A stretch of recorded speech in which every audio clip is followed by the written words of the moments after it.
Sup, my fellas. Don't forget to leave feedback, and enjoy the story. Birds were flying in the sky. The Ares Empire came into view. The statue came into view. It stood in the middle of the square. Walking straight ahead, the guard asked if it was too quiet here. Sighing, the man asked what was quiet, said that no one knew when the revolutionaries would start acting again. Gritting his teeth, he added that they were ordinary country bumpkins. What revolution, damn them, to which the guy replied that it was true. Grinning, the guard said that everything had been quiet lately. Maybe they realized that their little rebellion was pointless. Raising his head up, the man replied that he was right. The Imperial Knights had probably dealt with them. The statue appeared, and it was heard that it hoped that everything would remain like this in the future. A torch illuminated the room. Standing by the table, the knight said that tonight they would kill the emperor and destroy the empire. Clenching his fist, he added that this was the only way to restore the kingdom. The knights looked at him silently. The boy nodded when he heard this. Looking straight ahead, the man said that he had the most important task. The knight stood still when he heard his name. Frowning, the man said that he was obliged to protect the secret manuscript at any cost. The knight nodded his head. Looking straight ahead, Logan said that he knew. Suddenly, the knight entered the room. The boy looked at Logan. Smiling, he said that he was certainly a patriot. Looking away, Logan asked what was going on, to which the knight replied that he was talking about the secret manuscript. A book appeared. It was heard that many people sacrificed themselves to get it and protect it from the empire. Since the manuscript was under his responsibility, it meant that he was the first one the empire's army would target. Raising his hand, the boy said that he would be obliged to take risks to fulfill his duty. Looking away, Logan replied that he spoke as if he had voluntarily agreed, to which he said that he understood that it was because of his fluency in the ancient language, but he did not even complain, and this is an indicator of patriotism. The knight looked in amazement, hearing that he was quite, with his words from indirectly insulting their other comrades. Looking directly, the guy said that it was not about patriotism at all. Frowning, he added that it was about revenge. A blow flew to the head. The thought arose that he was a worthless person. The guy held a sword in his hands. It was heard that, incredibly, young Master Logan lost to his younger brother Ranian. Ranian looked scared and turned to his brother. It was heard that but he only took up a sword 3 years ago. Right, he is a genius. The hero lay on the ground, and someone said that but young Master Logan has been training to become a knight for 10 years. The protagonist's eyes widened, and he heard that this fool was the eldest son. He grabbed the weapon tightly, hearing that the future of the MacLean family was rather bleak. The man grabbed the table and asked what paralyzing poison was. He stretched his hand out to the side and shouted that he had poisoned his own brother, and had gone mad. Logan put his hands behind his back, hearing that if Ranian did not recover. The man clenched his teeth tightly. The hero frowned, hearing that he should get out of here, and the thought appeared that he was going crazy with a sense of inferiority, and had harmed his brother. Standing by the window, the father said that he was no longer his son. It was said that for this sin he was expelled from the family. That was who he was. The protagonist walked forward, and the thought appeared that by leaving home, he had become a mercenary. Logan rushed forward. The thought occurred to him that it took 10 years of hard work for him to realize what a terrible person he used to be. The hero looked at the flames. It was said that but it was too late then. Raising her hand, the girl asked what she heard. The protagonist was walking down the street. It was heard that it looked like there would be a public hanging in the square today. Logan froze, hearing that the prisoner's name was MacLean. He raised his leg. The hero turned around abruptly, hearing that Ranian. The protagonist rushed forward. It was heard that he was an aura user who fought against the Empire on the front lines. The royal family fled in all directions. Yes, he was disowned. The image of his brother appeared. The thought appeared that no, he had to tell him something, so he asked. Running forward, Logan thought that he would live. Blood was running down the blade. The hero opened his eyes in amazement. Looking straight ahead, the man shouted that they should watch. Raising his head up, he added that such an end met the fool who dared to rebel against the Empire. The protagonist gritted his teeth and thought about what he had promised to take revenge on. Frowning, he added that he would take revenge on the Empire for killing his family and for taking away his chance to ask for forgiveness. A building appeared, and it was heard that it was behind it. Looking straight ahead, the knight shouted that it was him. Logan ran forward quickly, and it was heard that the red-haired man had the secret manuscript. Suddenly, the hero looked up in amazement. He froze in front of the wall. Entering the building, the man shouted that he was here. Grabbing his sword, the protagonist said, "Damn it." The knight rushed forward and shouted for him to die. Logan parried his blow. Frowning, he exclaimed. The man swung his sword and wheezed. He frowned and shouted furiously. Looking straight ahead, the knight shouted, "What a bastard." The hero deftly dodged his blow. He struck the man and thought, "Another." The knight swung his weapon sharply. The protagonist extended his sword towards him and thought, and more. Logan clenched his teeth and thought, he should kill more imperial bastards. He frowned. Suddenly, the hero abruptly froze. Standing around him, the knights shouted, "Over there, let them surround him, How dare he steal the treasure of the Empire? Let him surrender and give the manuscript. The protagonist looked away and thought, he is destined to die here. He smirked. Looking straight ahead, Logan said, then there is no choice. He held the sphere in his hands. Suddenly, the hero abruptly crushed it. Smiling, he said, they will die together? Looking at the glow, the men asked again. Suddenly, a bright light hit from the window. A rumble was heard in the tower. The protagonist was in zero gravity, thinking that his life was filled with regrets. He existed for revenge. At least he was glad that he managed to fuck up the Imperial degenerates. But from his biggest regret. He closed his eyes and added that he could not get rid of even after death. He had to ask for forgiveness. Stretching his hand forward, Logan thought that it would be lucky if he could meet his family in the afterlife. A bright light appeared. It was said that he would be able to apologize to everyone. Suddenly, the hero opened his eyes in amazement. Gritting his teeth, he thought his head was splitting. The protagonist opened his eyes wide and thought, how is this possible if he died? He looked away, hearing that he was fine. Looking straight, Logan said that he was. Looking at him, the guy said that Rick, his main servant, asked how he felt. Stretching his hand forward, the hero thought that Rick had died 30 years ago, and then asked why he was alive. Rick exclaimed in fear. Opening his eyes wide, he shouted that it looked like he had a bad head injury. Let them call a doctor. The protagonist looked away in bewilderment. He opened his eyes in amazement. The knight was holding a shield in his hands. There was a flag hanging on the wall. The thought occurred that the emblems of his house were everywhere. Raising his eyebrows, Logan thought that he was dreaming. The guy entered the room and turned. The hero opened his eyes wide, hearing that he was fine, to which he thought that this voice. The brother walked forward. It was heard that Ranian. The younger brother looked down. Ranian clenched his fist tightly. The thought occurred that he remembered. Sitting on the bed, the protagonist thought that this moment, it happened after their first duel. A pillow flew at the guy. The thought appeared that he had lost to his younger brother, and when he came to visit him. Stretching his hand forward, Logan shouted that he was just the offspring of a mistress. The guy looked at him with disappointment. It was said that despite all the insults, Ranian got used to following him everywhere, but after that day he stopped coming. The brother turned to him in amazement. Raising his hand, Rick said that the young master needed rest, asked to return to himself. It was heard that everything was fine. Looking straight ahead, the servant turned. The hero grinned and said that he should come. The guy looked at him in amazement. The servant looked up in bewilderment. Lowering his head, Ranian said that he should forgive, he should have been more careful, to which the protagonist replied that everything was really fine, he should not apologize. Smiling, he added that he did nothing wrong, he should. Gritting his teeth, Logan mumbled something. Looking at him, the brother asked what was the matter. He really should rest more. He looked at him in amazement. It was said that even such a good guy had his life taken away. The hero put his hand to his face, thinking about how he had fought on the front lines under the orders of the kingdom, and died. The protagonist sat on the bed. He put his hands on the boy's shoulders. Raising his eyebrows, Logan apologized. Gritting his teeth, he said that he was very guilty. The hero hugged him, and the guy asked why he was crying. Ranian looked away. Tears appeared in his eyes. The protagonist hugged him tightly. The doors opened slightly. It was heard that then. Grinning, his brother said that he would visit him again.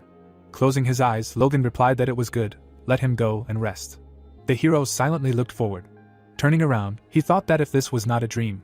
There was a flag on the tower. A thought appeared that he really had returned to the past. Frowning, the protagonist thought that something needed to change. He looked in amazement, hearing the appeal. The girl bowed and apologized. Looking straight ahead, Logan asked what for what. Grinning, Rick replied that nothing. Maria disturbed his rest, because he forgot to warn her. The hero put his hand to his face, hearing that he should apologize, to which he thought that for sure, he treated the servants badly too. Closing his eyes, the protagonist said that everything was fine, she had done nothing wrong. Let her bring him a pen and paper, to which Rick asked again. The servant looked at him in amazement, and asked what he was going to do with the pen and paper, to which Logan replied that he should just take her away and bring him what he asked for. The pen and paper were lying on the table. Having risen, the hero said that thank you, he can go, and let no one come to him, to which Rick asked what he had just thanked him for. The protagonist frowned, hearing that he was sure that he was fine, his head did not hurt. The guy grinned, hearing that she was saying the same, he was fine, let him go, to which he responded approvingly. Logan sighed, hearing that he should rest. He put his hand to his face when he heard that she had yelled at him, which meant he was healthy, let him get back to work. Sitting at the table, the hero thought that he should be patient, these were all consequences of his own actions. With wide eyes, he added that it was more important now to write down what would happen in the future. The flag was stuck in the ground. It was said that the war against the Empire was in 10 years, a disaster that would destroy not only his family but also the entire nation. Holding a pen in his hands, the protagonist thought that his goal was to prevent them. Raising the pen, he added that but first. The warriors fought. The thought arose that the vassal war, which would happen in a year, would begin suddenly and partially destroy his family, for which dark times would begin afterward. Putting his hand to his face, Logan thought about what he needed to prevent it, and then said that but for this. The chess set stood on the table. The door was closed. The man stood by the window. An appeal was heard. Looking straight ahead, the father heard that he, the first young master, had come to see him. Looking to the side, he asked again. The boy walked straight. The girls exclaimed in amazement. The guys rushed forward. Logan was walking down the corridor. Suddenly, the servant leaned to the side. She fell to the floor. The girl opened her eyes wide and thought, what to do now? Why did she have to fall in front of the young master? This is the end. Stretching his hand forward, the hero asked that she was not hurt. Grinning, the servant thanked him. The girl opened her eyes in amazement. Smiling, the protagonist said that she should not worry so much. Kneeling, the servant shouted that she was very guilty, asking for mercy, to which Logan asked what was the matter, why so suddenly. Putting his hand behind his head, he thought that the abrupt change in his character seemed strange to them. It would take time for them to get used to it. Frowning, the hero added that he could only wait and show that he had become different. He smiled widely, thinking that she couldn't have reacted that way because of his creepy smile, or could she? Standing by the door, the servant said that the first young master had come to meet him. Looking straight ahead, the protagonist thought of his father. The man standing by the window said that he was no longer his son. A thought appeared, that in his past life, he resented his father for many years after he had driven him away, and considered him a cold-blooded man who had stopped holding out hope for his son. An image of his father appeared. It was said that he was a cruel father, heartlessly banishing his own child, and not even stopping by to visit after he passed out from an injury in an official duel. Logan clenched his fist tightly and thought how stupid he had been to think of him like that before. The doors to the room opened slightly. A thought appeared, that having to drive away his own son would break any parent's heart. Grinning, the hero turned to his father. Standing by the window, Patrick heard a greeting. It was him, Logan. The man turned around. Looking straight ahead, he addressed. The protagonist raised his eyebrows and thought that his father. He pressed his lips together, and added that he was truly sorry. Looking away, Patrick said that he looked better than he expected, asked what and why he came. Looking at him, Logan thought that he expected this, but he really was distant. Well, for him, 20 years had passed, and he saw his face every day, and then said that he came.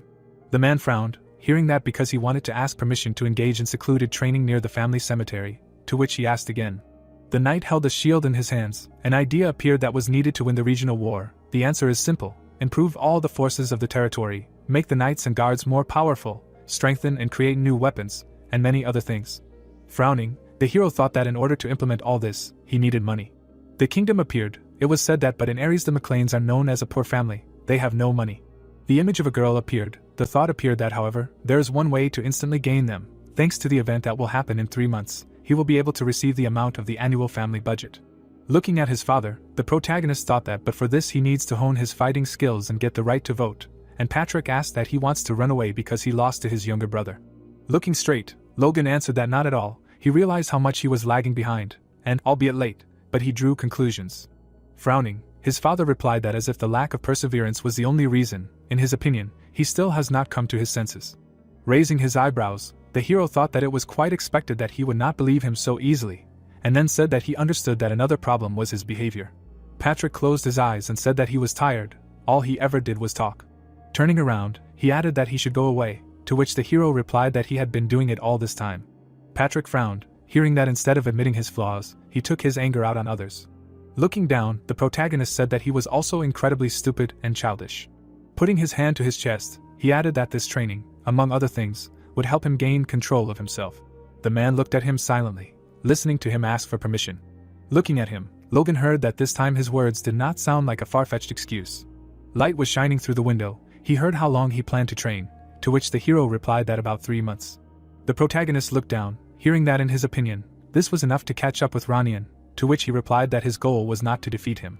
The man grinned when he heard that he had set a short term to simply squeeze the most out of him. The hero smiled when he heard that he had indeed changed a little. Okay, he allowed it, to which he thanked his father.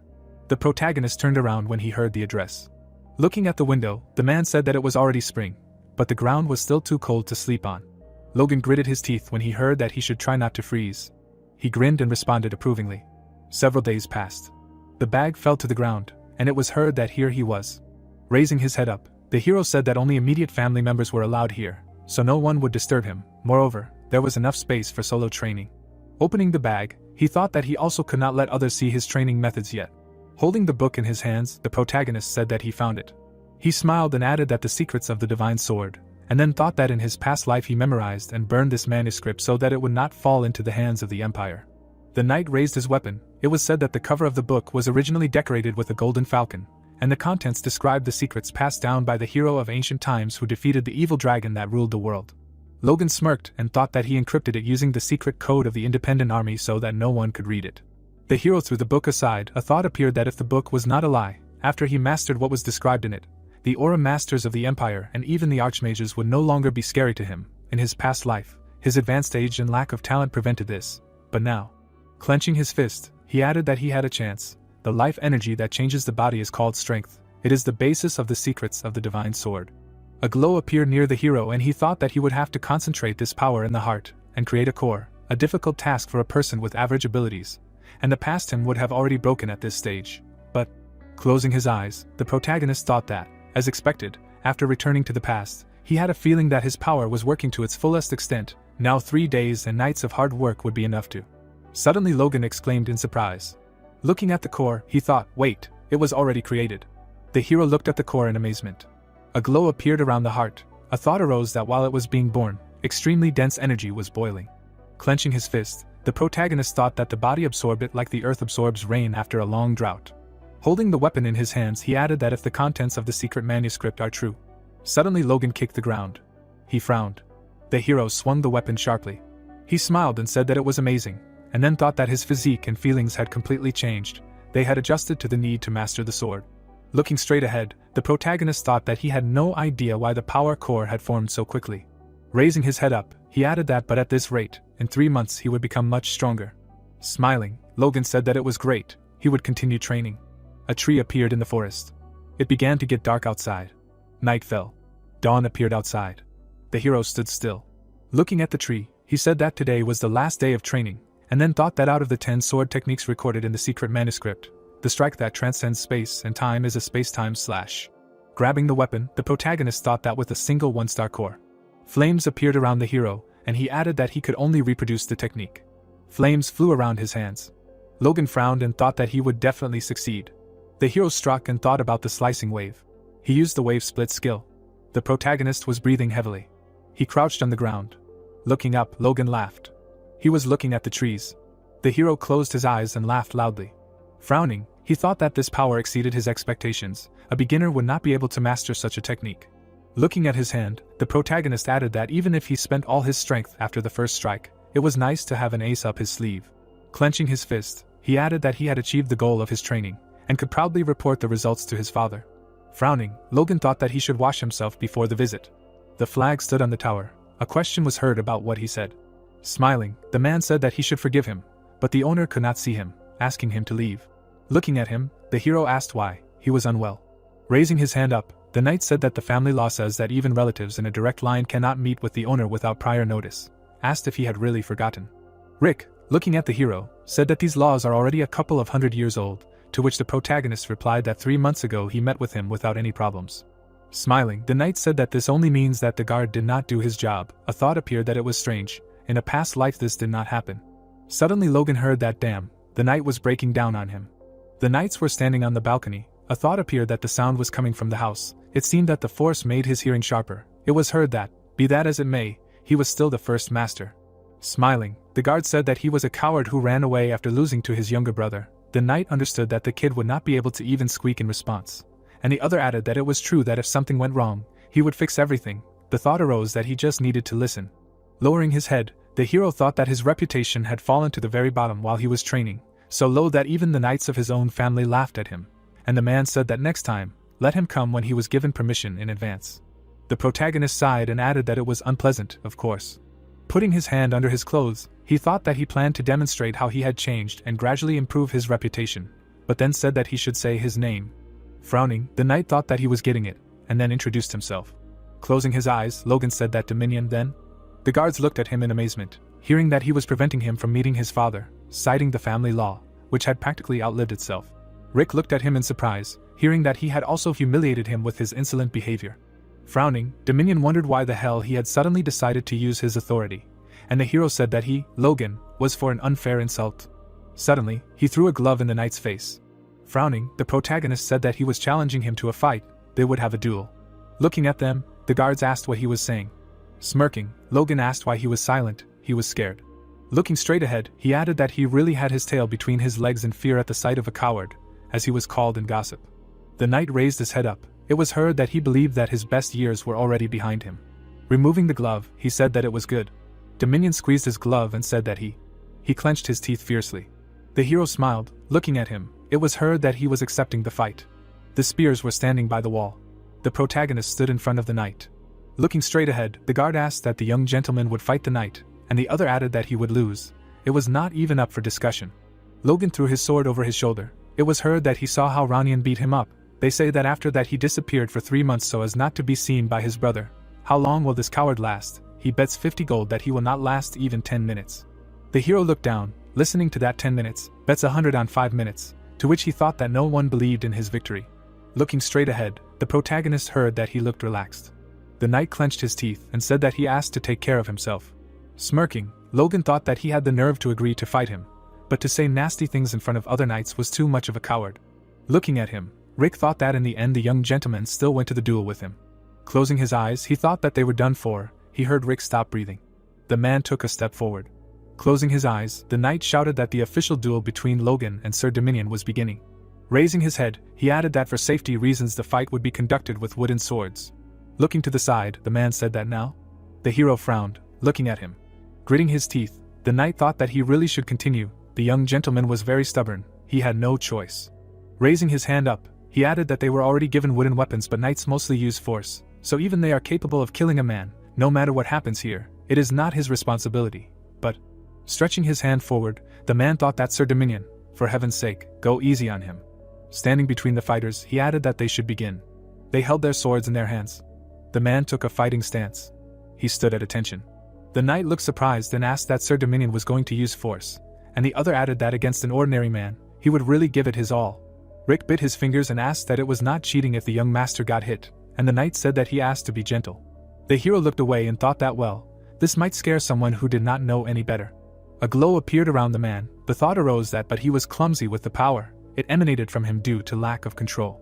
Pulling the weapon forward, the protagonist said that he saw he was on edge, asked what upset him. The man gritted his teeth and thought that he was a kid. Clutching the weapon tightly, he added that he said that his best years were behind him. The knight stood against the wall. It was said that time passes, juniors rise in ranks. Dominion at 40 was the weakest in the order of knights and planned to retire. Looking straight ahead, the man thought about what to cook for dinner. The thought arose that he was just minding his own business while waiting for retirement. Smirking, Logan thought that but he believed his best years were behind him.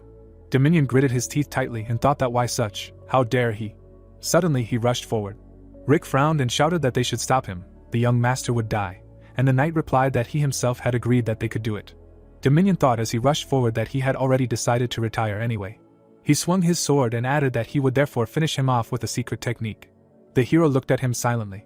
The protagonist took a step forward. Bright beams appeared in the air. Logan parried his blow. The man clenched his teeth. The sword fell to the ground. A glow flew around the hero. The glow was shining around the hand. It faded, and the protagonist said that he called himself a knight. Looking down, he asked what but this is his maximum. The knights looked in amazement. People froze in surprise. The knight was kneeling. Looking straight ahead, the guard said that it was incredible. He did not have time to follow the first young gentleman. Looking to the side, the hero heard that he was using force, and he turned to the judge. Walking towards him, the knight responded. Grinning, the protagonist said that he wanted to give Dominion a second chance, asked what he would say. Looking at the knight, the judge said of course. The man looked at his hand. It sounded like he was fine. A thought arose, what the hell happened? The hero threw the sword over his shoulder. A thought arose that he was weaker than this kid. Squeezing the weapon in his hands, the man said no. Frowning, he shouted that it couldn't be. Raising his weapon, the protagonist thought that he was angry, pushing himself too hard, and then said that he could. Suddenly, he struck the man and added that he could. Blood flew out of the knight's nose.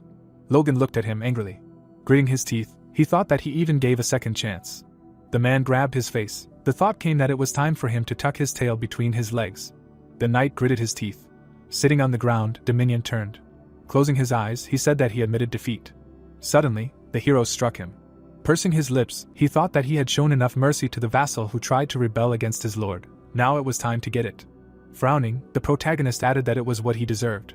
Logan swung his sword. blows flew at the man. The people looked at him in amazement. It was heard that it was so cruel, maybe they would stop him. Looking straight ahead, the knight asked if it was really their young master, and the other added that how could he have changed so much in 3 months, and not only awaken the power, but even completely transfer the sword technique. The hero held the sword in his hands. It was heard that he had been a swordsman for several decades. The protagonist stood still. Looking straight ahead, the judge said that he had won. Logan looked away, hearing his name. The office appeared. It was heard that it was impressive. Standing by the window, Patrick said that it seemed that he had awakened, asked what had happened during training. Looking straight ahead, the hero thought that he had been watching them like that. Frowning, the protagonist replied that he had gotten rid of self-interest and was ready to let go of the past. While working with his thinking, at some point he felt how power began to fill him. It was incredible. Looking straight ahead, he thought that in his past life, this is how he felt. Only after refusing to take revenge on his family, he gained strength. Lowering his head, Logan thought that he barely managed to wake up after 40. It was heard that he came to an understanding, he really had changed. Looking away, the man objected. Frowning, he asked that the first thing he did after gaining understanding was to attack the knight. Stretching his hand forward, the hero answered that he deserved it. He heard the whole story from the guards, right? Looking at him, the father answered that yes, and still asked if there was a need to go so far. Frowning, the protagonist answered that yes, there was. Raising his head, the man asked what really? The knight smiled. It was heard that the man was trying to deceive his master's son and make him a laughingstock. If he had not stopped it, he would have undermined the discipline in their house. The pyramid appeared. It was said that the hierarchy is the pillar that allows the entire structure to function. The tower collapsed. The thought appeared that if it were to shake, the balance would be broken. The hero was lying on the ground. It was said that in addition, during 10 years of life as a mercenary, he realized that when it comes to a group of armed men, willfulness must be sharply cut off at the root. Today's case will serve as a lesson to the other knights. Looking straight ahead, the protagonist heard that Dominion had definitely made a big mistake. He forgot his duties and tried to fool him. Frowning, the man said that but he overdid it. Let him control himself, to which Logan thought that he forgave him so easily. Standing in front of him, Patrick asked that he wanted to be punished, to which the hero replied that he did not at all. Frowning, the father said that he did not consider his action correct. Let him not make such mistakes again. Let him not do anything like that without his permission. The hero frowned when he heard that he had not yet officially received his rank, to which he replied that he would remember. The chess set was on the table, and he heard that he also had to find out something. Looking straight ahead, the protagonist heard that He frowned when he heard that his fiancée would soon visit them. Opening his mouth, Logan thought that she would finally arrive. The girl grinned, and the thought appeared that it was his. The man smiled, and the thought appeared that it was a cash cow. The girl got out of the carriage. She raised her head up. The girl walked forward, and it was heard that Lady Rena had arrived. She took a step forward. The maids looked at him in amazement. The knight looked at him in amazement, and said that the young master was very lucky.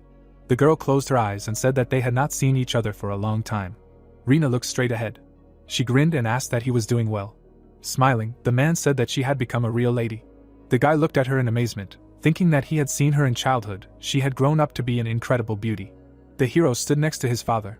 He frowned. A thought appeared. What was wrong with this guy? Who should be happier than everyone else? Stretching her hand to the side, Rena said that she should allow him to read the letter that the Count had entrusted to her. Holding the letter in her hands, she turned to Lord Patrick. The knights looked at her in amazement, listening. That's so, therefore, this is what they hoped for. A thought appeared. That for how long? Looking straight, Rena said that due to unavoidable circumstances. Holding the letter in her hands, the girl said that she was asking for the dissolution of the engagement. Having given the letter, she added that that was all. The people looked at her silently. The hero frowned and thought that he was beating around the bush, but in fact he meant it. The man extended his hand to the side and said that he thought Patrick would become an aura user, but he had been a high-ranking knight for 20 years. Gritting his teeth, he added that to be honest, his son was even worse, so why would they lower their standards and team up with him? The man waved and said goodbye. Frowning, the protagonist thought about what he really wanted to say. Looking straight at him, Patrick said that breaking off the engagement without a proper reason. He gritted his teeth and added that House Wolves was trying to insult them. The knights looked at him in fear. The girl widened her eyes and said that she guessed that he would interpret it that way, so she asked to be allowed to deliver the message personally to settle any misunderstandings. Tears appeared in her eyes and she added that the memories of how she lived with them for a whole year as a child still lingered in her mind. Logan held her hand. It was heard that the moments created with young Master Logan in this beautiful and serene place, her young mind kept as a treasure, she had no desire to forget them. Rena closed her eyes and said that but she was connected to her family, and therefore obliged to follow her instructions. She thought it would be best to apologize to him and young Master Logan in person. The girl put her hands to her face and exclaimed, and the other added that her heart was as beautiful as her appearance. The hero frowned and thought that it was a curse. Lowering her head, the girl asked what was the reason. Frowning, she added that she would like to hear about these inevitable circumstances. Rina looked at her. Looking away, the protagonist thought that Marion, his stepmother and Ronian's biological mother. He added, frowning, that she had long considered him an enemy because of the issue of succession, and so, as he thought, she would not interfere, but the honor of the family was another matter. Rina, lowering her head, said that they should forgive her. She could not tell them anything, since she herself did not know the reason, to which she was asked that she did not know the details regarding her marriage. Lowering her head, the girl said that she was destined to marry and become part of another family. Her father did not discuss important decisions with her. Wide-eyed, Marion asked what was going on. She had come to tell about the dissolution of the engagement. Without giving a reason, she believed that this was how they should take it. Lowering her head, Rina said that in return, the House of Wolves intended to pay. Extending her hand to the side, she added that 3 million gold as compensation. Looking down, the man said 3. Wide-eyed, he shouted 3 million. The hero grinned and thought, great, now if he can get that money. Patrick scowled and shouted, how dare they? The knight grabbed his face and said he was too strong. The girl shuddered in fear and the knight said she should stand behind him. Raising his head, he shouted that he, Rockfern, a knight of the House of Wolves, was calling out to him, asking him to calm down and continue the conversation. Frowning, the man asked that he was a high-ranking knight, saying that was impressive for his age. The boy frowned when he heard that he believed that wounding the rising star of the House of Wolves would be a fair exchange for the humiliation of the dignity of the House of MacLean. He closed his eyes. The man grabbed the railing when he heard the head of their house call him a man of honor, and he also said that they would not persecute the young lady and the younger knight. Looking straight at him, Rina said that they were not trying to buy honor with money, asking to accept them as a sign of a sincere attempt to maintain the friendship between their houses, despite the upcoming public criticism due to the inevitable circumstances.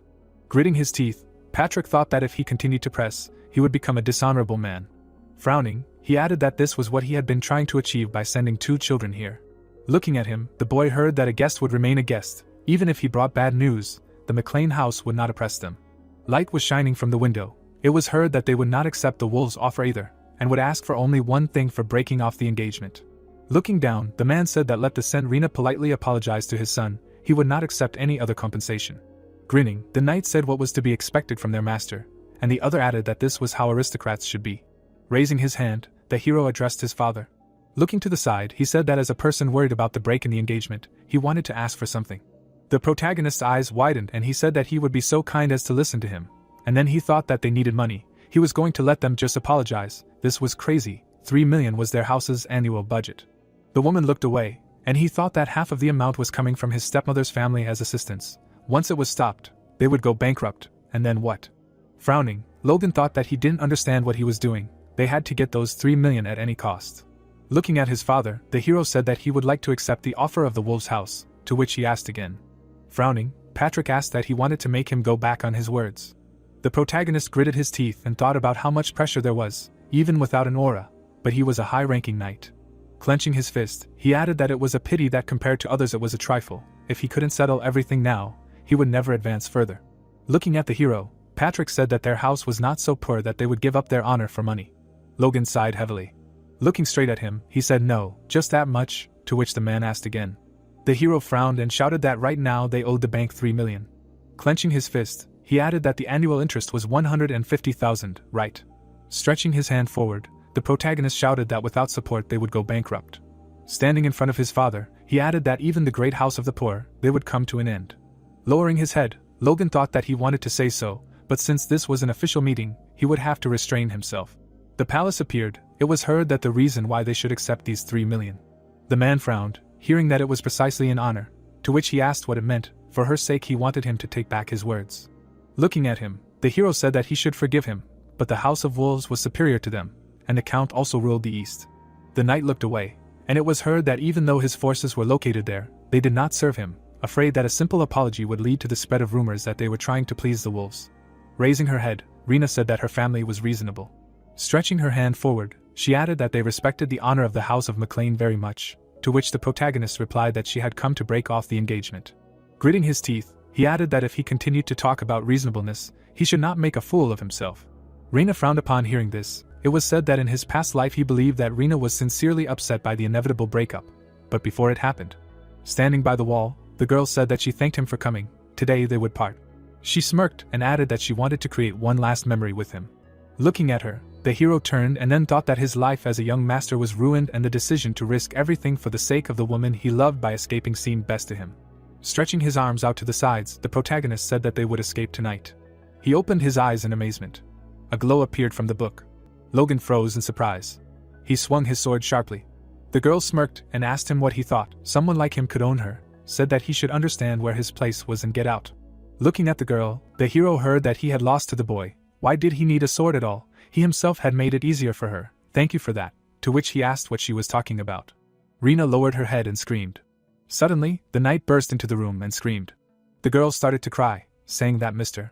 Logan had suddenly started to act aggressively. Frowning, the protagonist thought that she had caught him. He had been guilty of many wrongdoings, and the family no longer trusted him. Smiling, Logan thought about how in the end the McLeans had to apologize to the wolves and pay a huge compensation, because of which he could no longer trust women. Damn bitch. The girl looked away. A thought occurred to him that he was sure that this time she was planning to profit and run away, having achieved the breakup of the engagement. What a pity. Looking at her, the hero thought that now she would not succeed. The protagonist stood still, thinking about how at first he had planned to change his reputation in the family. It seemed to him that if he slowly showed himself from a new side, this would convince people about him, and one day the family would also reconsider their attitude towards him. Looking straight ahead, he added that these were his thoughts. Fragments of memories appeared. It was said that but the battle with the Dominion made it clear that the guards were turning a blind eye to the fact that they were clearly showing disrespect to him, and during his absence, many rumors had also spread. Logan looked away and wondered if it was possible to influence his family by receiving recognition from such people. Frowning, he added that there were 9 months left until the regional war. His reputation was unimportant now. Grasping the railing, the hero thought that he had to save his family. Looking at the girl, he said that he accepted her offer of compensation, despite the family's wishes. Rena's eyes widened in amazement. Frowning, Patrick shouted that how dare he contradict his will. Looking straight ahead, he heard that empty apologies did not suit him if their honor was worth only a few words that would dissolve in thin air. The protagonist frowned and said that her value was just as weightless. Rena clenched her teeth tightly. She lowered her head and said that they, the wolves, would submit to the will of the Lord Master of House McLean. Standing in front of them, the girl asked what his final decision was. Rena looked away. Frowning, Logan thought that she was saying this to save her father's reputation. She was probably bursting inside with the thought of having to pay $3 million. Looking straight ahead, Patrick said that as a representative of House McLean, a sincere apology was enough for him. The knight stood still, and it was heard that, however, the final decision. Frowning, the man said that for Logan. Looking at him, the woman turned. Rena raised her head up. She angrily clenched her teeth. The hero looked away, hearing that, but let him be careful. Standing in front of him, his father said that if he sold his honor, then in the future he would be more willing to agree to such an exchange. Patrick silently looked forward. The protagonist lowered his head, thinking that he could forgive, but he couldn't back down, and then said that as a person who suffered from a broken engagement. Frowning, he added that he would accept money from the wolf's house as compensation. The girl looked away. Rena clenched her teeth angrily. Standing still, Patrick said that he thought he had changed a little. Turning around, he added that it turned out that it was for the worse. Logan lowered his head, hearing that it was his own fault for not explaining the true value of honor to him. Standing still, he thought that he was doing this for the good of their family. The flag fluttered in the wind. A pile of coins appeared. The thought appeared that they were finally his. Grinning, the hero thought that 3 million gold. Closing his eyes, he added that calm down, you can't get too excited. First he will put them in the bank. Looking away, the protagonist thought it was Rick, and then said let him come in. Entering the room, the man apologized. Crossing his arms, Logan said it was him. The man grinned and said that he was Dwayne. He closed his eyes. The thought appeared that he was the financial manager, and the most trusted person of his father. In other words, he came to him with a smile for a reason. Frowning, the hero thought about what he needed.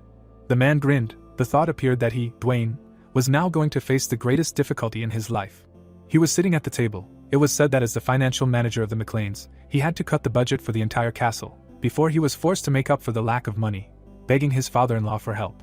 Dwayne looked away and thought that he was the financial manager or the leader of the poor. God, if this were not his hometown, he would have quit long ago. Frowning, he thought that, but now, he had a chance to settle the situation at least for a couple of years. Looking at the hero, the man thought that his opponent was a stupid child. He grinned and added that he should forgive him, but he would have to share the money. The room appeared. It was heard that he just came in to say hello. Yesterday he had surprised him a lot. Clenching his fist, Dwayne said that he had defended his position, not paying any attention to the unreasonable pressure on him. Stretching his hand to the side, he said that he literally Smiling, the man said that he was shocked by what an heir the McLeans were growing up, and then thought that how could he care about his flattery. Before he had only done all sorts of nonsense, he was probably the first to praise him. Come on, let him open his heart and wallet. Looking straight at him, the hero asked what kind of nonsense he was talking. Closing his eyes, the man thought, stop, he was not prepared for such a reaction, and then said that in their difficult times, 3 million gold was like rain during a drought. Standing in front of the hero, he said that his ingenuity would allow the family to breathe a sigh of relief, to which the protagonist asked why. The money was his. Dwayne closed his eyes and smiled.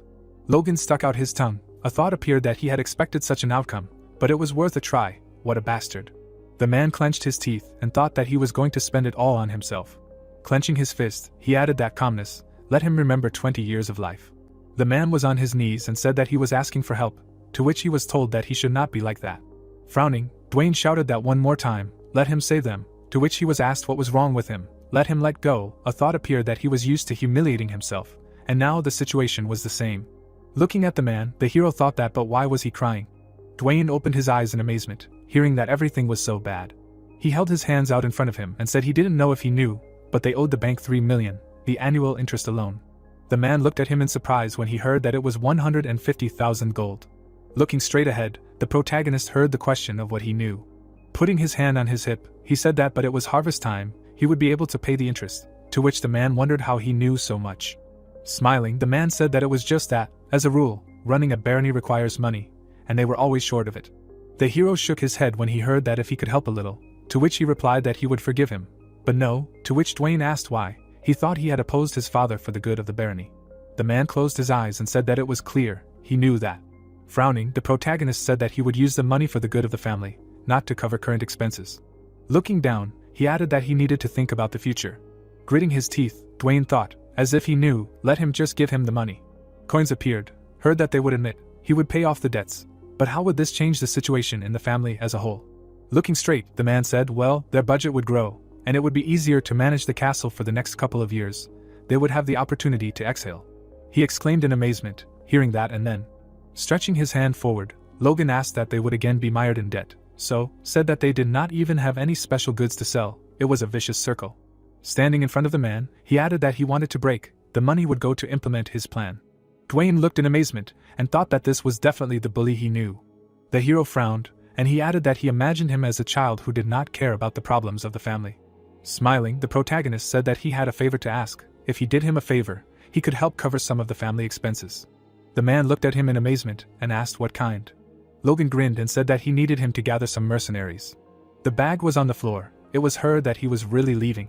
Putting on his gear, the hero said yes, to which Rick asked what was happening to him. After all, he had not long ago returned from solo training.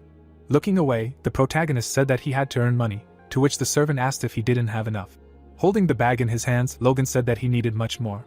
Looking straight ahead, the guy said that he was sure the Lord would be against it. The atmosphere in the castle was too tense. Turning his head, the hero answered that it was true, so he would leave secretly. The servant asked again in amazement, to which the protagonist replied that he should shut up.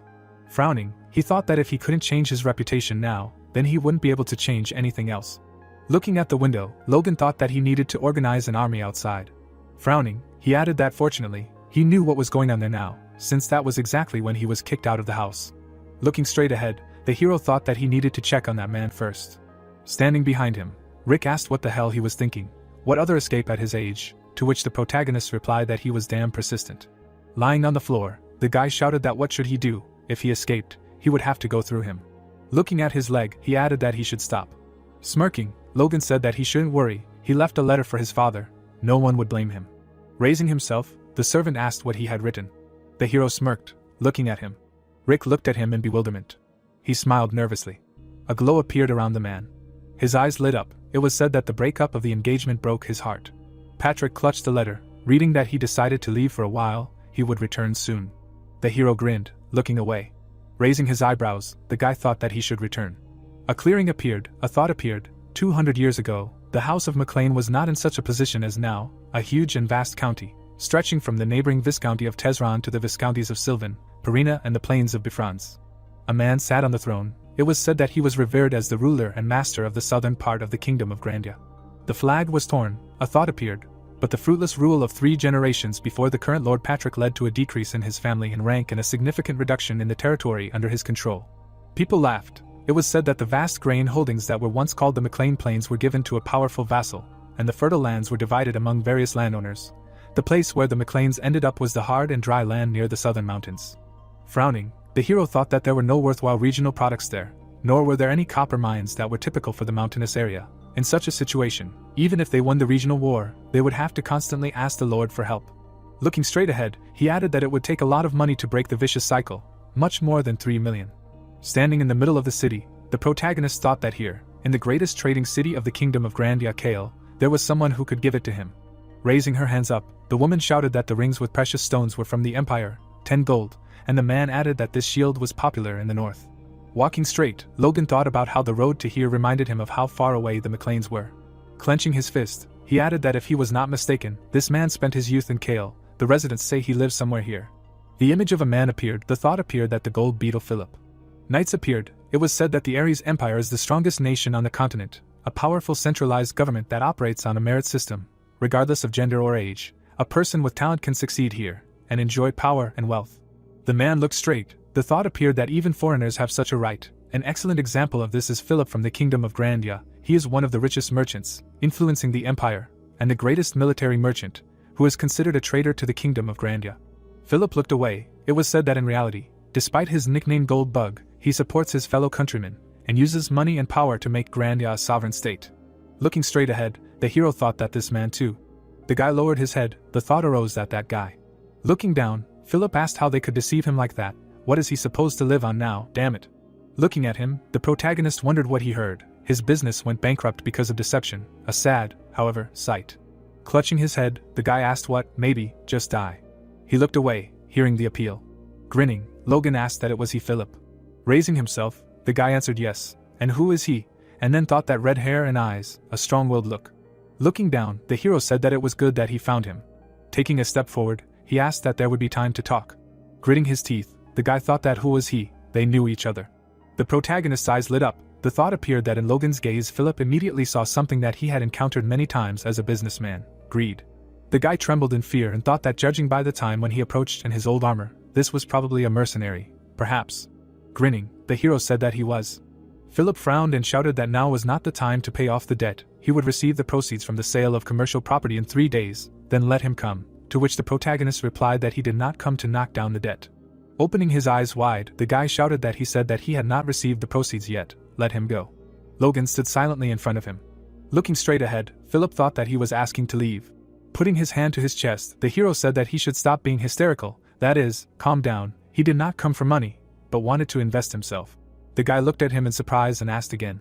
Buildings appeared. He heard something that was going into him. Looking straight ahead, Philip thought that he did not come for a debt.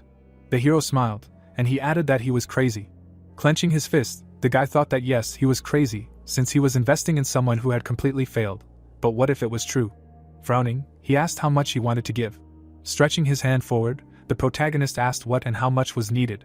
The guy opened his eyes in surprise, hearing that he thought he had enough money to cover his debts to get back on track, to which he thought it was true. Philip opened his eyes wide. Logan grinned. A thought appeared that if you looked closely, his armor was heavily soiled. The armor was covered in dirt, and the guy thought he had come from far away. Philip clenched his teeth. Closing his eyes, the hero asked how much he needed, said he would try to help, to which the guy replied that he was a little bastard. The protagonist smiled. Frowning, Philip said that if he wanted to deceive him, he should have prepared better. He was the same as the others, he was not an investor. Stretching his hand forward, he added that this symbol, the southeastern barony of McLean's, so. Gritting his teeth, the guy said that they were a poor family asking for help from their father-in-law. What other investments? When his master was unable to pay his debts, if he was caught posing as a nobleman, he would lose his head. Lowering his head, he added that he had picked on the wrong person. The guy began to cry and said that he was completely bankrupt, asked what he had learned. Frowning, the hero thought that even having found himself at rock bottom, he had not lost his insight. Looking at the guy, he added that he could calm him down, and Philip shouted that he did not even have money for food. The protagonist suddenly opened his eyes in surprise. The guy turned around, hearing that he should look at what he asked. What was he trying to do again? Suddenly, a flame appeared from Logan's hand. The guy looked in surprise and asked what power. Was he not imagining it? The hero grinned. The thought appeared that he had awakened it at such a young age, and such a genius was trying to deceive him. It was unlikely that there was an idiot who would decide to ruin his bright future. Grinning, Philip said that he should forgive him, So many troubles had happened to him that he began to react sharply to everything, asked what he could repeat, what business he had with him. The protagonist closed his eyes. Standing in front of the guy, he said that he wanted to hire him forever, and as a bonus he would pay off his debt, to which the guy asked again. The bag fell to the ground. It was heard that let him forgive, but the McLean house does not have that kind of money. Opening the bag, Logan asked how much he owed, to which the guy replied that it was about 250,000, to which the hero replied that he would give the entire amount, and pay the same amount for it. No, he would add 50,000 on top. The guy frowned and thought that the light. A bag of coins appeared. It was heard that 300,000 would suit him. Smiling, the protagonist said that a total of 550,000 gold, he would pay everything at once. Philip looked at him in amazement. Logan smiled. The thought appeared that an angel. Blood flowed from his finger. A drop fell on the sheet. The guy held the paper in his hands. The girl grinned and said, "Great, the contract is signed. Now if the subordinate tries to intentionally harm the master."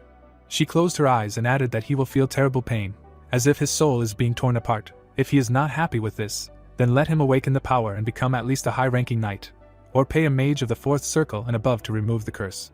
The guy closed his eyes when he heard this. The mage grinned and said, "Let them come again." Looking straight at him, Philip thought that he had signed his own death sentence.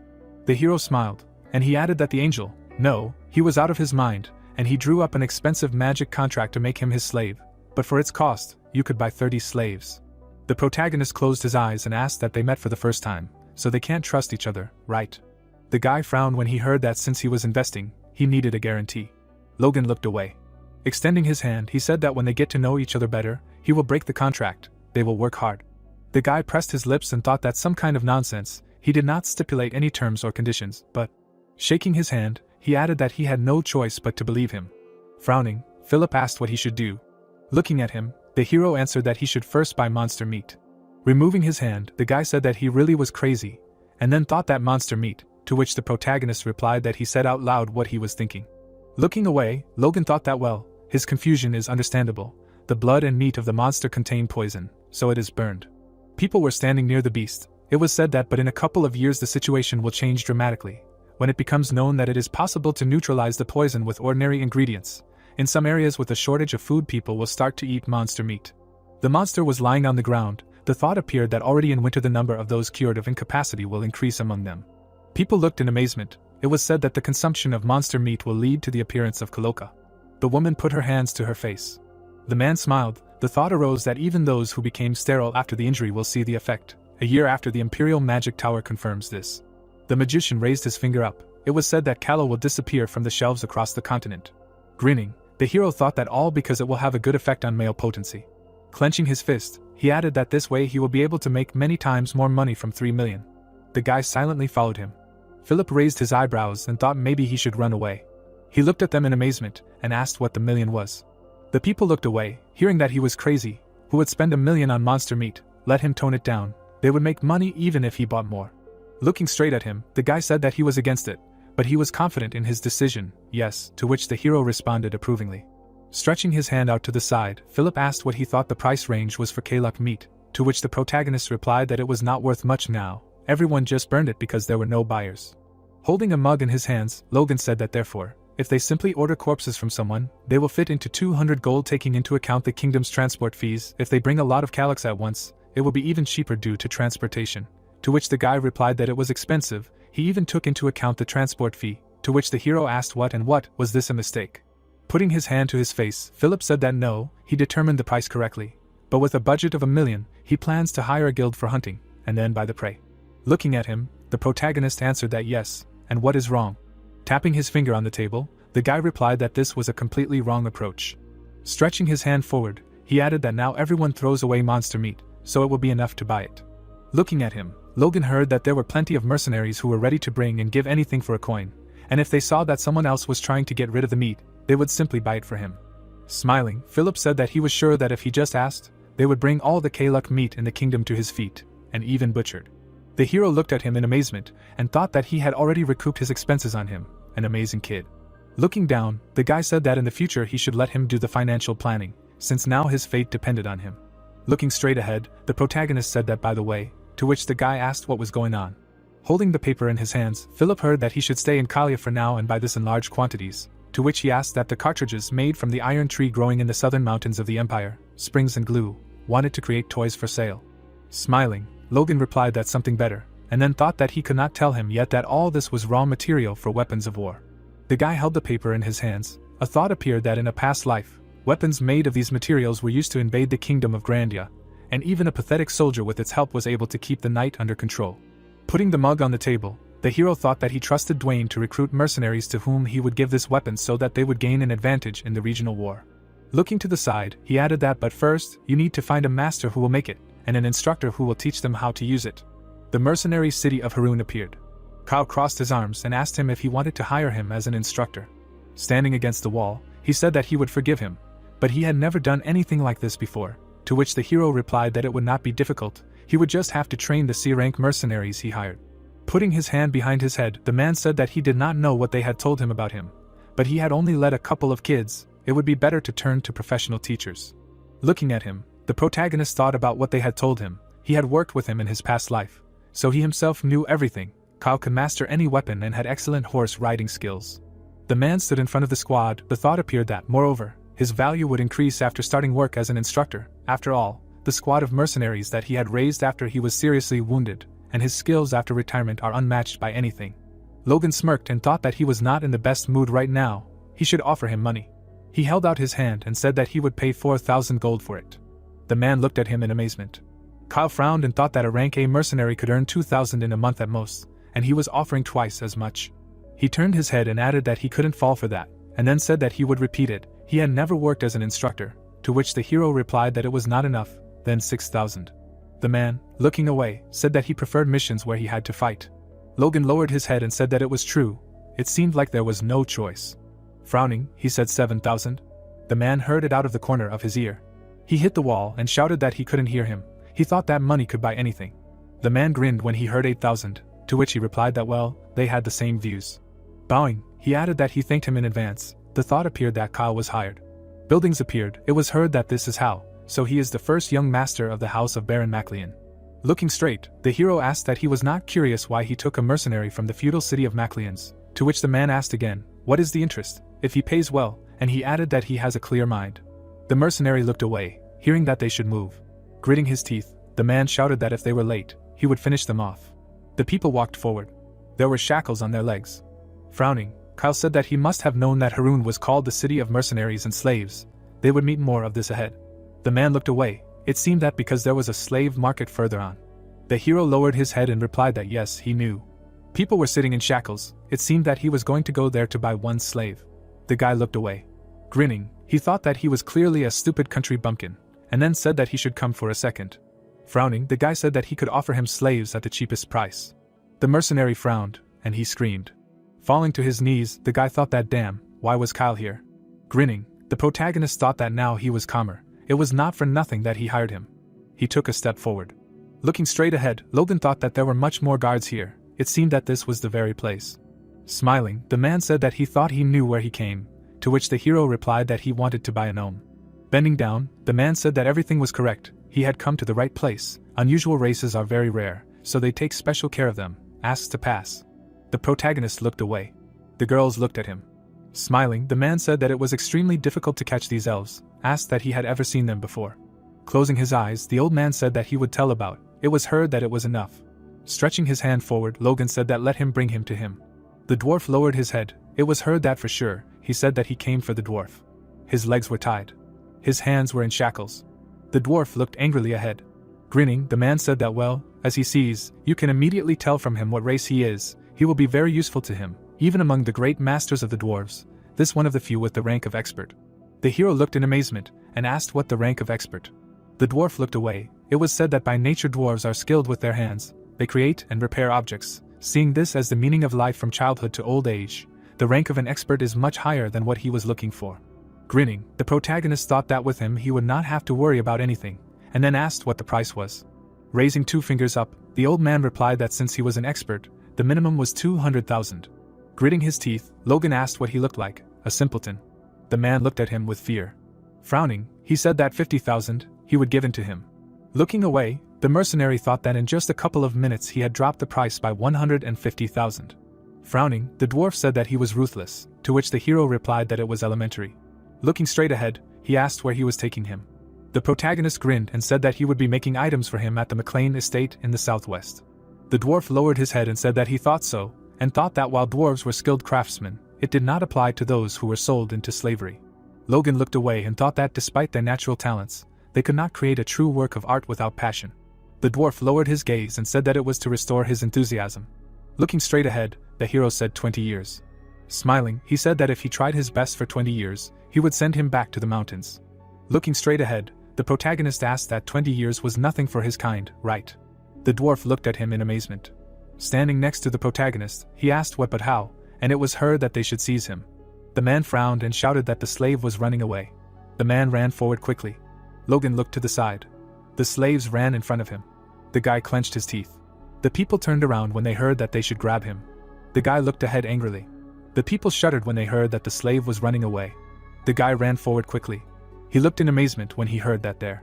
The man suddenly kicked him. Looking to the side, he said that he was caught. Gritting his teeth, the man asked how dare he. Swinging, he added that he would bite him, spineless scum. The boy began to cry and said that he was fine. Looking down, the mercenary said that they were slaves, there was no need to stop. Frowning, the hero replied that he knew, and then thought about what it was. The guy clenched his teeth, a thought appeared that he had blue hair, and eyes of different colors, red and blue, somewhere he had seen such things before. Suddenly, the protagonist exclaimed in surprise. Looking straight ahead, he said to give him a minute. Looking down, Logan thought how was this possible, he never expected to meet a nobleman killer here. In his past life, there was an extremely famous aura user in the kingdom. People were lying on the ground. It was said that at first he was a slave who escaped after killing his master. He was wanted for killing both countless soldiers and knights pursuing him, and the nobleman. The guy held the weapon in his hands. The thought appeared that he had to hide like a criminal. Particles were flying around the man. It was said that after about 10 years, when he appeared again, he already used the aura, thereby proving that he had risen above ordinary people. He killed the entire family that previously owned him. Victor looked down. The thought appeared that since then he had been killing every aristocrat he came across in Grandia, for which he received an unusual nickname, the aura user, the killing aristocrat. Frowning, the hero thought that the incident with the disappearance of this slave happened after he became a mercenary, so now that person should not have been bought yet. Looking straight ahead, he added that if he saved the boy, then in the future an aura user would be on his side. A bloody splash appeared. The thought appeared that but the problem is that Victor bit the man on the leg, and he shouted that someone should take this bastard away from him. The guy looked forward angrily. It was said that he was an unstoppable maniac killer. Looking straight ahead, the protagonist thought that well, if he was a deadly weapon that killed his allies, you can just lock him up. The man gritted his teeth and said that he was the son of a beast. Suddenly, someone kicked the sword away. Looking to the side, the slave owner asked who dared to bother him. Damn it. Logan looked at him silently. Frowning, the man wondered who he was, and when he managed to approach, he looked at the coat of arms and exclaimed. Raising his leg, the slave trader said that he was a client. Grinning, he said that it was awkward when the goods did not obey. He educated him, asked what to suggest something. Frowning, the hero answered that he wanted to buy a couple of slaves. The man held out his hand and asked what he meant about these children. Their eyes were a rare color, so they were expensive, he was sure, to which the protagonist replied that he should name the price. Logan frowned when he heard that it was at least 10,000 for each. The man smiled, thinking that a strong young slave was worth about 300 gold, and he had raised the price a lot for children who were skin and bones. 10,000 for an aristocratic killer was cheap, but he didn't know that. The slave owner smiled broadly, thinking that he also didn't want to let anyone get rich off him. The girl looked away in surprise when she heard that he had raised the price 30 times for a child who was about to lose consciousness, and the other one seemed to have one foot in the grave. She looked down and turned to her brother. The man held out his hand and said that there was still no one else to buy, so the protagonist replied that 500 for each. That price was higher than for a healthy slave. The slave owner closed his eyes and replied that it wouldn't even cover their original price.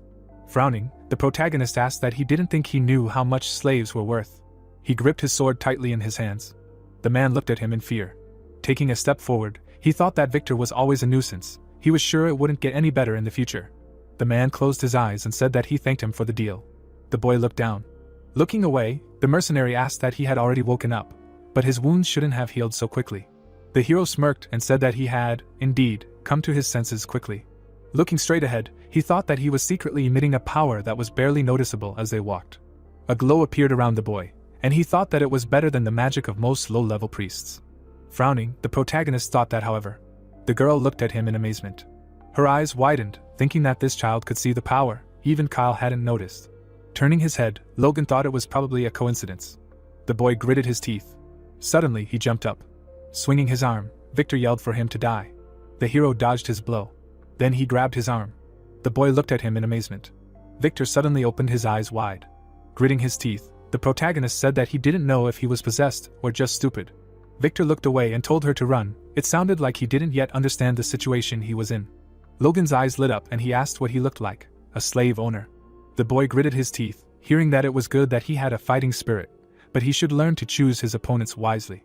Frowning, the hero said that he hoped he wouldn't have to warn him a second time. If he obeyed him, he assured him that he and his sister would be safe, but if it happened again.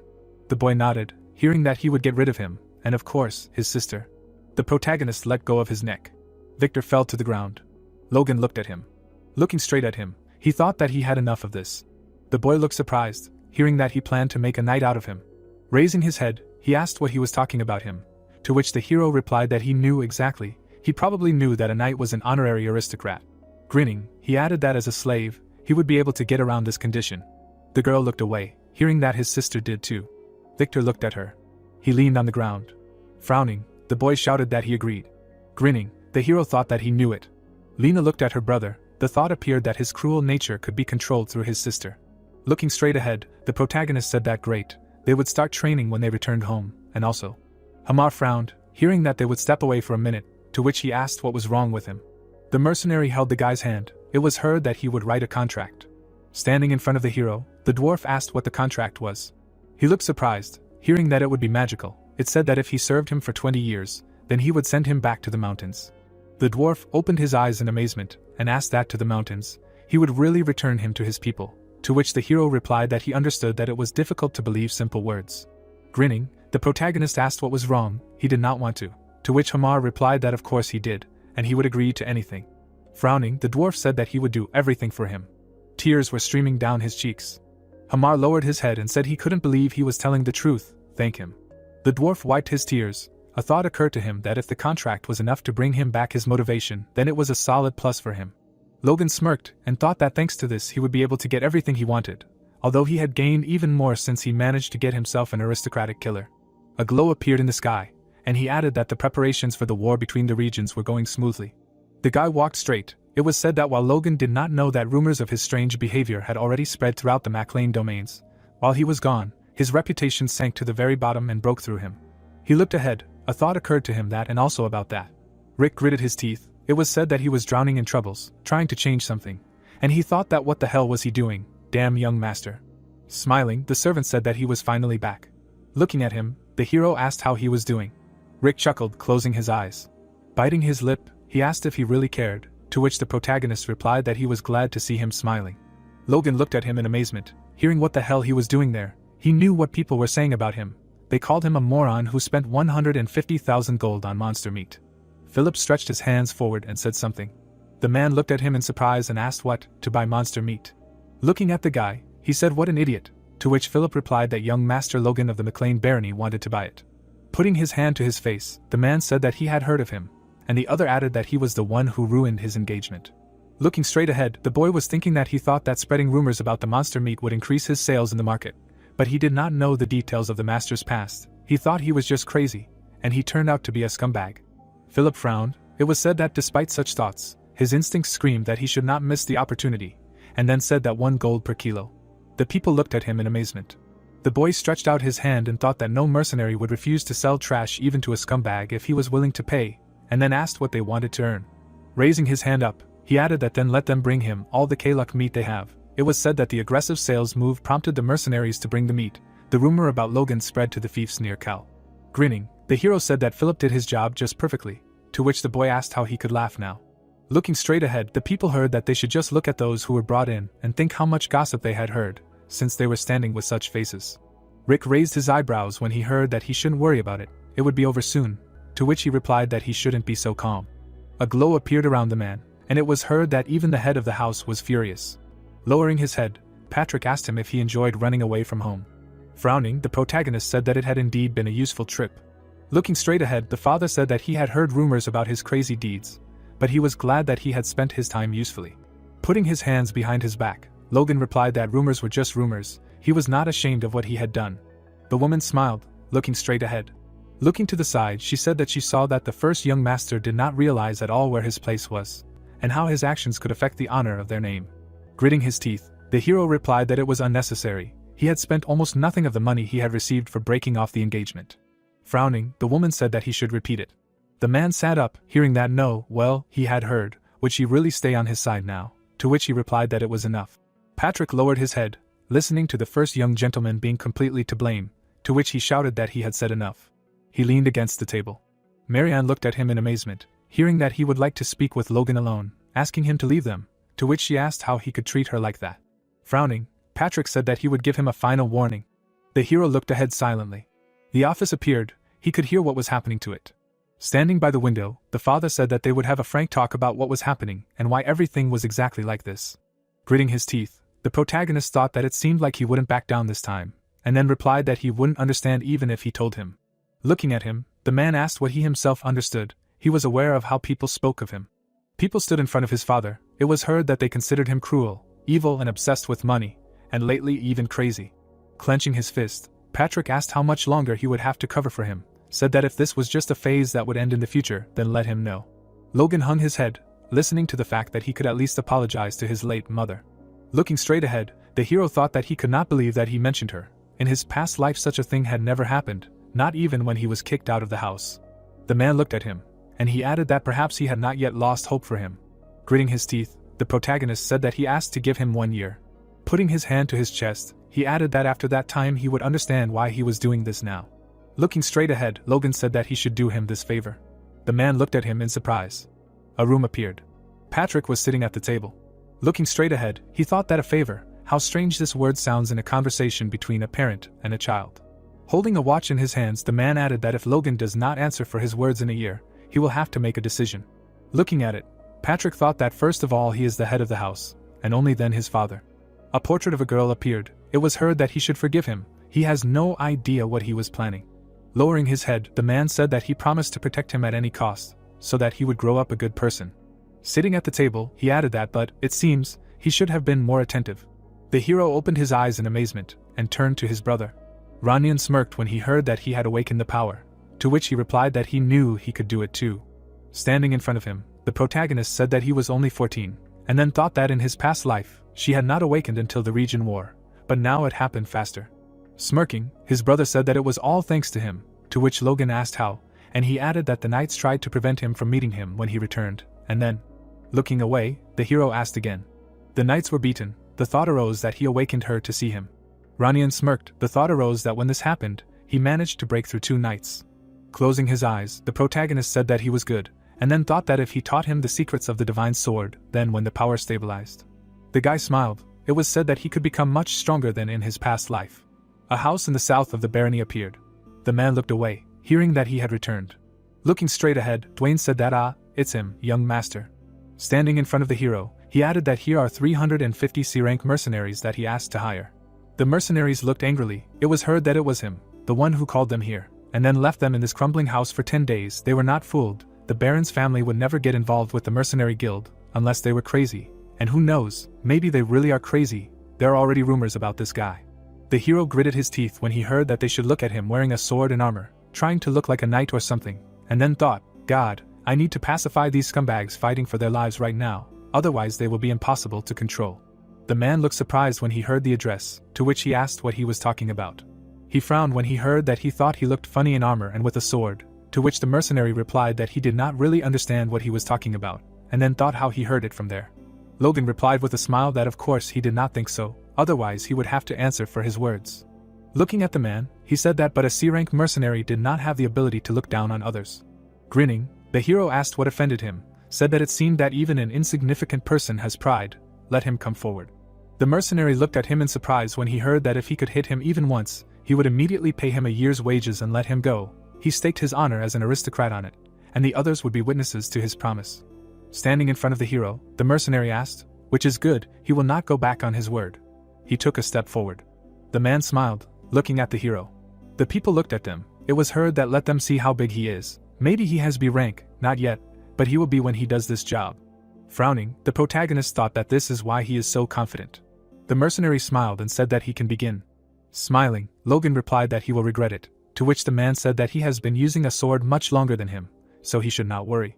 Looking straight at him, He asked what he could give him an additional advantage. Suddenly, the hero hit him in the face. The people looked at him in amazement. The men froze in surprise. The man doubled over in pain. He fell to the ground. The mercenaries looked at him in fear.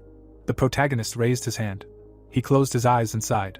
Logan smirked and asked who else wanted to discuss him.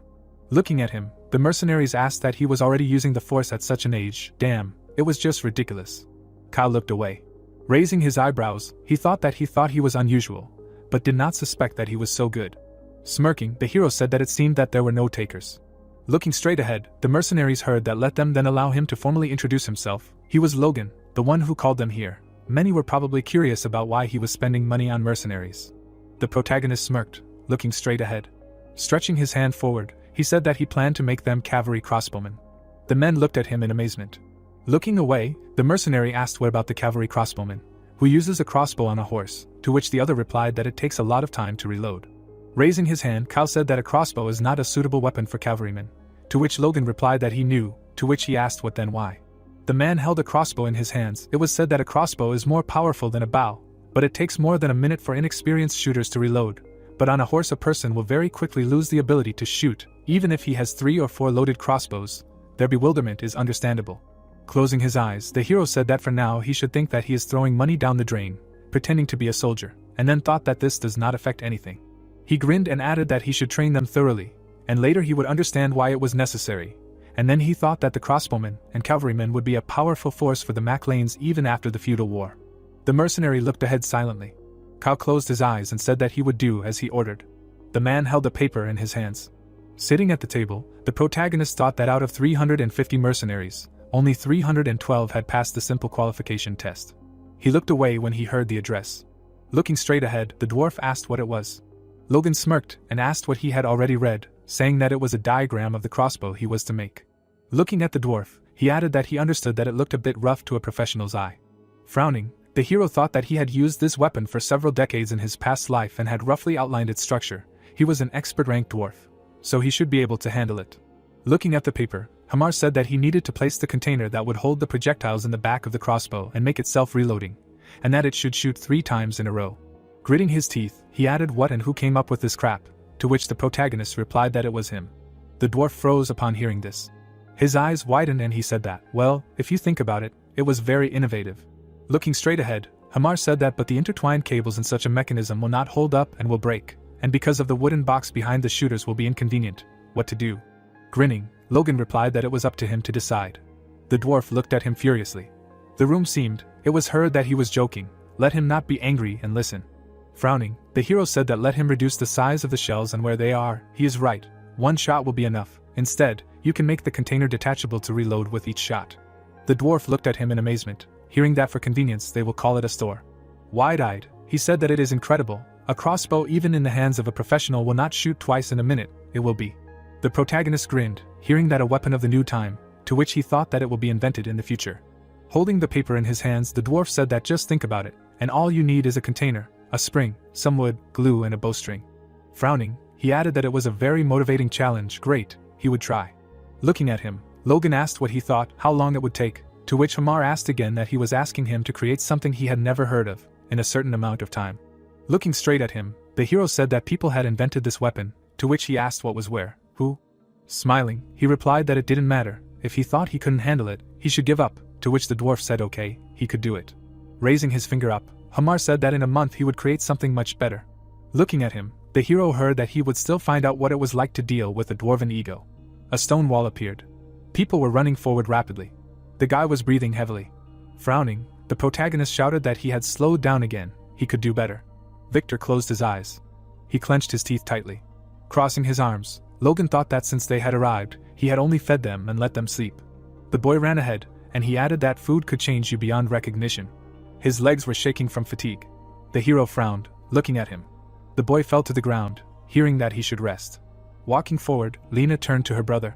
Grinning, the protagonist thought that a 14-year-old boy, who was smaller than his peers, ran 20 kilometers without a break. He was talented. The boy smiled, and he added that most of all he liked his perseverance and endurance. He was worried in vain. Looking down, Logan thought that it was obvious that he was not a killer from birth, which meant that his life had changed a lot because of. Lena looked at her brother in amazement. The hero lowered his head. The guy stood up, hearing that it was enough, let him get up, it was time to move on to the next training. He looked at the sword. It was heard that he would study the sword technique of the Kingdom of Grandia. Every knight's student knows it. Rolling up his sleeves, the hero said that he should watch and learn. He grabbed the weapon tightly. The protagonist swung the sword. He lowered the sword down. The guy looked at him. Lowering his eyebrows, Victor thought that he was tired. I wish he could lose consciousness and fall asleep. Gritting his teeth, he added that, but if this is the price of good food and sleep. The guy looked forward angrily. He swung the sword. Victor lowered the weapon down. The hero looked at him in amazement. Looking straight ahead, he thought that he repeated the movements exactly and even the breaths, and after all, he showed them for the first time. It is unlikely that Ranian was so good at his age. The protagonist grinned. He held out his hand and said that if he could develop his stamina and perfectly perform the kingdom technique more than 1,000 times in a row, he could be called a knight. The boy looked at him in surprise and asked again. Logan smiled and asked if he could do it. Victor frowned and said that he could. Standing in front of him, the hero said that if he needed anything for training, he should tell Rick. He could probably get him anything, to which the boy replied that he didn't need anything. Putting his hand to his face, the protagonist asked if he was sure. Looking straight ahead, Victor said that he should just continue to look after his sister, that would be enough. He frowned. Logan smirked and thought that was great. Putting his hand on his side, he thought about how Victor wouldn't be able to go to war, but in the future he would become a huge support for the McLeans. The mercenary army and the new weapons would become a formidable force. The hero trained the boy. It was said that, but you shouldn't rely on them too much. Hamar might not be able to make a good crossbow, and even if he did, there was a chance that the mercenaries wouldn't be able to master it. Frowning, the protagonist thought that since he had essentially put everything in the hands of others, he needed to come up with a backup plan. A room appeared. He heard him say that. Sitting at the table, the man asked that he wanted to join the knight's training. Frowning, Logan replied that he did. The sun was shining in the sky. Vincent opened his mouth and shouted that everyone's attention. He glanced sideways at Logan and said that from today on, the first young master Logan would join the training of their knightly order. The guys asked again in bewilderment if they had heard wrong. Someone added that he had defeated Dominion, and now the knights seemed like some kind of joke to him. The man frowned angrily. In the memory, he was standing and asking if Patrick was going to send the young master to train with the knights. He continued to say in fear that they would not be happy about it. Patrick replied that he was not asking to be treated specially. The man opened his mouth angrily, and the thought occurred to him that it would be better to give him a beating as a new recruit. Vincent rubbed his forehead and thought that even if he said that he was his master's son, it would be easier to treat him well. Logan smiled and told him not to worry. Looking at the man, he continued to say that if he did not catch up with the others in grades this week, he would pretend that nothing had happened and leave him alone. Vincent opened his mouth in shock. Then he nodded and agreed. He grinned and thought that this week the difficulty level would increase 3 times. Someone's footsteps were heard. Someone clenched their teeth from tension. The knights carried each other in their arms, and the boy exclaimed, "What kind of training was this?" The man shouted angrily that they were preparing to die. They were cavalry. How could they not know what horses had to endure? He shouted furiously to make them feel how hard it was for them when they were fully equipped. The thought arose that this was nonsense. The knight said exhaustedly that he was surprised when he said that they would train in armor. They answered that they had to go through hell because of that damn troublemaker. Logan walked straight, and it was heard that he would not last long, maybe 3 days, and he would not last even 1. The protagonist ran forward with a man on his back. He had outpaced his comrades. Vincent thought in bewilderment that it was incredible. He was in the lead. Logan smiled and the man thought that, moreover, he was smiling. Looking at the fallen knights, Vincent thought that at this rate, not he, but the knights would fall behind the program. He pursed his lips. The protagonist's eyes widened when he heard a shout for everyone to stop. The boys fell to the ground and the man shouted for them to rest for 10 minutes. Logan lowered the man from his back to the ground. Vincent walked up to him and asked if the young gentleman was doing well. He asked with a smile if he was tired and thought that of course, let him just answer honestly and he could cancel this crazy training. The man's eyes widened when Logan answered that it was bearable. The boy smiled. The man asked again and he answered that it was a good training. Knights go through this every day, so they must be strong. Vincent turned to the fallen soldiers and the hero said that he was looking forward to the next one. The man clenched his hands into fists and thought that this was not what he wanted. Logan narrowed his eyes. The moon was shining in the sky. The hero stood alone and thought that all the knights were gone. He pursed his lips and thought that training with them was his insurance in case all plans failed. If nothing worked out, he would join the knights and fight on the front lines, so he needed to get close to them now and establish connections. He looked down and thought that and let his strength. A fire ignited near his chest and he continued to think that it was possible to develop through meditation, but it was also important to train the body. That's what the training of the Knight Order would be useful for. He put his hand on his burning chest. Then he smiled and thought that he knew it would work. Sparks flew around him, and the thought arose that since the core of power was growing, he did not even feel tired. The protagonist brought the sword behind his back. Then he closed his eyes. He swung the weapon sharply. The sword was burning with fire, and the hero thought that this was the power of a 1-star core. Logan's eyes widened, and he thought that maybe when he reached the 2nd star, he would gain strength befitting a high-ranking knight like his father. The guy smiled sheepishly. The lamp illuminated the room. A crossbow flew past, and someone shouted that it had failed. Another weapon flew past, and a cry was heard that this one had failed too. Weapons flew around the room, and someone exclaimed that they had come up with nothing else. Logan asked in confusion, "Where is the carving he asked for? This thing only makes 1 shot, and the magazine, didn't he say that it needs to be installed?" The man began to say angrily that, but Logan hit himself in the face, apologized, and said that he shouldn't have said that. The man answered discontentedly that everything is correct, even if he is its owner, but the pride of the craftsman. His eyes filled with black when the hero said that if he is not capable of better, then nothing can be done. The protagonist looked away and said that several weeks of work were wasted. He expected too much from him. It was his fault. Looking at the enraged craftsman, he said that he misjudged his abilities and was wrong, wasted so much money for nothing. The protagonist raised his eyebrows in surprise when he heard 1 month. The craftsman angrily said that he would create a new one in a month and come back. Then he broke the old crossbow. The protagonist wondered why he was so angry. What about a new one? He smirked and continued to think that if he pissed him off more, he would build something amazing. A month later, the craftsman was aiming his crossbow. A moment later, arrows flew out of it. They flew several meters in an instant. Both hit the target. The old man coughed and asked what he thought. "It shoots 1 more shot, and it is easier to hold with 1 hand, and you can also change the magazine." Logan widened his eyes and thought, "Holy shit," he reloaded it in less than 5 seconds.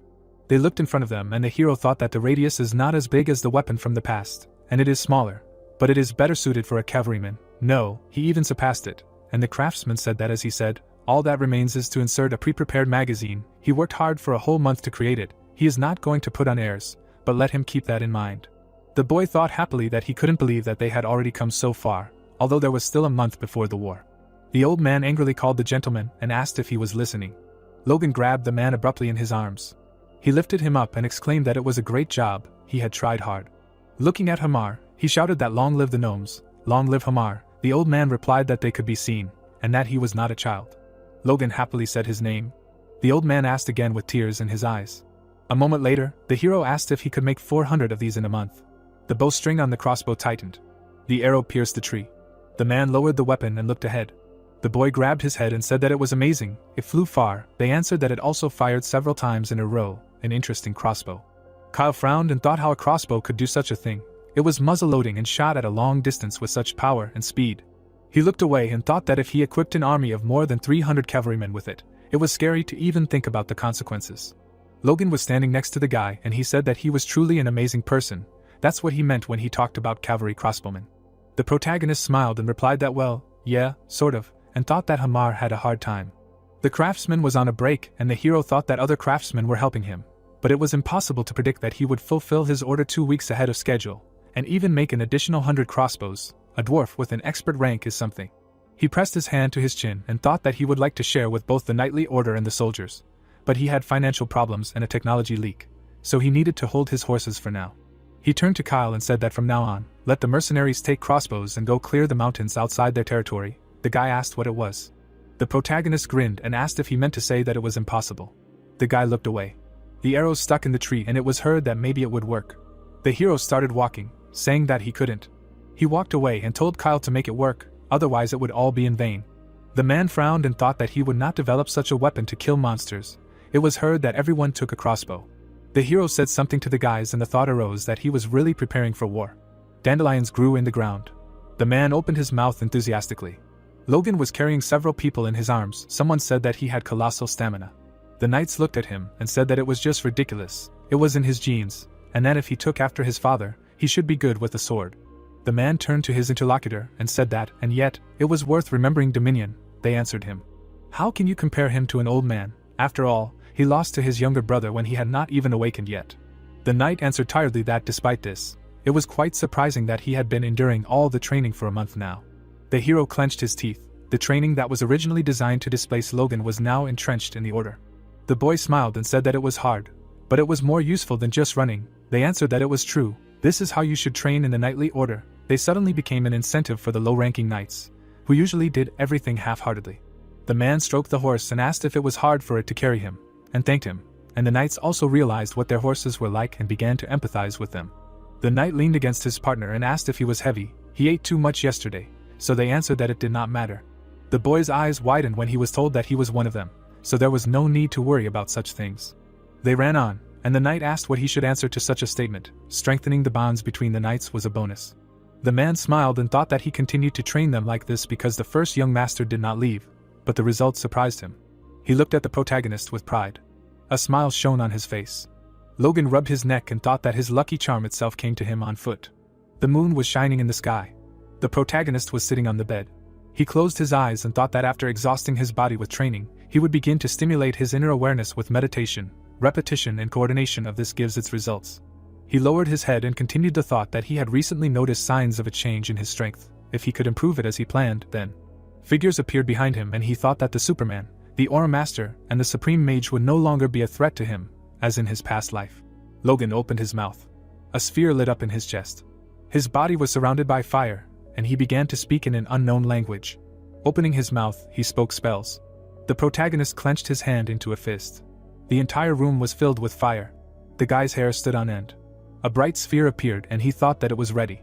The protagonist smiled and looked at the two-star core. He knitted his brows. Now he had a base to learn the next secret sword technique.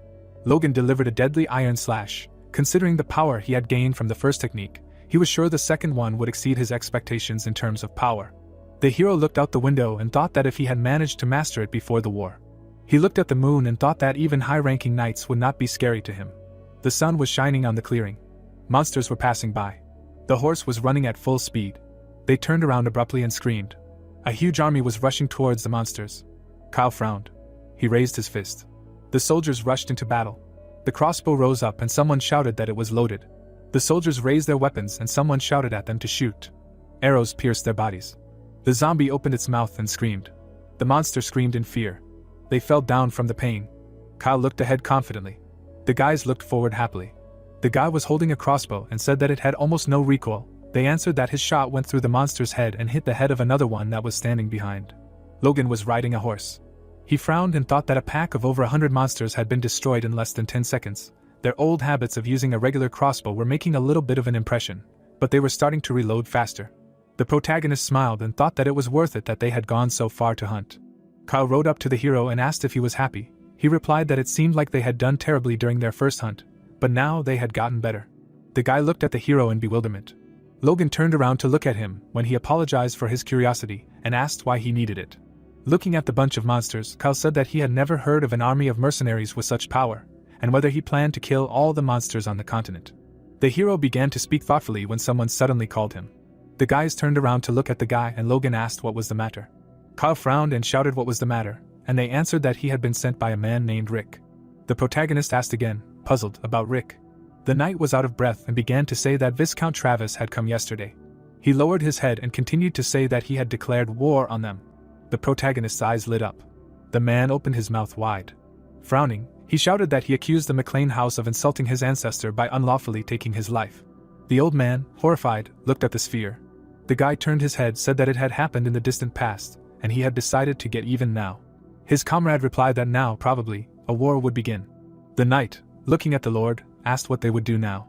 Frowning, he added that the number of the Viscount's knightly order alone exceeded their chances of winning even with the lord. Suddenly, everyone in the room lowered their heads. Someone said that they should request support and send knights to guard the city. He was told that in this case, if the knights with power were driven out, the city would fall into chaos. The lord closed his eyes. Someone added that they should first send an ambassador to negotiate a truce. He slammed his fist on the table with all his might. Opening his mouth, he shouted for everyone to shut up. Lowering his head, he continued to say that although his family's power was not as great as it used to be, these people were constantly declaring war for no particular reason. It was obviously planned on purpose. He looked menacingly in front of him, asking what they were even thinking before mentioning peace. A second later, he stood up from the table. Turning around, he shouted for everyone to prepare for war and to abandon the plan to win it. He would not accept any objections. The boys lowered their heads in concern. Someone raised their hand, saying that the young master would also participate in the war. Hearing this, the woman turned around in fear. A second later, she turned her head to her husband. The lord, looking menacingly ahead, replied that his sons would go to her along with the rest. Then he looked at the knight, adding that he had awakened the power, and Logan was old enough to contribute. The girl raised her hand, saying that she had heard that the young master was training with the knights. Since they could both use the power, they would be of great help to them. The guy, looking ahead in fear, thought that this was bad, because the protagonist was currently away. Running quickly through the corridor, he thought that he should report to him about what happened immediately. We are transported to Logan. The guy tells him that this is what happened. The protagonist lowers his head. Gritting his teeth, he thought that according to his memories from his past life, the war was supposed to start only in 2 months. What could have affected this? The guy, raising his hands, told him to hurry. They would definitely ignore all customs and go straight to war. They needed to leave now to make it at least to the middle of the battle. Logan, squeezing his hand, thought that he did not have time to think. The one-eyed guy, looking at him, smiled, saying that his mercenary squad was always ready to take on the case. The protagonist looked in front of him in surprise, asking if he was not very surprised by this news. Then the guy, looking ahead, answered that they were in such a state now that they themselves were preparing to unleash a war. Squeezing the crossbow in his hand, he continued to say that they have an excellent weapon. It is obvious that they want to use it. Logan, looking ahead, thought that these guys were too confident in themselves. Smiling, he continued to think that this was not out of nowhere. They did not leave a chance for a pack of monsters. He imagined a bloody hand in his head, thinking that the pack had increased since last winter. But what was the point if a war had begun? They only needed to win. He clenched his fist. Then, looking menacingly ahead, he thought that now they had enough strength for this. A cry was heard over the forest that a squad of mercenaries was ready to move out, and we were told that the McLean house was shaking from the news of an unexpected war, but all 314 people were confident of their victory. We are transferred to the tower. The guard looks at the soldier with fear, and we are told that the war began earlier than the protagonist planned. The next day after its announcement, troops appeared on the McLean territory. Their numbers exceeded expectations. We are transferred to the office. The warrior, looking ahead in fear, shouted that there were about 100 individual knights, about 1,000 regular soldiers and about 10,000 cavalry. This was a full-scale war.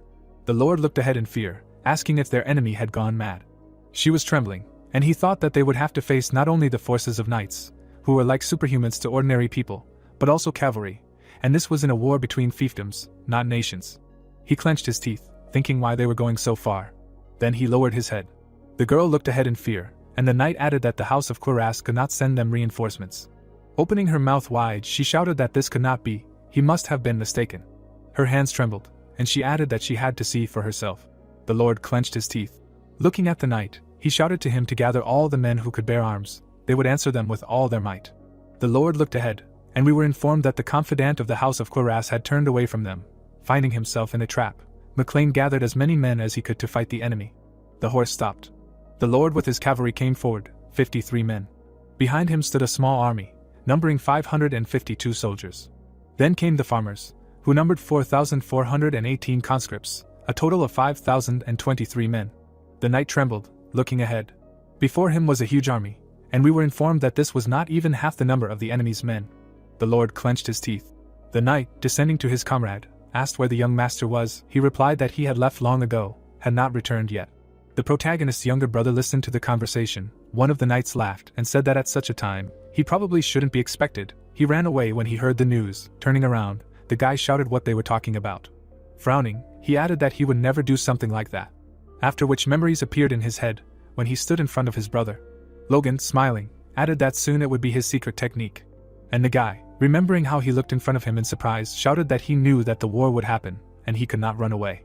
Looking in fear in front of him, he heard someone ask that the first young master had run away. One of the knights, lowering his head, added that, apparently the rumors were true. The guy turned pale, looking to the side, and the lord replied that he would have to replace his brother. He added, frowning, that he should remain determined, no matter what happened. The lord grabbed his spear, thinking that why he couldn't believe it, but now something else was important. Raising his spear up, he shouted for everyone to get ready. They needed to defeat these worthless people. The knights rushed into battle. The man, smiling, looked ahead, saying that Patrick had finally grabbed his sword. Riding forward on his horse, he shouted that his knights were his swords. Let him face them. The lord looked menacingly ahead, pointing his spear forward. He surrounded his horse with a red aura. His weapon glowed brightly. The opponents, he thought that first he must break through the vanguard. Opening his mouth wide, he made a dash forward. He pushed off the ground. After which he pointed his weapon at the enemy's shield. His eyes turned pale, and he thought that he was able to block his blow. He looked ahead in surprise for a few seconds. As suddenly the knight smiled. The guy was breathing heavily, looking ahead. Then he turned his head. He saw someone lying on the ground, clutching his hand. After which he turned the other way. He saw his ally, stretching out his hand, asking for help. Gritting his teeth, he thought that their affairs were bad, they were losing. Raising his head, he continued to think that their troops were so outnumbered that they sent them to fight even with a Bao like him. If they surrounded them, then it would definitely be the end. Suddenly, someone hit him on the head. The boy fell to the floor. The soldier raised his spear over him, shouting for him to die. A second later, someone knocked his spear away. Suddenly, a blade was thrust into his chest. The warrior, looking ahead, told the boy to get up and grab the spear. The boy extended his hand and, smiling, thought that he was an ally, after which he thanked him. A moment later, blood gushed out. His savior fell with an arrow stuck in his neck. The boy jumped up in horror. He ran, thinking that he needed to go to the rear as far away from the enemy as possible. Looking around, he saw how many of his comrades fell to the archers. Then he stopped, felt a strange aura. His face turned pale. In front of him, he saw the cavalry, wondering if they were already here. He looked ahead in fear, wondering if they would all die. The Lord, surrounded by an aura, was fighting with a swordsman. He looked ahead menacingly. Gradually, the warrior began to give up his positions. Smiling, he said that he lived up to his name. They had prepared so hard that he could not believe what was happening. The Lord clenched his teeth in displeasure. His hand was shaking, and he wondered if he had survived his blows containing power. He did not know that Tezran had a high-ranking knight. Then the guy reached for his sword. Several knights surrounded the Lord, and he wondered if the other four were at least of middle rank. Looking to the side, he wondered if that was why they were so confident. He looked ahead menacingly, asking that they were the ones who were preparing to deal with him. Smiling, the knight replied that he liked their training. After which the warriors headed towards the Lord. He, sitting on his horse, thought that if he could not hold out longer, then the knightly order would not be able to, and then, suddenly his spear fell to the ground. He grabbed his sword. Rushing forward, he shouted that he would not allow this. A moment later, he struck his opponent with all his might. He was pushed back. A second later, he looked ahead in fear. The Lord, quickly approaching, was ready to cut off his head. Then suddenly he stopped. Turning around, he saw how they came from behind him. At the last moment, he was able to dodge the spear, and then parried the attack with his sword. Looking around, he shouted that they were scum, they did not know knightly honor. One of the opponents, smiling, answered what he was talking about. His comrade added that he should not pay attention. These were his last words before death. The high-ranking echidna looked ahead and replied so that they would not forget that he was a trained high-ranking knight. Suddenly, the Lord jumped off his horse to strike. And a second later, he used all the strength he had put into his blade. Suddenly, his eyes widened. Turning around, he saw his opponent behind him. He pierced the Lord with his blade. A second later, he smiled. He pulled his spear back. And the Lord, his mouth wide open, screamed in pain. His legs began to tremble. He put his sword in front of him, thinking that while the high-ranking knight was blocking his blows, the others were attacking. This was clearly a trap, but he could not get around it. Looking at the fighting warriors, he thought that they even brought people from the rear. He breathed heavily, looking ahead. After which, he clenched his teeth, thinking that his son had escaped all that he had done. Looking at his opponents, he continued to think that he hoped that at least he could continue his family legacy. The Baron watched as the Lord was destroyed by his charges. Smiling, he thought that he did the right thing by not telling anyone about his high-ranking knight. Now all that was left was to defeat Patrick and take the castle. Looking ahead, he continued to think that once he had him in his hands. Suddenly, his face turned pale. Turning around, he thought that it was the sound of cavalry. Behind him was a knight. Coming closer, he shouted that they had found a detachment of cavalry in the rear, about 300 of them. The Baron asked in surprise that they had an elite detachment. The knight, looking ahead, replied that it was unusual that they did not have spears. Imagining a horseman in his mind, he added that their only weapons were small crossbows. The Baron spat to the side. He laughed and replied that he was talking about the ones that the hunters were using, and that he should send soldiers from the rear and archers and finally get rid of them. He imagined himself destroying the opponents and added that they were not an elite unit, but some worthless warriors. Suddenly, he looked down in surprise. His face turned pale when he saw his soldier fall dead. He turned his head in fear. Behind him, he saw the cavalry pointing their crossbows at him. Logan looked menacingly ahead. Then he frowned.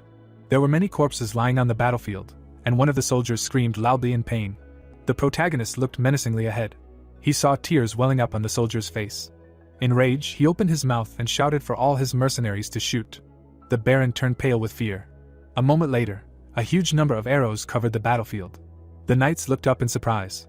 The guy's face turned pale and he shouted that they had such a squad, after which the warriors began to fall dead one by one. He put his shield up.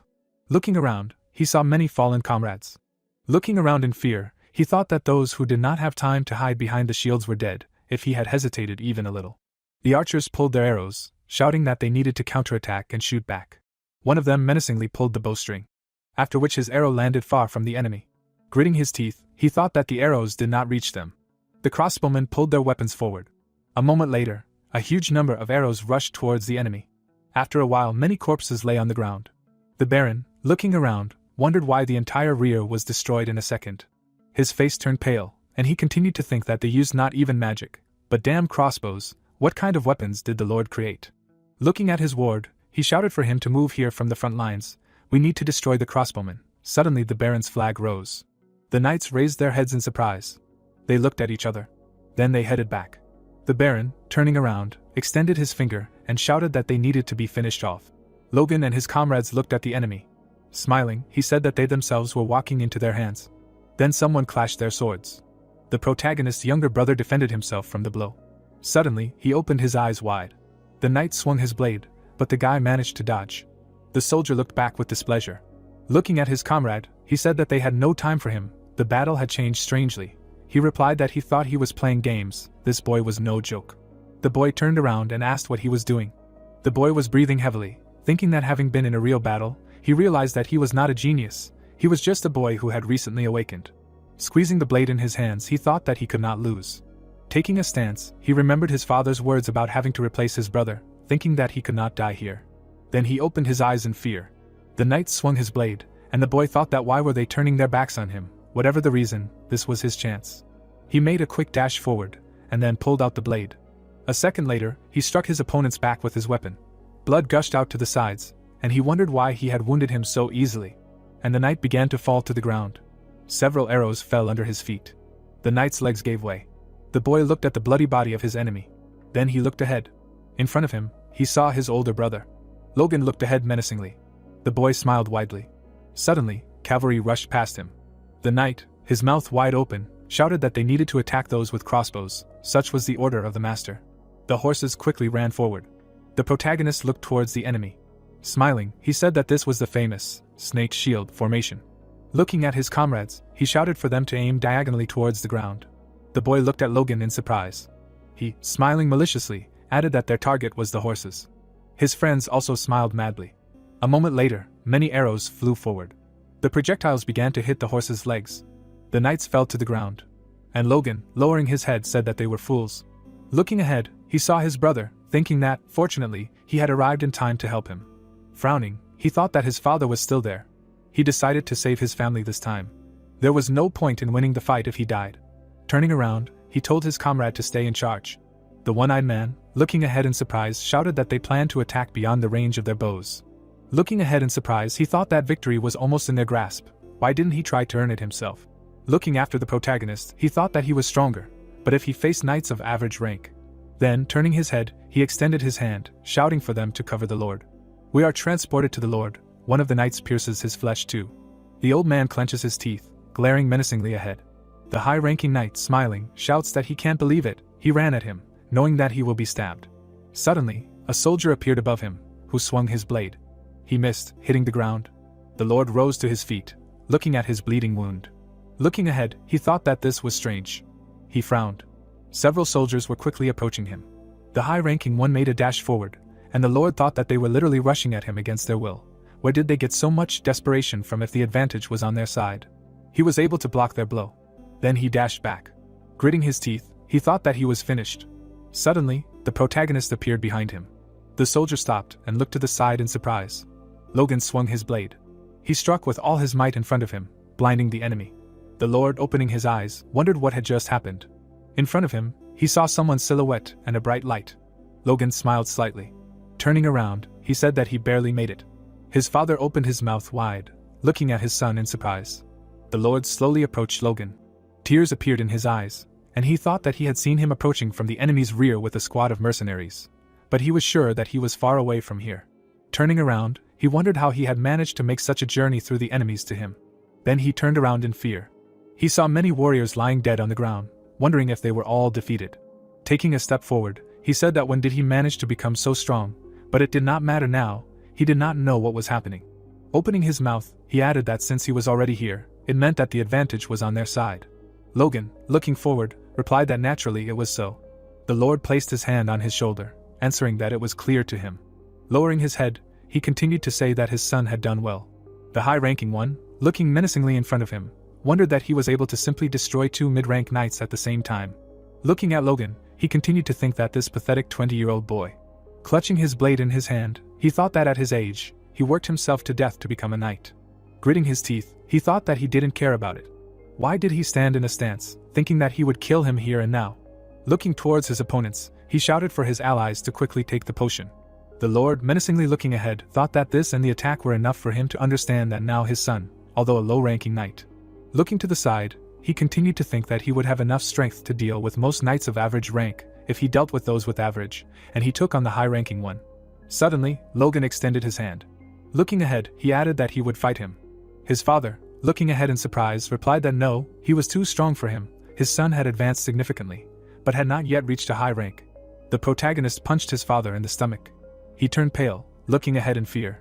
Then he fell to his knees, and Logan, stretching out his hand to him, replied that even he could defeat him in such a state. Let him trust and allow him to fight him. The protagonist frowned, and the Lord lowered his head. After which, getting up, he replied that the eye was given, but let him be careful.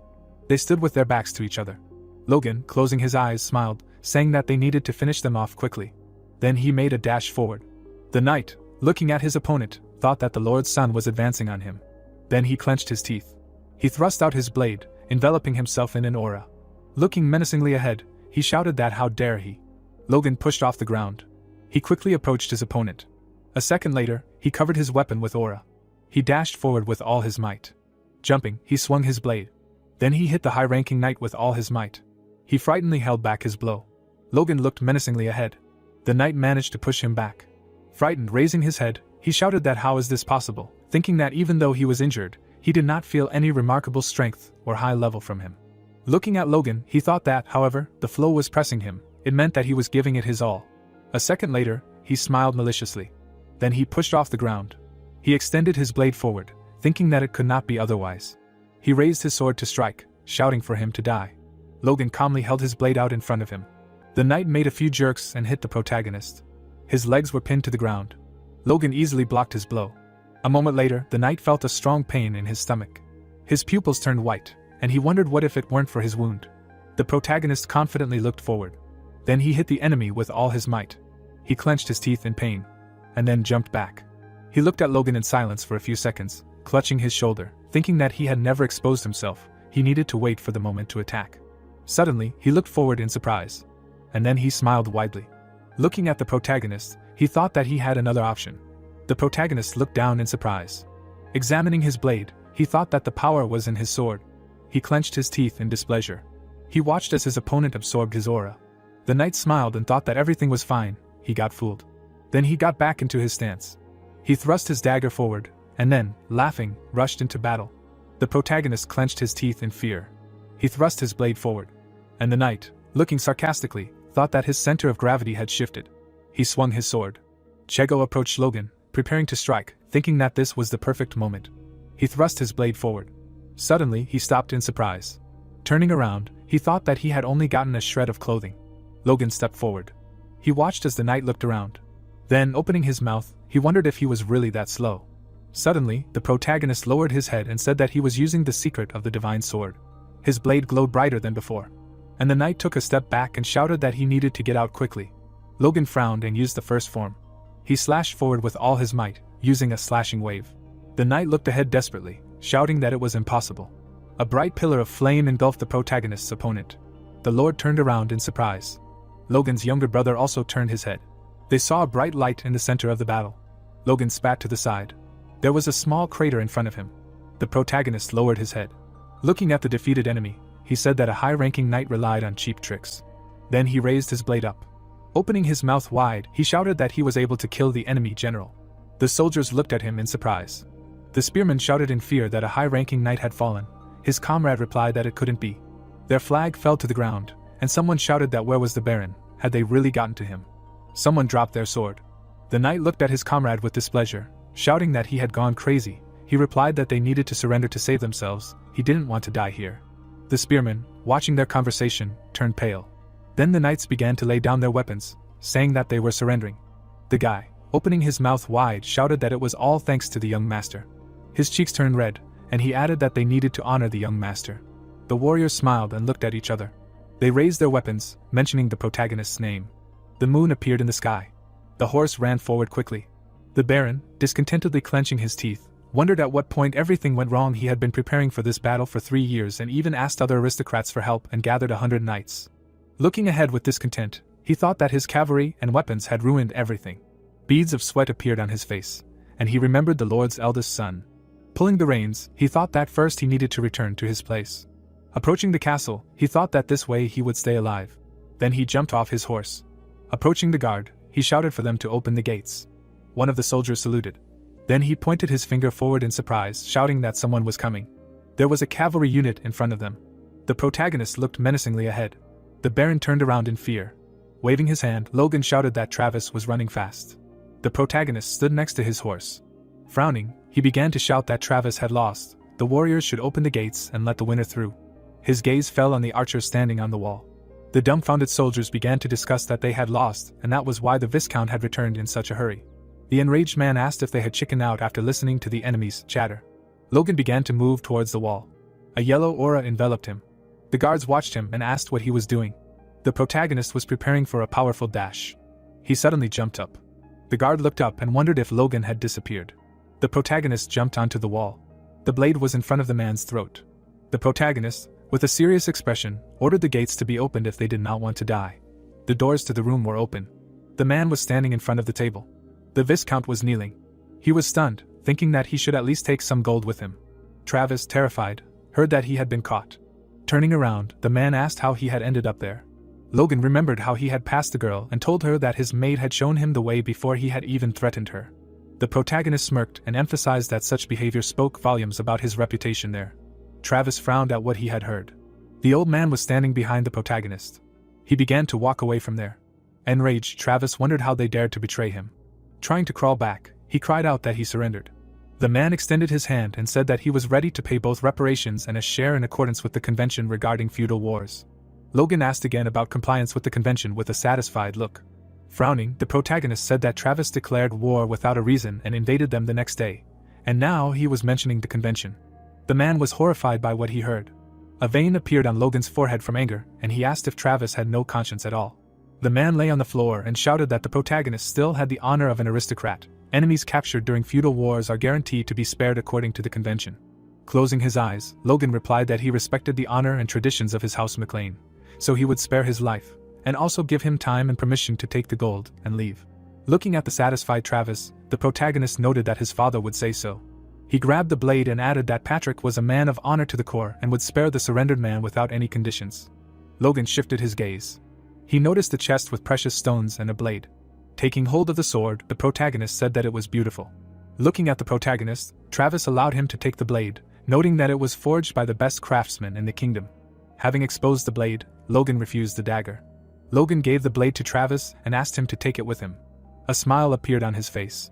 The protagonist plunged the dagger into the Viscount's chest. The stunned man began to cough up blood. The protagonist, with a calm face, said that he did not say that he would spare him, but said that his father would have done so. Logan held Travis's hand and thought that he and Patrick were not alike. With an evil smile on his face, he asked if Travis dared to talk about honor. Sitting in front of him, Logan asked him if he realized how many people had died because of him. The guy, covered in a red aura, said that the man's miserable life would end there. Tears began to flow from Travis's eyes. His gaze became empty. Logan calmly watched his death. Looking at Travis's corpse, the protagonist asked him to thank God for a quick death. The protagonist looked at his bloody hand. He clenched it into a fist. Smiling, Logan stated that they had finally survived the disaster. Rising to his feet, he noted that it was time to end this. The protagonist held his hands in front of his face. He tensed his lips. Standing in the room, Logan began to scream that Travis had committed suicide. Gusts of wind enveloped the castle. The guy ran to the protagonist in the room. Standing in front of the protagonist, he suggested that he should look into the underground dungeon of the castle. Logan started to leave and agreed with this. A few days later, the protagonist was looking at the evening sky. Patrick stood in front of his son on the fortress wall and asked what Logan was saying, noting that he had arrived at Travis's castle as soon as he had recovered. He asked with a serious expression if the Viscount had committed suicide. Standing in front of him, the imperturbable protagonist suggested that Travis must have been in despair. Holding his chin, Patrick asked if Logan had killed him. He began to examine his son's tense face. Closing his eyes, the protagonist admitted that he had done it on purpose. Stretching out his hand, he said that they had to take his lands back under their control. He did not want his line to live and cause them problems in the future. Patrick's face was serious. Closing his eyes, he replied that he agreed with this decision, because the protagonist was already an adult, and he had his own reasons for doing so. Logan calmly thought that his father had changed. Putting his hand on the wall, Patrick turned to his son. Looking around, he stated that he had played a vital role in this battle. He did not turn around and quietly thanked him. A smile appeared on Logan's face. The embarrassed father brought his fist to his mouth. He turned to face the protagonist. Standing in front of him, he announced that he would become the official heir to the McLean house. The surprised protagonist turned to his father. There was a smile on the man's face. The protagonist lowered his gaze. He said with a satisfied look that he apologized, since he had to refuse. The dumbfounded Patrick clarified if Logan was refusing the offer to become his successor. Looking at his son, he asked if the protagonist was worried about his reputation, adding that if so, his contribution to the battle completely changed it, to which he received the answer that it was not about that. Putting his hand on his chest, Logan said that the McLeans are a family of knights. Ranian is better suited for this position. Patrick listened with a serious expression as Ranian began using the Force at 14, 5 years before him. An image of his younger brother appeared in the protagonist's imagination. Frowning, Logan said that it was impossible to predict what feats he would perform when he reached his age. Patrick looked at him silently. Looking at his son's upset expression, the man replied that he was right, but the head of the house was not made for combat achievements. Smiling, Logan thought that perhaps, judging by what was known today, but if Ranian, like in his past life, were to obtain the title of the youngest user of the Force, there would be no more problems. The protagonist imagined the image of Ranian from his past life. A drop of sweat ran down the protagonist's face while he thought that the more important thing was that becoming the heir would not give him any advantage. He did not have time to learn how to be a baron. Logan stood quietly and stated that as an older brother he wanted to give his younger brother a chance. He hoped that Patrick would wait until Ranian reached the right age. The man was delighted to hear this. He lowered his head and said that he did not expect the protagonist to be so attentive to Ranian, adding that he would accept his request and postpone the choice of the heir for 5 years, when the youngest son becomes an adult. Logan thanked his father with a satisfied look for this.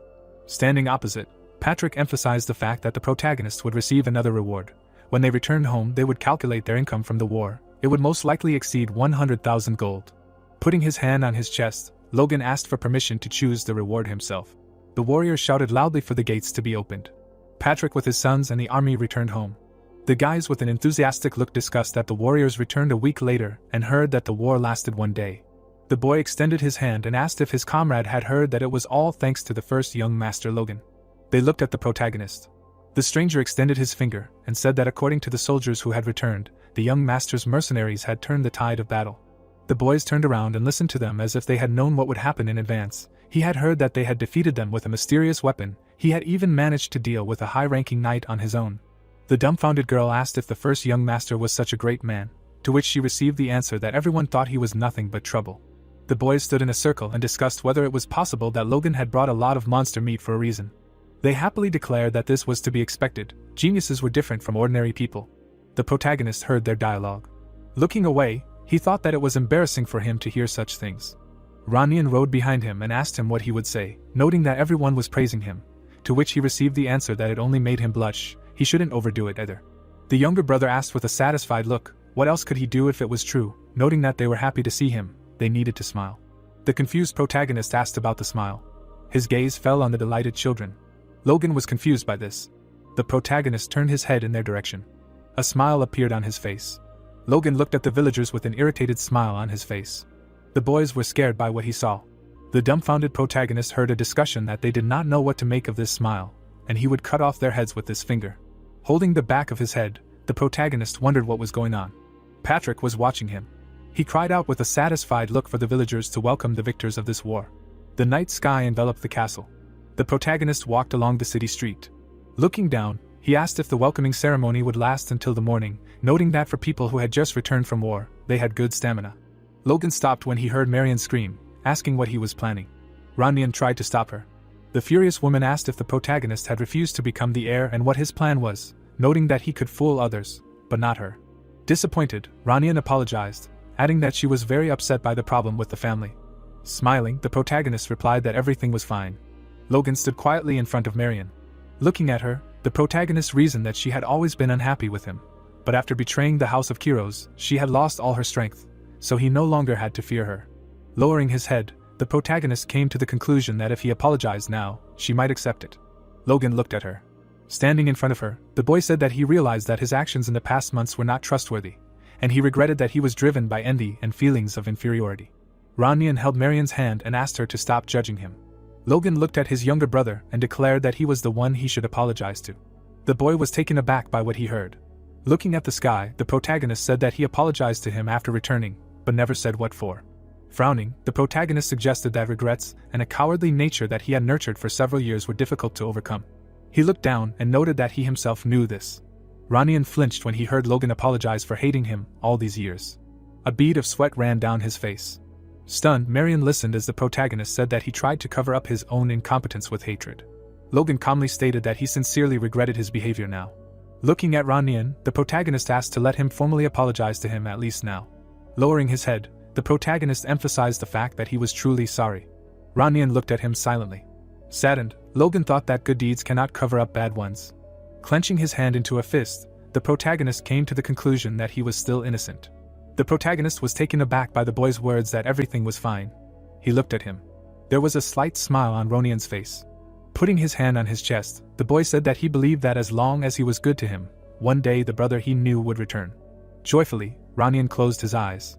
Logan, looking satisfied, thought that in vain he had not dared to do this earlier. Turning his gaze to Marian, the protagonist addressed her. He remembered helping his brother learn how to handle a blade and said that he sincerely cared about Ranyan. He patted his brother on the head and said that he hoped that he would be the heir. Frowning slightly, the protagonist added that he understood that he could not ask him to trust him right away, so she should watch everything he did from now on. Marian lowered her head. The protagonist looked at her. He smiled silently.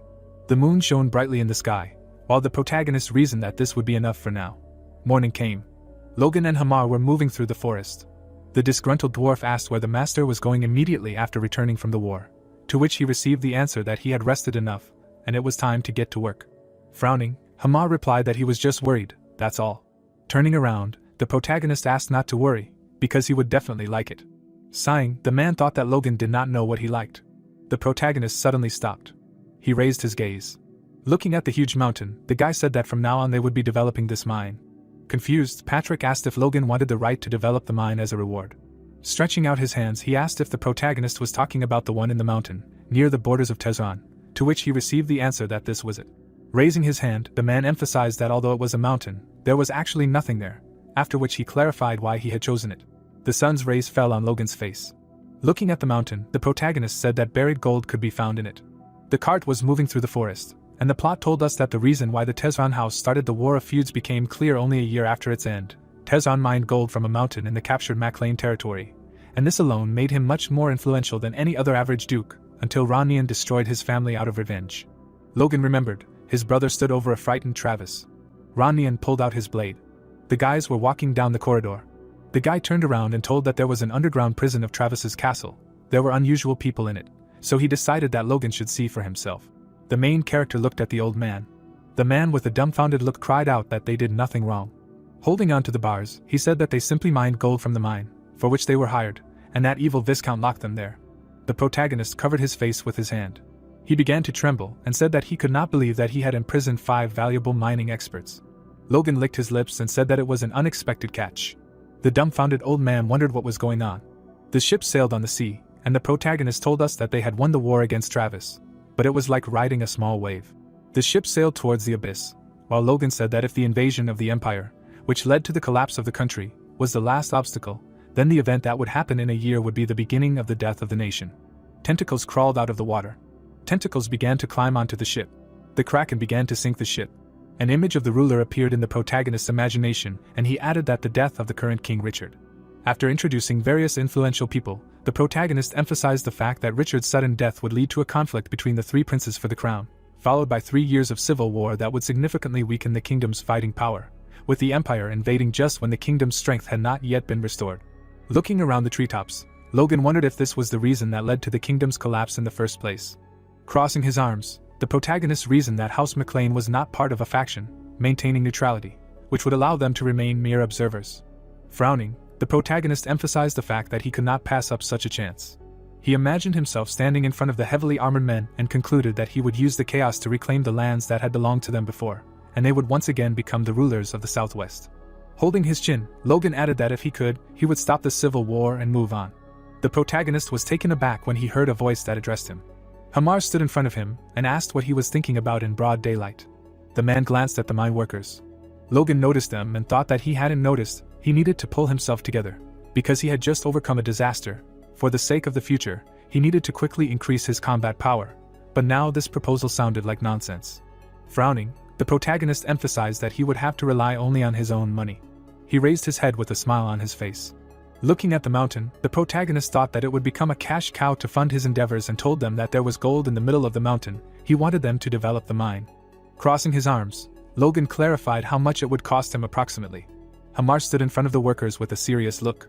He thought with a puzzled face that this was another ridiculous task. The old man raised his hand and wondered if Logan was telling the truth, noting that Travis had promised to pay a lot, so he immediately agreed, and then asked if he was sure there was gold there. Sighing, the protagonist replied that he was sure of it. The furious protagonist stated that he had seen it himself. The dumbfounded man asked in his mind how he had seen it. Pointing his finger at his subordinates, the protagonist said that for their information, this task was secret, so they would have to work in 6. The puzzled old man cried out that working in 6 was an exorbitant amount of work. He turned his attention to Hamar and added that even with a dwarf it was difficult. The furious man mentally asked the dwarf to support him. Hamar looked at him silently. Looking away, the dwarf said that they could simply prepare for death in advance. They should sleep less and give up normal human life. The dumbfounded old man came to the conclusion that he was finished. Smiling, Logan thought that Hamar was a good man, because he already thought like a worker. Looking around the mountain, the protagonist asked if they were ready to start, adding that he would like to hear about the payment. The old man held out his hand and said that they needed to get to the gold first to determine the scale of the work, but 5 million gold would be good as a down payment. Hamar said with a serious expression that it would take a long time to develop the mine safely, with half a year just for preparation, and then another half a year to operate at full capacity. The protagonist looked down and began to reason that he knew it would take a lot of money and time, but this gold had made the Viscount richer than other dukes, and he needed to get it at any cost. Logan looked up and thought that if he could only sell the monster meat now, he would invest the proceeds in the mine. Holding the back of his head, the protagonist emphasized the fact that the effects would only be known in half a year. Logan scratched his neck and mentally wondered if he needed to wait, adding that if he removed the toxin from it, he could use it as a medicine right now. The protagonist lowered his head and thought that he had used a neutralizing agent for this when he was a mercenary, and he could do the same now if he did it himself and sold it. Logan clenched his fist with satisfaction. The plot shifts to a week later, when the sun's rays fell on the McLean's house in the south. Rick stood in front of the barrels and said that this was the protagonist's cloudy medicine, made from night grass, herbs from the plot, and Leica herbs. Pointing his finger at the servant, the protagonist said that he asked not to call him Cloudy. This was a neutralizing agent. Rick held out his hand and said that the monster meat was in the storage room, as he had asked, after which Logan asked him to go with him to use the prepared agent on the meat. A dumbfounded Rick loudly asked if the protagonist wanted him to go with him. Holding his head, the guy started screaming that he didn't want to do this. The protagonist had never been to us, so he didn't know anything. An irritated Logan wondered why Rick was suddenly fidgeting. He covered his nose with his hand. Standing in front of the warehouse, the protagonist asked what that stench was. The dumbfounded protagonist thought that he knew it would smell, but the smell made him feel sick. Yellow energy began to envelop his body. Closing his eyes, Logan exhaled. The protagonist began to enter the room and called Rick with him. Looking at the sky, the protagonist said that he paralyzed his sense of smell with force. If the guy felt bad, he should awaken his power. The protagonist handed over the powder and asked to sprinkle it on the meat. Watching Rick, Logan added that he should not feel sorry. All the meat should be in powder, the black spots are poisonous, so he should be careful. Rick began to chop the meat into mince. The guy made balls from the mince. Holding the ball in his hand, the protagonist asked if it looked like medicine. Standing in front of the table, Logan said that they would sell it, Rick would create it, so he should remember how to do it. The guy closed his eyes when he heard that the protagonist would pay him 100 gold for each pill. Having pulled out the medicine, the protagonist said that now it was necessary to test its effectiveness, after which Rick asked what it was for. The puzzled guy heard that it was for men's health and asked how to understand this. Logan imagined an exhausted rabbit trying to crush something. A white hare came up to him and touched him. There was medicine in his hand. The rabbit ate the pill. The beast began to crush much more intensively. The rabbit's body became huge and muscular. A loud scream was heard in the barn. Holding his neck, Rick said that now everything was clear to him, after which he said that there was one person on whom he could test. Taken aback, the protagonist asked who he was talking about. Rick extended his finger and replied that he was talking about Lord Dwayne. The protagonist introduced the man and wondered why his ears were burning.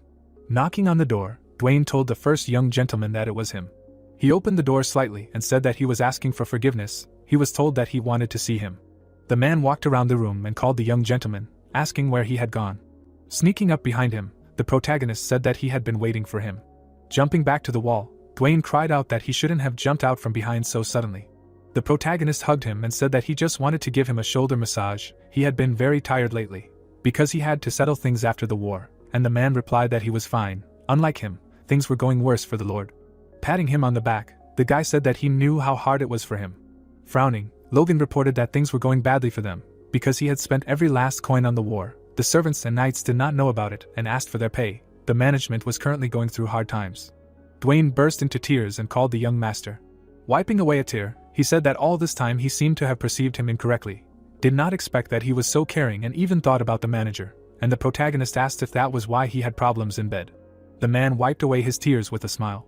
He anxiously walked forward and asked him to forgive him. Extending his hand with the medicine, the protagonist said that he wanted to give it to him.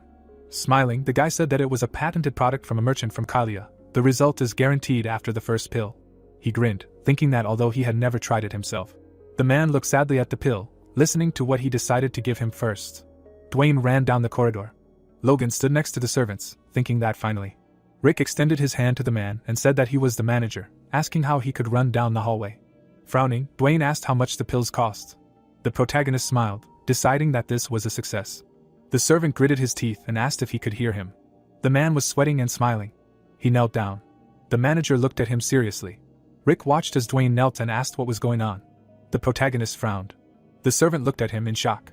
Logan took out the box. Handing it to the man, he thought about how after the first successful time, men bowed their heads before him, and the experiments continued. The protagonist sat at the table in front of the knight, and reported that he had heard rumors that he and his wife had been having a lot of fights in recent days. The boy covered his mouth with his hand and said that it was enough, let him just try to accept it. Vincent swallowed the pill. A fire flared up in his thoughts. The man stepped on the floor and called the young master. Sitting behind him at the table, the protagonist told him to go to his wife. Smiling, he said that he would talk to his father himself. Vincent looked at him happily and thanked him. The man walked through the office and said that he asked for permission to take his leave. Patrick turned away, telling his son what about it. Blushing, he continued to say that it was wonderful.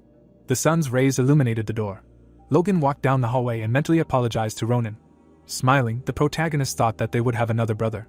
Frowning, Rick asked in anger why he did not offer him, since he worked harder than everyone else. The protagonist calmly looked at him. He lowered his eyes.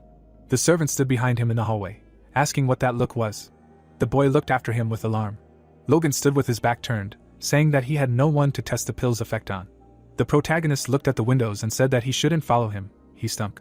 A voice came from the magic ball, saying that it was clear that if the medicine worked, there would be demand. The protagonist sat at the table and said that they should take 100 gold pieces each, 1,000 for a set of 10.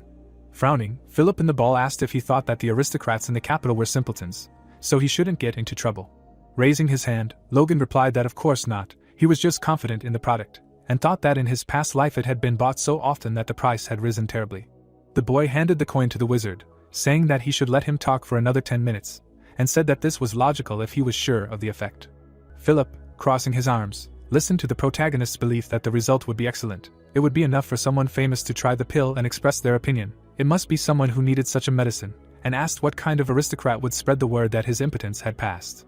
The protagonist grinned and said that many ears always listen to the conversations of aristocrats. Even if it is a secret, rumors will still spread, and other buyers will flock like bees to honey. Touching his chin, the guy said that in that case. Gritting his teeth, Logan listened to him suggest going to a banquet in the capital, and clarified whether he was serious. Looking away, the protagonist thought that he only went to celebrate victories when he was a mercenary. His family did not have money for banquets. Philip in the ball extended his hand, saying that it was the easiest place to establish connections. Although it would take time to advance his business, he would have gone himself if he had not been a commoner, because it would not be possible to sell medicine at a banquet. Taken aback, the protagonist asked again whether to sell at a banquet.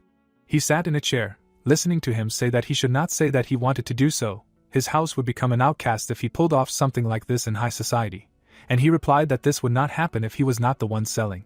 Logan looked at the magic ball and said that he remembered what he told him about the informant in the capital. He should go to him and find out about everything they might need. Smiling, the protagonist said that he would soon arrive in Grand. He would find out the details when they met. The guy sadly looked away, thinking that he had a bad feeling. The plot moves us to a week later, when the protagonist got off his horse and said that they had arrived. Philip stood behind him in the capital, telling him that he had indeed arrived. Taken aback, he asked how he had managed to get permission, specifying that he meant to sell the aphrodisiac. Turning around, Logan replied that of course he hadn't told him about it. The protagonist looked at the cart and said that although it was difficult to bring 3,000 boxes without a servant, the protagonist smiled and thought that his father had agreed faster than he thought, probably because of his success in the war. The guy extended his hand and said that when he had come the first time, he hadn't had any servants with him either, asking if he thought it was normal for the son of a noble house to travel like that. Looking away, Logan replied that it was difficult to choose a route when servants were around, not to mention that they had their own work to do. He looked down, thinking that, speaking of work, he had loaded Rick with a big task. The boy remembered the servant smiling and calling the young master, thinking that he had done everything for him in both his past life and this one. The protagonist imagined Rick holding his neck and asking if he could return to his duties, if he wanted him to work on his day off. Imagining the boy turning away and saying that the servants were saying that he smelled bad lately, they didn't even come near him. Would he ever be able to get married? The protagonist thought that he was really very grateful to him. He remembered the servant with his pockets full, asking if he said he was a little short of pills. No way, which meant he would beat him for every one that fell out when he shook him. Philip stood in front of him worriedly, wondering if the expression on his face was familiar, if he was having a flashback. Logan clenched his fist in joy and said that as a token of gratitude to Rick for doing such a job, he would name the medicine Emporic. The guy looked at him in shock, thinking that there was no doubt he was crazy. Looking at the coat rack, Philip said that he must be tired after a long journey. It would be better to recuperate at the bar. The protagonist was sitting at a table in the room and asked if he should not tell about the aristocrats who had problems with it, in a place full of ears. Turning to him, the guy said that he went to the informant to find out what he asked for. The protagonist propped his cheek on his fist and listened to him say that he was really going to pay him 900 gold for each document. Smiling, Logan replied that he charged a lot, but he did a good job. Philip frowned, hearing that if he conveyed his words correctly, they would receive the information they needed, and said that he repeated everything to him word for word. He held up a finger and said that first, they needed the names of nobles who had been married for the last 10 years but had no children. The guy held out 2 fingers, saying that second, the names of nobles who had remarried or had mistresses. Philip leaned over to say that third, the names of nobles who ate food that increased stamina, and the protagonist replied that that was right. Then everything would be fine. He had done a great job, not just with this task, but with all the ones he had given him. The protagonist put his hand on his cheek, listening to how the real trouble had happened the day he had heard the news of the war. He couldn't even imagine how worried he had been until he found out it had ended that evening. Frowning, Logan heard that when he thought about the mountain of monster meat he would have to deal with, he lost all appetite. Who would buy it? The protagonist threw a sheet of paper in his face and told him to stop talking and read this. Frowning, he asked who on the list he thought would be their first client. Philip started to cry.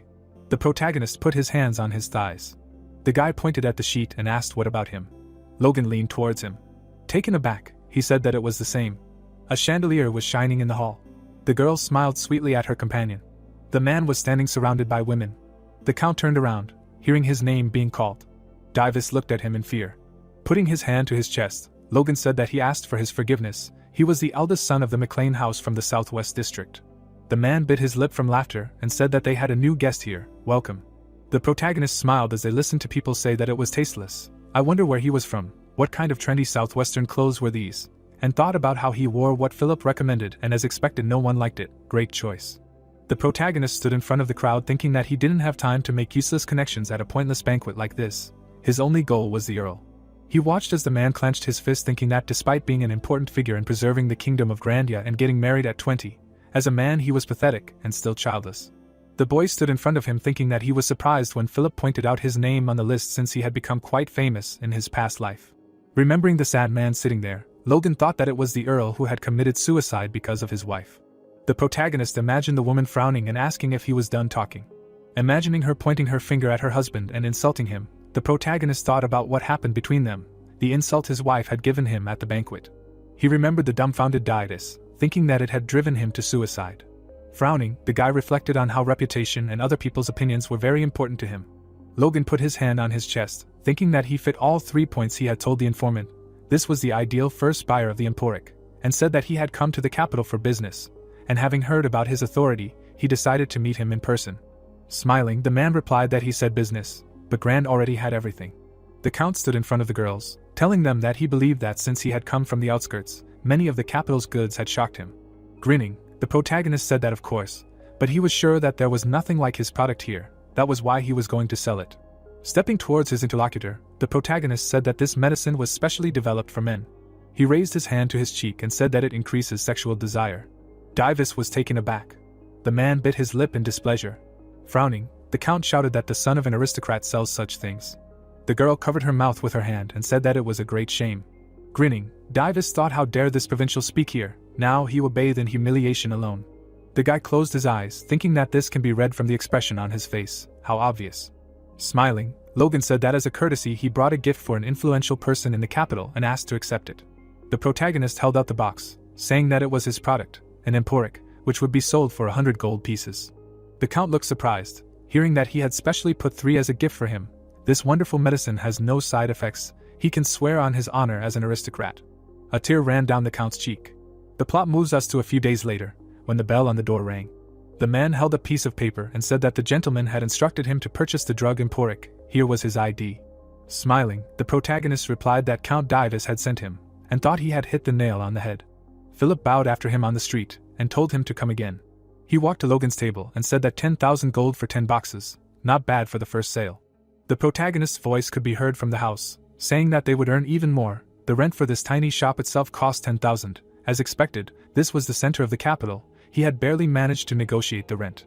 Philip raised his finger and said that they needed a place. It would be more useful if people could come in and inspect the goods themselves. He looked sadly and said that he went to a banquet almost every day, sometimes twice. The protagonist extended his hand and replied that one client was not enough for him. The guy grinned and said that they needed to advertise the product to as many people as possible. The plot moves us a week later, when the man was walking down the street. He looked down, thinking that he couldn't believe it. The count asked him to buy this medicine again. No healthy food had such an effect on him. The servant approached the crowd. Many people lined up in front of the house.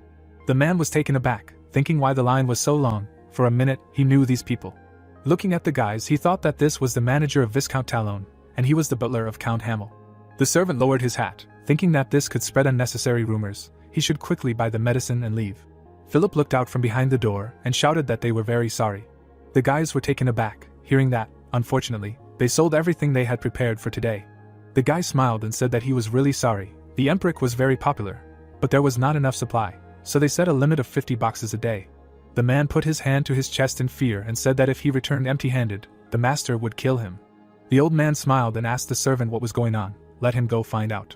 Grinning, the protagonist thought that introducing a limit stimulates buyers, and other people, seeing the crowd, will also be interested. Everything is going according to plan. Philip put his hands to his cheeks, shouting that there are no more goods for today, asking to come tomorrow. Smiling, he said that everything was sold out today. The stranger picked up the bag, hearing that it was sold.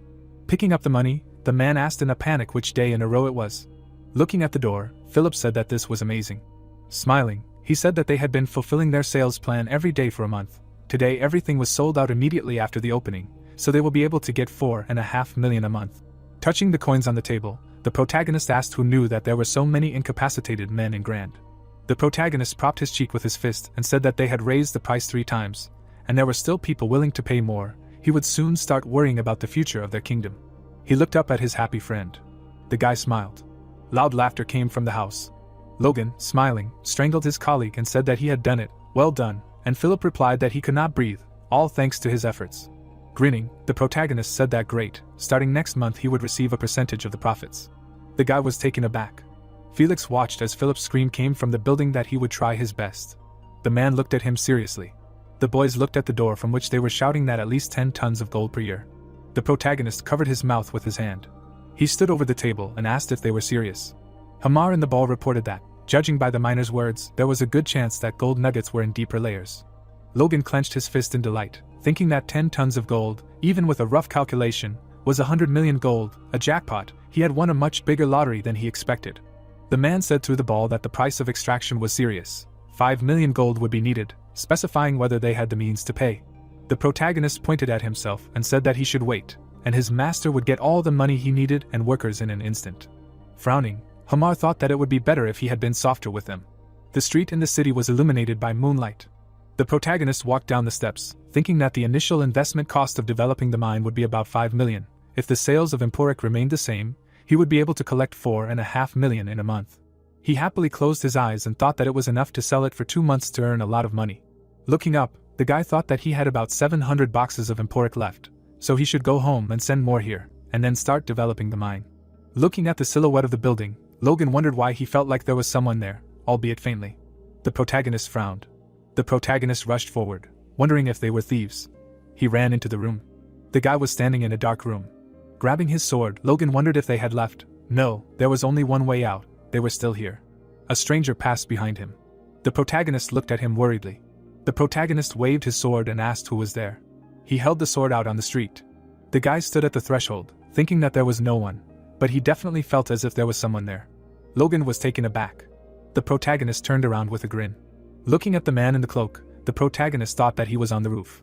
The guy tore himself off the ground. He rushed upward in rage. The man was standing on the roof of the house. Logan swung his sword. Felix dodged the attack. He looked at him in surprise. The guys were standing opposite each other. Gritting his teeth, the protagonist asked who he was. Felix frowned silently. The protagonist watched as the enemy disappeared. The guy was taken aback. He stood on the roof, thinking about how there was no trace of his presence left, although he had just been in front of him. Logan looked down. The protagonist picked up a piece of cloth. Raising his hand, the protagonist asked what kind of nonsense this was. Morning came. Taken aback, Philip asked if an aura user had snuck in. The guy sat at the table and replied that it was just a guess, but at the very least, he was an advanced force user. He crossed his arms and explained that it wasn't just that he felt he had a high rank, the thief was obviously very different from him. His friend looked down sadly and asked how an aura user could be a thief. Someone who possessed it could go from being a slave to being an aristocrat. Would such a person stoop to robbery? Frowning, he asked what was stolen, if it was medicine. Logan put the box on the table and said that it was just 2 pills of emporic, that's all. Philip shook the medicine into his hand and said that it was only 2, which meant he wasn't interested in the money. He took it for himself. The protagonist was taken aback when he heard him ask if there were any incapacitated aura users. The protagonist extended his finger to check if there was an aura user on his list, and his colleague replied that no, he had been asked for an extra fee because it was incredibly sensitive information, and he refused. Looking up, Philip said that he remembered, there was one person. The guy imagined the boy running happily and telling that he was a childless aura user who lived in the capital. The man watched the children running along the road. He looked at them sadly. The woman looked at him and asked what she was looking at. Felix spread his hands and replied that he was simply enjoying the views of the street. The husband looked away, worried. The wife looked at the happy family and said, again at the children, then. She put her hand to her chest in disappointment, listening to him say that no, he liked the cityscape, he should not allow himself stupid thoughts. Turning around, the man said that they should go home. The woman hugged him and said that she was so happy to have met him, he knew. Felix looked at her sadly. He hugged her tightly and replied that he was glad too. Imagining the grinning knight, the protagonist thought about how he was the best swordsman in the kingdom. Sadness and regret were rooted in his heart. It all started with a simple wound he received in his youth. Fighting for his country, he was injured in the groin area. Being a youth, he did not care about another honorable wound received while performing his knightly duty. Felix looked at the sky with sadness, wondering what the meaning of the title of Duke and the glory of the strongest on the entire continent was. Frowning, the man thought that without a child to inherit it, everything would sink into oblivion. He remembered sitting on the couch with his wife. Felix imagined how she took his hand. The Duke imagined how the girl looked at him and said that for him this must be agony. The man remembered his wife holding his braid and telling him that if he didn't mind, she should let him stay next to him. He imagined her crying desperately. Felix thought about how sad he was and wondered if there was no way he could repay her for the boundless love he received. The man walked in front of the servant on the street and asked why he had to come earlier, since they were only pressuring him with words about the need to have an heir. Louis looked at him with sympathy. Walking behind, he said that he would try to express himself more carefully. A very effective medicine had recently appeared in the capital. The guy frowned. Felix turned around and asked if it was true. Louis walked behind him, saying that it apparently even healed physical wounds. Raising his hand, he said that he did not know if he would believe it, but there were many reviews about its effectiveness. Closing his eyes, the Duke thought that he had already tried the medicine after stealing it. Felix stood in front of him, worried, thinking that he never expected to commit robbery, even if his wife's tears bothered him. What a shame for all his students. Clenching his fist, he thought, not to mention that it had no effect. Looking at the palace, the Duke said that rumors should be treated with distrust. Felix walked down the street, thinking that rumors are just rumors. Medicine cannot cure what the aura did not help with. It's time to give up. We see the gate, near which the man cried out that he had already said it. The guard looked displeased and said that he could not meet him without an appointment, specifying how many times he should repeat it. Smiling, the protagonist replied that this is why he asked to simply tell him his name. The protagonist grinned and said that he would definitely want to meet after hearing it. Taken aback, Philip asked if he was going to personally visit the Duke. He put his hands on the table and said that he should not tell anyone that he was planning to go to the strongest man in the kingdom, and asked him if he was the one who robbed him and how things were going with his wife. The guy frowned and asked if he was planning on doing that. Philip glared and said that he was asking for trouble and that he should just pretend that nothing had happened. Logan sat in the hallway thinking that if something went wrong, it would be bad for them. His colleague was right. But if that person really was the Duke, then this was an opportunity he couldn't miss. The man opened the door to the room. He extended his hand and said for him to come in. The protagonist walked into the room. Looking at Felix, who was turned away, the protagonist thought that this was a chance to create a strong bond with one of the strongest men in the kingdom. He bowed and said that he welcomed him and that he was the eldest son of the McLean house. The guy frowned. Logan looked at the man, wondering if he was about 70 but looked much younger. Had he slowed down his aging by using a strong aura? Felix looked at him and said that the McLean house was in the southwest region, asking why he had come such a long way from there.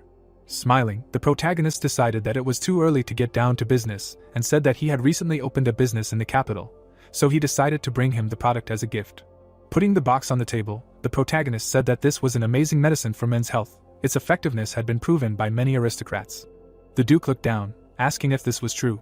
Smiling, the guy thought that there was no reaction. Now he was not sure if he really was the thief, then he would try to approach it from a different angle. He looked at the box and said that, however, such a thing would not suit a Superman like him. The man shuddered, hearing that he had brought something more special. Logan smiled and thought about what he had reacted to. He hadn't shown any interest at first because the emporic hadn't worked on him. The protagonist imagined a medicine box, thinking that the poison in the monster meat used in the current version of the medicine had been neutralized for use as an aphrodisiac and to treat dysfunction. Imagining a lot of pills, the protagonist thought that this ordinary poison wouldn't work on a superhuman, so he had accumulated it. He remembered the flying drop, thinking that he had created a powerful concentrate. The guy looked at the medicine box, saying that it was a limited edition of the emporic. Felix looked at him in surprise. Remembering how he writhed in pain, Logan thought about the fact that he called the version limited, because it concentrated the effect of 50 ordinary pills. He had the chance to experience it on himself, so it is safe to say that the effect will be, what a killer pain. If an ordinary person without a power core takes it, he will die, but the user of the aura will not. The protagonist put his hand to his chest and said that if he liked the effect of the pill, he asked to let him know, he will gladly send him more.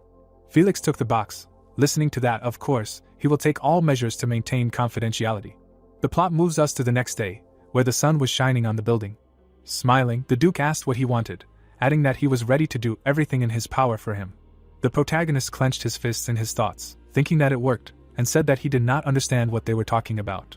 He looked at the happy man, thinking that an aura master is a martial artist and a master of strength who uses life energy. It is safe to say that he appreciated the effect of the medicine. It worked. Clenching his fist, Felix thought that the medicine is not a one-time use. After 30 uses the effect will accumulate, and he will be completely cured. His long-term melancholy and chest pain came to an end. He confidently stood in front of the guy. Looking at the smiling Logan, the Duke thought that he could not believe that he brought him a gift, and did not even mention his deed. Felix calmly thought that on that day he saw his swordsmanship abilities. For a young man very good, he believes that he is the owner of this miraculous medicine. Stretching out his hands, the man said that it seemed to be in a hurry. He looked at the serious guy and said that thanks to his gift, he had a chance to be cured of a lingering illness, and was ready to repay him for it. Let him say what he wanted. The protagonist looked calmly and said that in that case. Smiling, the protagonist asked if he could ask him for a useful book on the art of swordsmanship. Felix reached for the top shelf. He pulled out a book with his finger. Logan took it in surprise. Extending his finger, the man said that because of the training described in it, his body would hurt, but it was worth reading, since it had several eccentric moments. The protagonist happily looked at the book and asked if he could write a letter confirming that he gave it to him. Grinning, the protagonist thought great, he got what he needed. Taken aback, he thought that it was a pity to take only a book from the Duke, although he was ready to give him anything, but his goal was completely different, and listened as the man said that he still thought it was wrong. Closing his eyes, Felix said that he would personally teach him sword techniques. The boy frowned in shock, thinking that he wanted to teach him, the greatest swordsman in the kingdom. The Duke calmly stood in front of him and said that he understood his modesty and did not need much, but he was embarrassed to repay with only a book. Smiling, Logan thought about the fact that in the past in this life, this was the first time someone said this about him. Even if he had the secrets of the divine sword, there was no need to refuse the offer of the strongest man in the kingdom, and thanked him. The man stood with the boy on the street, saying that evaluating the talent of remarkable young warriors is one of the joys for the old man. Holding out the sword, he he told him to concentrate, because he wouldn't give in. The protagonist took the weapon out of its sheath. Frowning, the Duke ordered the sword to be drawn. The protagonist gritted his teeth in panic. He stood before his opponent in flames, thinking that a huge force was pressing on him. Reaching out a trembling hand for the sword, the guy thought that he couldn't even grab the sword. Logan looked at the furious man, deciding that this was what an aura user was like. Felix confidently held out the weapon. Grinning, the protagonist thought that not all aura users were able to restrain their entire body using the power of such magic, even if his rank was lower, but still. The protagonist frowned, thinking that if this was true, then all the battles on the continent would be finished by aura users finishing off the rest. In his opinion, it was not just about strength. Grabbing the glowing sword, he thought that this must be some kind of special ability. Felix looked at him seriously. Beads of sweat were running down the boy's cheeks. The mana cluster began to glow. Logan stood surrounded by flames, thinking that he would use the power to enhance his senses, not his body, and then analyze what was holding his body back. Closing his eyes, the protagonist thought that every time he tried to move, the Duke's power would stimulate it to activate. The protagonist moved his elbow to the side, thinking that it was dissipating the power he was putting into the movement. The boy breathed heavily, thinking that he didn't know how this was possible, but he understood how to resist it. Squeezing the handle of the weapon, Logan thought about when he would be able to suppress its power. The protagonist swung the sword, continuing the thought that he should react a little faster. Felix frowned. He said with a serious look that everything was as he thought. The Duke watched as the boy held out the sword and said that he was talented. The protagonist wiped his mouth with his fist. Lowering the sword to the ground, the man said that it was good, and now let him watch carefully. A red glow appeared from the tip. Logan watched as mana surrounded the teacher, thinking that he was concentrating the power that suppressed him on the tip of the sword. Biting his lip, the protagonist wondered if this was the aura of the blade. The protagonist looked up in alarm and decided that it was not. Grinning, Felix said that he would receive. The boy looked up in fear. Looking at the huge flaming sword, Logan said that this was the power of the blade. Looking at the huge blade, the protagonist reasoned that the sword was moving very slowly. He could see it, but he could not move. The protagonist frowned. Looking at the blade, Logan thought that the Duke's power permeated his entire body and interfered with the functioning of his senses. The power of the red blade was growing, and then wondered what he could do even after understanding the principle. Beads of sweat were running down his face. The protagonist was suddenly taken aback. Logan imagined a cloud of energy in his heart, and noted that his power itself neutralized the Duke's power. Watching Felix, the protagonist reasoned that his intuition told him that he could not dodge this blow. He frowned. A yellow aura surrounded the ground under Logan. Surprised, Felix asked if he had created a barrier of power. He swung his blade. The men were preparing for a powerful attack. Felix stomped the ground. He rushed at the protagonist. A sphere of mana surrounded the protagonist. His face was scared. Felix delivered a powerful blow. The protagonist flew to the side. The man watched him with a calm expression. He lowered his blade in front of the trembling protagonist. Raising his head, Logan began to talk about the aura blade. Frowning, Felix asked if the protagonist thought he would teach him something he could not master. The protagonist smirked at the words that he saw the full version. Felix looked at the fallen Logan and said that towards the end, he unconsciously took the fight a little more seriously. He noted with an interested expression that he could not believe that the protagonist had come face to face with him. Some were simply destined to succeed in this world. Looking at the unconscious Logan, the Duke emphasized the fact that he would be interesting to watch. The old man looked at the protagonist and asked if he was leaving already. Standing in front of him, the butler added that the Duke had told him to rest until he was fully recovered. He could stay there. To which he received the answer that everything was fine, thanks to the potion that Felix had given him. He had fully recovered. The old man gave way to Logan and asked to be allowed to walk him to the gate. The evening sky enveloped the garden. Turning around, the protagonist thanked the old man for walking him. The embittered protagonist began to leave at lightning speed. The old man turned around and saw that Logan had already left. The protagonist entered an alley. Holding his stomach, he noticed that he was in a lot of pain. Holding the potion in his hand, the protagonist emphasized the fact that he could not use such an expensive potion for such wounds. He could not believe that Felix gave him a potion of excellent quality that was not available anywhere. He felt a strong pain in his stomach and thought that he had developed strength recently, so he would be able to heal the wounds himself, although it would be difficult, because they were inflicted by the Duke. Looking at the bottle, the protagonist came to the conclusion that he had received more than he had lost. Looking at the note, Logan read that these were the coordinates of the communication channel of Felix's estate. If he encountered difficulties while mastering the power of the blade, he could contact him. Grinning, the protagonist wondered who would have thought that his impression of him would be so good. The Duke treated him almost like a student. The established contact with him would be very useful to him in the future. The guy looked into the alley and called out to Logan. Philip, looking dumbfounded, told him that he had been waiting nearby for the protagonist to come out and asked why he was so pale. He asked with a frightened face if the protagonist had been rude to the Duke, to which he received the answer that he had only learned a little sword art from him. Logan started coughing up blood. Looking at the sky, Philip cried out that he would prepare everything for the escape and find the fastest horse. A week later, the protagonist looked at the sign that said that the Emporic was sold out, he should come later. Logan said with a serious look that the total income from the sales of the Emporic was about 4,100,000 gold. Frowning, Philip said that if sales remained the same, then 4.5 million in a month would not be difficult to earn. The guys looked at each other with a smile on their faces. A loud joyful cry was heard from the house. Looking at Philip, who was kneeling, the protagonist asked if he was so happy that he did not mind not getting a bonus this month, and the guy asked not to interfere with his fantasies. He looked at Logan and said that he had established the process of purchasing monster meat in Kalia. He asked with a puzzled look if the protagonist had thought about buying a house in the capital, noting that considering the living expenses, it would be profitable. Closing his eyes, the protagonist replied that he did not want to, because he would be there for a year and a half at most, until then they would focus on the Emporica, after which they would have to move, even if they wanted to stay.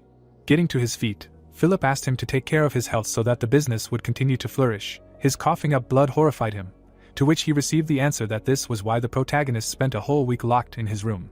Philip remembered how he came to his room and asked if he was really focused on recovery, noting that when he came, he was always doing something at the table. Smiling, Logan thought that he liked that Philip did not try to find out more, despite grumbling. In his place, Rick would definitely get to the bottom of it. Standing opposite, the protagonist said that he would be heading home, and Philippe had to calm the customers until he sent a new batch of Emporic. He was surprised and said that there was one more thing. Every month it was necessary to send food rations worth 100,000 gold to Tesran and MacLean. Dumbfounded, Philippe asked again. Closing his eyes, the protagonist noted that they would do this for a year, so they needed to find a supplier. The puzzled guy said that he did not know that Logan valued his people so much. Approaching the door, the protagonist thought that he was doing this because it was necessary. Holding the door handle, the protagonist noted that only in a year the chronic shortage of food supplies at the MacLanes would end.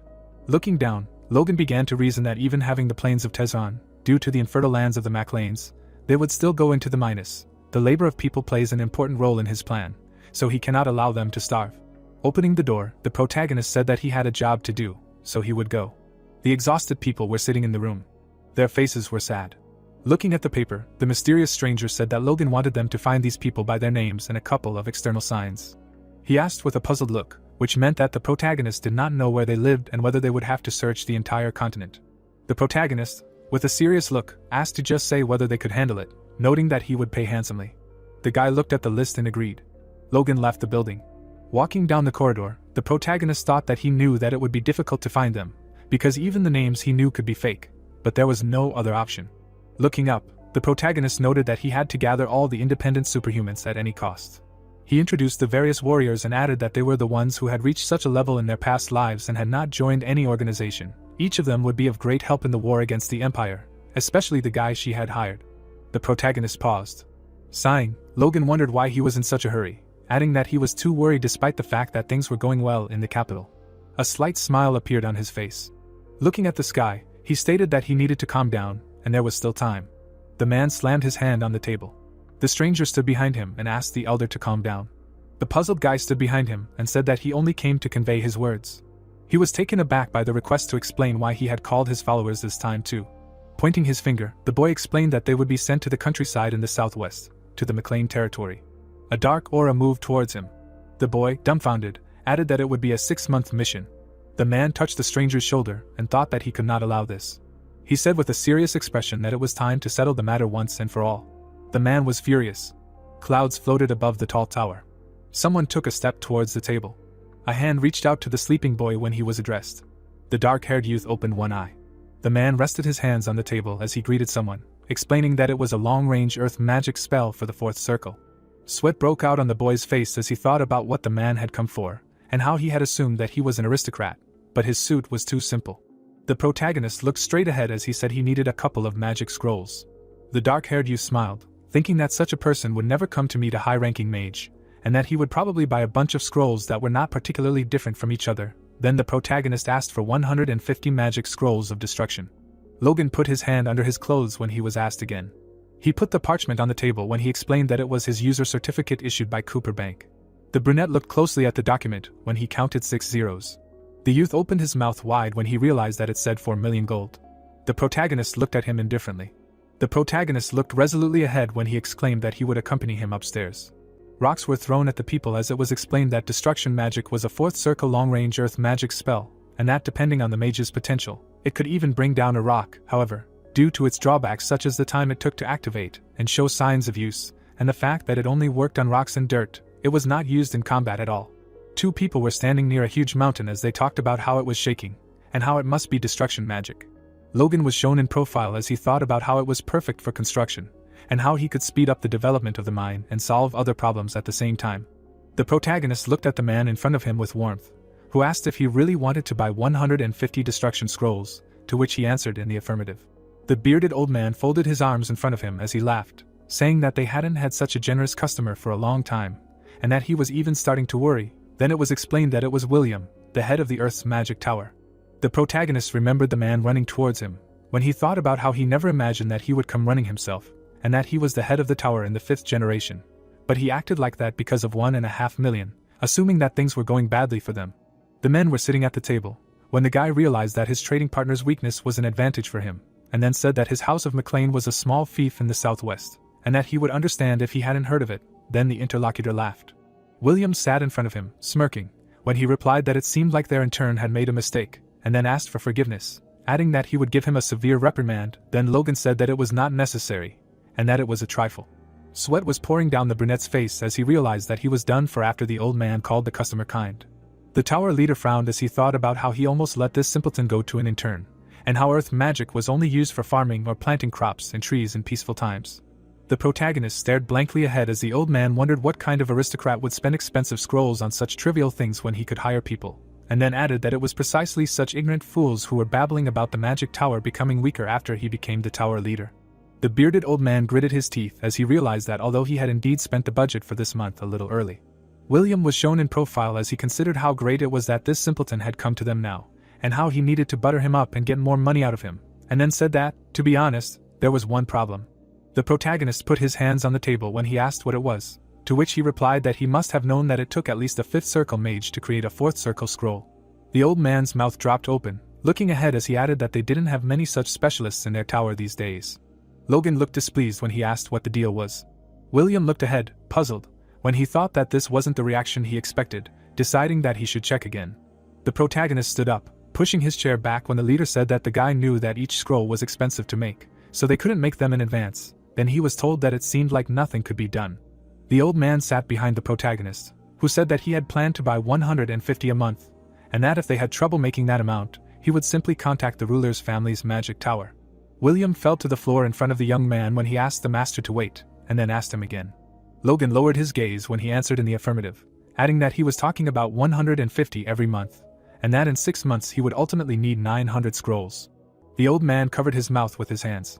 The atmosphere around the leader turned icy when the buyer said that since it was already difficult for him to make 150 now, they would not last 6 months, meaning he had miscalculated. William grabbed the boy's leg as he left, when he exclaimed that they could handle it. The old man had a smile on his face when he asked Tom if it was possible, and the leader answered in the affirmative, assuring him that they could definitely do it. William's eyes widened when he said that the scrolls of the 4th circle cost 10,000 gold each. The old man's gaze became wild when he said that 150 scrolls would cost 1.5 million. The tower leader frowned deeply, looking forward as he shouted that the amount for half a year was 9 million. He clenched his fist, putting it out to the side. William looked forward with determination as he said that it was a very attractive price. The master's shoes were shining when the old man asked how about finding a mage instead of buying the scrolls, and was asked again. The protagonist looked down thoughtfully as he thought about how the detached mages hated doing dirty work, so they usually sold scrolls, but he would lend him a mage who would cost even more, noticing that the man had cleaned his shoes well.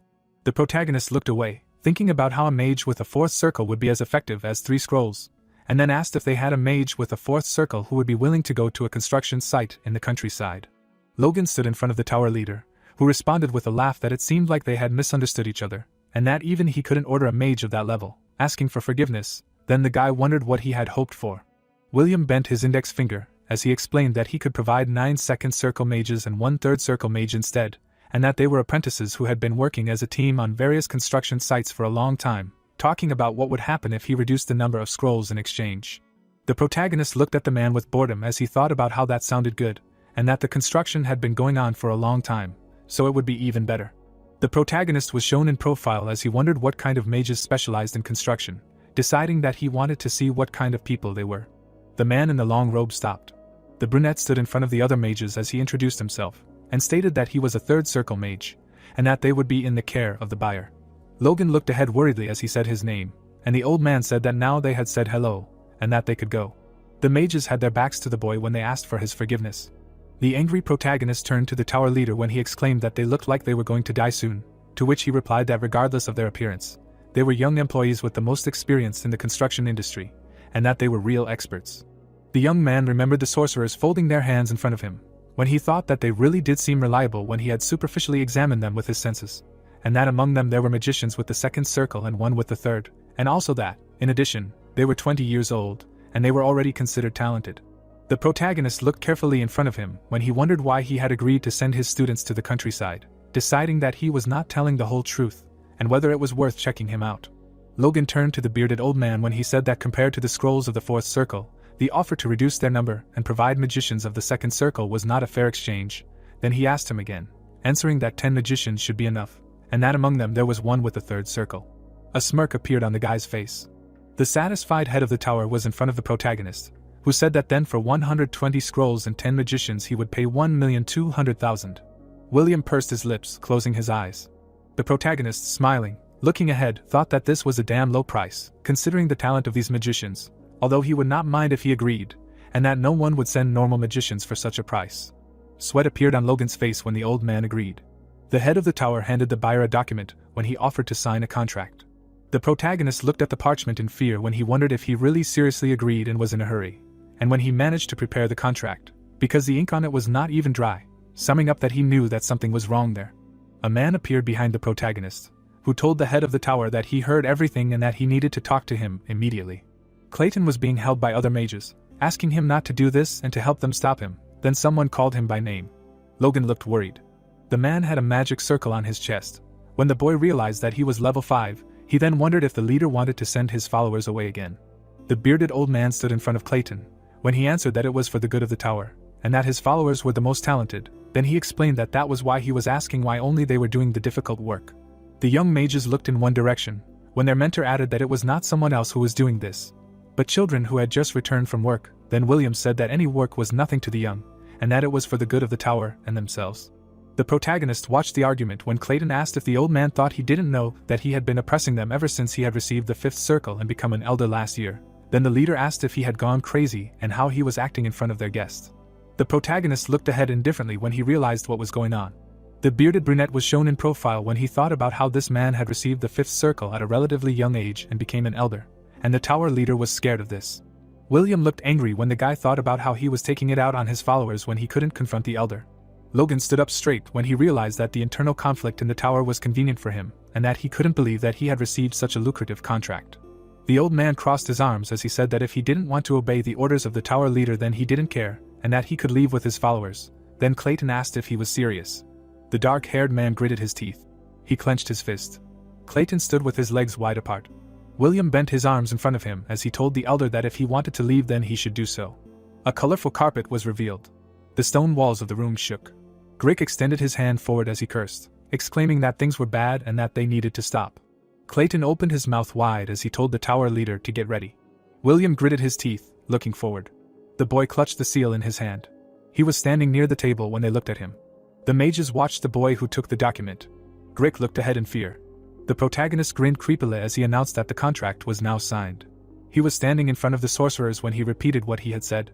The protagonist shook his head when he asked the 10 mages to follow him, and advised the 2 senior ones to sort it out themselves. Sweat appeared on the faces of the bearded men when he asked them if it was true that the contract would remain valid even if the head of the tower changed. William stood in front of his colleague when he said that they had shown themselves to their guests from a worthless side, and that he would send them the scrolls as soon as they were ready. Then his interlocutor objected, saying that he had not finished yet.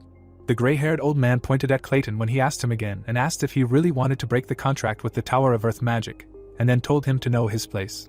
The man clenched his fist when he agreed with him, answering that since he was acting like this, he would leave with his followers. The dark-haired mage put his hand on his chest, looking forward. Logan and William looked in the same direction. They opened their mouths wide when the leader reminded him that he was also an elder, asking how one could waste time in the countryside Then the boy added that he had never hired a mage with the 5th circle. The protagonist bowed to Clayton, who said that he would not ask for payment, and that he would simply help his guys get the job done faster. Then the young man exclaimed that he was very grateful to him, and the old man asked him to wait, saying that they did not finish their sentence.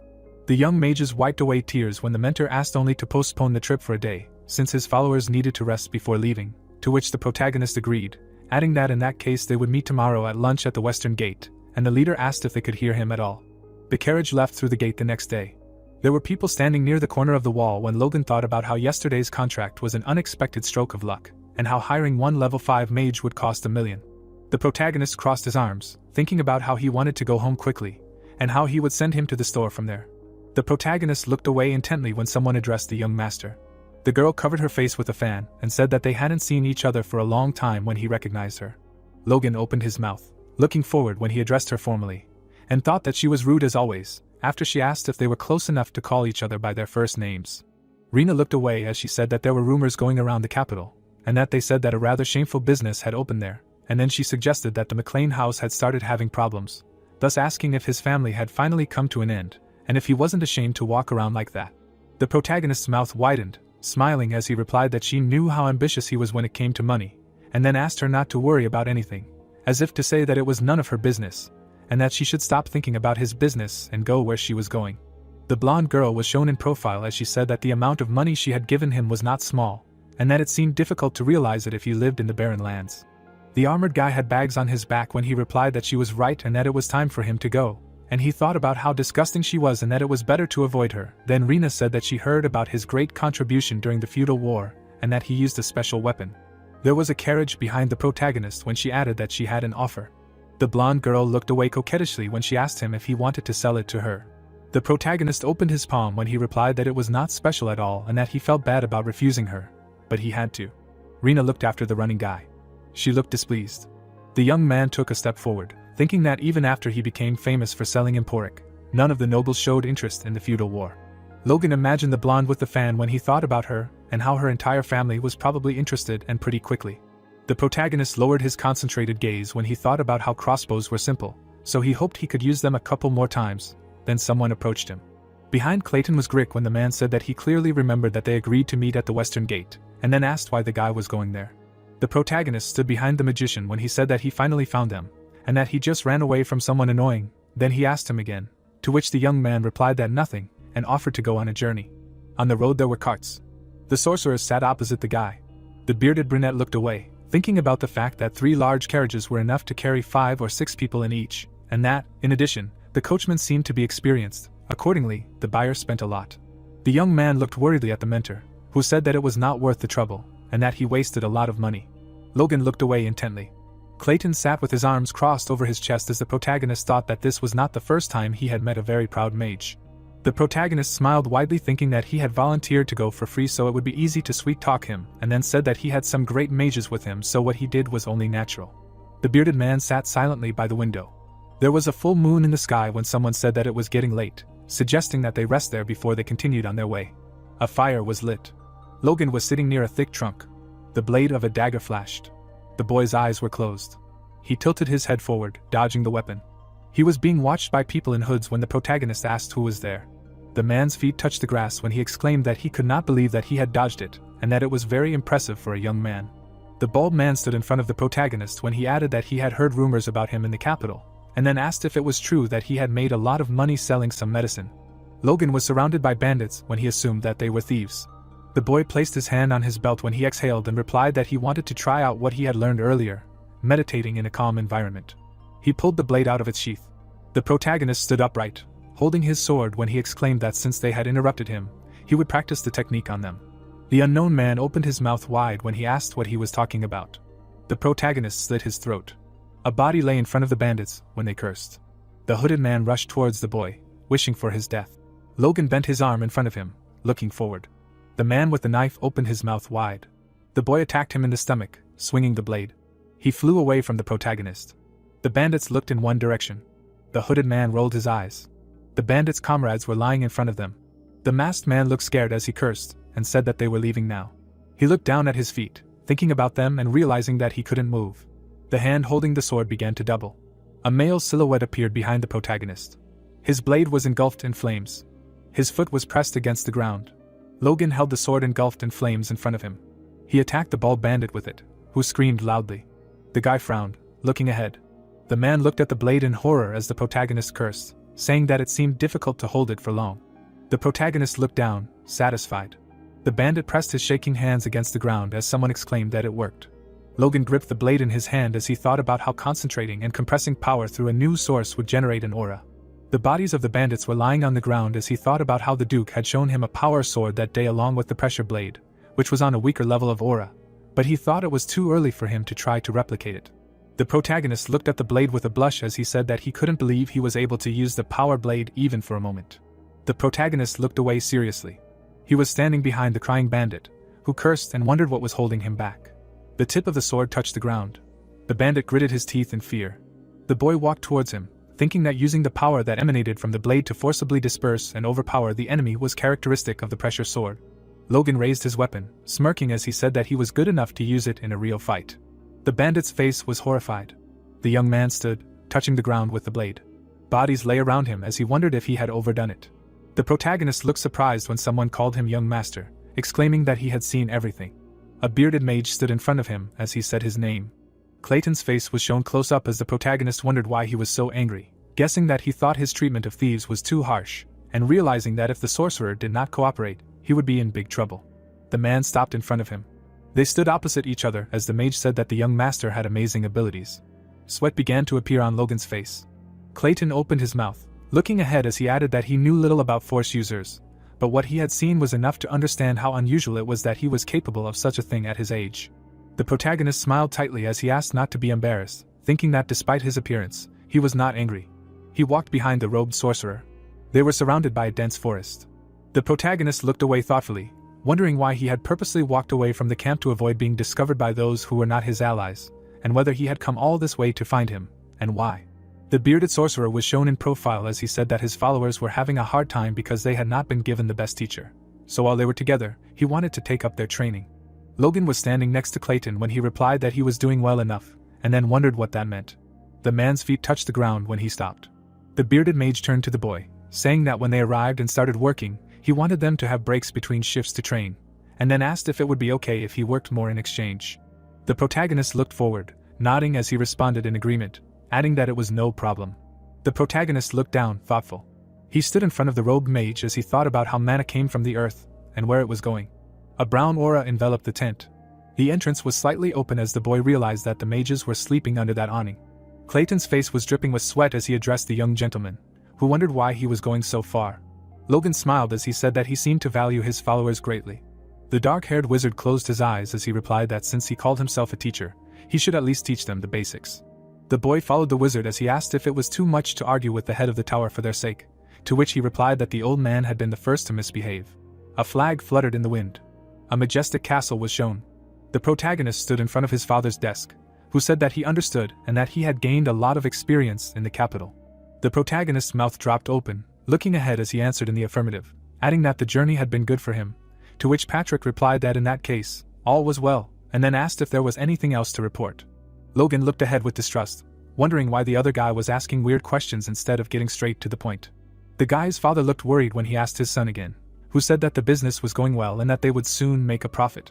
Patrick put his hands on the table when he asked what business, to which the protagonist replied that he had started selling the medicine he had given him. The bearded man pointed his finger in front of him when he asked if he really meant to say that he had traveled all the way to the capital and started a business selling a sex enhancer. The protagonist looked upset, standing in front of his father, who turned to him and said that he remembered that he had promised not to interfere in his business. Patrick brought his hand to his face when he added that next time he should at least think about the reputation and dignity of their house, to which the protagonist responded in agreement, thinking about how his father had taken the news better than he had expected. They were standing across from each other when the man suggested that his son had simply agreed without thinking, to which he replied that he had, deciding that he already felt his reputation being restored. A worried Patrick looked at his son, who said that he also happened to meet the Duke of the Sword and establish a connection with him. Then the man assumed that he was talking about Felix. The boy's father was shown in profile when he asked if he had sold him the medicine too. Logan smiled happily when he answered that he had. The angry man opened his mouth wide when he asked how much he wanted to ruin the reputation of their house, to which the boy replied that in return he had given him a good secret technique of the mid-level sword. Then he was asked again. Patrick looked closely at the blue book when he said that the Duke of the Sword had indeed given him a full-fledged technique of the Iron Blood Blade. The protagonist, smirking, looked forward when he thought about how it was a lie, and that he himself had written the book while he was at the Duke's estate. He imagined a man holding a lantern as he thought about an imperial merchant finding it in some ruins, and how it described a mid-level sword technique. He imagined one person passing it on to another, while he thought about how the merchant first copied the tome and sold a few copies, but the contents leaked out and began to move around the market, and how the technique soon became public knowledge for all the knights on the continent to learn. Logan was shown smiling in profile as he thought about how this event would happen in 10 years, and how if their knights learned the technique, the power of the house would increase. He remembered the glow in his chest and himself holding the sword as he thought about adding the blade's chi and the secrets of the divine weapon to give his father and Ranian an advantage. The protagonist, looking ahead indifferently, thought about how the Iron Blood Sword technique accelerated the power, which could cause damage to the insides during training, and how his father would not allow such a thing, so the Duke of the Sword's involvement would make him change his mind. Patrick opened the book in front of him as he said that it was now clear what would happen if they did so. The man looked at the tome with a smile, thinking that these records were an order of magnitude better than the ones they had, and that their level was significantly higher. The book was in his trembling hand as the protagonist's father thought about the reality of how difficult it was for nobles to obtain decent sword techniques, and how for a while he even thought that this was the reason he had not progressed for 10 years. Logan watched Patrick exclaim that if their knights mastered it, the average level of the entire order would increase by 30%, and then wondered how they could repay the Duke for his kindness. His son opened his mouth, looking ahead as he said he had another suggestion. The protagonist's pupils narrowed greatly as his father said he had to master it to at least repay him in this way. The protagonist extended his hand to the man in front of him as he asked again and objected, after which the man yelled that they didn't have much time. Logan looked at the object thrown at him in confusion as Patrick exclaimed that mastering the technique was his priority, adding that his son should take care of things for now, at which point the son asked what his father was saying. The boy looked at the seal in his hands in shock as he realized what it was. He extended his hand to the running man, who asked him to help Dwayne with his issues, adding that he would return once he mastered the technique, and then thanked him.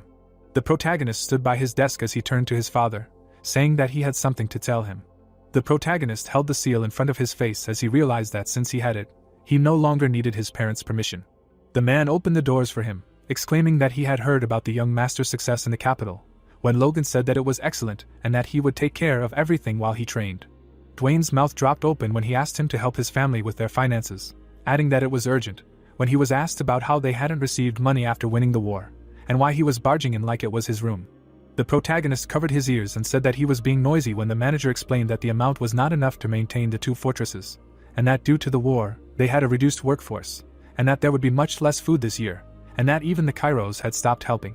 The man folded his hands in front of him when he asked the master for money, adding that he had heard that his journey had been successful. The protagonist smiled, closing his eyes, when he apologized, stating that he had spent it all. Dwayne was kneeling in front of him when he objected, saying that he had earned several million, and then asked how the boy had managed to spend so much in such a short time. Logan looked down, satisfied. The manager looked up hopefully when he said that it was not funny. The boy looked down with a smirk. Sweat appeared on the man's face. The protagonist stood in front of him, nodding when he asked if it was true. Dwayne put his hands on the floor when he cursed and asked what the boy had spent it all on, to which the protagonist replied that 1,200,000 on scrolls and mages, and that he had also bought building materials and food to support their people, summing up that there was nothing left. The manager looked ahead carefully, raising his head when he asked him again, saying that a little food would not affect the well-being of the people. Logan's mouth fell open, answering that he had spent 1 million gold on food. In front of him on the floor sat Dwayne, who asked him again, so the boy explained that food worth 1 million would be sent to their people every month for a year. The manager's mouth dropped open when he asked if the young gentleman was crazy, so the protagonist thought that this was an expected reaction, and that his opinion of him had not changed much after he became a war hero. The protagonist looked sternly at the man when he replied that he was sane, and then asked about how it would be enough to feed the people, to which he replied that it was, asking about the building materials and magic scrolls. Logan looked pleased when Dwayne suggested that the young gentleman would be building something, so the boy explained that they would be building a dam. On a white sheet was written a call for labor duties in 2 weeks. An old man glared at the Tezon keep as he said it had finally happened and that the nobles were exploiting them to the fullest. A dark-haired man clenched his fist at the MacLean keep as he exclaimed that calling for labor in the middle of the busiest farming season was madness, and that if he went his children would starve to death. Then another man added that they had barely escaped the battle alive and now the feudal lord was trying to finish them off himself. Someone gritted his teeth as he wondered if they had to choose between dying while escaping or working or starving to death. A dark-haired man glared at the front as he said that death would come either way and then asked what the others thought. A man held a pitchfork as he said they had no choice. Someone picked up a shovel as he shouted that it was better to take matters into their own hands. The commoners with weapons stood in a row when they decided to attack the feudal lord. They were in front of the gate when someone asked if everyone was there. Sweat appeared on the guy's face when he asked if they were really going to do this, to which he was told that they were being chased like dogs, stuffed with grass for dinner, while they themselves lived happily. The commoners stood with their backs turned when someone suggested that with such a number of people it was worth starting a fight. The man looked carefully at the bearded man. He pursed his lips, answering that he was right, and that it was better to take advantage of the opportunity. The commoner clutched his weapon in his hand when he added that it was worth dragging all the nobles out of there. The gate opened slightly, then someone announced it. The old man clenched his teeth, looking ahead. The men with weapons looked determined. Dark silhouettes appeared in front of them. The warrior in the helmet opened his mouth wide when he ordered the knights to prepare for the distribution. The riders rushed forward. The commoners looked confused as they asked what it was and that he had said anything about giving it away. The old man looked away, his mouth hanging open as he exclaimed that it was nonsense, and that they knew what these aristocrats were like. A heavy sack was handed to him. In front of him stood a knight in armor who explained that by order of the young master, those who participated in forced labor would receive a month's supply of grain for the entire family. The men looked ahead in confusion as they were asked to stand in line, warned that they would begin to give it away now. Then someone asked if they were serious. The men ran forward, shouting that it was indeed grain and that they would never go hungry again, praising God. The old man clutched the sack to himself. He pursed his trembling lips. The man, sobbing, opened his mouth wide and shouted for the health of the young master. The old man stood before the men as he repeated what he had said. The men looked at each other, smiling. The commoners with the food were watched as they shouted for Logan to be praised. Dwayne stared ahead as he asked if it was worth giving a forced order to gather everyone there, adding that the boy could have simply asked them to come. The steward looked at the protagonist, who replied that not even a quarter would have come then. After all, they did not trust the aristocrats. The man poured grain in front of him as the protagonist thought about how the nobility considered their people property, and those with feelings fulfilled their duty to protect them. The dark-haired boy's mouth dropped open, crying as Logan thought about how, having lived as a mercenary in his past life, he realized that to the common people, the only difference between a good noble and a bad noble was who took more from them. The man held a handful of grain in his hand. The steward stood next to the young master, who said that even his father thought more of the knights than the people, as he considered them the strength of the nation. The protagonist looked down carefully as he added that this was why, despite the lack of budget, he had kept the knightly order of 50 men, and then asked Dwayne to think for himself what the people thought of them. The protagonist's mouth dropped open, looking ahead as he explained that he had forced them to come and see how he treated them, so that they could be sure. The boy and the steward looked at each other as Logan asked why he was looking at him like that. The bearded man smiled widely when he replied that he was simply surprised and that he never ceased to amaze him, summing up that it was time to get used to it. The protagonist looked away with a smile when he asked him not to be stupid, saying that as long as he trusted him, he would be able to move forward with the construction. Dwayne was standing next to the gentleman when he began to object, asking him to think it over again, and then asked why he would spend $2 million on this venture, and whether it was possible to complete it. The protagonist turned his head to the side when he replied that he spoke like those two. Clayton and Hamar looked shocked when they asked that he was really going to drill a hole in the mountain. They were sitting at the table in front of the gentleman when they asked that he was really going to let water from the river there, and even build a sluice. Logan was eating with his eyes closed when he replied that it was possible, and then told them to do as he said. There was food on the plate when the boy explained that the MacLane's territory was surrounded by mountains and wastelands on all sides, and that they had barren lands. He brought a knife to the meat when he added that even the lone mountains to the north blocked the Luther River from flowing south. The mage and the craftsman were watching the cutting of the food when the protagonist said that they would therefore bore a huge hole in the northern wild mountains, so that the river water would pass through them. The piece of meat was cut in half.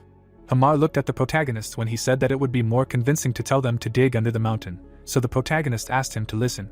Logan imagined the high mountains when he explained that they would make a tunnel 30 meters in diameter with an outlet directly to the river at ground level, which would serve as a sluice, and that such a method was used in the West and was called a reservoir. The protagonist lowered his appraising gaze when he thought about how this method of water control would actually become popular in the Empire in 20 years, and that he didn't know how it worked, but he had a dwarf master and a fifth circle mage with him. The sorcerer and the craftsman were sitting next to each other. The white flag was fluttering in the wind when the protagonist decided that if these two succeeded, they would turn the wasteland in the west of their territory into an arable plain. The bearded men were shown in profile when they said that even if so, they needed to choose a place carefully, because the condition of the land was important.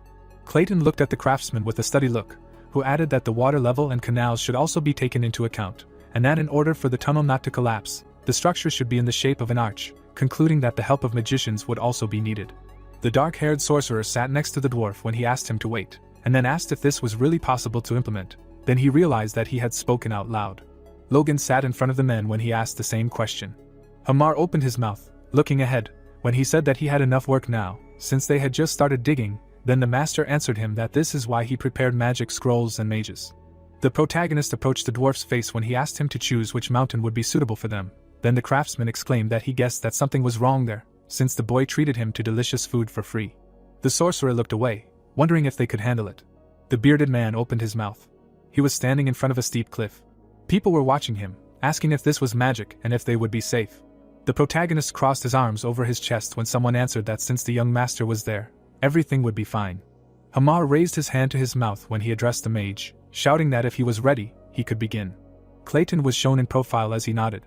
The sorcerer had his back turned. He touched the rocky surface with his hand.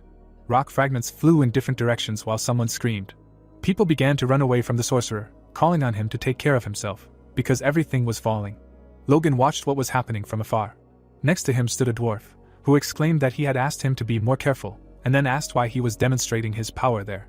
A magic circle appeared in front of the sorcerer when the protagonist thought about how, in addition to strength, people can master such supernatural energy as mana, and how in his past life he could barely feel it. But now he feels it clearly. The magic seal was shown up close when the protagonist thought about how the power of the earth emanates from the mana circle in his heart, drawing the same intricate patterns over and over again, stimulating the stone wall. Logan smiled, wondering how he couldn't believe he was seeing this with his own eyes and if the power core had enhanced his senses. Clayton looked away as he asked the master to watch closely as he wasn't done yet. The boy crossed his arms as he looked ahead. There were broken stones around the wizard as he realized that this was a different spell. The dark-haired wizard opened his hand in front of him. He clenched his fist. The stones were floating in the air in front of him. Sweat began to appear on the protagonist's face. A silhouette began to emerge from the broken stones as the protagonist realized that he had gathered them together. The mountain of boulders grew larger.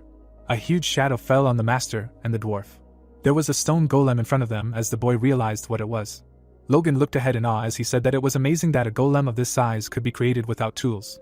Clayton stood in front of his creation when the protagonist thought that if they could make a couple more, not only would they complete the construction faster, but they would also possibly increase their combat power. The protagonist closed his mouth. A bearded wizard stood in front of him, who asked what was going on when the guy turned to him. He grabbed the wizard's hands. Logan looked at the man with a crazy look when he asked how many more golems he could make. The stone creature was shown up close when the guy asked if his students could do the same. The protagonist put his hand on the wizard's shoulder, who answered in the affirmative, saying that they could create golems, and that they actually had their own school for creating these creatures in the magic tower. The protagonist looked at the man happily when he asked if this was true, to which he replied that there was a problem. Clayton looked straight ahead as he explained that the spell formula for creating a golem core was only available from the fifth circle, so the students would need mana stones, but even so, they would only be able to create very small and weak golems. The young master looked displeased as he thought about the mana stones. He pictured a blue crystal as it was explained that it was a mineral like orichalcum or mithril, imbued with a natural energy that made it rare and impossible to create artificially, and that it was quite expensive as it was more often used to aid in spells or to create artifacts. A thoughtful Logan was shown in profile as he realized that mana stones were not cost-effective, but money was not important in times of war, deciding that if he could win the war with a small amount of money, then it would be good. The bearded wizard frowned at the youth who asked if his golem would be stronger with mana stones. The joyful protagonist imagined the stone creature when he answered in the affirmative, adding that its speed and strength would increase, and that it would last longer. The protagonist imagined himself as a beggar when the wizard explained that of course, since he was a fifth circle, he would need a mana stone of the highest quality. Clayton was in front of the master when he exclaimed that even so, a low-level stone would be fine for the spell to create a second circle golem, and that it could last for 24 hours, being several times stronger than a normal person. Then the youth wondered why he felt like he needed to explain everything. Logan touched his face, looking away when he thought about how low-level mana stone was worth a piece of gold, and how the cost-benefit ratio was too bad. He imagined a creepy golem when he decided that for a short war like the last one, it would be extremely useful. The guy and the mage were opposite each other when the man started talking about what would happen if he was not a member of the magic tower. Clouds were floating above the forest. When he was asked again, the mage asked to forget about it. Dwayne looked scared when he said that there was a monster. The stone creature was shown in profile. The golem hit the mountain surface, then the manager shouted that the monster was destroying their land. The protagonist stood next to the scared man when he said that he already said that he was not destroying, but digging a tunnel. Dwayne ran towards the forest when he exclaimed that he must report everything to the master. The protagonist put his hand on his belt when he sighed in relief. There was a dwarf standing in front of him when he addressed him, asking him to take all the workers to the water channel, explaining that there was no point in leaving them to make a tunnel, since the monster would be enough. Logan was behind the craftsman, who asked the boys to stop being afraid, like they were small, and to gather their tools, and then go there. The dam was shown, when it was explained that they were making 3 structures, and that the first was a tunnel and a dam. There was green grass on either side of the water, when it was explained that the second was a water channel that would bring water from the river to every corner of the wasteland. The mine was shown, when it was explained that the third structure was a cave, and that there were already results there while he was in Grand, since the workers had worked on it first. The protagonist looked up thoughtfully, thinking about the fact that after returning from the capital, he was busy building the dam, so he could not follow the development of the cave, deciding that he should drop by tomorrow to have a look. The dirty man held the pick the next day. Hamar looked angry. The protagonist stood in front of him, asking if they hadn't met before. Then the protagonist asked what he was talking about. The dwarf clenched his fist when he asked whose fault it was that he had to run back and forth from the mine to the water channel. The craftsman threw his towel on the ground when he screamed and exclaimed that he couldn't do it anymore, then asked to just kill him. Hamar lay on the ground in front of the master when he asked if he couldn't rest, and if the work would stop if he wasn't there, and why he had to carry everything on his own. Then someone said that he was angry and needed to be calmed down. Someone touched the crying dwarf's shoulder. A smiling Logan opened his palm in front of him when he addressed the craftsman, saying that he understood him and every word he said, adding that he was doing a great job, and that therefore he would be doing all the organizational work from now on. A frightened Hamar lay on the ground when he asked the guy again, who advised him to use this opportunity to report to him on the progress of the work. The dwarf pointed his finger in front of him when he exclaimed that he was trying to dump all the responsibilities on him. Then he was told that he had guessed after all. The young man bent his little finger when he said that he really promised that when everything was ready, he could rest as much as he wanted. The satisfied protagonist looked ahead with a smile. The craftsman looked at his hand with fear when he asked again, and then asked him to move away from him. The master squeezed his little finger when he said that he promised him, then he screamed that the protagonist would break his finger. The workers were behind Logan, who was amazed at how brazen he had been. The protagonist stopped in front of the cave entrance, thinking that the mine would now be developed faster than in his previous life, and that he was not sure about the dam. The protagonist looked ahead with satisfaction when he decided that everything should work out. In front of him on the table lay the sphere when he was informed that the building materials would be delivered without any problems. The guy looked at the magic ball with a smile when the subordinate added that they also easily came to an agreement regarding lumber for 100,000 gold per month. Then he replied that he understood, and that it was good. Philip smiled widely, saying that when they developed the mine and cleared the land, the area would be completely transformed, and that he should visit him one day. Logan silently looked at the sphere. He was sitting in a chair when he agreed with him and advised him to come next year, and the boy repeated what he had said, adding that he was curious as to why, and assuming that he would not answer. The protagonist looked down seriously when he said that there was a rumor that the ruling family had a problem. The protagonist touched his chin when asked what it was, and he replied that he had heard about it in the house of the Duke of the Sword, and that he did not know the details, but it seemed serious. Logan looked down in concentration, his mouth slightly open, when he asked his subordinate to try to scout the situation while he was busy with business, and then thought about how, judging by the memories of his past life, the king would suddenly die next winter, and a civil war would begin, but the information that he, a low-ranking mercenary, had might not be relevant. The young master continued to look down, standing up straight and thinking that if death was indeed sudden, then it would be like the previous life, and that if it was not, the time frame would change, and that like the feudal war, he could not change the timing of the civil war because he did not know the reason.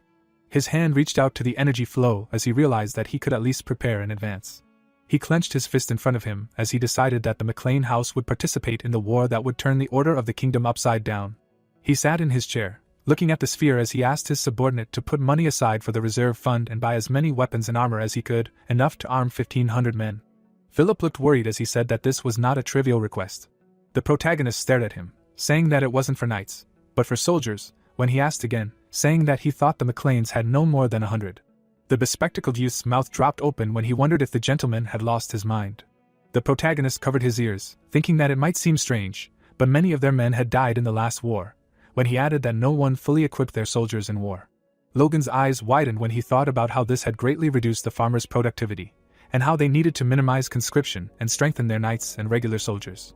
He imagined armored warriors and a plowman when he concluded that arming vulnerable soldiers was part of his plan. Philip looked away guiltily, saying no, when the protagonist asked if he had ever been wrong. The protagonist, smiling and looking away, suggested that the subordinate do so. The bespectacled boy closed his eyes as he replied that it was good, and that he would look into the rumor. The young master clenched his fist as he thought about how great that was and how their wealth would be supported by the mine, their food by the dam, and their soldiers by their weapons. Logan grinned, looking ahead as he realized that the main preparations for the push forward were slowly and surely progressing. There were piles of papers on the table. The manager stood behind the boy as he asked him to read them and sign them, adding that he would leave the next pile of papers there. The exhausted protagonist looked down, asking how long he had been sitting on the documents, when Dwayne chided him for signing them without even looking into the contents, and then asked the young gentleman how he could be so careless. The bearded man, looking up thoughtfully, replied that it would soon be a month. The steward, gloating, pointed at the protagonist when he asked if he thought that a lord's work took a day or two, to which he replied that he had never seen his father work so much. Logan looked shocked when the man answered in the affirmative, explaining that it was because he had handled most of it himself. Dwayne stood before the young gentleman, who asked why he had now dumped everything on him, to which he was told that as the heir, he should be fully aware of what issues required attention. The door opened slightly when the boy exclaimed that he was not the heir. Then the man asked about how he really thought that anyone would believe that. They looked at the man who entered, who apologized, saying that the matter was urgent. The guy with the eye patch spoke about the craftsman. The protagonist looked forward worriedly when he exclaimed that Hamar was stuck in a collapsed mine. The protagonist rested his hands on the table when he asked the worker again, who answered in the affirmative, adding that one of the tunnels had collapsed. The manager looked at the serious man in confusion when he asked about how there was a mine on their territory. Then the guy asked about the extent of the damage and whether the man had found Hamar's location. Dwayne looked at the man with the eye patch when he repeated his question, after which he replied that about 50 meters of the tunnel had collapsed, so it was impossible to determine exactly. A hand reached for the slammed door as the young man exclaimed that there was no time to waste and that they would head there right away. The angry manager clenched his fist as he wondered where they had gotten the shaft from, cursing. A horse's hooves were revealed. The dark-haired worker turned around, looking back. There was a horse in front of him as he exclaimed that the young master had arrived. Then he was asked where the collapsed tunnel was. Logan walked past the man, who explained that as he entered, the tunnel would be the middle of the three, adding that it was the deepest. The worker looked after the protagonist as he said that it was quite dark inside. The protagonist took a step forward. His eyes glowed yellow. Sweat appeared on his face. The passage was littered with rubble. In front of the boy was an old man who addressed the young master. Concerned, Logan looked ahead as he asked everyone to step aside. He touched the cobblestone with his hand. The protagonist's eyes were closed. A flame appeared under his palm. He imagined the silhouettes of the crushed people. An elderly man stood behind the master. When he reported that Hamar and about 10 workers had escaped the worst, but were injured, then he was asked how he knew this. The mustachioed old man looked ahead intently when he was told that it did not matter, inquiring how long it would take to save them. Then the subordinate said that it would take 3 days to clear the fallen stones if all went well. Sweat appeared on the protagonist's face when he thought that even the strongest dwarf would not last under the rubble with injuries. The guy stood in front of the blocked passage, thinking that the more time passed, the less chance they had of surviving, realizing that they needed to save everyone as soon as possible. He stamped his foot. The workers stared ahead when their master said that he thought this man was their only hope. The crowns of the trees were shown. Logan looked seriously at the man in front of him, who asked him why he had called them. Behind Clayton were his followers. The protagonist looked askance as he replied that he would get straight to the point. The bearded wizard stood in front of him as he asked him to save Hamar and the workers who were stuck in the mine, exclaiming that he would compensate them generously. The dark-haired man's mouth dropped open as he wondered if there was a cave there, and if they were stuck there. The entrance to the mine was shown as the wizard realized that the dwarf was busy, running between the cave and the dam. The protagonist placed his hand on his chest as he stood in front of Clayton, who agreed, saying that the people were in danger, so they would help. Then he thanked him, adding that he would definitely repay the favor. The bearded wizard was shown in profile as he thought about how he couldn't figure out why he brought the magic scrolls of destruction and didn't use them, and that it was the mine. Logan stood with his back to the wizard, who was thinking about how if he kept it a secret, it must be a pretty valuable place, and how he finally told about it to save a slave and a couple of workers. The young master looked ahead confidently. The man opened his palm. The wizard raised his hands up. Clayton frowned and opened his mouth as he said that he would hold the tunnel, and then asked the boys to use golems to clear the stones, and they agreed. The protagonist watched the young wizards. The wizard had a mana stone in his hand.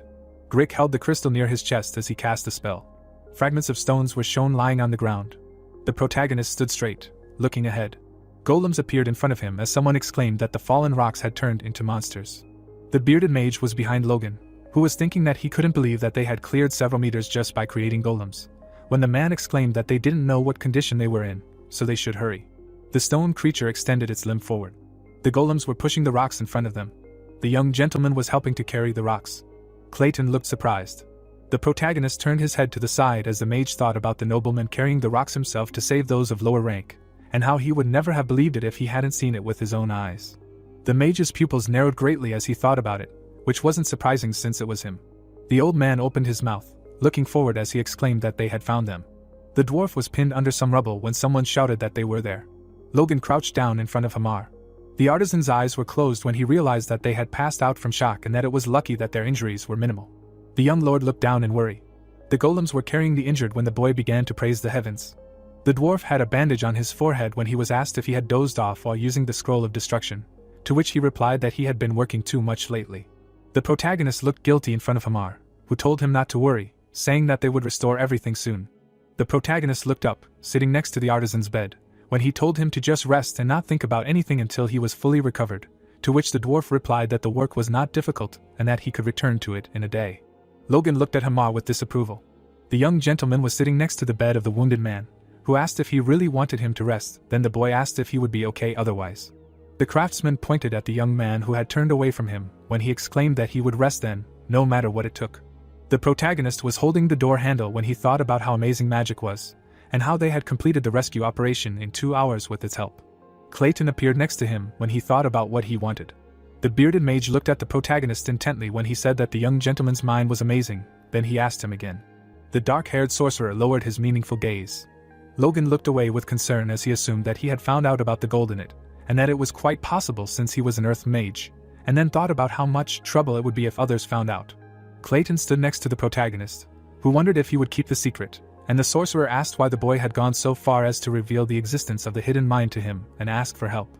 The protagonist looked thoughtful as he mentally repeated his question, answering that because no one could replace Hamar. The boy opened his mouth, thinking that it would be better to risk saving him, since without him, the development of the mine would slow down, which would affect future plans. He imagined the knights in helmets fighting. Logan was shown in profile as he said that if he was not able to protect his people himself, then there would be no one left next to him. The bearded sorcerer looked away appraisingly. He turned to the young master, asking if he would like to start a magical tower on his property. The protagonist looked surprised when he asked him again. The dark-haired mage was in front of him as he explained that he thought it was time for him to open his own business, and that this place seemed like it could support a small magical tower. The protagonist looked at the man who asked what he would say, then the boy realized that the wizard did not seem like he was joking, thinking about a magical tower on their property. Logan's mouth dropped open, clenching his fist as he exclaimed that it would be amazing. Clayton stood in front of the young master, who asked if his students would be moving in as well and how much support they would need, to which he replied that of course they would stay with him. The satisfied wizard put his hand on his chest when he added that if we talk about support, he simply asks to provide them with everything they need, summing up that he trusts the main character and his abilities. The dwarf watched the joyful protagonist. The full moon illuminated the palace when Hamar asked the master magician if he had also hit his head, since he decided to trust Logan. Then the craftsman was advised to go and rest. Stretching his hand forward, the dwarf said that he was now fully recovered and ready to restore the tunnel. Standing in front of the hero, he added that he would try to compensate for the delay, to which the hero replied that good luck. Hamar left the office. The doors closed. Frowning, Dwayne said that it was time for him to tell him about the mine, to which the protagonist replied that he should come in. He opened his eyes in amazement and shouted that when he secretly began to develop it, and why he did not tell him, to which Logan replied that he should forgive him. It flew out of his head. Stretching his hand forward, the man asked what flew out. How is it possible? Why he hid the mine so carefully? There is iron or copper, a lot. Smiling, the hero replied that there is gold in it. Looking at him, Dwayne said that he should stop joking, to which the protagonist asked again, what and what? For him it is impossible. Frowning, he added that according to calculations, it would bring in 100 million gold a year. He thought he would lie about something like that. The man looked at him in surprise and asked if it was true. Logan stood silently in front of him. He extended his hand forward and addressed him. The man began to fall, and the hero shouted that he should wake up. He could not kick the bucket now. A thought appeared that, not taking into account a small incident, the plan was progressing successfully. People were walking forward. It was said that faster than he expected. It was heard that while they had organized a meeting again, the construction of the dam was completed. Looking to the side, the guy asked that he was sure the construction should have taken 6 months, and they managed to do it in 3 months, to which the man replied that yes, this was accurate information. The protagonist looked to the side, hearing what he heard. This meeting is needed for a final check. The managers are here. The man was breathing heavily. It was heard that great, since everyone is gathered, he understands, he has a lot of his own things to do, but let them stay until the end to see everything. Frowning, the man said, God, what a useless and grandiose digging. The dam appeared. It was heard that as if the supply of water from Luthra and its influence on this wasteland would change something, it would be better to spend the money on repairing the southern wall. Looking straight ahead, the man asked why it was necessary to make it so long, to which he was told that he did not know. Grinning, he asked what he knew. Dwayne froze in amazement. Looking straight ahead, he thought that this dam would not only irrigate the wasteland with water, it was directly connected to the underground part of Luthra, if it was possible to constantly supply the channels with water. Wide-eyed, the man added that the wasteland could become a real fertile land. The hero looked away. People looked at each other happily. The thought arose that everyone from workers to magicians participated in the construction. Dwayne grinned. The thought arose that even the managers had come. Standing next to the man, the protagonist asked what they would start, to which he was answered approvingly. Crossing his arms, the dwarf asked if he really needed to do it like that, said that they had everything set up, the workers could open and close the dam themselves.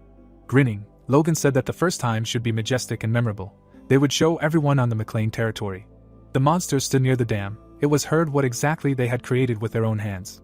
The man looked at him in surprise and shouted, "Oh shit, what is this?" Pointing to the side, he added that he should look, monsters.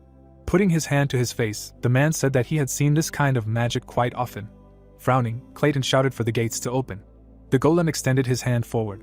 He began to open the dam. The monsters lifted the gates with their hands. The hero silently looked at them. The people looked at him in amazement.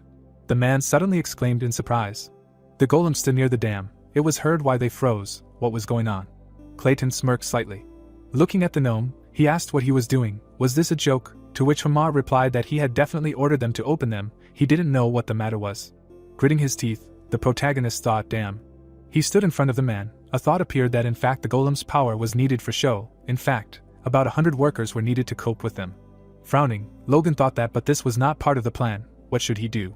Looking straight ahead, Clayton said that if the reputation of his golems was tarnished, then, he promises, to which the gnome replied that but they really were not able to lift the gates, and the hero had turned. Frowning, he said that he should break them. The man asked again in surprise.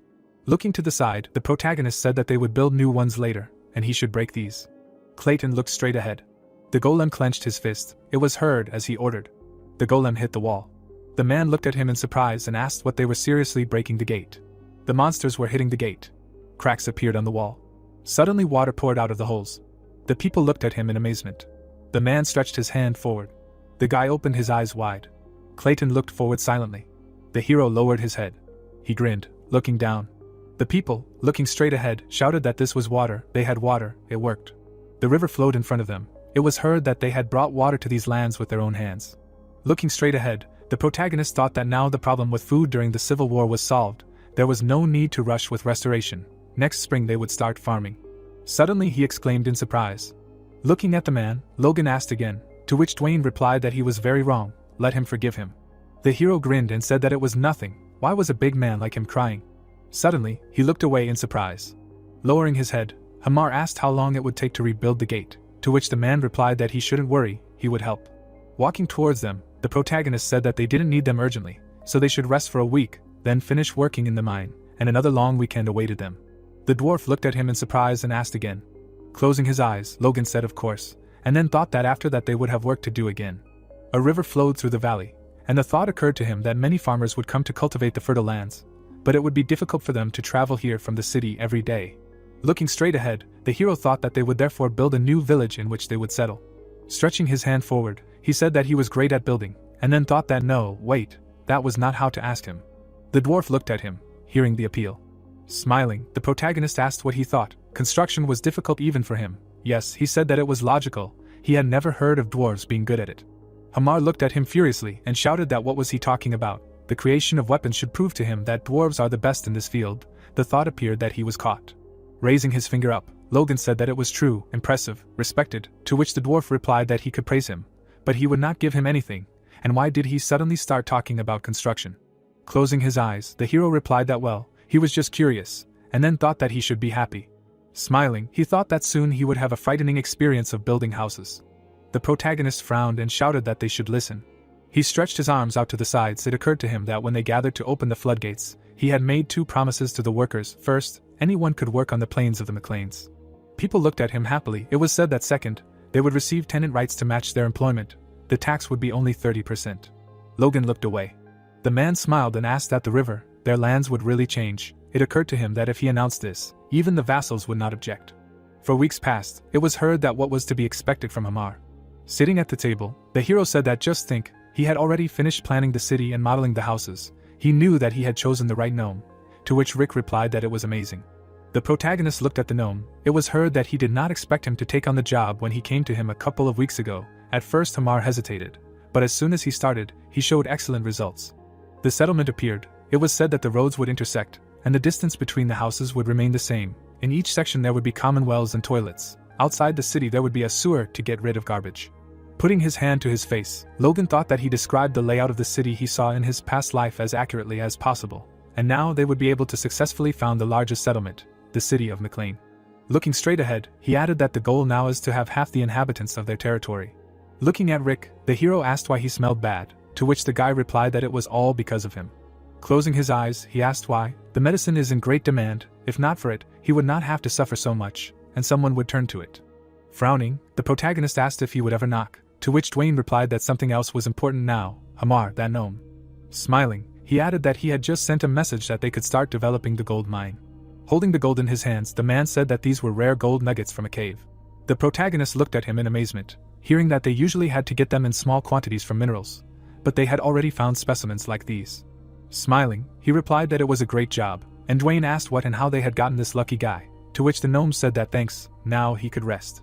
Looking at him, Logan asked what but how much they would be able to dig, to which Hamar replied that he believed about a ton a month. Even by a conservative estimate the mine would last for 10 years, he could go rest already.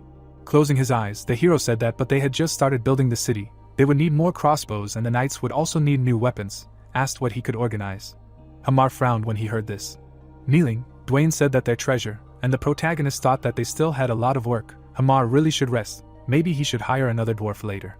Crossing his arms, he said that okay, as he promised, he would give him a rest, but a whole month was too much. Rushing forward, the dwarf shouted that he shouldn't look for him, he was going to sleep the whole month. Logan looked at him in surprise and asked what was wrong with him. The strength awoke in him, and the man shouted. Dwayne began to cry, saying that 100 million gold, a ton of gold a month, is 100 million gold a year. Sitting on the ground, he added that they were saved, they wouldn't have to worry about anything anymore, to which the hero thought he was crying harder than when the dam was opened. Grinning, he asked what but he understood that the mine belonged to him. The man looked at him in amazement, hearing that of course, he would give 30% as a tax. Gritting his teeth, he sighed. Rising up, Dwayne said that he believed he could handle everything. After all, the dam project was a success, so far all his decisions had turned out to be correct.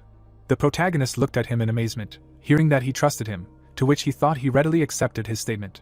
People were standing near the mine. It was heard that but of course, it was worth taking care that the workers did not blab too much. If the news about the mine spread, they would cause trouble. Closing his eyes, the man said that he would take care of it, to which Logan responded approvingly, and thought that it was unusual. Looking away, he added that his father would be a problem. He had done a lot of things on his own while he was away training. People were walking near the river. The hero lowered his head and thought about his father. The man looked away. The thought occurred to him that he had become a professional knight after all. Grinning, the protagonist thought that this was what he had expected when he had given him the iron blood sword technique, but he had never thought that his skills would improve. There had been no progress for more than 10 years. Looking straight ahead, Patrick said that he had done a lot while he was away. Looking at him, Logan said that well, if he had heard about his plans. Touching the water with his hand, the man said that to think that water had appeared in this wasteland, it was true. Patrick grinned and added that it was true. Grass grew on the ground, and he could hear his level advancement and the transformation of these lands. Looking straight ahead, the hero heard that it was all thanks to him. He was much better than him. He smirked when he heard this. Stretching his hand forward, the protagonist said that these were just recent achievements, to which his father replied that no, what he had done in 3 months exceeded all his contributions in 30 years. Looking straight ahead, the man said that he was blessed with a son like him, thank him. Smirking, Logan heard that he believed he could now trust him with the affairs of their house. He looked in amazement when he heard that he would be training the knights himself for now, to which he asked again. The hero put his hand to his chest and said that he had not planned on becoming a lord, to which his father asked what he knew, what he had learned during his training. Lowering his hand, he added that he had grown old. Looking straight ahead, the protagonist heard that although he had mastered the basics of the iron blood sword technique, he was completely unable to master the secret technique. The boy grinned, and it seemed that if he had taken it upon himself to learn it when he was young, when his power had just awakened, everything would have worked out.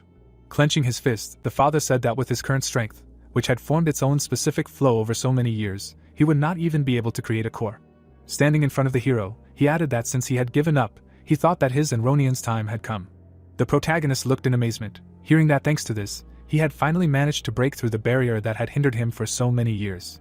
Taking him by the shoulders, Patrick said that now it was time for him to retreat and train those who would open the way for him. Logan looked down. Closing his eyes, he responded approvingly, and then thought that since he said so, he had no choice. The man looked away and said it was his turn. The woman held an umbrella in her hands, and it sounded like she was going to help Logan fulfill his role completely. She lowered her head. The hero frowned. He was walking toward the woman. She extended her hand forward and said that his achievements were enough to see him as a reliable heir, and that she had previously only wished success for Ronian, and that was why she had fought with him. Lowering his head, the protagonist apologized, to which Marion replied that he had no need to apologize, rather she needed it. Looking straight ahead, she added that he had already apologized before, although she had not been able to accept it, and that her stubbornness was to blame, and she hoped he would be generous and understanding. Logan looked at her silently. The water flowed forward, and it sounded like she had heard him teaching Ronian the art of the sword. Smiling, the hero replied that yes, it might be his genius, but in just a week he had created a core of power and had already mastered the first form.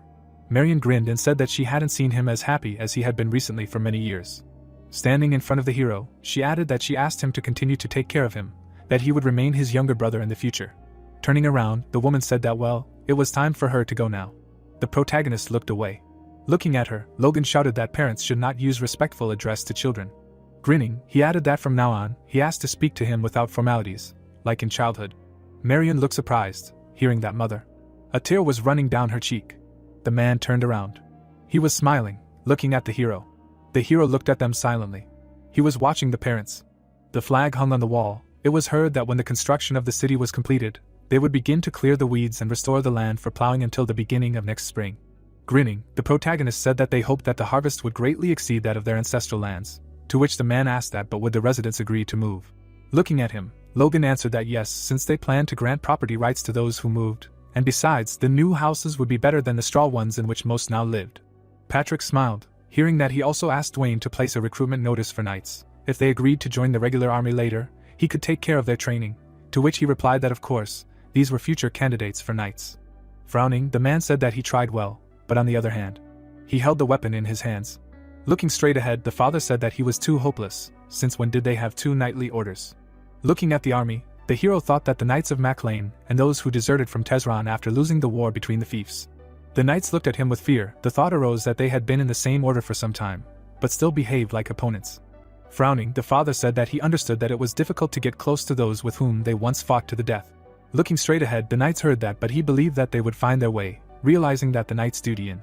Sighing, Patrick said that they simply had no thirst, not at all. He trained until he lost his pulse to become stronger, and his son worked tirelessly for the benefit of their territory.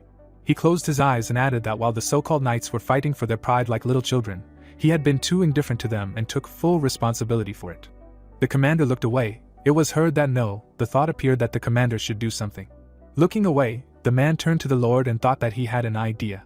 Smiling, he said that his condition had become much better, asked that he was really an advanced knight now. A glow appeared around the stick. It was heard that first he would put their behavior in order. With his weapon extended forward, the father shouted that they should taste and learn the power of the sword art. Smiling, he thought that they would have no time for stupid thoughts. If he was driving them like dogs, he would discipline them and hand over an excellent knightly order into Logan's hands. The pen wrote on the paper. Grinning, Dwayne thought that in 20 years of management he could not have imagined that signing documents without worrying about the budget could make him happy. Extending his hand forward, the man asked what was going on with the young master these days, said that he almost monopolized the budget, to which he shouted that he was sure he had reasons for it. Sitting at the table, Dwayne asked why they doubted him, blinded by the shine of money. Closing his eyes, he added that where, in their opinion, it comes from. Frowning, the man said that they should do what the young master says. Looking at the paper, he asked again. Dwayne's eyes widened as he shouted out what he wanted to spend 10 million gold bars on. Looking at him, the hero replied that he was going to buy mithril, about 100 kilograms, to which he was asked again. Pressing the man against the wall, the protagonist said that he should just sign the paper, saying that he believed him, to which the man replied that he couldn't. What was he going to do with something that was thousands of times more expensive than gold? Looking straight ahead, Philip asked that he wanted to buy mithril to equip the knights, said that it was impossible. Logan suddenly looked at him in surprise. Leaning on the table, he asked why it was impossible, to which he was told that mithril could not be bought simply by borrowing money. Raising his eyebrows, the guy said that this metal contains mana. It is 10 times stronger than steel, and 3 times lighter. It is often called the silver of the gods. Looking at the ball, the hero heard that it was not something that could be bought simply because he was rich. Wealthy people could not get it. The protagonist asked again, hearing that it was even more so 100 kilograms. For such an order he would need not only money, but also influence. Smiling, he said that if so, then he had an idea. Sitting at the table, the guy exclaimed in surprise. Looking at him, the man asked what was the matter, to which he replied that he had just received a request from the countryside, from the McLean's house, where it was. Putting his hand to his face, the employee said that he should report to the Duke, although he had too much to do to answer such calls. The man rushed forward. Opening the doors, the man shouted that they had received a call from McLean. Closing his eyes, the guy thought that the Duke had arrived so quickly. What could be so important in that backwater? Looking straight ahead, the man said that they had not seen each other for a long time. The hero grinned and asked if he was doing well, to which he replied that of course, except for the lack of news from the one he personally trained, everything was fine. The guy looked away. The Duke grinned, hearing that how could he send him personal messages. He knew perfectly well where his place was, to which he replied that he was still good at flattery. Well, the call came just in time. The protagonist frowned, hearing that he was just about to express his gratitude, to which he asked again, and then thought that he had somehow unknowingly helped him, or it was sarcasm. The man grinned silently. Closing his eyes, he said that his wife was pregnant. Logan looked surprised and said that he congratulated her. An office appeared. It was heard that thank you, all thanks to him. Putting a hand to his face, the hero asked what it was thanks to him. He did it himself. Closing his eyes, he added that he was blessed by heaven, to which Felix replied that he was still as impudent as ever, and both heaven and his efforts had helped. Looking straight ahead, the man said that, but first and foremost, it was his merit. He was sincerely grateful to him. Looking at the ball, the protagonist heard that when the child was born, let him come to the capital. His wife wanted to thank him personally. He asked again in surprise, hearing that while he was here, he would teach him another technique. Logan bowed, hearing that he did not want to which he replied that thank you very much.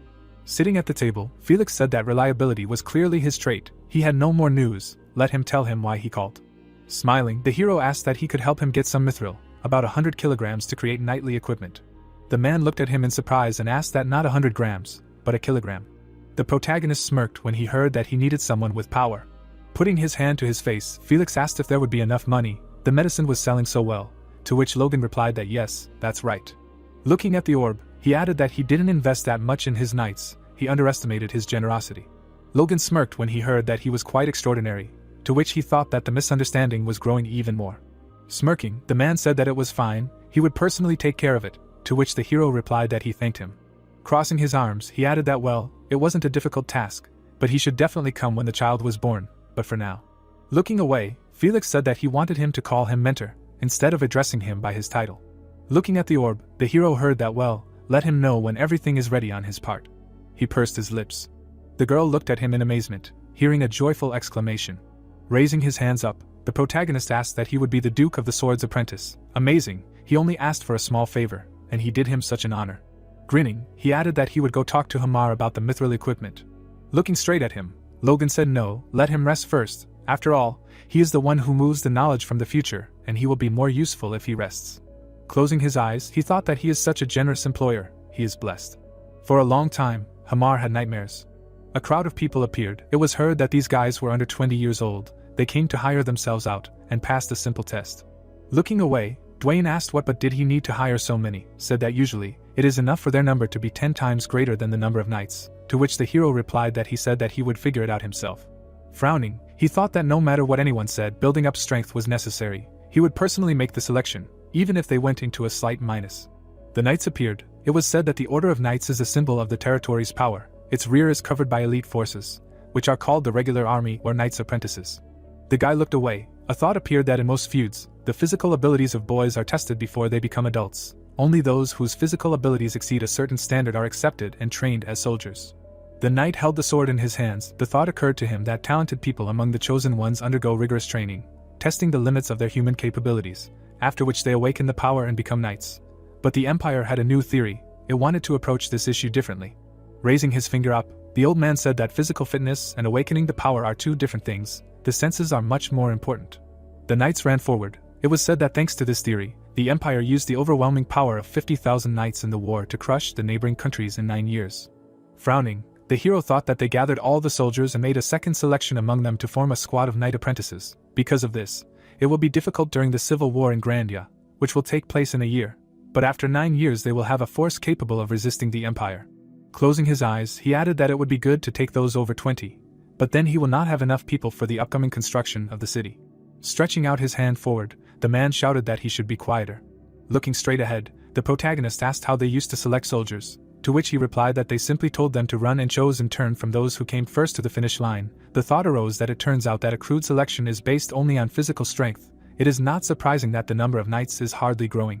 Looking at the man, Logan said that he should accept those with keen eyesight, hearing, and quick reactions. The man looked at him in surprise and asked again. People were standing in the middle of the field. It was heard that they should go forward until they saw the image. Raising his hand up, the guy said that the picture was strange, and the other added that the young gentleman was very handsome. Frowning, the hero said that there was no need for compliments from the very beginning. Enough.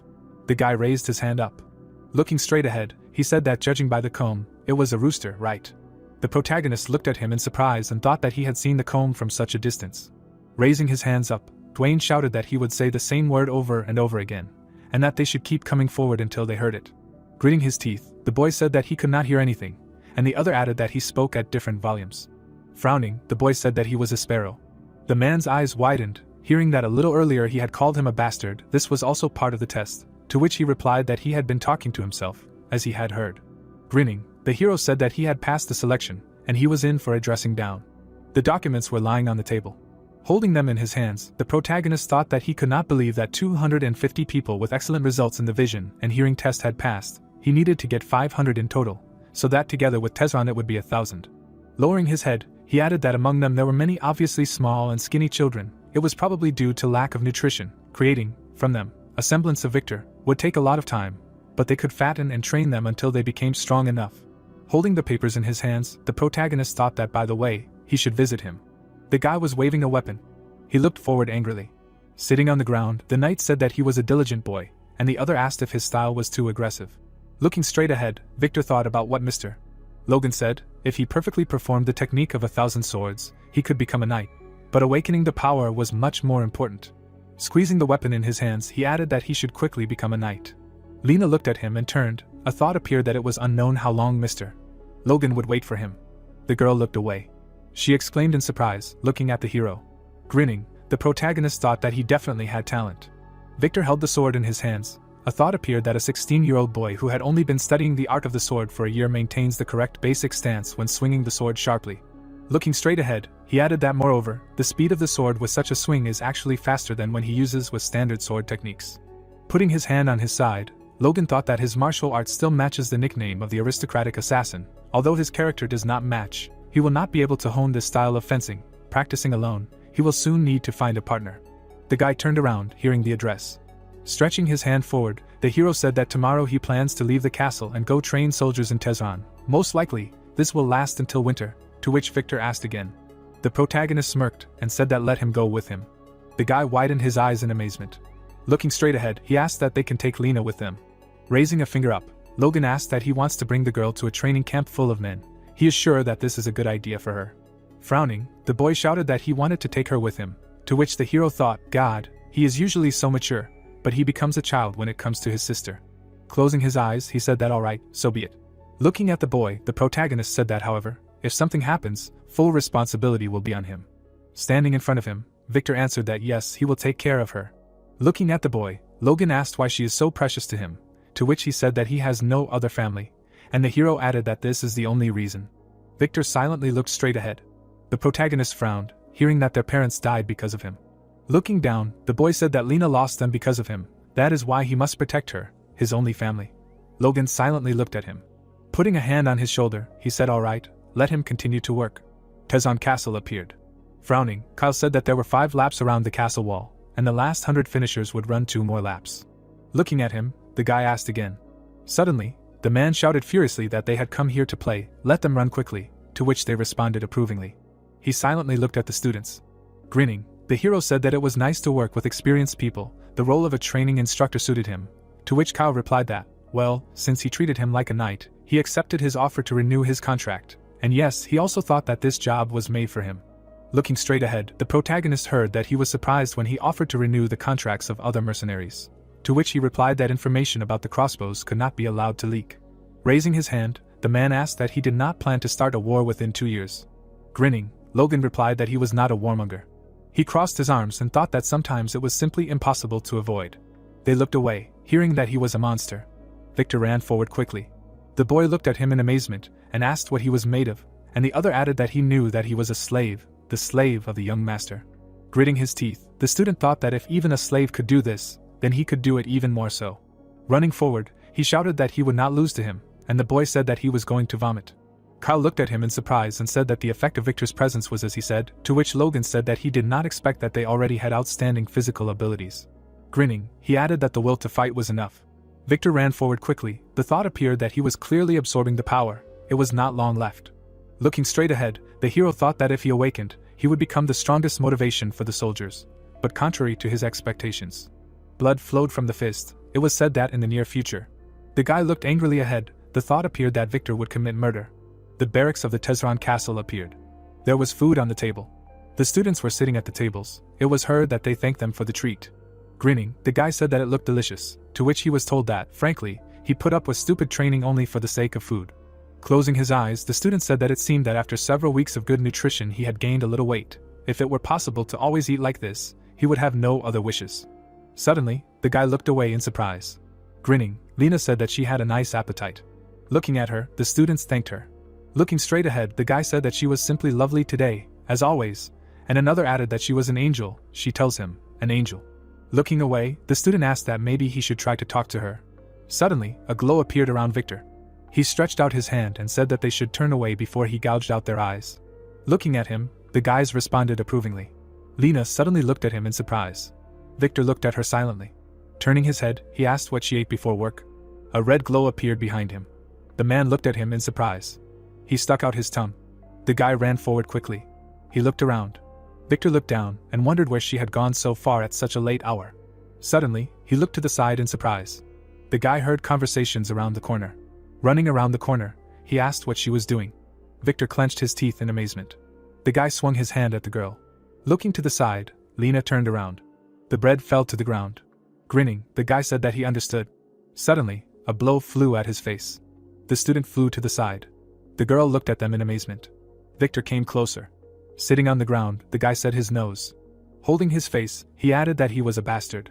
Looking at him, Victor heard that how dare he, a slave, let him know his place. Suddenly a blow flew at the student. It was heard that he was thinking that if he beat him, he would be safe. Victor swung his fist sharply. He delivered a powerful blow. The guy looked to the side and wheezed. Looking at them, Lena exclaimed in fear. The student grabbed him by the hair. Tears were pouring from the guy's eyes and he was asking for help. Swinging, Victor shouted for him to die. Someone looked out from around the corner. The guy looked in amazement. The student rushed forward, thinking that things were bad. Tears were streaming down the guy's cheeks. The thought appeared that they should run, now, leave them and go away. Victor beat the guy. He opened his eyes wide, thinking that he needed to take care of Lena. Suddenly the boy froze, hearing that he should pull himself together. He turned around in amazement. Looking at him, the hero said that he should calm down and look around. Victor clenched his teeth tightly. Lena was shaking with fear. She looked straight ahead. It was heard that he should go and rest. It seems that she was very shocked. The boy raised his eyebrows, hearing that the rest should take care of the body of this dead boy. The bread was lying on the ground. The protagonist stood in front of the student. Lowering his head, Victor said that he should forgive. Looking at him, Logan asked what he was sorry about. Frowning, the boy replied that he was not at all, to which the hero asked why he was apologizing then. Lowering his head, Victor said that it was because he killed one of his soldiers without permission. The protagonist closed his eyes and replied that it wasn't true, but he thought he regretted something else. Looking straight ahead, the guy heard that he brought his sister here. The girl was hiding behind Victor. He heard that she almost got hurt because of his stubbornness. Dragging her along and trying to protect her was not the best option. The guy looked down, hearing that he would also take her on the battlefield. Frowning, the hero said that he should think about it for a little while and understand that it was better not to bring her to potentially dangerous places where he would have to protect her. Stretching his hand forward, he added that he let him take it so that he would realize it. Looking to the side, the protagonist thought that he didn't expect it to be like this. But he felt guilty in front of Lena. Victor lowered his head, hearing that he understood him. Looking at the guy, Logan thought that maybe this would help him stop being overly caring. The moon appeared in the sky. It was heard that how he would punish him, to which the hero asked what he was afraid of. Looking down, the student replied that no, he would accept any punishment, but... The protagonist grinned, hearing that Lena was just a victim, so he was asking. Victor looked surprised, hearing that murder was a crime. However, he had worked hard today. Next time he should definitely ask him for permission first. Logan smiled and said that he did not want his becoming a knight to be delayed because of a worthless pervert. The guy looked at him in amazement. The moon appeared. It was heard that it was so strict, he would remember. A fireplace was burning in the room. Raising his hand up, Kyle asked what and still is it reasonable? His slave killed a common man, to which the hero replied that Victor was his slave, not property, but about the deceased. The protagonist stood in front of the guy. It was heard that the other students were saying that he had been a whore in his village too. Even before coming here he had made lustful comments about Lena. Sitting at the table, he said that it turned out that his slave had killed a vile criminal. So what? Closing his eyes, the man replied that they would say that Victor had acted on his orders. Logan held a pen in his hands. It was heard that he would publicly shame him for his crimes and hang him on the castle gates. Let him warn the soldiers about it. To which the man replied that he understood. Gritting his teeth, Kyle asked, by the way, what was he marking on the map? To which the hero replied that he was talking about that. The protagonist looked down and grinned. A mark appeared on the map. It was heard that this was a secret event for the soldiers. The guy looked at him in amazement and asked what he had killed the soldier. It was said that the news that Victor had killed a man had shocked the soldiers, but when the details of the soldiers' crimes were revealed, the student looked at him furiously and asked what he had done to Linoy like that, and the other added that how dare he treat the angel of their barracks like that. Standing around the corner, the protagonist listened to him say that he had always felt that this guy was strange. He knew that one day he would do something like this, to which he thought that the incident had quickly exhausted itself. The blue sky appeared. The thought appeared that time had flown by, and 3 months later. Smiling, the protagonist said that it was already New Year, to which the man asked that time had passed quickly. Yes, they had known each other for 2 years already. The knight suddenly shouted. It was heard that yes, it had been a long time ago. The soldiers brandished their swords. It was said that the training period was 90 days. The initial number of trainees was 1,000, 12 failed, 1 died, 987 passed the basic training. Looking straight ahead, the man said that everyone was doing well now. Grinning, he added that only those with sufficient endurance and perseverance remained, to which the hero thought that the basic training was almost complete. He asked Tamar to make 400 additional crossbows. Looking to the side, he added that they were not enough for everyone, but it was enough, and then asked that in order to conduct a joint combat training, right? Grinning, Logan turned to his father, to which Patrick replied that he was right. The forest at the foot of the mountains should be perfect. The hero looked surprised, hearing that the time had already come. Soon their knights would need practical training, to which he asked what he wanted to say. They mastered the sword of iron blood. The father smirked and said that they had learned the basics, but true mastery came in actual combat. The protagonist smiled widely and said that he was right. Abilities improved when applied in practice. They shook hands. Looking at them, Kyle thought that hard times were ahead. The man looked straight ahead and shouted to raise their swords. The students stood near the trees, and a command was heard to control their breathing. A glow appeared around the knights. The man struck the tree when he heard the command. The tree was cut in half. The trees fell to the ground. The soldier smirked and said that it worked, and the other added that they really did cut down a huge tree in one blow. All those months of grueling training paid off. Looking straight ahead, the hero heard that this was the true power of the iron blood sword. Smiling, the soldier said that they were far from the knights, to which the boy replied that he could not believe that they cut down a tree with one blow. Looking at them, the protagonist shouted at them not to relax. Frowning, he added that they were not in an ordinary forest. The monster grinned, looking straight ahead. The goblins were holding weapons in their hands. It was heard that monsters lived here. Smiling, the knight said that they came here for the first time, and here. They began to fight the goblins. It was heard that this was all they could do. The knight looked away in amazement. The monsters ran to the sides. It was heard that the goblins scattered. Frowning, the hero shouted that the crossbows were at the ready. The knights were holding crossbows in their hands. It was heard that they should kill every goblin that ran away. Arrows suddenly rushed forward. The monster looked in amazement. Shots began to fly at the goblins. The knight grinned and asked what they had seen. He finished off too, to which the other replied that they were easy and why he had only been afraid of them before. They looked at him in fear, hearing a loud cry. The monster took a step forward. The knight held his weapon in his hands. Suddenly the beast rushed forward. The men clenched their teeth. The beasts ran forward. It was heard that they were horned wolves. Let them group together. A glow appeared around the knights. The soldier looked in amazement. The wolf grabbed his weapon. The soldiers began to fight them. Stretching his hand to the side, the man shouted about the cavalry with crossbows. The knights aimed their crossbows. It was heard that they should shoot. The arrows flew quickly at the monster. Raising his head up, the beast howled. The arrows flew straight. They flew near the beast. The man looked in surprise and said that the arrows did not work. Frowning, the hero shouted for the swordsmen to form up. The soldiers rushed forward, hearing that they should not let a single one pass by. They ran towards the beasts. Victor swung his sword sharply. The beast jumped up. He fell to the ground. The guy turned around, hearing a loud sound. The beast attacked the soldier. It was heard that his leg. The soldier clenched his teeth in fear. A fiery beam from the blow appeared. Logan quickly ran forward. Standing next to him, the guy turned. Frowning, the hero shouted that he should gather himself, take the wounded and retreat, to which the soldier responded approvingly. Looking away, the protagonist thought that as expected, most of them can't do anything when an unexpected skirmish occurs, however. The soldiers fought with monsters. The thought arose that those who got into the top 100 during the sensory testing were different. The beast stood in front of the guy. The thought arose that among them. The guy looked to the side in amazement and thought, damn, dove right away. Suddenly, the soldier rushed forward. Victor swung his sword furiously. He made a sharp swing of the weapon. The soldiers fought with the beasts. The guy lowered his head down. He smiled, looking at his sword. The soldiers looked around in fear. Grinning, the hero thought that Victor had clearly already freed himself from his cocoon, it seemed, very soon. The student looked at his weapon. The thought arose that he would enter the realm of the aura user. A blow flew at the beast. Looking straight ahead, the father asked that this was the last one, to which he was answered that they had also dealt with it on their side. The commander grinned, hearing that a month and a half had already passed since the start of training. A lot of time had passed, to which he replied that, well, after all, they had found 3 cities where there were thousands of monsters. The animals were lying on the ground. It was heard that the mere thought of them all joining together and attacking the castle was giving one goosebumps. Thank God that they had managed to find them in time. Patrick frowned, hearing that the first young gentleman had predicted this too, to which he thought that it was possible, but rather. Raising his hand up, the hero shouted that they should hold out a little longer. Looking at the knights, the protagonist said that they just needed to cut down the trees. Let them carefully carry the trunks to the construction site in the city, just let them not damage them. Gritting his teeth, the man said that they had been cutting down trees and monsters for a month and a half. It was killing him. To which the other replied that he had not mastered the iron blood sword for this.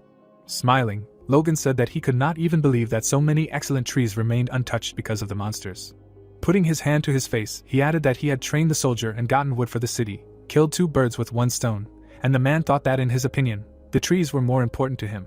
The hero grinned. A thought appeared that there were more monsters there than expected, so they were a little late, but they got a lot of information, among other things. The soldiers were sitting on a log. It was said that some candidates who were among the top 200 and 500 in the sense tests absorbed the power, although weakly, and those who desperately swung their swords to survive in any situation, and those who had a particularly strong survival instinct.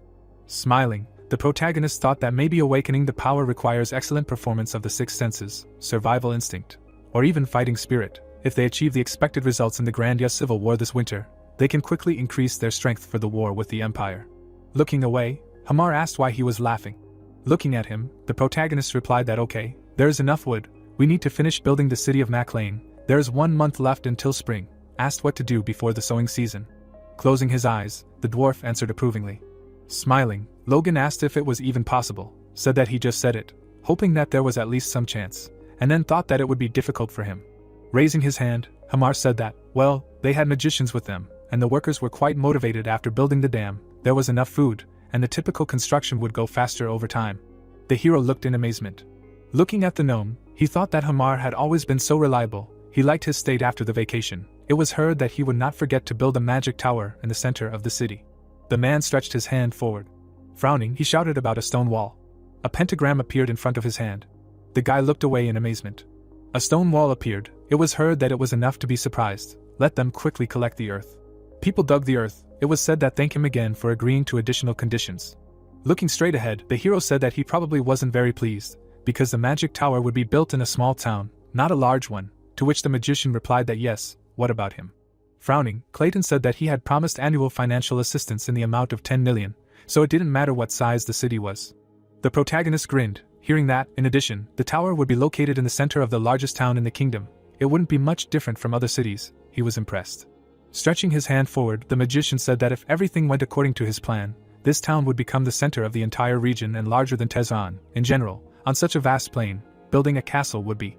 Grinning, Logan asked if he was needed, said that it was enough that people would have a place to grow food and live. People held shovels in their hands. It was heard that, however, since the town was large, crowds of people would also increase, which increased the risk of rebellion. Looking straight ahead, the hero said that it wouldn't happen unless the villagers were exploited. The man exclaimed in surprise when he heard this. He put his hand to his face and said that in any case, his vote was for him, to which the protagonist asked what he was talking about. A wall appeared, and it was heard that, by the way, he was sure that this earthen wall was good enough, in case they were invaded. Looking straight ahead, Logan replied that it would be enough, because this place would never be a battlefield, he wouldn't allow it, and then thought that in fact they themselves were planning to invade others in advance. The magician looked at him in amazement. It was heard that he really cared about the well-being of the people, but not as much as his students. The moon appeared in the sky. The hero held a weapon in his hands. He frowned. Suddenly, the protagonist's eyes widened in amazement. He abruptly pulled his sword forward. A glow appeared behind the forest. Suddenly, the glow intensified. Logan looked at him. There was a stone in front of him. A hole in the stone appeared. He heard what happened. The hero opened his eyes in amazement. Smoke was coming from the trees. The thought appeared that he had not only pierced the boulder, but also the tree behind it. Looking at his weapon, the protagonist thought that this was the second form of the secrets of the divine sword, a cut that pierces iron. A small but powerful blow can pierce even steel. The range is also gradually increasing. Now it remains to become stronger. The magician looked at the guy. The hero put seals on documents. A sign of the city of McLean appeared. People looked ahead in amazement. They entered the building. The girl wiped away tears. The blue sky appeared. The protagonist was sitting at the table. Summer had come. Stretching his hand forward, Dwayne said that the development of the city land was going smoothly. The only drawback was that they had little male labor for such an amount of land. Holding a pen in his hands, Logan replied that the refugees began to arrive when rumors reached them. Let him accept everyone. Sitting at the table, he asked what news there was about Hamar, to which the man replied that no, he was still on vacation. This time he was gone for a long time. It would be a long time before he returned. Gritting his teeth, the hero asked if he was spoiling him too much, said that well, with the construction of the city and the creation of additional crossbows, everything was fine. Looking straight ahead, the man said that however, he heard that Hamar received a lot of mithril before leaving for vacation, asked if this was true. An office appeared. It was heard that yes, he gave it to him so that he could study during his vacation, and made some weapons for the knights, so he was not resting. Grinning, the hero asked what he was talking about. Getting a rare metal is a dwarf's dream. Tapping his finger on the table, he added that in any case. The city appeared. It was heard that the construction of the city was finished, and there were no problems with its development. Only one problem remained. The man slammed his fist on the table and asked what the McLeans were developing the wasteland. Frowning, he added that nothing would grow in that harsh land. Standing in front of him, the guy said that he was curious, and that was the only reason he went to see. It seemed they drilled into the mountain to bring water from the Luther River, to which Max asked why they went to such a madness to revive the wasteland. They had enough money. Frowning, he replied that there were rumors that the first young gentleman made money in business, found a gold mine, or even money fell on him from the sky. However, Max stretched out his hand and said that he didn't care about absurd rumors, focus on the facts. The boy frowned when he heard what he thought the harvest would be on those lands, to which he replied that at a conservative estimate it would be twice as much. Max's eyes widened, thinking that the neighboring territory had suddenly become rich. They couldn't sit back. He looked surprised when he heard that he could find an excuse. The boy smiled broadly and replied that there was no need for that. The people were moving forward. It was heard that some of the inhabitants of their lands had gone to their city, using this as an excuse to get in. They could take this land or the corresponding Tezon plains as compensation. Sitting at the table, Max heard that the problem was, to which he replied that it was definitely too dangerous to do everything themselves. Gritting his teeth, he added that he would be a hindrance. The man extended his hand forward and said that he should contact the Sylvan Viscounty. They had the same high taxes as theirs, and some of the inhabitants had probably left there. He smirked and added that the two Viscounties would unite and take over McLean. The boy bowed and said that it was a wise decision.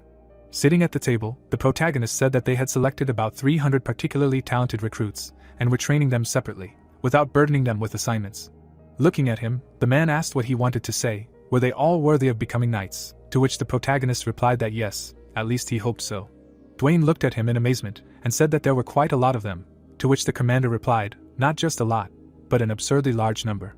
Frowning, he added that even if they trained soldiers like crazy for 10 years, only 1 in 100 would awaken the power. Dwayne's eyes widened when he heard that these were 10 knights out of 1,000 soldiers. Looking straight ahead, the hero heard that, but he said there were 300 of them, to which he replied that they would maintain the current training system. The people looked at him in amazement when they heard that they would continue to periodically bring in more soldiers year after year, to which Dwayne asked why they were spending money on it in such a peaceful time. Looking straight ahead, Patrick said that their family was now at a stage of significant development. Excessive expansion of the army could provoke neighboring territories. Frowning, the protagonist replied that they were provoked, even if they did not give a reason. Father looked angrily and asked again. The field appeared. It was heard that the city of McLean was fully ready for exploitation. The wasteland turned into plains, the Sylvans and Peretz. He thinks these greedy families will stay away. Grinning, Logan said that they had plenty of excuses. The commander, looking at him, asked what excuses. They did not do anything reprehensible. The hero smiled, hearing that it was because of the refugees. Sitting at the table, he said that he should remember how many they had accepted recently, asked what part of them left the Sylvans and Perettes. In their place he would use this as an excuse. Frowning, the man shouted that since he had foreseen it, it was worth preventing the disaster. Patrick gritted his teeth.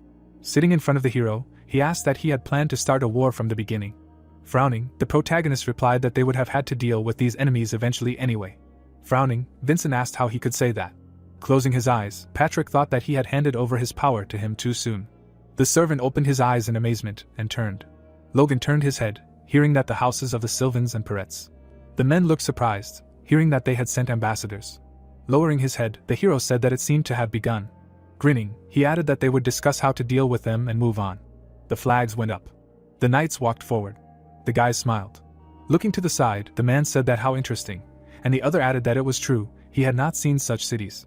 The town came into view, the houses were neatly arranged along a wide road. The town did not have the refined charm of the big cities, but felt fresh.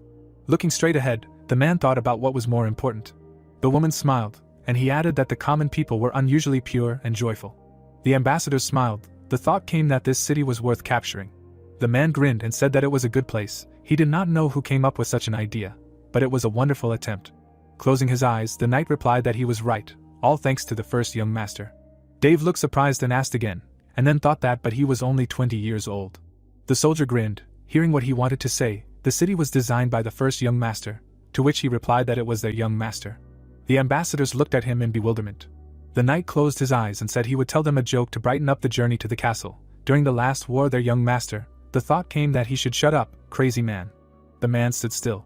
Patrick stood in front of them and said that he thanked them for having come such a long way. Looking straight ahead, they heard that they looked tired. Everything was fine, to which Ron replied that yes, everything was fine, and Dave added that he truly had wonderful soldiers, to which the hero thanked them. Putting his hand to his chest, the man said that they could not keep them waiting, so they would get down to business. They demanded the return of the missing refugees, and to avoid a repeat of the incident. Grinning, Dave said that they demanded control over the Tezon Plains, and Ron added that the southwestern part of the restored wasteland as well. A glow appeared around the people. It was heard that it was adjacent to the territory of the Parade House. The protagonist lowered his gaze. Frowning, he thought that in other words, giving up the entire castle and half of the developed lands, they were clearly asking for war. Looking at his father, Logan added that he said that it would be like this. The man closed his eyes. The commander looked at them. Vincent turned his head to the side. Looking straight ahead, he shouted that the houses of Sylvan and Parade wanted to immediately unleash a war. The knights clenched their teeth. The people looked at him in fear. It was heard that they were crazy, they had gone mad. Let them get out of here. How dare they? Ron looked at them angrily. Stretching his hand forward, he shouted that they could not intimidate the ambassadors. If they did not want to start a war, then let them recall the knights. Looking down, Patrick said that they were declaring war, and the MacLanes were not afraid of it. Smiling, the man replied that only a handful of dust would remain of the MacLanes, asked that they definitely wanted to be destroyed. The hero gritted his teeth and asked how refugees who had escaped tyranny could be a bargaining chip. Frowning, he added that they had forgotten their obligations as aristocrats. The knights drew their swords forward, and it was heard that there was no need for negotiations. Looking away, Dave asked that they were seriously going to start a war, and Ron added that they were crazy or something, that they wanted to die. The protagonist was going down the stairs, and it was heard that it would be an all-out war. Looking at the people, he asked why they were crazy, and said that he was impudent. Standing still, Logan asked how he dared point a finger and use foul language towards the ruler of these lands. Taking out his weapon, he added that it seemed that they were out of their minds. Stretching his hand forward, the man said no, it was him. He gritted his teeth in fear. The knights rushed forward, hearing that what they were doing, let them stop him. The hero looked forward angrily. He raised his weapon up. The protagonist abruptly struck the guard. The man clenched his teeth and wheezed. He fell to the ground. Blows flew at the knights. The soldier raised his head up. Walking forward, Logan said that since they dared to draw swords on foreign territory, they should prepare for death. The man looked at him in amazement, and shouted that he should not come closer. The hero frowned. It was heard that they thought that the MacLanes would remain safe if they attacked them. Suddenly, a blow flew at the man. He fell to the ground. The ambassador opened his eyes in amazement. Kneeling down, he said that it was his will, he would convey all his words to his master. Looking at him, the protagonist heard himself asking to forgive him for his rudeness. Dave gritted his teeth, hearing that it was a wise decision. Logan looked at his father. The man nodded his head. The knights raised their hands, hearing that they should prepare for war. The hero stood in front of the man. It was said that at the very moment the Sylvan ambassador was killed, the MacLanes sent a magical message to the two viscounts. The man slammed the table and asked that they killed the ambassador. Sam frowned and asked that the McLeans were out of their minds. Standing in front of him, the servant said that they insisted on compensation for the damage caused by the insolence of the ambassador, asked what they should do. Holding a glass in his hands, the Viscount asked what insolence, said that these beggars have become a little better, and now they show off fearlessly. Smiling, he added that it was not that they had enough strength to fight them, they would show mercy once. A magic ball appeared, and it was heard that the Sylvans were demanding in the end. The hero lowered his gaze and said that they would return the runaway serfs, pay 10 million gold as compensation, and hand over the Tezron plains to them. That was right. Gritting his teeth, he added that this was their answer after 2 days, and they had left here immediately after sending the message.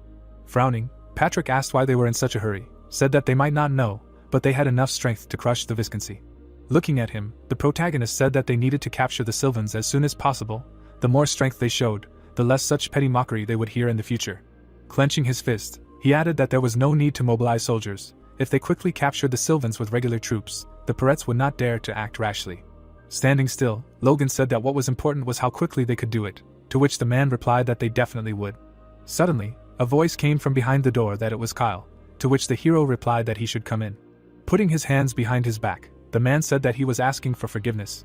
Smiling, he added that 1,389 soldiers of the regular army, including 100 located in the main fortress of the McLeans, and 313 mercenaries were ready, as ordered. Standing in front of him, the protagonist replied that good work, what is the state of the soldiers' weapons? To which Kyle said that they were given armor, spears, crossbows and horses. He is sure that no force will surpass them. Looking straight ahead, Logan thought that the crossbowmen had become 5 times stronger compared to what they were during the war with the Tesserans, and the level of his father and the knights had increased thanks to the mastery of the Iron Blood sword. He frowned and added that the Sylvans and Perettes were unlikely to lose to them even if they united, but it was not worth provoking both at the same time. The army's coat of arms appeared. It was said that after uniting their territories with them, his family would have 5 fortresses, which would make their territory comparable to a margraviate. The men looked down. The thought came that even then the first and second princes, competing for the throne, would want to lure the McLeans to their side. Now it was impossible to attract the attention of these factions. The guy lowered his head. It was said that since he wanted to make the third prince king. The man grinned. The thought came that in his past life it was the first prince, but he took advantage of the McLeans and abandoned them. His repression greatly weakened the kingdom. The second prince is not much different from the first. The guy sat on the sofa. The thought came that therefore there was only one option left. This is the third prince, although he is the third, but he is the son of the current queen. Despite his youth, the king considers him the heir to the throne because of his outstanding talent. Blood appeared on the man. The thought came that however the prince was unlucky, since the king suddenly died. Right now he is the only one who can avoid the tragedy that happened in his past life. Frowning, the hero thought that this was why he would win the civil war and make the third prince king. To do this he had to remain inconspicuous, maintaining enough territory to hold 3 fortresses, making them similar in size to a large viscounty. Looking straight, he said that however. The man smirked, hearing that he had some good news, to which he replied that yes, he did. The guy looked up. It was heard that Victor had awakened the power. He was waiting to tell him in person. Smirking, the protagonist said that finally, to which Kyle asked that he should call him. Victor, climbing the stairs, said that he apologized. Looking straight, he said that he. Smiling, Logan said that there was no need for long explanations. Let him show, to which the guy responded approvingly. Victor looked down. A glow appeared around him. People looked in amazement, and Patrick asked that his power was gray. Looking straight ahead, the hero said that in just 2 years. The guy stood still. It was said that his talent as an aura user was the same as in his past life. Yes. He smirked when he heard that he was doing well. Suddenly, Victor looked at him in surprise. Holding the paper in his hands, the protagonist said that here was his slave ID. From now on he was a knight, so he would not need it anymore. The guy looked at him in amazement when he heard that he had been holding it with him all this time. He had a feeling that he would soon awaken, so just in case. He shuddered when he heard that however, his promotion to knight would be postponed until the end of this war. Logan frowned when he heard why, to which he replied that he could not allow someone who had just been freed from the status of a slave to join the other knights. Holding the paper in his hands, he added that he would burn this document right away, so let him be patient for a little while longer. The guy looked surprised to hear that he believed him, to which he replied that it was not about that at all. The hero smiled, hearing that he was just, to which he thought that he knew that was not what upset him. The candle burned near the letter. The thought appeared that he was simply thirsty for battles. Victor frowned. The thought appeared that he wanted to bear his sword in front of strong enemies. The guy held the sword in his hands, and the hero thought that he had already prepared an opponent for him. When the time came, he would fight as much as his heart desired. A magic ball appeared. It was heard that they would send a response to the Sylvans. Good that he wanted to tell them. Crossing his arms, the protagonist said that it was necessary to question the legitimacy of their protest and report that the behavior of their ambassador was unacceptably rude. Grinning, Patrick said that he should let go of formality and get straight to the point. Logan silently looked at him. The knights rushed forward. It was heard that he should stop talking nonsense, let him fight. The horse stopped in front of the castle. A crowd of knights stood. It was heard that Sam should come out and fight them. A soldier looked surprised and asked what it was, to which another added that it was a burning flag. The man took a step forward. Frowning, the man asked that they were attacked by the McLeans. The army stood in front of the gate. It was heard that these madmen were mocking him. Looking straight ahead, the knight said that he should let him lead the attack. He would stop Patrick. All 120 knights of the Order of the House of Sylvanus were ready. Sam looked away, hearing that 2,512 soldiers were also awaiting orders since he had heard about their outrageous demands, to which he thought that it was true. Even if the McLeans had more forces than he thought, they were still at an advantage. The soldier frowned, thinking that Callian had already become a high-ranking knight. Now he was not the only one with such power, Patrick. Sam silently looked forward. The soldier, looking straight ahead, heard that there was no response from the Peretz yet, to which he replied that they were silent. It seemed that they were still negotiating, to which Callian said that even if the Peretz sent reinforcements, they would arrive in half a day. There was no need to wait. Standing still, the man said that it was not that. What if they defeated the MacLanes, and then? The knight looked in amazement, hearing that the Peretz would betray them. Turning around, Sam asked that he did not find this strange, said that they declared war immediately after they sent a message of protest, and hurried here as if they were waiting for this, and meanwhile the Peretz were silent. The knight frowned, hearing that in his opinion this was normal, to which he replied that it was probably not. Sam smiled and said that exactly, those bastards had banded together, otherwise there would be no point in what was happening. Clenching his fist, he added that how dare those worthless people. The man looked away in surprise, hearing that he was afraid. Walking straight ahead, Patrick shouted that he should continue to hide there like a cowardly dog. He would personally cut off his head from his shoulders. The Viscount clenched his teeth. Looking straight ahead, he said that he should contact the Beffros, inform them that once they defeated the McLeans, they would offer them half of what they had captured as a token of their gratitude. Looking away, Sam added that he should do what was required to prevent the bastards from House Parade from taking action, and that he should completely crush the McLeans. Standing in front of the knights, he shouted that until the parade reinforcements arrived, to which he was answered approvingly. Gritting his teeth, the man thought that he dared to hit him in the back. After the McLeans, he would be next in line. Sitting on his horse, the commander asked if it would be better to provide covering fire before heading into the castle. Patrick looked away and said that not yet, they could not miss Viscount Sam, to which the hero added that his father was right. Grinning, the protagonist said that they thought they were superior in strength, so they would come out soon, and also. Looking straight ahead, he added that he knew Sam, he would not survive such an insult, so they would wait a little. Vincent looked away and thought that Mr. Logan had spent his whole life in McLean. How could he know what Sam was like? The gates opened slightly. Suddenly they swung open completely. The knights ran forward. The horse raised his head and exclaimed. The army lined up. Looking at them, the man said that there were 3,000 people in the regular army, to which Vincent replied that this was 1.5 times more than they had. Cullion looked ahead. Frowning, he shouted that the McLeans, who had neither shame nor conscience. Looking straight ahead, Patrick gave the command to attack. The soldiers advanced. Looking at them, the knight said that he was such an ignoramus, to which Cullion asked what they were. Did they not know how to count? Frowning, the man said that besides. The knights held crossbows in their hands. It was heard that he should take a look at them. They were just a bunch of rabble in good armor. It seemed that the McLeans had earned a tidy sum. The soldiers advanced. The thought came that they had knights at the head, and the cavalry supported them. Everyone was standing in a standard position. It was standard because it had proven its effectiveness. Gritting his teeth, the man thought that today they would see it for themselves. Stretching his hand forward, Kyle shouted that they should get ready. The knights took aim with their crossbows. Looking straight ahead, the man asked what the crossbows were on the battlefield.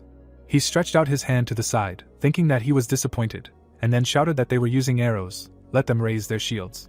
Kyle shouted a command loudly. The arrows shot forward. The knight covered himself with his shield. The arrow was flying straight at him. It was approaching the shield. The man frowned nervously. Suddenly, the shot flew past. A hole was left on the shield. A glow appeared around the knight. Turning around, he shouted that this was an unusual attack. Let them group up and increase their strength. Holding the shield in front of him, Callian shouted for them to protect their bodies with it and attack. Gritting his teeth, he thought how the crossbows could be so powerful. Even the knights would have died if they had reacted a little later. Stretching his hand to the side, the man shouted that they were coming, and then wondered what MacLane had hidden until now. The horses ran forward. The thought came that he would kill them. Gritting his teeth, the knight thought that he would kill. A glow appeared around the soldiers. The thought came that he would kill them all. Stretching his hand forward, Kyle shouted for them to disperse. Looking straight ahead, the man asked again. The soldier rushed forward. The knights ran to the sides. Looking straight ahead, Kellyan heard that the crossbowmen were cavalrymen. They should ignore the enemy knights and aim at the soldiers. Gritting his teeth, the man said that they were bastards. Looking to the side, he thought about whether he should take the opportunity to go back, and someone addressed them. The knight looked surprised when he heard the address. Grinning, Patrick shouted that if they had the courage, then let them fight. The man looked at him in amazement, and asked what the blade of power was. A glow appeared around him. Suddenly Kellyan fell from his horse. He looked straight ahead. The knights fell to the ground screaming. Looking straight ahead, the man thought that he had reached the foremost rank. Patrick stretched his hand to the side. The thought appeared that when he had time. Raising his weapon up, the man shouted that they should destroy the enemy. The knights gritted their teeth and told him to die. Looking straight ahead, Kellyan asked how that was possible. The knights were fighting each other. A glow was flying around the soldiers. The man looked forward angrily. Vincent swung his weapon. A thought occurred to him that just 6 months ago the Sylvan Knights were on the same level with them. But now they were easily overpowering them. The man looked to the side. A thought occurred to him that, moreover, some of them had moved to a new level during the fight, and then he said that they should attack. The commander looked to the side. A glow was flying around the hero and father. A thought occurred to him that the master's training had not been in vain. The man looked to the side. Gritting his teeth, the knight shouted that they would see how long they would laugh. The man turned his head in their direction. He suddenly rushed forward. The soldier looked to the side and exclaimed. Suddenly, the knight looked in surprise. The sword fell to the ground. The man stood still. Gritting his teeth, the soldier said that his wrist, and the other added that the commander was also a high rank, but he was not nearly as fast. The man grinned and thought that thanks to the iron blood sword, he overcame the wall behind which he was stuck for a long time, and became a high-rank knight. Now the middle-rank knights are not a problem for him. Kellyan parried the blows. The thought arose that right now the only threat to them was that high-rank knight. Smiling, the knight said that however. The man rushed forward. The thought arose that there was no need to worry. The hero ran forward at a rapid pace. Kellyan clenched his teeth tightly and thought that a curse. The protagonist pulled out his weapon forward. It was said that having completed the second style of the secrets of the divine sword, he rose almost to the level of a high-rank knight. Logan stood still. The thought arose that but the wall that he expected to easily pass, for the past few months, had not given in to him. He looked at the wall, thinking that it was a period of anxiety when he thought he could see over it. The hero ran forward quickly, thinking that this high-ranking knight from another fief did not learn the steel blood sword like his father or Vincent. Smiling, the protagonist said that he would be able to overcome that wall. The man glared at him. They began to fight. Logan suddenly struck.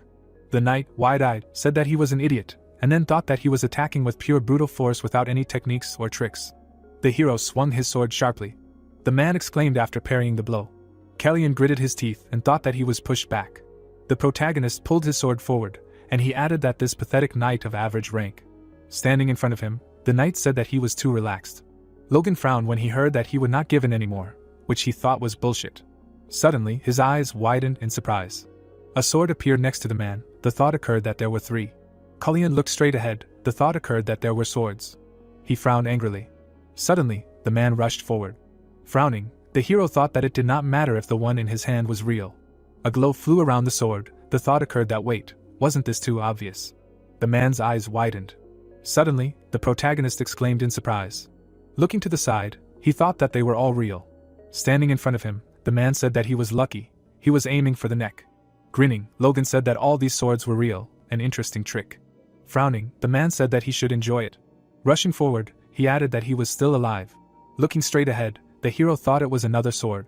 The knight looked at him in surprise hearing that, but a glow appeared around the sword. It seemed like he had some tricks up his sleeve too.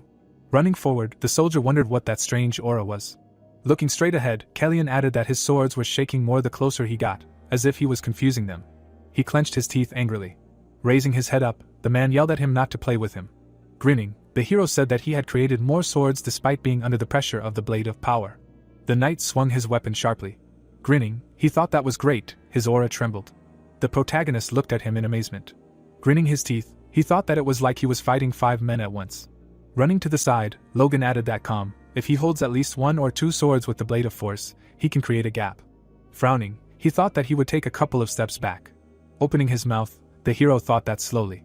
Smiling, the protagonist asked what all this was, said that it was so weak that he got bored. The man looked at him angrily. Suddenly, he opened his eyes wide. Swinging, Kellyan screamed for him to die. His heart began to beat faster. Logan looked at him silently. He froze, looking straight ahead. The hero closed his eyes. A bright sphere appeared. Suddenly, the protagonist rushed forward. A glow appeared around him. The man looked at the wound in amazement. Turning around, the knight thought that he saw everything.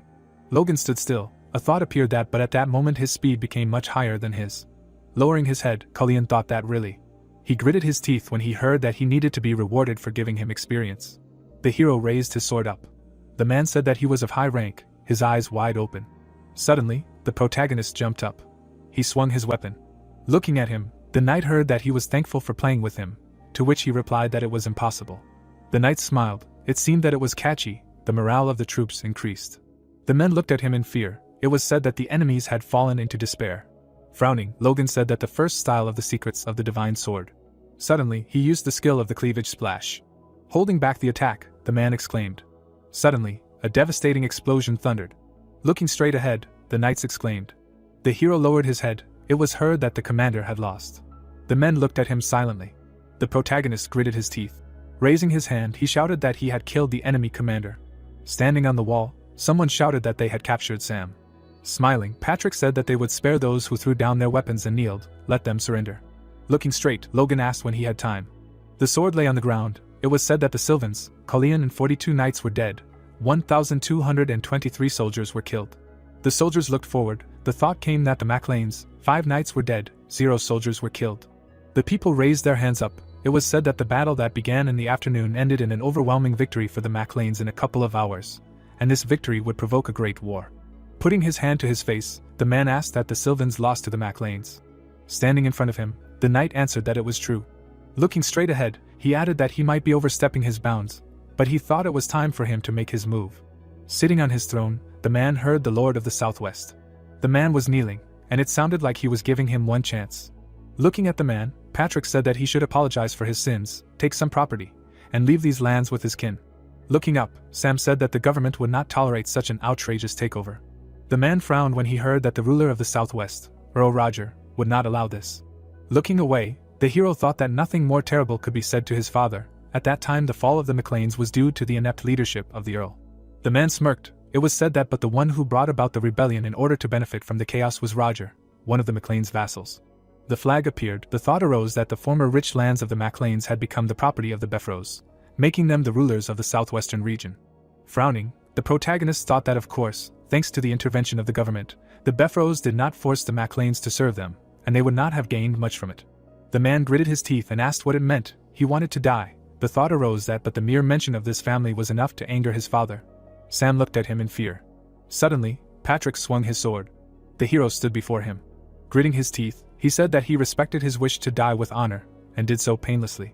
Closing his eyes, his father replied that he had done well.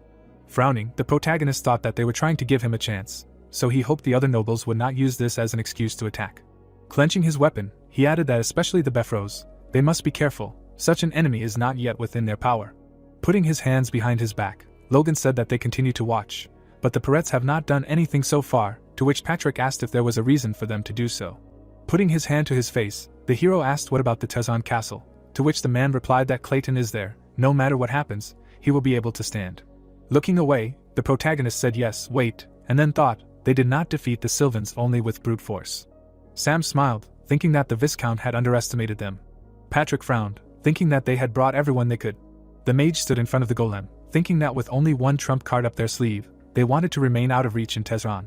Lowering his head, Logan thought that it would not be possible to hold 3 castles this way, everything would need to be reorganized.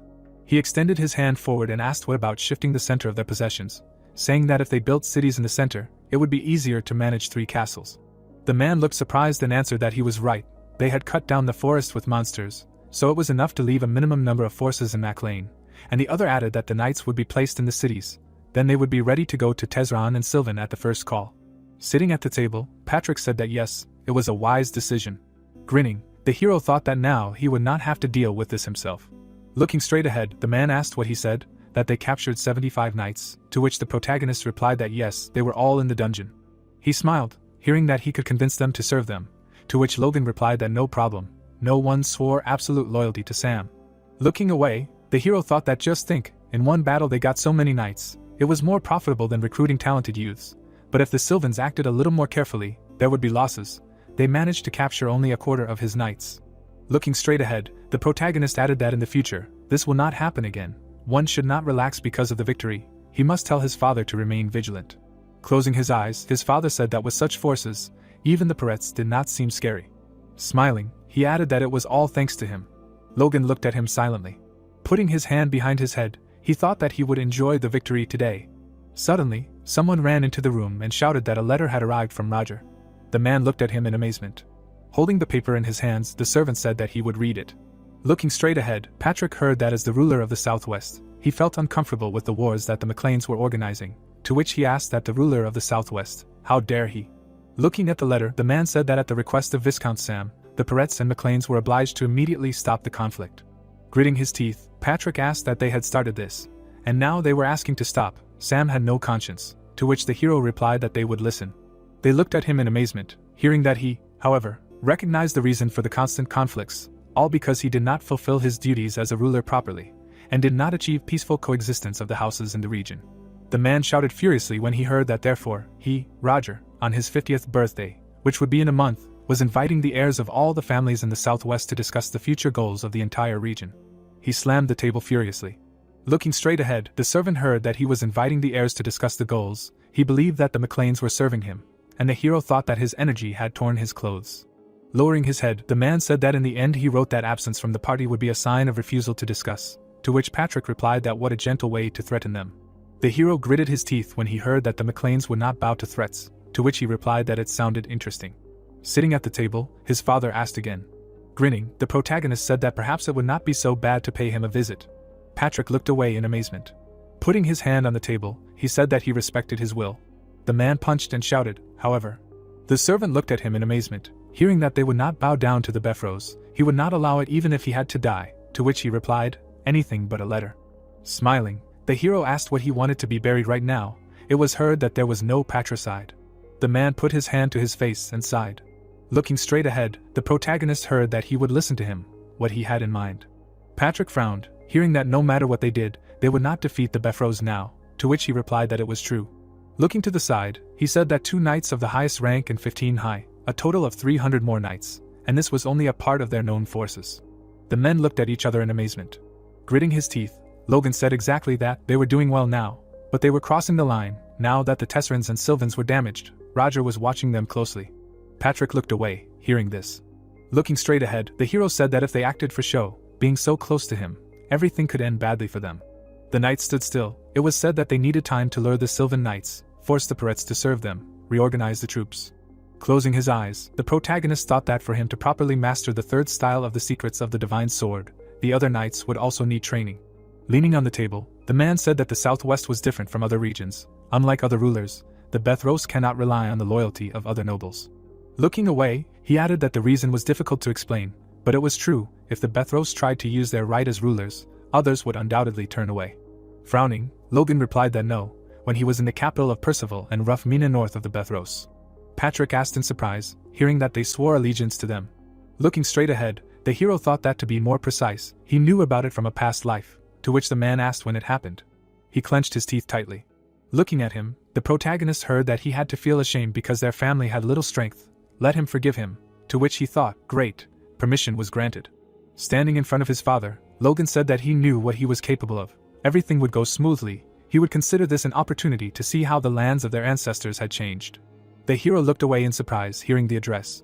Hamar frowned and asked if it was true that he had been sold to the enemy, to which he replied that he had just returned to the city where he had picked up the rumors.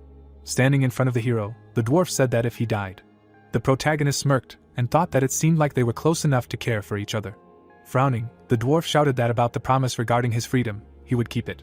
Closing his eyes, Logan said that he would not die and he had not been sold. Let him learn to ignore stupid gossip, to which Hamar replied that but most of the rumors about him turned out to be true. Closing his eyes, he added that fine, let him take it wherever he was going. The ropes fell to the ground. It was heard that he did not have time to properly decorate it, but it was made for him. Raising a finger up, the dwarf said that he could assure of its excellent quality. Looking at the weapon, the hero heard that this sword was made of pure mithril. The coat of arms on the handle appeared, and a surprised exclamation was heard. The carriage stopped, and someone told the gentleman that they had arrived at the gates of the Befros castle. The guy looked down and listened to the knight's words that they were told to wait until someone came to meet him. Looking at the hand, the stranger agreed, and the plot introduced us to Finn, the heir of the ferret house. He was suddenly taken aback. Looking at the wanderer, Finn began to think about who this man was. The knight stood in front of Logan and asked him to wait. Sitting in front of the window, the guy thought that he could not believe that he had actually captured the Sylvans, and it seemed that no one was with the main character, not even guards. Grinning, Finn came to the conclusion that Logan's house had suffered great losses in the war against the Sylvans, and that was probably true. The boy looked at the protagonist and said that if Befros hadn't intervened, they, the ferrets, would have grabbed them by the hand. He got out of the carriage and asked what was going on and why they were treating him like someone who looked worthless. Finn, looking pleased, said that the protagonist would hardly hear him. Looking at Logan's back, the guy said that if it weren't for the Earl, his family would have fallen to their knees before him, begging for mercy. Finn approached him. Stretching out his hand, the guy introduced himself, noting that he had heard about the protagonist, because they say that he killed 6 knights in a row. Finn raised one eyebrow. His gaze fell on the blade under Logan's robe and added that the hilt of the sword was clean. The protagonist shook his hand and said that he was glad to meet him. Looking down, Finn said that Logan was younger than he imagined, and it seemed to him that the rumors about him were exaggerated. The guy tried to squeeze the protagonist's hand with all his might. The protagonist frowned at what had happened. A smile appeared on his face. The protagonist squeezed the guy's hand harder. Finn was stunned by this. Logan let him go. He said with a satisfied look that he thought he was trying to conduct a test of strength. The enraged boy thought that the protagonist was a fool. He grabbed the blade and screamed that Logan was an impudent bastard. He pulled out his sword. The angry Finn said that he would teach him a lesson in manners. Taking off his hood, the protagonist noted that he was still talking nonsense for which he could not answer and asked how the heir to the house could not understand where his place was. Finn was taken aback by what he heard. His face was furious. The knights rushed at Logan after the boy shouted that he dared to insult him and ordered them to seize him. The protagonist reached for the sword. He rushed past the warriors. The protagonist found himself behind them. A crack appeared on Finn's blade. His blade broke. He looked at the knights and noticed that all their swords were cut in two. The dumbfounded boy emphasized the fact that he did not feel any strength. Logan held the blade in front of him. A slight smile appeared on his face. The puzzled Finn began to reason that he did not feel any magical power either, which meant that he had not used the artifact. The guard stood behind Logan and asked where he had bought such a sword. The furious Logan threw away the broken sword and mentally assumed that he was lucky to have found such a good sword somewhere. The unknown man stepped forward. The guard turned his gaze to him. The protagonist turned and looked at him. The knight's face was serious. The dumbfounded people began to vigorously discuss the fact that the Knight of the Moonlight had personally arrived there. The protagonist, with a serious face, reasoned that this was one of the 2 knights of Befros with the highest rank. Examining the man, the protagonist noted that he had silver hair and eyes. As they say, he really stands out. It is surprising that such a knight was sent to meet 2 village boys. The knight began to move towards them. Finn extended his hand and stated that it was an honor to meet him, then added that he was the heir of the ferret house. Frank turned his attention to Logan and said that since Finn was a ferret, he was a MacLean. The man had a bright aura about him. Smiling, the protagonist wondered if he was trying to put pressure on them. Frank frowned when he heard Logan's name and stated that it explained everything and that he was surprised, then asked if he was an average rank at such a young age. The boy was shocked by what he heard. He looked at the protagonist in surprise and listened to the warriors discussing that they thought he was strong because of his good sword. The protagonist clenched his hand into a fist. He thought with a satisfied look that it worked. Various knights appeared in his mind and he noted that after receiving a high rank, knights have a unique sharp energy that cannot be hidden and can only be detected by knights of the same rank or higher. Logan thought with a serious face that since he had reached a high rank and earned 3 stars for the power core, he could control the power of this energy. Looking at the warriors, the protagonist added that it was better to show only this much power while he was with the Befros to lower their guard, which is why he did not bring guards with him. Placing his hand on his chest, the protagonist thanked Frank, noting that he was working hard to become like him in the near future. The man replied with a satisfied look that he should not stop at just this. He had such talent that he could become at least a superhuman. The gates opened and Frank said that he was glad to meet them and would lead them to the castle. They stopped and the man noted that this was a building for important people. Frank looked at the guys and told them that the heirs of the Rough Man and Percival had already arrived, so he asked them to wait there and rest until the feast, which would be held tomorrow night. Logan turned his attention to Finn, who asked if this was awkward. The guy with a smirk on his face said that it was unlikely that the one who came without servants had clothes for the holiday, after which he offered to lend him his pajamas. His face was pleased. The puzzled protagonist looked at him silently. Approaching the stranger, Logan asked him to take him to his chambers. Frowning, the protagonist began to reason that when Finn allowed his knights to fight despite the ban, he already understood everything, but he did not realize what situation he was in. If such was the level of the ferret heir and his knights, then it would not be difficult to capture them. The guy's face was furious. Looking at the building, Logan emphasized the fact that he did not intend to take off his armor there. His face was serious. Examining the flag, which depicted a burning rose, the protagonist added that there are lands that his ancestors lost. One must not let down his vigilance. The chandelier on the ceiling shone brightly. The protagonist stood in front of one of the rulers. There was a smile on the man's face. He looked at Logan and ordered him to immediately take off his sword. The protagonist looked at the elegant guests. Looking at the ruler, the protagonist said that it was an honor for him to greet the ruler of these lands, Count Befros. Closing his eyes, the protagonist also congratulated him on his birthday. The guys mockingly discussed Logan's appearance. The protagonist frowned. Looking at Roger, the protagonist thought that since he was a potential enemy, he might have to fight. A few days before arriving there, he looked at neighboring castles and cities, and also expected that people there would be as dissatisfied as in Sylvana or Tehran, but they turned out to be quite friendly. The guy threw his hoe over his shoulder and said that Roger was a good man. Firstly, taxes are low. Looking around the room, the protagonist came to the conclusion that their wealth is so great that they do not need to extort from the people. Holding his fist in front of his face, Roger asked if he could be sure that the MacLanes would agree to follow his will since he was there. Logan said with a smile on his face that if peace was maintained thanks to her, the MacLanes would follow her in the forefront, at which point Roger cried out that he expected more resistance. But the protagonist understood everything. The protagonist placed his hand on his chest. He saw the magic seal on Roger's chest and noted that he was indeed a fifth circle in any case. Logan remembered eavesdropping on the citizens' discussions in his past life and told us that in his past life, there was a rumor that Count Befros had shown incredible strength in battle. He was on the side of the second prince who lost, so he did not pay attention to it. But the fact that he was a fifth circle was true. The wizard flew up from the ground, and the protagonist emphasized that the fifth circle was equal in strength to the level of an advanced rank, especially in war. When this strength extends far beyond individual battles, it is considered even more impressive. Holding his chin, Logan wondered what he should do, since Roger had 2 advanced knights. Looking at the people, someone asked for attention, since the Count wanted to give a speech. Roger stood up from his chair and said that he first wanted to thank those who came to the birthday of such an ordinary person like him. Putting his hand on his chest, Roger said that he himself did not come, but the Count was obliged to thank His Highness the Second Prince for giving him the tears of the sun, with endless respect. The surprised girls began to discuss. They knew that they were close, but not that close. Holding a glass in front of him, the protagonist listened to Roger's words, that for a long time they, the aristocrats of the Southwest, were separated, unlike other regions. Raising his fist above his head, the Count cried out that it was time to leave behind meaningless traditions and customs and unite. His Highness the Second Prince, who would most likely inherit the throne, wanted to support their region. Logan sipped his wine and thought it was a fancy way of telling everyone to shut up and serve the Second Prince. Roger's face smirked. The protagonist was surprised to hear that they had started and would end the 200-year-old southwestern conflict in the presence of the MacLane heir. The Count stated with a satisfied expression that Logan was a great youth who had stood out during the MacLane's recent 2 victories. This genius was always 21 years old, and he was already a mid-rank knight. Even the advanced rank knights he knew were not such masters at his age. The protagonist tried to put a smile on his face and wondered if it was a compliment, and what Roger was planning. Stretching out his hand, the man said that he did not intend to force or oblige such a talented guy, but only wanted to make an offer. Logan's face was puzzled. The man looked at him and said that Count Jordan, the grandfather of the Second Prince, was looking for talented young men like him. If he did not mind, he would like to recommend him to him. The protagonist was shocked by what he heard. A drop of sweat was running down his face. Putting his hand on his chest, the protagonist replied that he was honored by his offer, but he already had a mentor. Displeased, Roger clarified if Patrick was his mentor.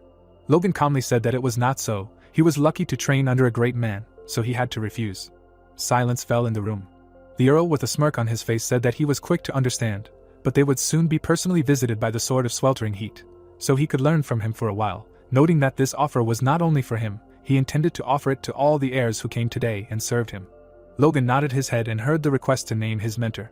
The embittered protagonist thought that Roger secretly said this as if the MacLanes really served him. He was eager to tie them to himself at any cost. In such a situation it would be difficult to refuse him again. Fortunately, he had prepared in advance.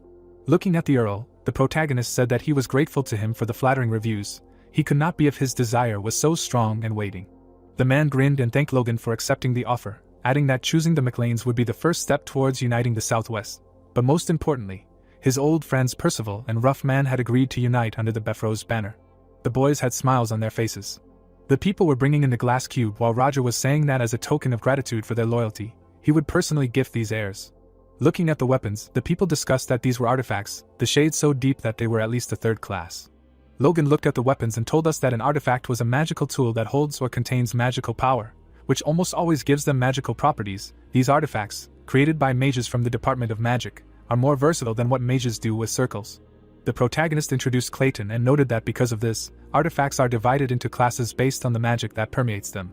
As Logan examined the hammer, he thought that their prices were absurd. The cheapest material used to create them was mithril, so as not to waste resources. They were usually enchanted with at least third circle magic. The man examined the glowing blade, while the protagonist thought that a fifth circle mage was required to create a third-class artifact, so it was no wonder that the prices were so high. Roger waved his hand and ordered Ramon and Eric to step forward. Standing in front of the guys, the Count asked if they swear allegiance to him, to which he received a positive answer from both guys. Sipping wine, Logan listened attentively as Roger accepted their promises and gave Ramon a sword and Eric a hammer. The guys lowered their heads and cried out that they were grateful for the honor. Smiling, the Count emphasized that he was not stingy with gifts. Those who served him would receive appropriate thanks. Taking another glass, the dissatisfied protagonist noted that the Count was looking at him. Drunk Finn stood behind and asked if Logan's sword looked better. The protagonist's gaze fell on the drunk fool from the ferret house. Irritated, Roger listened to the guy's words about how he thought the protagonist's sword looked better. The guy shut Finn's mouth, saying that he was too drunk. Stunned, Logan emphasized the fact that the guy had dug his own grave. The protagonist presented his blade and told that the sword forged by Hamar is called Lux, which means twilight. In the ancient language, its power is clearly comparable to most artifacts.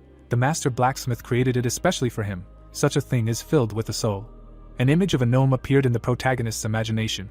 The boys turned their attention to Logan's blade as he reasoned that getting a good item from a dwarf wasn't that hard. But the greedy aristocrats didn't realize it. In the worst case, if his plan didn't work and the Count would force him, he wanted to use it for negotiations or to buy time. Looking at Finn, who pushed the servant away, Logan said that this idiot interfered and ruined everything. Standing in front of Roger, the protagonist said that he was lucky enough to get it from a dwarf. Holding his chin, the Count replied that if that was the case, then it was comparable to artifacts. Squinting, Roger asked to examine it. Putting his hand on his chest, Logan replied that although he was young, as a knight it was difficult for him to hand over his comrade to someone else, and in his thoughts he noted that he was betting on the fact that he would not get it back. Closing his eyes, the Count said that he was so young, but spoke like an old man, and asked how about demonstrating his knightly skills in an exhibition match. Stretching out his hand, Roger said that it would be good to compare him to these gentlemen who had received artifacts, after which he clarified whether Ramon was also a mid-ranking knight. Ramon answered with a smile on his face that he had become one several years ago, although he still lacked skills. Stretching out his finger, the Count said that a normal match would not be so interesting, so they needed to bet on something. Looking at Ramon's smiling face, Roger said that if he won, he would take the dwarf's sword, and if Logan won, he would reward him with a suitable artifact. The protagonist was taken aback by what he heard. The smug Count clarified how he liked such an offer. The protagonist frowned. He smirked, emphasizing the fact that this had come as a complete surprise, but he had no reason to refuse. Logan drew his sword and shouted that he agreed with his proposal. The protagonist stood in front of Ramon. The boy, with a confident face, stated that since he was older, he reserved the right to strike first. Holding the sword in front of him, Logan replied that it was not necessary. He did not want to hear later that he had the advantage and noted that in any case, the victory was his. Ramon frowned, saying that the recognition of his genius killed his arrogance. For his sake, he would show that there were clouds above the sky. The boy clenched the blade in his hand. A blue aura enveloped him. The enthusiastic girls began to discuss how great it looked and asked if all artifacts emitted such a beautiful glow. The protagonist, with a displeased look, wondered if he was trying to attract more attention from the girls. Looking at Roger, Logan wondered in his mind if the Count had intentionally given him an artifact that was more flashy than useful. Looking at his sword, the protagonist thought that the light from Lux was rather modest in comparison, but it was perfectly balanced. Well sharpened and durable, the sword was needed only for its intended purpose, and not to be called beautiful. Smiling, Ramon asked if his pretty sword could withstand the artifact, and Logan assumed that this blockhead lacked the brains to realize this. The guy rushed into battle. The protagonist stood quietly and watched his movements. The protagonist turned his attention to Frank, who was watching them and thought that he could hide his full strength from him, but it was much more important to hide his confidence. Holding the sword in his hand, Logan came to the conclusion that he should match it. He parried Ramon's attack. The protagonist stumbled. A scratch appeared on his face. Logan swung his sword and added that he needed to casually give a good counterattack, show a little strength. An aura enveloped the protagonist's hand. Ramon fell to the floor. He held the sword to the guy's throat and declared that he was just lucky. Trying to catch his breath, Logan thought that he needed to increase his metabolism with his power core to make himself sweat and look more convincing. Turning around, Ramon cried out that it was an accident. he was just not used to the sword. Frowning, Roger clarified if he wanted to say that his gift was to blame for his loss, adding that it disappointed him. The protagonist put his sword in its sheath. Sitting on a chair, the Count apologized for such a pitiful sight. His people were unfair to him. He will open his treasury and allow him to choose any artifact. The people looked at the protagonist in surprise. Frowning, Logan wondered if Roger intended to keep him there at all costs, since he was confident that whatever he chose would come back. A dumbfounded servant ran into the room and cried out that the Duke of the Sword had contacted the Count on his birthday. Roger was shocked by what he heard. Felix closed his eyes and congratulated one of the most trusted pillars of the kingdom on his birthday and apologized for not being able to come, but he was sure that those who had arrived were enjoying his kindness. Smiling, the Count thanked him. Standing in front of the magic ball, Roger emphasized that he did not expect him to contact him personally. Shifting his gaze, Felix clarified if it was Logan standing there. The dumbfounded Count turned around. Closing his eyes, the protagonist noted that his teacher had appeared just in time. The dumbfounded Count thought that since he asked him for help, he should follow the plan. Stepping forward, the protagonist said that he had not seen his mentor for a long time. The people were shocked by what he heard. They crowded around the protagonist and exclaimed that he had just said mentor. Felix sighed, noting that he was speechless upon suddenly seeing his apprentice who had never contacted him, and then asked when Logan would be coming to the capital, noting that he had told him that he would throw a banquet for him. Placing his hand on his chest, the protagonist apologized, adding that due to the problems between the houses, he might need to stay in Befro's castle. The Count had made him an offer he couldn't refuse. Felix looked over and asked Roger if that was true. The Count, taken aback, said that it wasn't quite true. If he was eager to meet Logan, he could put his plans on hold. Smiling, the protagonist emphasized the fact that he had done the right thing by asking for his help. The protagonist imagined the image of the teacher and began to reason that although he takes a neutral side and did not choose any of the princes, he is a Superman who has power over the ruling family. Even the Count cannot refuse to carry out the orders of such a person. Felix winked and said that they will see each other in the capital. The protagonist laughed and thanked him. Roger was furious about this. The next day, Logan arrived at the treasury. The guard stood behind him and said that he had an hour to inspect. The Count would give him one jewel. The protagonist stood in front of many artifacts. Looking around, Logan asked if the Count had removed the most important ones, because there were about 30 of them. Grinning, the protagonist noted that any of them were still worth at least 10 million gold. He would try to choose a good one.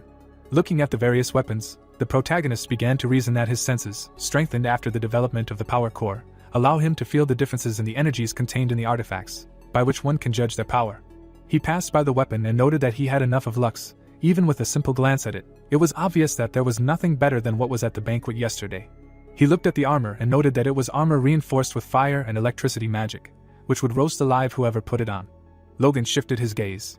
Stretching out his hand, the protagonist noted that all the power converged in one place. The protagonist began to examine the display case. His gaze fell on the boots, from which an aura emanated. Examining the shoes from all sides, the protagonist clarified whether this was an artifact at all. He directed a flow of energy into the boots, thinking that they would continue to absorb his power if he continued to supply them with it. The protagonist began to give his mana to the boots. The energy quickly went to the artifact. Logan was surprised by this. Looking at the boots, the protagonist noted that his power was flowing into them. Trying to hold back his hand, the protagonist came to the conclusion that at this rate he would take damage. Frowning, Logan cried out that he would see who would win. A powerful aura emanated from the guy. The artifact continued to take energy from him. The protagonist was surprised. He covered his face with his hands. Looking at his hand, Logan noted that his power had returned. The protagonist was shocked by what he saw. Looking at the moon, the Count clarified whether Logan had already left. He stood in a dark room and said that he took the artifact with him and really intended to spite him. Roger clenched his hand into a fist. With an enraged look, he ordered them to go after him and return the artifact along with his sword. They can do anything, just not kill him. Logan's face was calm. The light from the fire enveloped the forest. The protagonist was resting near it. The protagonist suddenly heard a sound from the forest. Rising to his feet, the guy asked if he sensed killing intent. Red mana was coming from the forest, and Logan asked if Roger had sent pursuers after him. The guys came out of the bushes, saying that he had a heightened sense of smell. Holding his sword in front of him, the protagonist asked if the stranger was trying to hide his identity with a distorted voice. The bandits with their leader were walking towards him. Standing in front of the attackers, Logan asked if it was stuffy for them to walk like that and suggested that it was difficult to get there from Bethros. The man asked with a serious look not to kill him. The bandits rushed into battle. There was a smile on the protagonist's face. He prepared to dash. The protagonist began to move towards his opponents. The guys were taken aback by what they saw. Logan began to deliver powerful blows. The protagonist rushed past them. He killed 2 warriors and left them behind. Smiling, the protagonist came to the conclusion that he had made the right choice by taking those boots. He remembered standing in front of the display case and noting that when the boots released the power that was put into them, he considered it an accident, but after putting on the boots, their true value was revealed to him, which was the speed of reaction, triple jump in the air and speed climbing. Moreover, they repair themselves and adjust to size. Logan presented his boots and emphasized the fact that this is an artifact of at least the 4th class. The warriors ran towards him. Turning around, the guy loudly asked to be allowed to aim at vital organs, otherwise he would not be overpowered. The man stood quietly and said that it was a shame. He rushed into battle. The mysterious stranger instantly appeared behind the protagonist and swung his sword. Turning around, Logan wondered if this was a silver blade of power. Frank created a powerful gust of wind around himself. The dumbfounded protagonist repelled his attack. Energy began to emanate from the boots. The guy was able to block the attack. Frowning, he said that he did not know that he earned the title of the Knight of the Moonlight through cunning. The man stood silently. Frank began to remove his hood, saying that Logan was not the only one who hid his true power and amazing artifact. He showed his face. The protagonist with a serious look reasoned that Frank decided to reveal his identity, although after using the legendary silver power, there was no longer any point in hiding further. Standing opposite, the man said that he would take these artifacts as payment for the lesson, and Logan asked if he was embarrassed by his title. Frank waved his sword, emphasizing that this is why the lesson will be harsh. The surprised protagonist noted that this was a strange pose, as if the man was holding a whip. A powerful aura enveloped his body. Swinging the blade, Frank created gusts of wind. Taken aback, the protagonist wondered if his blade of power really moved like a whip. Powerful blows were aimed at him. Trying to parry, Logan thought that his blade of power did not work against him. It could only reflect blows. He held the sword in his hand and noted that since it came to this, he would have to use everything he had. The protagonist struck the ground with his sword. The warriors watched the fight with surprise and said that Sir Frank's power was as strong as always. Standing in a cloud of smoke, Logan thought that he did not feel any effect, although he used the 1st and 2nd forms. He was surprised. The blow knocked him off his feet. The protagonist landed on the ground. Frank took a step forward, saying that it was close. If he relaxed, he would have died. The delighted man clarified how he did it, adding that he doubted that the artifact was the problem. Frowning, Logan noted that Frank was still on his feet. His blows did not go through. His legs began to tremble and he began to reason that if it weren't for the abilities enhanced by the boots of the God of Wind, he wouldn't have responded to that blow. He wouldn't have enough strength to defeat him. Drawing out his sword, Logan noted that it was quite respectable that he was holding his own against an advanced knight. Slapping himself in the face, the protagonist cried out that of course it wasn't so. He spat and asked for time to show him the secret arts of the sword duke, since he still hadn't fully mastered them. Surprised, Frank asked to show his abilities. The protagonist thought with a serious expression that since the man was inspired, it would be easier for him. He took a step forward and emphasized the fact that he just needed to believe in himself, his secret arts, which he barely understood, even after a month spent as a high-ranking knight. A powerful aura enveloped the protagonist's hands. He closed his eyes and asked himself to concentrate. Energy surrounded him and Logan thought that if he lost ATM, he would lose Lux and his boots, and Frank would make sure that he would never be able to hold the sword again. He opened one eye. The man pounced on him. Frowning, he cried out that the protagonist trusted his enemies too easily. The sword was close to Logan's chest. A powerful blow was heard, raising a cloud of dust. Frank stood in front of the smoke. Beads of sweat were running down his face while he said that after this, the protagonist would not remain unharmed. Logan created a magic sword. He stood in front of the man. A smile was on his face. He opened his mouth and spoke about the 3rd form of the secrets of the divine sword. Yellow mana surrounded Frank. The man was shocked by what happened. Frank stood in the middle of a whirlwind. He clenched his teeth in panic.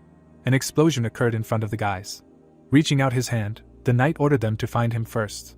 The man reached out his hand for the sword. Frank frowned and said he had dodged, lying on the ground and saying it would have been better to die together. The horse galloped through the forest. Sitting on the horse, the protagonist thought he had relaxed. Remembering his opponent running towards him, the protagonist thought that when he stepped on him, he saw a hole the size of a coin piercing the right side of his chest. He imagined the man's broken armor, thinking that it must have formed during the split. Imagining Frank smiling, the boy thought that his excited expression and all that chatter were for show, but he could not recognize it at the time. Logan held the reins, thinking that he knew for sure that with his abilities and treasures, he could definitely defeat a high-ranking knight. The protagonist braced his foot on the stirrup. Letting go of the rope, the protagonist said that this alone deserved it. He fell to the ground. "Rick, taken aback," called the young master. The boy put his hand to his neck and replied with a smile that he had fallen asleep while riding his horse, thinking that his return had caused a stir in the MacLean household. After all, the heir who had arrived from the Beffros 2 weeks later looked very shabby.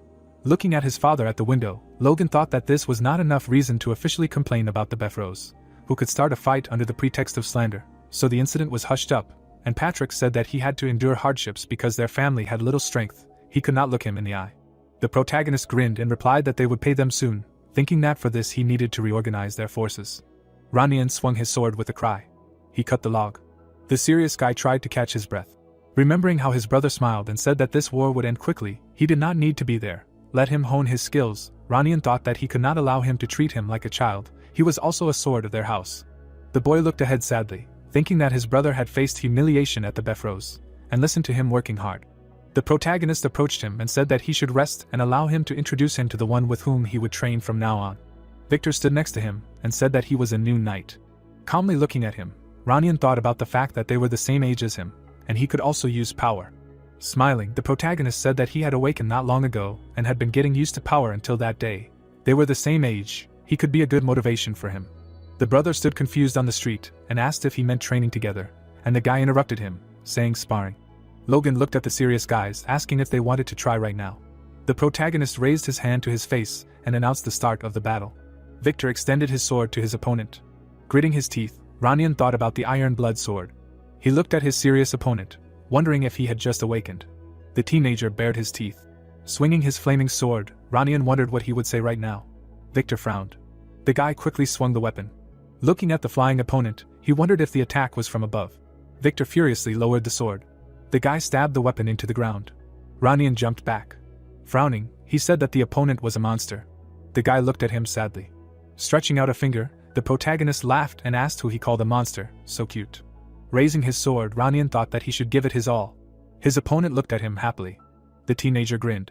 Watching the battle, the protagonist thought that, as expected, they were fighting in harmony. He watched his brother parry the blow, thinking that Victor had not only mastered the iron blood sword perfectly, but also adapted it to his fighting style, while Ranian, who would surpass a mid-rank knight even with his limited knowledge of sword styles, moved freely without restraining himself. Crossing his arms, Logan thought that the cruel free blade and the pure precise blade should reflect the qualities that they would mutually transmit to each other during the fight. The protagonist smiled, listening to how one should not hit and that all means are good during a fight. Watching his brother punch his opponent in the face, the protagonist thought that there were 7 years until the war in the Empire. These two would be ready in 5 or 6 years. It would be good if Victor learned the secrets of the divine sword now. Frowning, he thought that the question was whether he could trust him so much, if only he could get some kind of catalyst that would bind him to this place. We are transported to an office illuminated by the sun. Extending a finger, Clayton asked if he wanted to say that this child saw manna. The guy pointed his hand at the girl and answered in agreement. Logan remembered how he crossed his arms and told her that when she tried to study something, she would find something that would help her. Imagining Lena looking at the mage and asking if she could learn how to move clay dolls with that yellow chain, the protagonist thought that she looked depressed, and he wanted to cheer her up. What a surprise. Smiling, the protagonist thought about how he had his suspicions when they first met, but he didn't think she could actually see mana. The man leaned towards her happily and said that he would now direct the mana in a certain direction, asking if he could tell where exactly. The girl looked at his hand. Pointing her finger at the boy, she said, "Into that guy." Lena pointed to the side and said, "Into that bottle of water and that guy." Hugging her shoulders, Clayton said, "That's it, child." The protagonist looked confused as he heard that not all great mages could see mana with their own eyes, and thought that it was such an amazing skill. There would be a stir if it became known that he could see it too. Smiling, the protagonist asked if she was sure she wanted to study magic. The girl put her hand to her chest and replied that if she had a strong doll, she would be able to do more things. The boy smiled and said that it was a good goal. Leaning towards Lena, Clayton informed her that they had no robes for the children, so they would need to ask the dressmaker to bring him a measuring tape. Logan watched as the man picked up the tape, thinking that she had the talent to become a great mage, so both twins were geniuses. Now he had even more questions regarding their parents. Smiling, the protagonist thought that they were getting stronger. It was time for him to head to the Grand. He had promised the master. The protagonist closed his eyes and thought that he would do it faster alone. The assistance would only slow him down. The plot moves us to a few days later, when the man frowned and shouted that it was an honor for him to serve the young master. The knights stood around the boy and said that they would serve him with all their hearts. Logan sadly grimaced, thinking that they should leave already. Frowning, Henderson said that the commander of the 18th squad of MacLean Knights had arrived for duty. It was an honor for him to serve him. He grinned, thinking that if he could accompany the young master to the capital today, it meant that he was serving the future legend. he would do everything to become one of his confidants. Turning around, the protagonist asked to bring them some wood. The man was collecting branches in confusion. Remembering how his father sat at the table and said that it was necessary to take at least a minimum number of assistants, it would be impolite to the Duke of the Sword, the protagonist said that he wanted to go alone. A couple of nights would be enough. Rick fed the horse with grass and asked what people would think of the heir of a noble house who went without a personal servant. Frowning, Logan clarified whether he was sure that the reason was not a desire to visit someone. Turning around, the guy sadly replied that it was true. No one in their fief wanted to talk to him because they thought he stunk. He also needed to get married. Let him take some responsibility for it. The main character covered his ears, thinking that they were slowing him down. He wasn't just going to meet his mentor. Remembering the boy who had turned away, the protagonist thought that his journey had two purposes: first to determine potential changes in the future, and then to meet with the third prince to establish contact. He imagined the two girls, thinking that the current ruler, Richard, had no heirs until he was 40, and so he summoned two women from the ducal families to be his concubines and had two sons. Imagining the old man reaching out to the baby, the boy thought that 10 years later, the queen gave birth to a third son, when she was 40. Logan remembered the king stroking the boy's head, thinking that the third son, with his innate talent for swordsmanship and good manners, surpassed his troublemaking brothers in prospects for the throne. Imagining the sullen men, the protagonist reflected on how the king also had great hopes for him, but the families of the two princes did everything in their power to stop the expansion of the third prince's influence. The protagonist imagined swords in the ground and told us that he would describe events that would happen in the future. That winter, just before the third prince was to become an adult, a civil war would break out and the king would suddenly die. Thinking of Huang's aversion, he thought of the first prince, a mage with the sixth circle, receiving support from his grandfather. He imagined Jordan holding a sword, thinking that like the second prince, a young superhuman. Thinking of the man in the hall saying that this was the king's will, Logan thought that since the third prince did not have the political power of any faction, he would almost be executed. The protagonist remembered Felix telling him with a serious expression that if the third prince was spared, he would become the blade of the new king. Thinking of the frowning duke, the protagonist thought that the most prominent nobleman, who had taken a neutral position, would save the third prince's life with this statement. Looking down, he thought that after this, the first prince would gain an advantage, but in 5 years he would bring the country to ruins until the empire attacked. The guy clenched his fist, thinking that the king was using Ranian as bait during the war with the empire. Logan frowned and decided that he would not let him become king. The protagonist looked at the happy guard, thinking that the second prince was a berry of the same field. He should see with his own eyes whether the third prince was worthy of being king, and the guy said that his identity was confirmed. He can pass. The protagonist walked through the courtyard with the guys. Rick rolled his eyes and said that so this is the mansion of the Duke of the Sword. He looked at the maid in shock. The guy leaned towards the master with a smirk and asked if it would be a plus for his family if he established contact with the Duke's maid, if he could help him get closer to her. Rick sadly fell to the ground. Lewis stood in front of the knight and called the protagonist to follow him. Smiling, he said that the rest can follow Sir Ermin. Frowning, Logan asked if he could learn his name. The protagonist was taken aback when he heard that he was Duke Felix's caretaker, and thought that he knew it. Looking at the serious man, the protagonist thought that this was the commander of the liberation of Grandia. Unlike him, who was burning with revenge, he was a man with ideals. He clearly remembered their last meeting. He remembered how Lewis held out a book and said that he needed his help. He was the only one who could explain it. The guy imagined how he stood in front of him and said that he should remember everything, even if he had to burn the book, remember its contents and pass it on to someone talented. Imagining a serious man, Logan thought that the commander gave him something else besides the secret scripture. The protagonist grabbed his head. The protagonist stood in front of Lewis, thinking that this was an important memory. Opening his eye, he said that he was grateful to the commander, that is, the overseer. It seems that he did not rest well last night. Hugging him, the man told him that you need to take good care of your health when you are young. Even if you feel great, age will take its toll, so he should take care of himself. Smiling, the guy thought that he often repeated this in his past life too. It must be his favorite topic. Fortunately, he got himself under control. Logan followed the man across the yard, thinking that no matter what the memory was, everything is in the past. You just need to make sure that it does not happen again in the future. Looking at the door, Lewis said that the Duke is waiting. He smiled and said that they will see each other later. The protagonist was taken aback, hearing how he was asked what he was waiting for.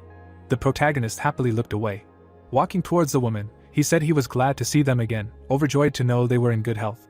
The Duchess stood next to her husband and replied that he must be Logan. She had heard a lot about him from her husband. Smiling, the guy said he was glad to meet her, congratulated her on the imminent birth of an heir. The woman sat in a chair opposite and said that there was something she wanted to ask. Hugging her stomach, she said that the name of this child. Logan was taken aback to hear that it could be his name. Extending his hand, Felix said that they had discussed it for a long time. Everything worked out thanks to him, so he would like to name this child after him. The protagonist looked confused as he was asked if he would mind, thinking that a name would determine and illuminate the path the child would take. Imagining a crowd over a child's bed, the protagonist thought about how the people of Grandia had believed this since ancient times. Aristocrats would look for respected people to name their child after. They would even hold festivals to celebrate the names of their children. He was asking him for such an important thing. He sat in front of the man, thinking about how although they had only met twice and had not greatly influenced each other's lives. Smiling, the guy thought that this responsibility was great, but he had no reason to refuse, and replied that he would take it as an honor. Felix smiled happily and thanked him. He led his wife away and informed her that she should go and rest. He said she should not overwork herself. Putting his hand to his chin, Logan thought that the one after whom the child of the sword was named was a good title. Opening the door, Felix said that she needed to rest anyway. He leaned his back against the door, saying that it was hard for him to communicate with words. The protagonist looked at him in surprise, hearing that it was time to switch to body language. The man grinned and said that he was amazed at how quickly his level had increased. He looked at the guy surrounded by flames and said that it had been little time. He should see how strong he was now. The guys stood in the hall opposite each other. The protagonist rushed forward. The Duke dodged the attack.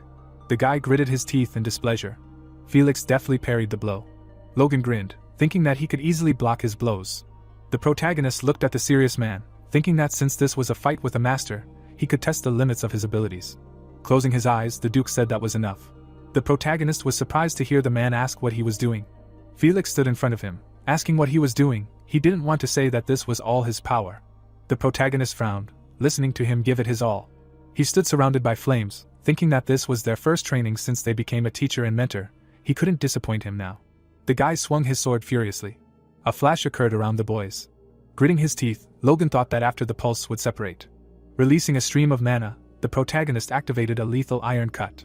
The protagonist was taken aback, hearing that this was nonsense.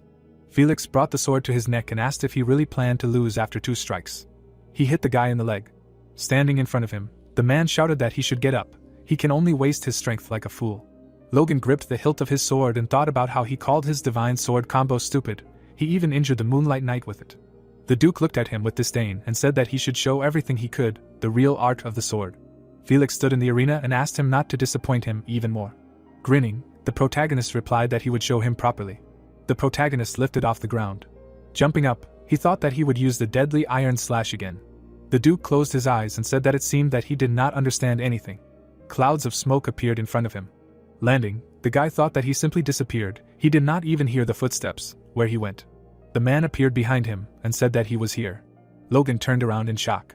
Felix hit him in the face. Gritting his teeth, the protagonist decided that it was a curse. The sun's rays illuminated the weapon. The protagonist frowned. The Duke waved his sword in front of him. The boy grabbed his hand.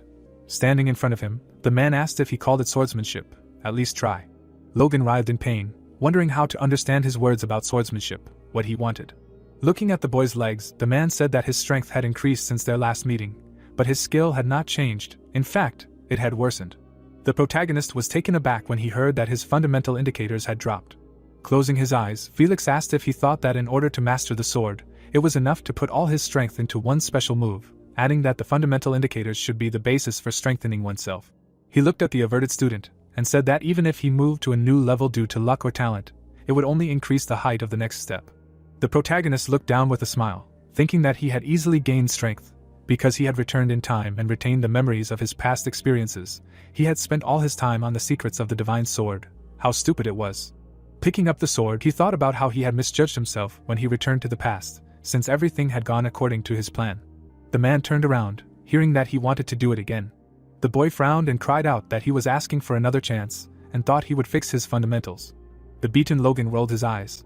The knight carried him away on a stretcher and said that he was an urgent patient. They would take him to the infirmary right away. The Duke stood with the caretaker and reported that the sword is mastered through the body. The more painful, the better the training. Louis looked away, hearing that he could do so if he wasted his talent though. Felix looked seriously and said that he liked his determination. The boys looked forward, hearing their name called. Rick picked up the letter, said that he was Logan's servant. He held out the envelope and said that he brought a message from Baron MacLean, and the man said that he could deliver it virtually. The Duke took the letter out of the envelope. Looking down, he read that Patrick MacLean had a favor to ask of him. He knew that they would never be able to repay him for the favor he had given them, but thanks to the secrets he had given them, the knights of their family had been able to overcome many difficulties.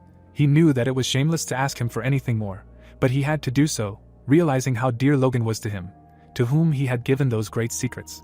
We were shown Patrick sitting at the table and writing that his son had been hurt a little in the past. In short, if he fulfilled this request, the McLeans would be forever grateful to him. Looking at the paper, the man said that it was an interesting request. Scratching the back of his head, Rick said that Logan thought that it was not the time to worry about such things. Felix smiled and asked if a 20-year-old man was not interested in women, adding that he would do what he could. The plot moves us to a week later, where the protagonist looked confused and clarified whether it was a date. The Duke stood in front of him on the street, asking how the heir to the house at 21 years old could not have a bride. The protagonist listened with a surprised look that he intended to find him a partner, and clarified if he did not want him to concentrate on training while he was here. Closing his eyes, Felix answered that a kind heart must be trained correctly. He realized this only after meeting his wife. Smiling, the guy thought that the war would begin in a couple of months. Where would he get time to arrange his marriage? He would like to tell him this, and answered that everything was very sudden. Why now? Logan looked surprised, listening to him worry about the future of his favorite student, clarifying whether he was asked. Frowning, the Duke replied that his father's worries were not groundless and asked if it was really normal that an adult heir does not get married. Closing his eyes, the protagonist thought that everything was useless. He simply could not ignore the teacher's words. If he spent one day, nothing bad would happen, and said that he would meet her. Eileen stood turned away and said that she was glad to meet him. Lifting up parts of her skirt, she said her name. The girl looked calmly. Stunned, Rick grimaced and thought that she was a beauty. Looking at the dissatisfied gentleman, he thought that she was too good for him, who was surprised, although he usually would not have shown interest. Sweat ran down the protagonist's cheek and he thought how this was possible. Looking at the girl surrounded by mana, the guy thought that his potential bride was a force user. Logan looked at the embarrassed Eileen, thinking that she was at the peak of the low rank, almost reached the middle, and this at 18 years old. Unbelievable. Taken aback, the protagonist thought that she was from the Floyds. Imagining the corpses on the battlefield, the protagonist thought about how she was the talent of the Grandia Kingdom who died after 3 years of war, the one who stood out among all the others, the one who defended the entrance to the inner castle and killed 100 knights, the steel rose that bloomed in the fallen family. Remembering the girl with the sword, he thought that this was Eileen Floyd. The guy put his hand to his chin, thinking that an unexpected meeting, it would be good to get her to his house before the war began. If it was a wedding, and not just a wedding, he could take her under this pretext. Logan stood in front of the sad girl, thinking that, however, he had never heard of aristocrats getting married a few months after meeting. What to do? Eileen frowned. Taken aback, the protagonist listened that it seemed that he was also forced to come here, and decided that he was thinking. The girl calmly said that she had similar feelings, she would rather not waste time. Clenching her fist, she listened to him apologize, because he was thinking about other things. Eileen approached him and asked how about spending some useful time together. A little earlier, she wiped her face and asked what kind of a groom would he really not give up, since she would not marry. Smiling, Robert said that her beauty supported her popularity. Felix Esperanza himself recommended him. The girl looked at him in surprise, asking if this was really the Duke of the Sword. Closing his eyes, her father replied that few people knew about it, but he had heard that he would soon become famous, and he thought that he was far from her, who had received power at the age of 12. The man remembered the boy holding his cheek and thinking about how his daughter's first suitor broke off the engagement when she defeated him, after which she was banned from training, but only for 2 years. Imagining Eileen throwing her sword over her shoulder, he thought that soon she defeated another suitor who was supposed to become a knight, and proved that she was superior to many knights. Touching his chin, Robert thought that she was a girl who defeated knights. Because of such a nickname combined with her desire to become a knight, marriage proposals stopped coming, so he should use this chance. That young man the Duke himself called talented. Perhaps he would be able to cope with his daughter. The protagonist looked surprised when he heard her ask how about spending some time together usefully. Clasping her hands, Eileen said that they said he was an apprentice of the Duke of the Sword. She looked at him pitifully and asked if he would cross blades with her in a fight. Rick, dumbfounded, grabbed his head and called the young master. Clenching her fists, the maid asked if she wanted to fight her potential groom. The count begged her not to. The girl remembered the smiling guys and said that the two of them despised her and behaved rudely, so she taught them a lesson. They should have been beaten even harder. Smiling, she said that he was different. Eileen watched as the protagonist warmed up his arms. Frowning, Rick said that he asked to listen to him. Why should he warm up? If others found out that he hit the girl, the master would beat him. Imagining the guard at the door, the guy said that this would not happen. He asked that the training field be closed. Logan smirked, wondering how strong she was. Was it true that she had killed 100 knights by herself? He would check now. The maid put her hands to her cheeks and shouted that since it was inevitable, she wished her mistress to win. Raising his fists, Rick asked if she had gone crazy. Did she even know how strong the young master was? Extending the sword to the side, Eileen said that she had trained with the sword for 10 years alone. The protagonist looked at her in surprise, asking if she had been alone.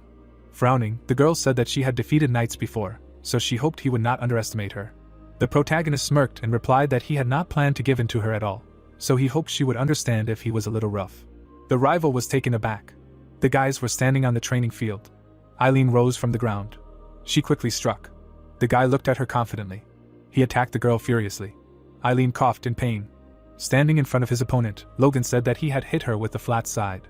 The protagonist watched her stand up and said that she was open to blows on the sides, so she would be more careful. Grinning, the girl thought that she would hit him at least once. Raising her injured hand, she heard that the grip was too weak. Eileen dodged the blow, hearing that she needed to move faster. The protagonist hit her in the side and screamed that she had opened up again. The girl was kneeling in front of him. Covering her mouth with her hand, the maid called for her mistress. Approaching his rival, the guy said that she seemed tired. Dodging the sword, he told her to wipe the sweat. Holding out the sword, Eileen thought that even the surprise attack hadn't worked. She was taken aback by the sound of a good try. The girl watched as he closed his eyes, wondering if he was angry or mocking her. Hitting her on the head, Logan screamed that his movements should be more precise. Eileen grabbed the top of her head in tears and thought, to hell with him. Smiling, the protagonist thought that judging by her bad habits, she really trained alone. But a couple of comments were enough for her to become better. She has talent. Although she can't use it yet, does his teacher really feel the same when they train? What a pity. The girl screamed from fatigue. She jumped back. Eileen confidently ran forward. Grinning, the protagonist said that an interesting movement of the legs. It was different from the previous simple acceleration. The opponent swung furiously. The guy parried the attack with a sword. Gritting her teeth, the girl thought that he parried again. Logan hit her with his shoulder. Eileen coughed. Frowning, the protagonist thought that she had more than enough talent. The protagonist watched her sitting on the ground, thinking that she had good potential. He watched as the girl tried to catch her breath and asked again, thinking that she had enough stamina. The boy extended his hand, saying that he wanted to help her. Logan helped her up and said that she would have a chance next time. Eileen reached forward, confused. The protagonist pulled her towards him.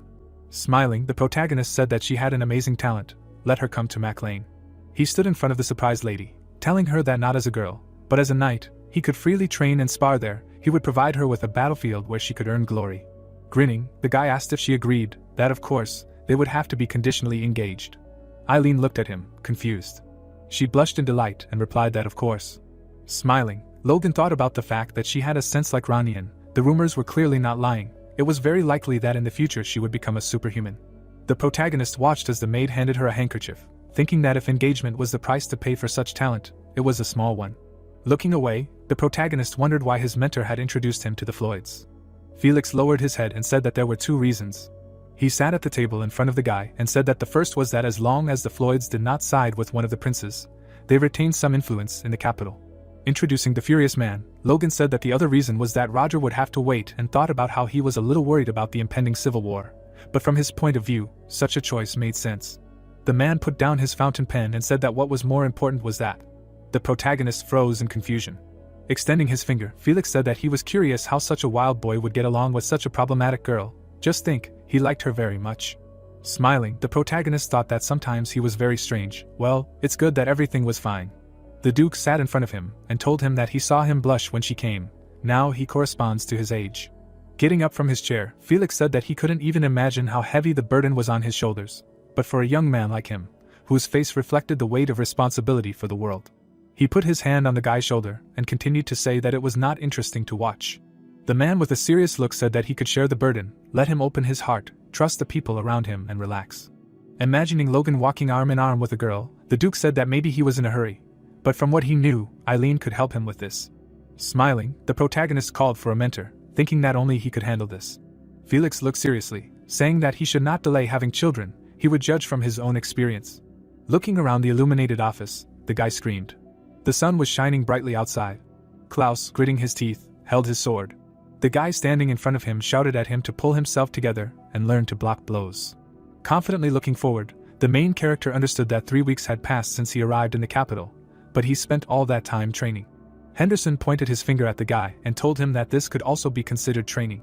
Looking at the smiling heroes, Logan understood that he felt the most pressure in the capital, so he shouldn't have hit them so hard. Henderson looked at the gentleman with a smile on his face. The man's body was lying on the ground. One of the guys, his mouth wide open, said that the Duke demanded that his knights be of middle rank. Turning his head, the hero replied that they might have potential, but his buddies should turn to the knights who were undergoing training.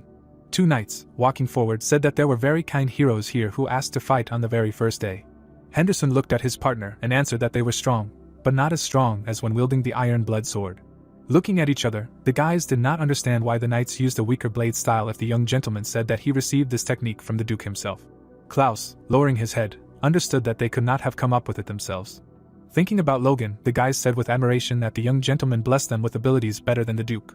With smiles on their faces, the guys looked at the dissatisfied protagonist. Touching his neck, the protagonist said to himself that he was not sure what was happening, but his job was not satisfied with troubles and they were focused on training, so they could be taught something. A board with inscriptions. Standing next to it, the guy spoke of a rare opportunity. Holding a box of things, Philip shouted to people that they contained the most important goods that took the breath away from the aristocrats. Raising his hand up, the boy with a smile on his face shouted to one person that he saw anxiety in their eyes, so the box contained the product that would solve all the problems. Closing his eyes with a smile, Philip began to shout to one guy that he looked very much like the young master. Logan looked at Philip with displeasure. Leaning towards the ground, the guy shouted that there were too many competitors. Sitting on the guy, Logan shouted at Philip to keep his form. Turning his head to the guy, the protagonist told him that he would earn a lot of money anyway, so he should not neglect such things for the sake of sales. Standing on the ground, Logan shouted at Philip to get up, because he would now give another task. Pointing at Henderson, the hero said that these were the knights of the 18th Mac Lane squad and they would be responsible for the guy's safety. Frightened Philip, looking at the hero, asked him why he was giving tasks that required his protection. Philip's eyes widened as he heard them tell him to get as many weapons, war horses, and lumber as possible by the end of the year. His mouth wide open in fear, the hero began to ask Logan if he was going to start another war. Philip closed his mouth, telling himself not to say the words out loud. Looking askance at the guy, Logan said with a smile on his face that they had 30 million gold, so they needed to get as much as possible for that amount. Looking at the surprised Philip, the protagonist realized that he had learned this in the battle against the Sylvans. Thinking about the situation, Logan decided to increase the number of cavalry with crossbows, where soldiers could take on low-ranking knights, and then defeat the user of the force, and if successful, this would change the norm of combat. In the empire of Logan from his past life, the crossbows were different, but theirs turned out to be quite similar. Standing with Logan, Philip shouted at the guy that he didn't really understand how it worked, since they wouldn't be able to get even half of what they were asking for. Opening his mouth wide, the hero began to shout that if demand increased sharply, the price would also skyrocket. Waving his arms, Philip said that a large amount of money could not guarantee that horses would start giving birth to triplets, and foals would grow faster. The dissatisfied guy began to ask the heroes about their plans to start another war. Showing his fingers, Logan looked at the hero with incomprehension. Opening his mouth wide, Philip replied that the price would most likely increase threefold. Looking confidently ahead, the guy understood that this was madness. Thoughtfully looking ahead, Logan understood that nothing could be done in this case. Opening his mouth wide, the main character tried to shout something. With a smile on his face, Logan told the guy that if he managed to buy cheaper than double the price, he would receive an equivalent bonus. Philip looked ahead and asked the main character how much they would pay him. The hero opened his mouth wide and heard them tell him that they would pay him 3% of the difference in price. Henderson looked ahead and asked his assistant if 3% was a lot. Closing his eyes, Logan began to understand that money could solve any problem. Thinking about the situation, the protagonist answered that he had received a hint from his mentor on how to train, and that was where he was able to find a talented girl, Eileen. Thoughtfully looking ahead, Logan understood that everything was going well, but he was stuck at some points. Imagining the king in his head, the guy understood that there was still no bad news about him and perhaps his death was really sudden and unexpected. Thoughtfully looking ahead, the hero decided that he would justify the mentor's trust and it would be good if he had a chance to meet the third prince. Standing aside, Logan understood that the mentor would soon have a child, and when he was given a name, the protagonist would be able to return home with Eileen. Suddenly, an unexpected knight looked at Logan and asked him if he would go to His Majesty. The surprised hero pointed at himself, not believing that he was the one being called. Opening the gate, someone told the guy that his identity was confirmed and they could pass. The guys walked confidently along the road. Looking down, Logan could not believe that the king wanted to meet him, because he was the son of a simple village baron, and in a normal situation he would not have a chance to meet the king. Looking askance at the main character, the knight asked the guy if he was worried. Looking up, the hero said that there was no need to worry, because the king just wanted to see his student. Lowering his head, the man calmly said that His Majesty highly appreciated talent, and this was only to his advantage, so nothing bad could happen to the guy. Frightened Logan looked at the knight. Looking around the territory, the guy understood that even the Empire did not dare to destroy him, but decided to preserve the beauty of the Grandfee. Imagining this whole situation, the hero thought that after the war with the Empire, it was designated as the headquarters, so the symbol of the kingdom led him to many troubles. Raising his head, Logan understood that this future should not be repeated. The gates slowly opened. The heroes walked forward. Two silhouettes walked along the corridor. After a few seconds, the legs stopped. Lowering his head, the knight began to greet the ruler of the nation. The king, opening his mouth, told the knight that he did not need to observe manners in front of him. The knight, closing his eyes, asked the king who would perform his duties if the elders stopped doing it, because respect must be shown. Waving his hand, the king said to raise their heads, because he wanted to see the knight with his student. Logan looked closely at the silhouette. In front of the guy was the real King Richard, whom he wanted to see for so long. The crown. On the throne sat Richard, who would eventually become known as a useless ruler. Looking carefully ahead, Logan realized that he looked healthy, and it was not surprising that no one expected him to die, because if he showed any sign of weakness, the struggle for power would have been immediately put down and the civil war would not have begun. Examining Logan, the king began to tell the knight that he did not have enough courage to study. Opening his mouth, Logan apologized to the king. With a smile on his face, Richard calmly told the guy that he should not imitate his mentor in excessive mannerisms. Raising his head, Felix said with admiration that Logan's skills were as strong as his will, and since he had the courage and wisdom that led him to victory, he would become a good foundation for the development of the kingdom. Continuing to sit on the throne, Richard asked the guys how they met. Time passed and the hero began to tell the king everything from the very beginning. Closing his eyes, Richard began to laugh and say that this was a very funny coincidence. Looking carefully at the guy, the king asked the main character his real name. A frightened Logan looked at the king, who thanked him. Looking down, the hero began to say that he felt like a great debtor to his friend because of the injury, and it was so difficult for him that he could not even bring up the topic. The two guys looked closely at the king. Closing his eyes, Richard began to say that resolving this problem helped him calm down. Looking up, Felix with a smile on his face told the man that he thought highly of him. Lowering his head, Richard began to tell the man that he should somehow reward him to express his gratitude. His hands removed the bracelet from his wrist. Opening his mouth, Logan was surprised to realize that it was a bracelet filled with mana. Holding out the bracelet, the king looked at the guys, and Logan himself was surprised to realize that this was an artifact of at least the 5th class. The main character looked away with incomprehension, not knowing what to do. Holding out his hands, Logan understood that he would not refuse all this. Standing behind the main character, Felix shouted at the guy that he could not accept him just like that. Raising his gaze confidently, the guy began to say that he was superfluous as much as he could use it wisely. With a smile on his face, the protagonist heard the king say that he had more ambitions than his mentor. Richard calmly looked at the guy and said that they had gotten to know each other well at this meeting, and the gift would only strengthen their bond in the future. Pensive Logan thought about the words of the king, who said to try for the sake of the people, like his teacher. Lowering his head, the protagonist understood that he would stop the empire at any cost. Voices rushed across the territory that His Majesty had become much softer than he was. Walking forward, Felix calmly said that he never just had conversations and his desire to meet Logan was also unusual. Opening his mouth, the guy told the man not to be afraid. With a smile on his face, Logan replied that the meeting was short, but if the king had a problem, he would have immediately told him about it. The hero looked at the guy with displeasure. Looking forward, Felix calmly said that he was becoming calmer with age, so his heart trembled, because his student accepted the treasure of the ruling family. With a smile on his face, the man said that this was a recovery bracelet. Surprisedly looking at the bracelet on his hand, Logan heard that this was an artifact endowed with 5th class magic, fast healing, and since it only had one spell, it was quite strong and most likely its power was at the level of a high-ranking priest's spell. Logan's eyes widened. He realized that this thing could turn a serious wound into a scratch, and it also had a lot of restorative power that could be put into a spell. Lowering his head, Felix calmly replied that he would be calmer since he had received such a great item. Turning his head to the main character, Felix with a grin told the guy that now he could bring Logan half to death, because the bracelet would still heal him. The main character began to laugh. The guy lowered his head and covered his eyes. Walking down the street, the hero told the man that he would try to live up to all their expectations.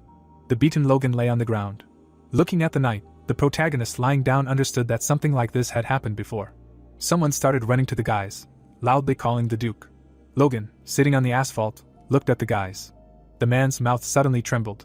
A tear ran down Felix's face, because the very event that everyone was waiting for had happened. The entire castle was in perfect condition. The guests in the building were shouting that the Duke of the Sword had finally had a child, so they held a banquet in honor of this. Logan, standing in the hall, heard people talking about the Duke of the Sword also coming to the banquet. One of the guys approached Logan and began to say that it was an honor to meet him. With a smile on his face, the protagonist understood that the title of the Duke of the Sword's apprentice attracts a lot of attention. Looking sideways, the guy saw the wind. Felix held the child in his arms with admiration, happiness on his face. One of the guys began to shout that the bishop of the United Sacred Order of Grandia had arrived to them. The man walked calmly forward. The hero's gaze looked at all the guys. Standing with a joyful Felix, the bishop congratulated the duke on the birth of his son. Looking at all this, Logan understood that many aristocrats receive a blessing at birth. Thinking about all this, the guy understood that among them was the blessing of the fifth of the 9 gods, Agna, the goddess of trees and life. All parents wish to receive a blessing from her, so that the child is healthy. Looking at the happy Felix, it was clear that the bishop himself would bless. The legs stood calmly. The duchess and the duke stood with the bishop on the upper floors. In their arms was a small child. Raising the baby up, the bishop began to say that this simple slave appeals to the 9 great gods who watch over their world. Logan opened his mouth wide and began to marvel at the holy power. Seeing the baby in his hands, the guy understood that it was closer to the origins than ordinary power, and less noticeable than mana, so people do not feel it at all, only see a bright light. Raising the baby up, the bishop continued to bless the newborn Esperanza. The baby slowly opened his eyes. A bright light began to shine throughout the territory. The heroes, with their mouths open, looked forward in surprise. One of the men could not understand what had happened. A few seconds later, all the heroes began to congratulate the duke. Logan, looking at this with incomprehension, did not agree with something. The bishop held the child in fear. Looking down at the baby, the man stared at something, saying that the baby's body rejected the holy power. The frightened hero held the child. Felix, standing with the man, asked him what was wrong, to which the bishop said that he was tired, because he had not had to perform a blessing for a long time. A few seconds later, the man slowly descended the steps. The duke and his wife watched him go. Looking askance at the bishop, Logan understood that the nature of the sacred power is one of many powers, and perhaps the child has a special organism that can reject it. One of the men with a smile on his face told Logan that they had not seen each other for a long time. With a smirk, the hero asked the guy if he felt well. With a joyful smile, Logan began to say that he was fine. Confidently looking forward, the count told the protagonist that he remained as impudent as ever. Laughing with his eyes closed, Logan replied that this was part of his charm. The fist was removed with great force and displeasure. The man stood opposite the guy with the broken glass. Taking a napkin from the waiter, the hero with a smile on his face said that at his age he does not hold objects well in his hands. Wiping wine from his hands, the hero told Logan that the reason he is still alive is that he somehow managed to become the Duke of the Sword's apprentice. Pushing the boy, the count replied that thanks to this they had attracted many high-ranking aristocrats. With a smile on his face, the boy understood that he was behaving too childishly for the count. The man continued to look ahead with displeasure. Surprised, Logan heard the count tell him that he hoped to maintain this attitude even after meeting a high-ranking aristocrat. Holding his hand in front of him, the man said that the second prince wished to see Logan. With a smile on his face, the protagonist removed the napkin, answering that it would be an honor for him to be introduced to His Highness. The dissatisfied man did not understand why Logan needed time to think. The two heroes stood opposite each other. With a smile on his face, the man asked the count about his desire for him and the teacher to join the other side. The hero, looking at the dirty napkin and wine, was a little perplexed. His hands continued to clench into a fist. Leaving, the count told Logan that if he deceived him, he would pay off the debt much longer than he could express. With a smile on his face, the guy said that he would wait. Looking after the dissatisfied hero, Logan understood that now he was saying whatever he wanted. But when the Civil War began, he would not even have time to think about the guy, so he would have to wait just a couple of months and postpone the meeting until then. Looking ahead with dissatisfaction, the hero understood that his power was like that of a margrave, but he behaved like an envoy of the second prince. Looking at him, Logan understood that this was his destiny. Seeing high-ranking people, it was clear that this was one of the 5 dukes of the kingdom of a Superman who was able to use aura. Seeing the man, Logan understood that he was the grandfather of the second prince on his mother's side. The hero's head began to look in a completely different direction. With a smile on his face, the protagonist noticed that the man was ignoring him and did not think at all about someone like him. One smiling guy standing behind Logan told him to be more careful in making decisions. Covering his eyes, the hero smiled and greeted his nephew. Touching Logan by the shoulders, the guy calmly replied that seeing him so grown up even made him proud as the eldest member of the family. Looking at the man, it was clear that he was his mother's older brother and the heir to the house that was connected to the MacLanes. Thinking about his relatives, Logan understood that he had never behaved like his uncle. The guy's memories only included how the hero asked him not to cross the line. 2 guys laughed loudly at little Logan. Pointing at himself with his palm, the guy's uncle replied that they had no blood ties, but everyone knew that the MacLane and Kira's houses were connected by marriage. Looking at the floor, Logan asked the hero if his ties were not broken. Laughing, the guy replied that they had disagreements, but they were still relatives, because one could recall the financial support that the Kira's house had provided over the past 10 years. His gaze looked forward with displeasure. Dissatisfied, Logan thought about it, and said that they never turned a blind eye to their mistake when they were feeling bad. Dissatisfied uncle continued to smirk and thought that Logan had grown up impudent and a little famed. Watching the frowning guy, it was clear that it would not be difficult to fool him. Pretending that the hero was sorry, the uncle answered Logan that their house had really made a mistake, and despite all this, he would like to apologize on behalf of his house. The hero continued to look at the guy with dissatisfaction. Starting to reach for his jacket, the guy answered that he wanted to apologize. His hands took out an envelope. Holding the paper in his hands, Logan asked the guy that they really came to apologize, so without saying anything, they gave him compensation. The hero's face showed a smirk.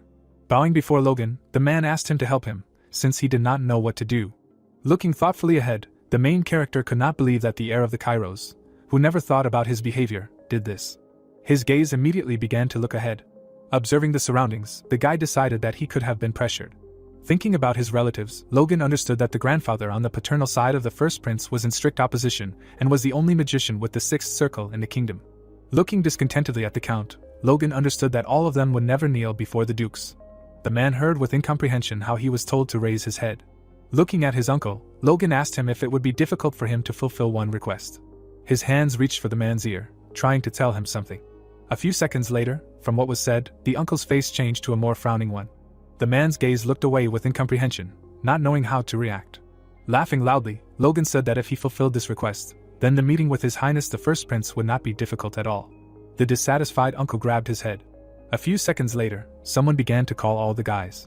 The vassal of the house, holding the papers, shouted that now the most important part of the banquet would come, because they would meet the person who would give the name to the baby.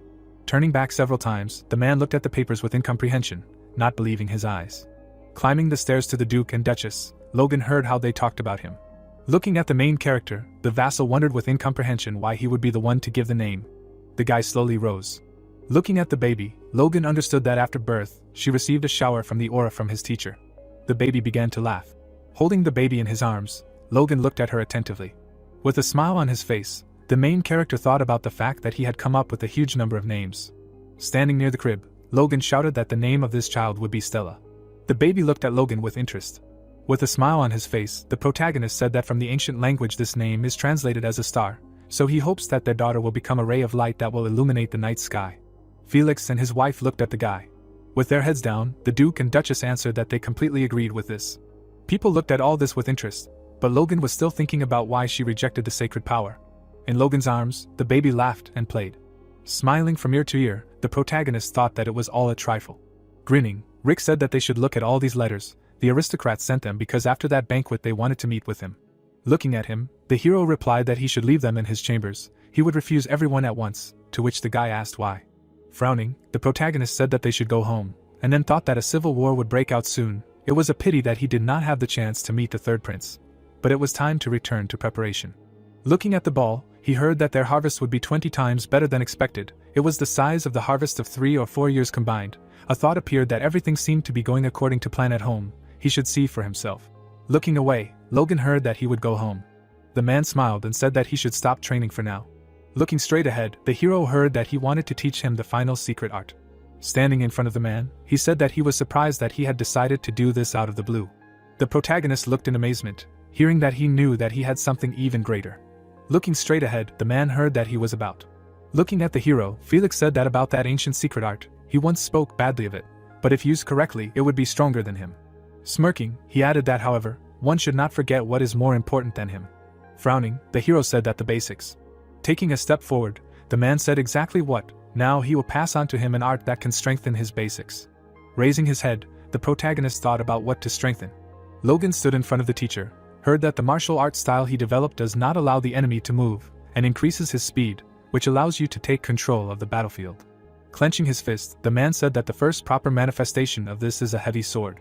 Standing still, he added that he was going to teach him now. The hero looked in amazement, hearing that his martial art, which allowed him to become an aura user. Standing in front of him, the man said that he should watch carefully. Suddenly, the protagonist exclaimed in amazement, and thought that he had disappeared. Standing in the middle of the room, he added that he did not even see him take a step. Logan looked straight ahead. Suddenly, something approached the back of his head. A hand stretched forward. The hero raised his head up. He looked to the side in amazement. Felix clenched his fist. A thought appeared that it would not be possible to follow this strange movement with his eyes. He remembered it from their previous sparring. The man frowned and asked what he thought. Looking at him, the protagonist thought that he was very impressive, but he could only make an aura user out of a human. Of course, a superhuman like the Sword Duke was impossible to track. Putting his hands on his hips, the swordsman said that his thoughts were read on his face.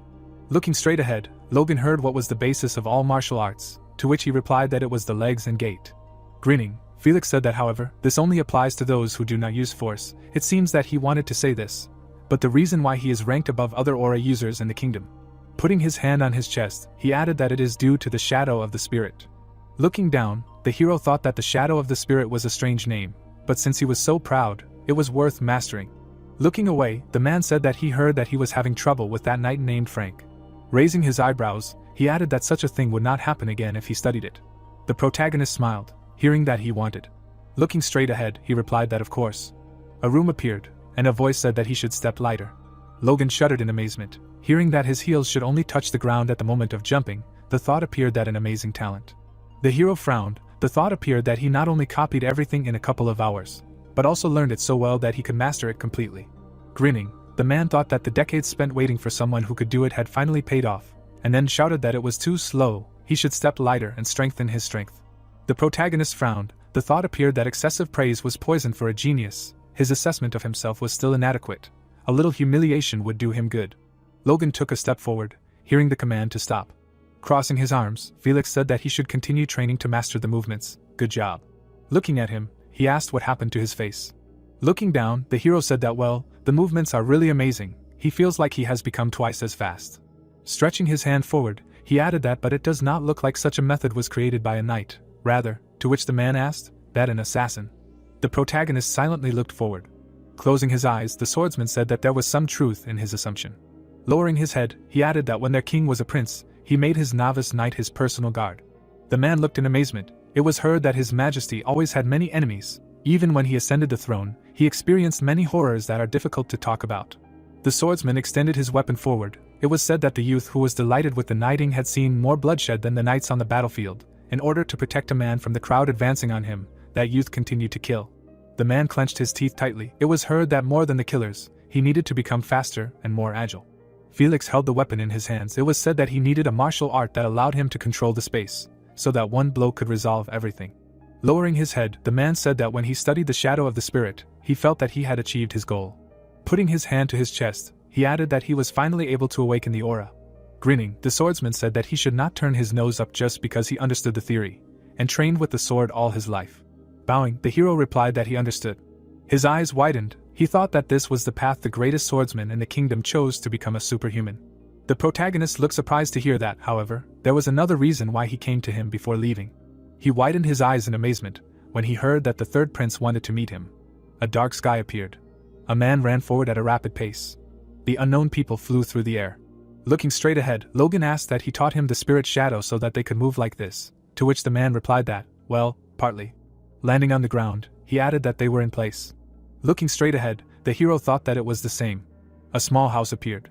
Looking to the side, the protagonist thought that an abandoned house on the outskirts of the outer castle, the third prince lived in such a place. The man knocked on the door. Logan looked ahead in amazement. A passage opened. The thought appeared that an underground staircase.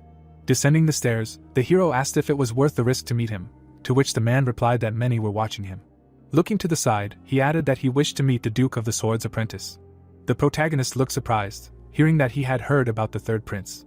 Walking forward, Logan said that there were only rumors that he was suitable for the title of the new king, to which the man replied that he should not say such things in public. Descending the stairs, he added that this could lead to trouble. Felix knocked on the door. The guy gritted his teeth, hearing that it was Felix. The man reached for the handle, hearing that they should come in. Taking off his hood, the swordsman said that they had not seen each other for a long time. Looking straight ahead, the hero heard that he was glad to meet, and this. Smiling, the prince asked what his apprentice was. The man looked at him silently. Bowing, the protagonist said that he welcomed him.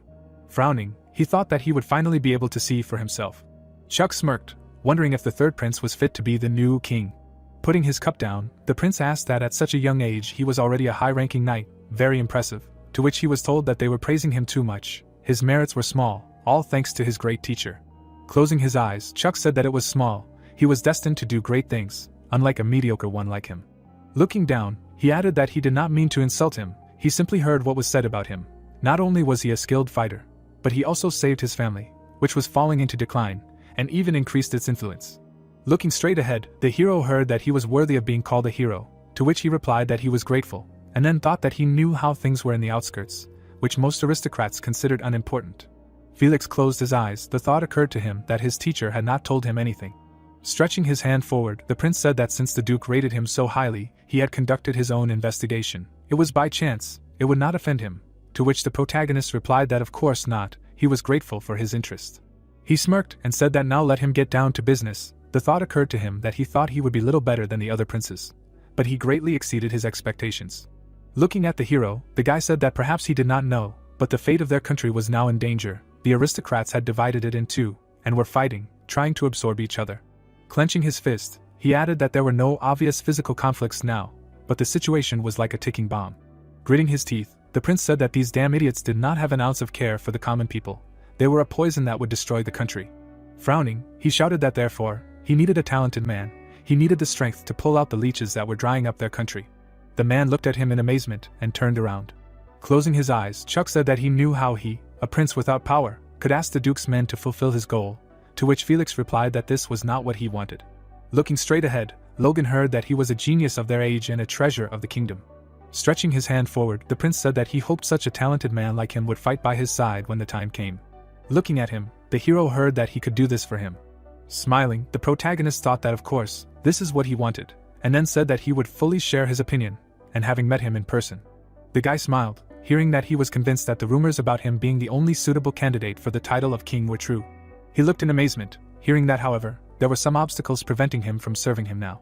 The prince lowered his head and said that it was clear that he didn't have a chance, to which Logan replied that no, his potential was more than enough. Looking straight ahead, he added that at least everyone could see that his two brothers were showing disgusting behavior. Putting his hand forward, the man said that he was in no position to which the prince replied that it was fine, let him continue. Looking at him, the hero said that his fief was currently at odds with Count Roger. He was a tough opponent, and it was difficult for him to resist with their current capabilities. Before answering his call, he should deal with his own problems. Putting his hand to his face, the prince asked that he was on the side of the second prince, right? The protagonist smirked, looking at him.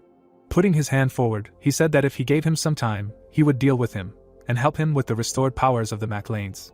Logan smiled, thinking that in exchange, he would become his sword. Putting his hand to his face, the prince said how confident he was, as expected from the Duke of the Sword's apprentice. They looked at the guy in silence.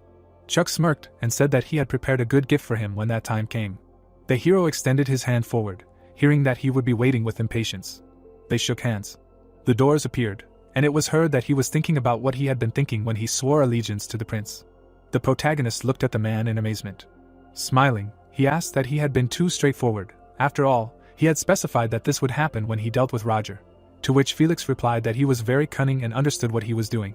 Putting on his hood, Logan said that he had done so because he trusted him, to which the man asked what he had, said that he had warned that he would not guarantee anything.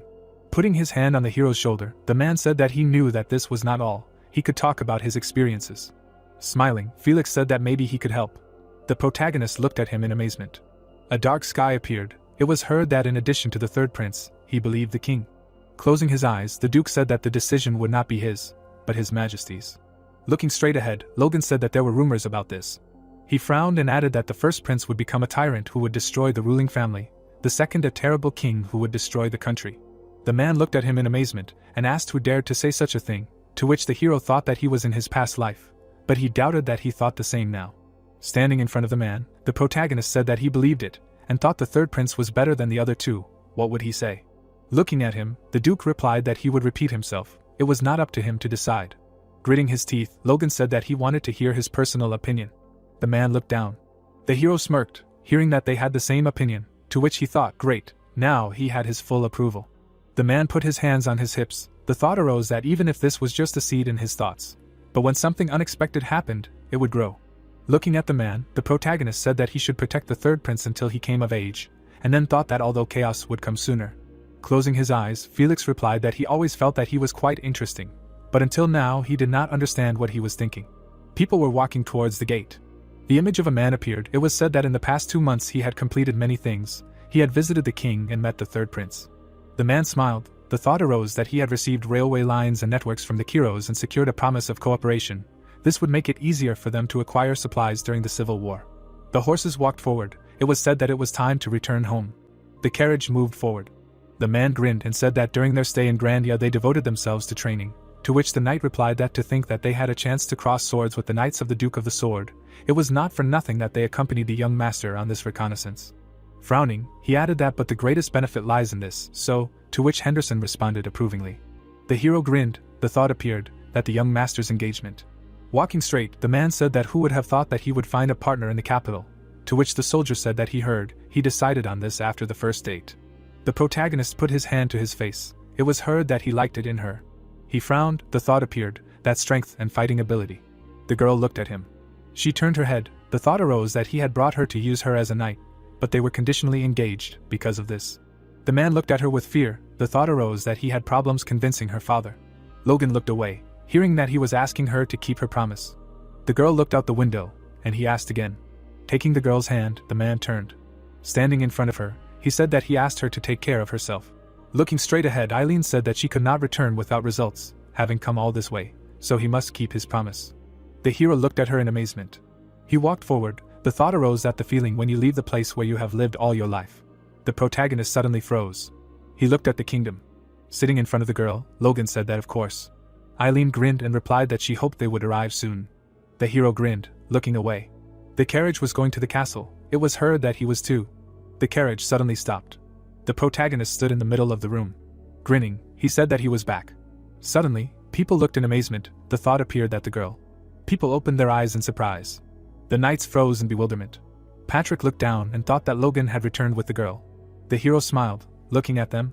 Stretching his hand forward, the man thought that it could not be, and then said that welcome back, asked who this lady was next to him. Putting his hand to his chest, the protagonist replied that it was Eileen, his fiancée. People exclaimed in amazement. Smiling, the father thought that his fiancée, he expected that they might be at the courtship stage, but it turned out that they were engaged. It's good that he turned to the Duke of the Sword. Looking at them, the man said that they were welcome, to which Logan said that she would also become part of the knightly order. Looking straight ahead, the girl said that she was Eileen of the Floyd house, she would serve him as his daughter-in-law and knight. The man looked at her in amazement when he heard this. Frowning, he asked that he wished for his bride to be a knight. What nonsense! It was said that the news of Eileen's desire to become a knight spread quickly, to which everyone reacted differently. Vincent smirked and asked that such a thing had never happened, but wouldn't someone stop him? Ranian closed his eyes and said that he was welcome to the family. Looking away, he turned to his mother. The girl looked at him in amazement when she heard that she should run. The dwarf crossed his arms and said that he didn't know what was going on, but he would fool her. It was heard that he was saying such things. The hammer struck the wood, and it was heard that the young gentleman was acting up again. The man looked at him in amazement and asked what it was this time, to which he was told that he had brought a girl who would be both a knight and his bride.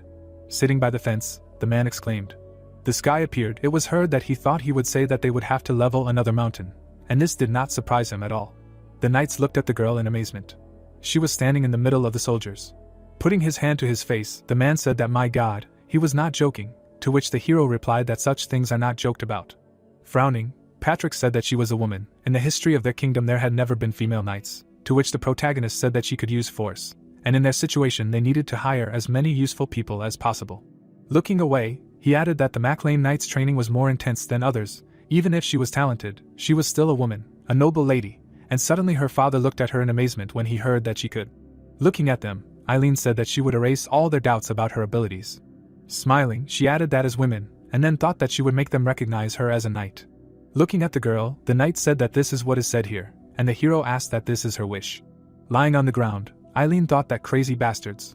The soldiers carried each other on their backs. A thought appeared that all knights trained like this, some had less aura power than hers. Gritting her teeth, the girl thought that she was not yet. She clenched her fist. It was heard that she regretted. Eileen looked at the hero. Standing in front of her, the protagonist thought that 2 months at most, they need to finish preparing for the war faster than the Befros. The girl looked down. A thought appeared that he was going to let her join them, but he could not wait any longer. Looking at her, Logan heard that yes, he regretted. Frowning, Eileen shouted that she regretted not being ready for such training. Looking at her, the hero heard that he promised her glory on the battlefield. Gritting her teeth, the girl objected. Looking at the apple, she said that she understood that he would not be able to keep his promise if she did not try herself. The apple was hanging on a branch. It was heard that she needed to realize that the knight's glory would have to be earned herself. The hero grinned, looking at her. Hitting the tree, he said that as promised. The girl caught the apple, hearing that he would give her a fight in which she could earn her glory. Grinning, she thought that a steel rose does not become because of some trifle, It was her that let him eat it and go to the end. The man jumped up. The knight flew forward rapidly. He stretched his weapon in front of him. The soldier frowned and shouted no. Suddenly, a blow flew at the knight. He fell down. The man was holding the soldier in his arms. Patrick looked away and said that he had dropped out and was now excluded, to which the knight replied that he was definitely so. Looking straight ahead, the soldier said that their training had always been brutal, but this was just madness. Sitting on the ground, the man asked who had thought of this before, to which the other replied that he should guess.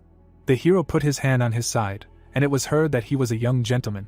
Patrick grinned and said that this was good siege training. It was also good for practicing defense, although a little dangerous, but at the same time excellent. The man stood still, and it was heard that Eileen was next, that she should get ready.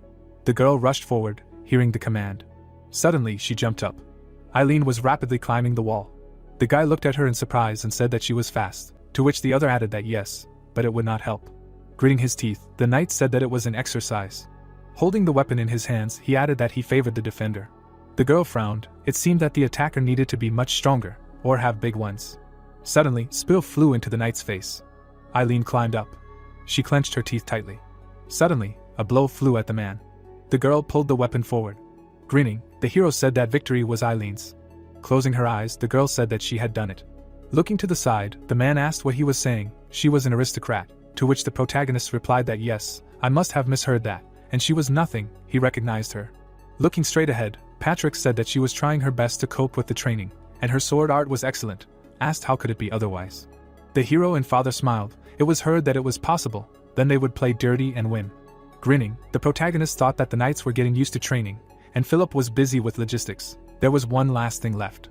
Turning his head, Logan addressed his father. The man frowned, looking away. Frowning, the hero said that he needed to discuss something with him. A view of the building opened up. Raising his hand up, the guy addressed. Philip, standing in front of the man, said that he had just checked the storage. It seems they have a lot of empty spaces. Thanks to this, they will be able to reduce costs and increase the shelf life of their products, to which the man asked if it was true. Looking away, he added that by the way, something is wrong with the maintenance of the city and the payment of wages. There is some kind of error. Let him take a look, to which Dwayne responded approvingly. Smiling, the boy said that and also, let the weapons be in very good condition. Cleaning oil from Kalia is half the price of from Kale, to which the man asked if that was true, and he was familiar with the market, as he could see. Looking straight ahead, the manager asked that he arrived at the fief yesterday, to which Dwayne replied that he knew that the young master had ordered him to help with the management of the fief, but his methods were different. Philip put his hand to his face. It was heard that they were saying that he was the one who was in charge of purchasing all the weapons and what that had recently arrived to them, what the young master was planning to do with all this. Looking straight ahead, Dwayne wondered what would happen next, no matter how you looked at it. Frowning, the man asked that they were preparing for war. Closing his eyes, he said that he wanted to talk in person, exactly about this. The hero looked at him silently. Trees appeared. It was heard that Roger would arrive soon. Everything was wrong. Patrick looked at him in amazement when he heard that they were provoking a war. He clenched his teeth tightly. Clenching his fist, the man said that he should first state his reasons, to which the protagonist thought that he had held back. Stretching his hands forward, Logan said that as far as he knew, Roger had not attacked them yet because of his teacher. The man frowned when he heard that, but how long he would wait. Looking straight ahead, Patrick said that until then they could continue to build up their power. Compared to him, they were still lacking in many ways. Looking at his father, the hero replied that if he were his father, he would make sure that this continued. Clenching his fist, he added that they needed to attack now. The man looked at him in amazement and turned. The protagonist frowned when he heard that he knew something that he did not know. If so, he asked for the truth. Logan looked down. Patrick's eyes widened in shock when he heard that if he said he knew when the king would die and that it would be soon, he would believe it, to which he asked if he really did. The man held out his hand and asked if he was planning on committing treason, to which the protagonist shouted no, definitely not. Frowning, the protagonist said to imagine that it was true, how he thought things would play out later. Putting his hand to his face, Patrick said that first there would be problems with the struggle for the throne. Looking straight at him, Logan said exactly that. The struggle between the first and second princes had escalated, and Roger was one of the second prince's key supporters. What did he think would happen if they started a war at that time? Smirking, the man replied that they would essentially be turning their blades against the second prince. Gritting his teeth, the hero said that was right. If they wanted to fight Roger without outside pressure, now was their only chance while the king was alive. The scales appeared. It was said that when Bethros fell, the scales would tip. Frowning, the protagonist thought that then, too, he would place the third prince in this war. Gritting his teeth, the man said that he understood his motive, but could they not wait until one of the princes was crowned, and until then, stall for time? Closing his eyes, Logan thought that after the Civil War, the Empire would immediately absorb them, and then said that then it would be too late. Images of rulers appeared. It was heard that if the second prince won, Roger would become his most trusted supporter, and if the first prince, then Roger's territories would not belong to him. Looking directly, the hero said that they would never be able to take possession of his lands again, just as they would not be able to occupy what was rightfully theirs. Gritting his teeth, Patrick answered that fine, he understood. To be honest, there were still many questions. Looking straight ahead, the protagonist heard that, for example, how he knew about the king's imminent death. He opened his eyes in amazement, hearing that, but he believed him. The castle appeared. It was heard that everything he had done so far was also questionable. Looking to the side, the father said that he seemed to know the future. Looking straight ahead, Logan heard that he understood. Perhaps he was in a situation that he could not tell others about. Turning his head, the man said that therefore he would ask the last question and would not inquire further. The girl smiled. It was heard that everything he had done. Ranyan looked happily at the weapon. It was said that and everything he was going to do in the future. Standing in front of the hero, the father asked what it was for what. The hero silently looked forward. Frowning, he said that his goal had always been the prosperity of their family, nothing more. The man grinned, hearing this. Standing in front of the hero, he said that it was fine, he trusted him, he would convince the advisors himself. Stretching his hands forward, the protagonist asked that he was sure that he could handle it alone, to which Patrick asked again that he did not trust his old man, and he added that that was not the point. Smiling, the father said that he should not worry and rely on him. As his father, he will cope with this. Putting his hand on the table, the man said that on New Year's Eve they will start a war. The people looked in amazement. It was said that everyone jumped as if they were pierced by electricity. The reaction was expected, considering that their fief had not long ago become suitable for life. The man frowned. The thought arose that but the father did not give up. The servants lowered their heads. It was said that he reminded everyone of the shameful loss of their lands. The knights angrily clenched their teeth, hearing about Roger's attempt. The boy looked at his hand. It was said that and about the danger. He looked at the photograph. The thought arose that which is inevitable. The blood of those present sometimes boiled, then froze, and soon they realized the need for war. Looking straight ahead, the hero thought that he couldn't mention the king's death, so he decided to play on the emotions. Frowning, he added that they needed to move on, no matter what it took. The horse stopped. The men sat on their horses. It was said that 2 weeks later, 3 days before the end of the year, 152 knights, 1,000 cavalry crossbowmen, including trainees, and 1,532 foot soldiers set out. Frowning, the man shouted forward. The horses rushed forward. The father looked at the hero. He looked away silently. The protagonist frowned, hearing that he had a plan. Turning his head, Patrick asked that he had thought out a strategy before declaring war, to which Logan replied that of course. Raising his hand, the hero said that for now they had no choice but to go into a full frontal attack on Roger. The man asked in surprise, hearing that therefore they would not declare war on him. Smiling, the protagonist said that instead. The man opened his eyes wide and turned. Stretching his hand forward, he said that the McLeans declared war. They want to avenge the shame of 6 months ago. Max looked in amazement, hearing that they, the Peretz. He opened his eyes wide. The knight rushed forward. He heard what nonsense. Frowning, the man asked that the McLeans declared war on the Peretz. Kneeling, the knight said that yes, the Peretz asked for help, asked what he would do. Smiling, Roger said that fools, he barely restrained himself because of the Duke of the Sword, but it seemed that they themselves provided them with an excuse. Frowning, he thought that their military force, at a rough estimate, was twice theirs, although this depended on the veracity of the rumors about the crossbows. Looking away, the man asked if the preparations were complete. Looking straight ahead, the knight replied that they were. Standing up, the ruler said that they should prepare to go to war. Clenching his fist, he added that they would crush the Peretz when they were drunk with their victory. They would bring them down to earth.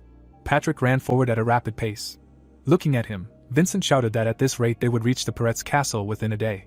Looking straight ahead, the man replied that great, then they would change direction. The man sat down on a chair. Max's eyes widened and asked why they were not moving. Rushing forward, the knight said that the McLean army, to which he asked where it was. Looking straight ahead, the soldier mumbled. Leaves flew up. It was heard that she had disappeared. The horse ran forward. A question was heard. The man's eyes widened in amazement, hearing that they were not on their territory, but at Roger's. The knight frowned as he heard them pass their first castle. The hero ran forward quickly, and it was heard that they were heading towards the second, Tomoto Castle. Looking straight ahead, the protagonist said that this is where it is, to which Vincent responded approvingly. A long wall appeared, and it was heard that this was Roger's second castle, where a huge granary was located. A settlement appeared, and it was heard that it was Tomoto Castle. Gritting his teeth, the man said that the Befros kept most of their supplies there. If they occupied it, they would suffer long-term consequences, however. Looking away, he asked if they could win by simply occupying the castle. Patrick turned his head, hearing that it was true. He frowned. It was heard that by the time they stopped there, they would declare war on the pirates. The hero held out his hand and said that his real target was the Befro's castle, Tomoto. Patrick looked ahead in confusion. He held out his hand and asked that he wanted to lure Roger out using the pirates, to which the protagonist replied that yes, they would do everything they could to avoid their main force and take over Tomoto Castle. Looking straight ahead, the father said that however, ultimately, no, they wouldn't even have 2 days before meeting them. Logan smiled and said that it was okay, they just needed to hold out until His Majesty died. The man's eyes widened in amazement. Standing before him, the hero said that once that happened, all the nobles in the kingdom would be forced to drop everything and attend the funeral, a direct order from the royal family, which had enormous power. Frowning, he added that it was powerful enough to stop the war. Patrick put his hand to his face and replied that it was good that if Roger committed a crime against the royal family, then he would be accused of treason immediately. He lowered his head and added that even though he said that he knew the day of his death, he still couldn't believe that he had thought of such a thing. He was absolutely sure of the day. Smiling, the protagonist said yes and then thought that he would never forget this day. The moon appeared and it was said that the king's death would be announced on New Year's Eve, 2 days left. Logan looked ahead angrily, thinking that they had to occupy Tomoto Castle until then. Lowering his head, the man shouted that it was a curse.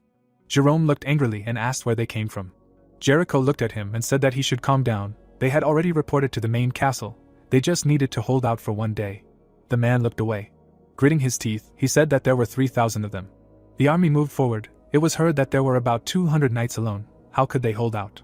Clenching his fist, Jerome said that if this were the main castle, but the forces of Tomoto Castle could fight them off, to which Jericho replied that they just needed to guard the fortress and hold on. If they acted in a coordinated manner, they would last a day. The knights looked straight ahead. It was said that these 3 were high-ranking knights. They would justify their keep, right? Suddenly Patrick shouted loudly. The people looked at him in amazement. The soldiers rushed forward, hearing the command. The archers pulled their weapons forward, hearing that they should aim. The crossbowmen aimed their weapons, hearing the command to pay attention. The man clenched his teeth tightly. The arrows flew forward rapidly. Jerome frowned and thought that they were fast. The arrow flew along the wall. The shots hit the fence. Looking straight ahead, the man thought that at least they couldn't get past the fortress. He smirked slightly.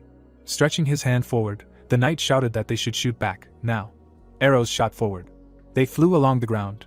Looking straight ahead, Kyle said that it seemed that this was the limit of the bow's shooting range, to which the hero replied that the same thing happened with crossbows. No matter how much effort they put in, they would hardly reach the fortress walls. The man held the crossbow in his hands. It was heard that they would stop firing. No, it was better to keep them under control. Smiling, the protagonist said that, besides, if we were talking about the number of arrows, Hamar had done more than enough, to which the man replied that he was asking for additional vacation days. Looking away, Logan said that now. Smiling, he added that he had a request. Clayton frowned and replied that he didn't think they would have to participate in the war. The mages looked at him, hearing that they were coming. Shots flew along the wall. Gritting his teeth, the knight asked what they were doing. They were not succeeding, it was just a waste of arrows. With wide eyes, he added what they had in mind. The man winced and asked what the sound was, to which he was told that it was elusive, but even the earth shook. The golem swung his hand. Suddenly, he hit the ground. Jerome looked in amazement, and said that it was the same. The monster hit the ground. It was heard that it was a golem. Looking to the side, the man asked that they also have mages. The monster hit the ground. A question was heard, what is this golem doing? A high tower appeared. Looking straight ahead, Clayton asked that he wanted to use golems in the war. Standing in front of him, the hero answered that yes, they could protect them from arrows, or easily remove enemies from the way. He smirked and added that if he needed mana stones, they would provide them, to which the mage asked that this fight would be that important. He put his hand to his face and objected. The protagonist looked surprised to hear that what he was asking for was impossible, to which he asked what, why. Stretching his hand forward, Logan said that if it was about mana stones, to which the man replied that no, it was not about stones. Standing in front of the hero, the mage said that it was about their lives. The hero opened his eyes in surprise. The man frowned when he heard that lives, to which he replied that yes, few people know. Looking straight ahead, Clayton said that after the golems received a certain amount of damage, it would then move to the caster. Stretching his hand forward, he added that of course, they were looking for a way to fix this. Holding a paper in his hands, the mage said that for example, if he looked at this research paper, disrupting the flow of magical energy sent by the mana stones. Closing his eyes, the hero thought that his dream of an army of golems, he heard that he was listening. The man looked at him silently. Stretching his hand forward, the mage said that he had a suggestion. He slightly opened his mouth. The golem swung his hand. He struck the ground. The monsters hit with their hands. A mound appeared on the ground. Putting his hand to his face, the knight said that the golems went underground along with the mages. Looking straight ahead, Jericho said that they were no longer shooting, asked what they were planning, to which the man asked again that they were really planning to dig a tunnel under the wall. Looking away, the knight replied that he should calm down and take a closer look.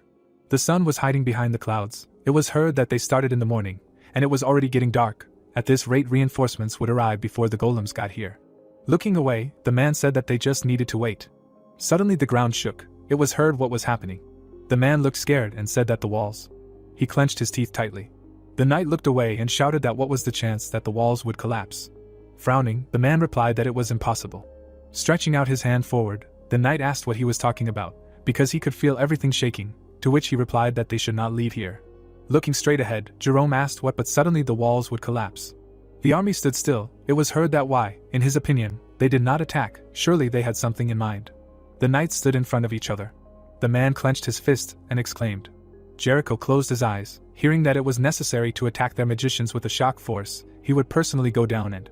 The man turned around in surprise, hearing that he was now the commander. He could not go anywhere. He would deal with this. Let him give him a couple of nights. The man silently looked forward. Looking straight ahead, he heard that it was good, to which he thought that he had finally calmed down. The flag appeared. It was heard that he was starting to worry too easily. Guilty. Trees appeared. People on horses walked straight. Gritting his teeth, the knight said that the sun was already setting, to which Jericho replied that nothing could be done. The plan of action appeared. It was heard that they were surrounded by forests from the south and west, so it would be safer to go around them on the southern side of the forest and attack. The people stopped. It was heard that they had arrived. The soldier looked to the side. It was said that there were 5 ordinary knights. The man opened his eyes in amazement. A glow appeared around Vincent. It occurred to him that the level of power emanating from him was completely different. He was a high-ranking knight. Holding the weapon in his hands, the soldier thought that the McLeans could not have so many high-ranking knights. If he killed him, the situation would turn in their favor. Stretching out his hand, the knight asked that he was not planning to attack. It was obvious that this was a trap, to which he asked what and what. Let it be, they will not turn back. The man frowned. The soldier shook his head, hearing that they must first deal with them, and then return to the western walls. Frowning, the man thought that they were worried about him. He had been worried since the invasion began. Gritting his teeth, the knight thought about his brother. The knight smiled. It was said that he and his brother were special. They came from a family of commoners, but at the same time they were high-ranking knights, which was very rare, even within the entire country. Because of this, they were awarded the honorary title of Guards of the Second Castle. The man smirked. A thought arose that perhaps it was because of their past. But his brother was always worried that his position as a commander would be taken away from him. Jerome shouted angrily. It was said that unnecessary mistakes and losing his temper were the least of his problems. The knights stood back to back. A thought arose that his reputation among the knights was falling. Even his attempts to help had their limits. This fight could be their last chance. He must win at any cost. The soldiers rushed forward, hearing the command. The knight looked away. The warriors ran forward. They heard that they were attacked. From behind, it was an ambush. The man looked forward in amazement. Looking straight ahead, he thought that they were running into the tunnel. Their numbers were greater, but they also had a high-ranking knight. It was strange that they had escaped without a doubt. Frowning, the knight said that it was probably a trap. He clenched his teeth tightly. The man grabbed his weapon. The knights rushed forward, hearing what was behind them. The warrior ran forward quickly. The arrow flew straight. The man dodged the shot. Gritting his teeth, he thought that this was why they went into the tunnel. They wanted to shoot at them from the darkness. Clenching the weapon in his hands, the knight thought that these pathetic arrows would not kill such a high-ranking knight. He extended his hand to the side. The man frowned. Jericho grinned and thought, good, he will continue to dodge. The horse raised its head and screamed. It fell to the ground. A glow appeared in front of the knight. Soldiers began to fall to the ground. Rushing forward, the man thought, damn, he can't help ordinary knights who are not able to repel arrows themselves. Looking to the side, Jericho shouted, those who can repel arrows with force, forward. He took a step forward. Looking to the side, the man thought, if only he could defeat a high-ranking knight, then the rest, and the magicians, would be easy to defeat in close combat. At this rate they would have a chance. Looking straight ahead, the man shouted, earthen wall. Stones began to fall from the sky. The knights looked around. It was heard that their way back was blocked. Looking at them, the magician shouted, swamp. The knight kicked the ground. Lowering his head, the man asked what kind of magic it was, said that the earth had become a swamp. Sitting on his horse, the knight said that their people died from arrows. The man clenched his teeth. Vincent grinned and said that there was no way back. Holding the weapon in his hands, the soldier heard that they would have fun now. The man looked at him and smiled. The knight clenched his teeth and thought that this was a failure. He needed to save as many of their people as possible and quickly regroup. The man was breathing heavily. The thought occurred to him that he would hold them back if the rest broke the wall. He looked in amazement, hearing the appeal. Raising his head up, the warrior thought that it couldn't be from above. Looking straight ahead, the hero shouted that he was attacking. The army quickly ran forward. The protagonist smiled, looking straight ahead. The knight clenched his teeth and thought that his brother. Lowering his head, the man shouted at the devil. Standing in front of the hero, the magician said that he had a proposal. Holding his hand out, he added that the golems would dig a hole to bring down the castle walls. It would not be difficult to destroy the supports located under the walls. Putting his hand to his face, Logan said that but to maintain a safe distance from the arrows, it would be necessary to remain at a distance. Even a golem would need time to reach the castle walls. He frowned and thought. Holding his hand out, the hero said that they would do this. They would lure the enemy into the tunnels. Frowning, Clayton said that he wanted to redirect their forces. The protagonist smiled, hearing that, but was he sure they would fall for it? To which he replied that of course, one tunnel would not be enough. Looking straight ahead, the man heard that therefore, let him cause an earthquake. Frowning, the mage said that magic was capable of this, but he would not be able to cause a real one, to which Logan replied that it was okay. The man stood still. It was heard that something was happening underground. It was only necessary to get a reaction from them, and as soon as some forces were redirected to reconnaissance of the situation, they would attack the castle walls. The warriors rushed forward. The man clenched his teeth and shouted, "What the hell?" Taking a step forward, he wondered why now, when his brother was not here. Frowning, Jerome thought no, they must have been counting on this. He knew it. Smiling, the guy said that he panicked too easily. The man clenched his teeth and screamed. Stretching his hand forward, he shouted, "Fire." The archers fired. It was heard that they should not let them pass. Arrows flew at the warriors. They raised their heads up. The man grabbed the rope. The warriors ran forward quickly. The girl frowned.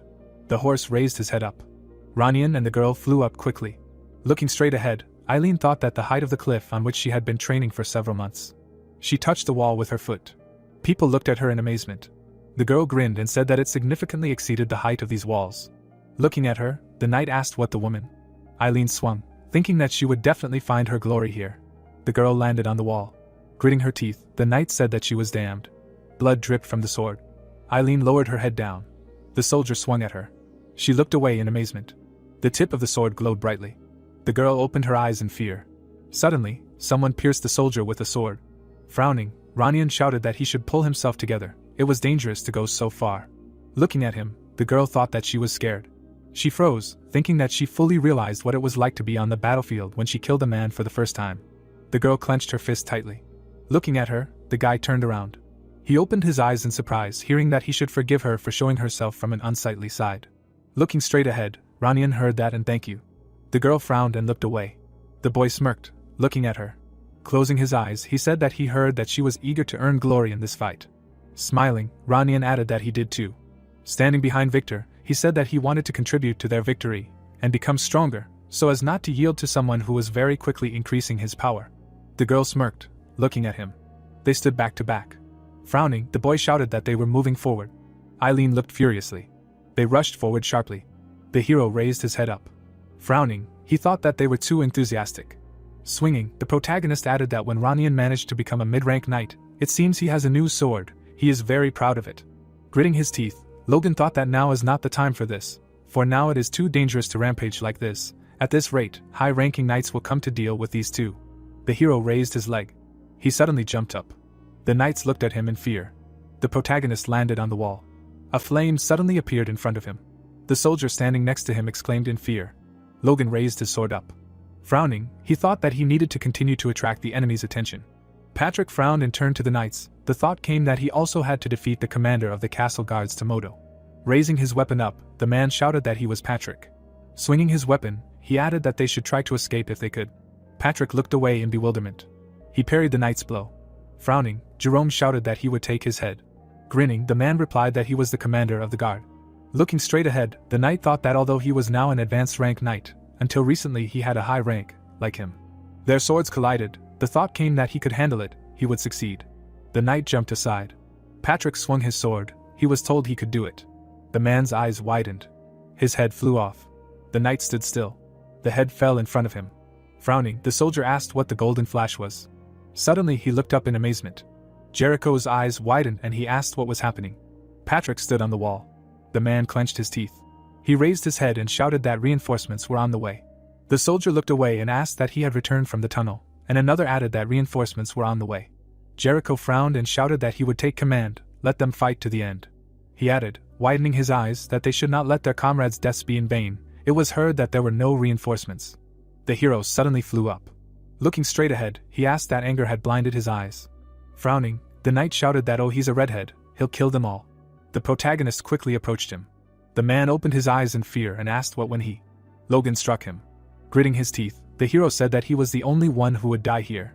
The horse ran forward at a rapid pace. The protagonist looked away, hearing the appeal. The men grinned, looking straight ahead. Stretching his hands forward, Logan said that he was glad to see them unharmed, to which Clayton replied that it was all thanks to Vincent. Gritting his teeth, the man said that although 2 enemy knights still hit the wall, to which the hero replied that he shouldn't worry about it. Vincent looked ahead in bewilderment.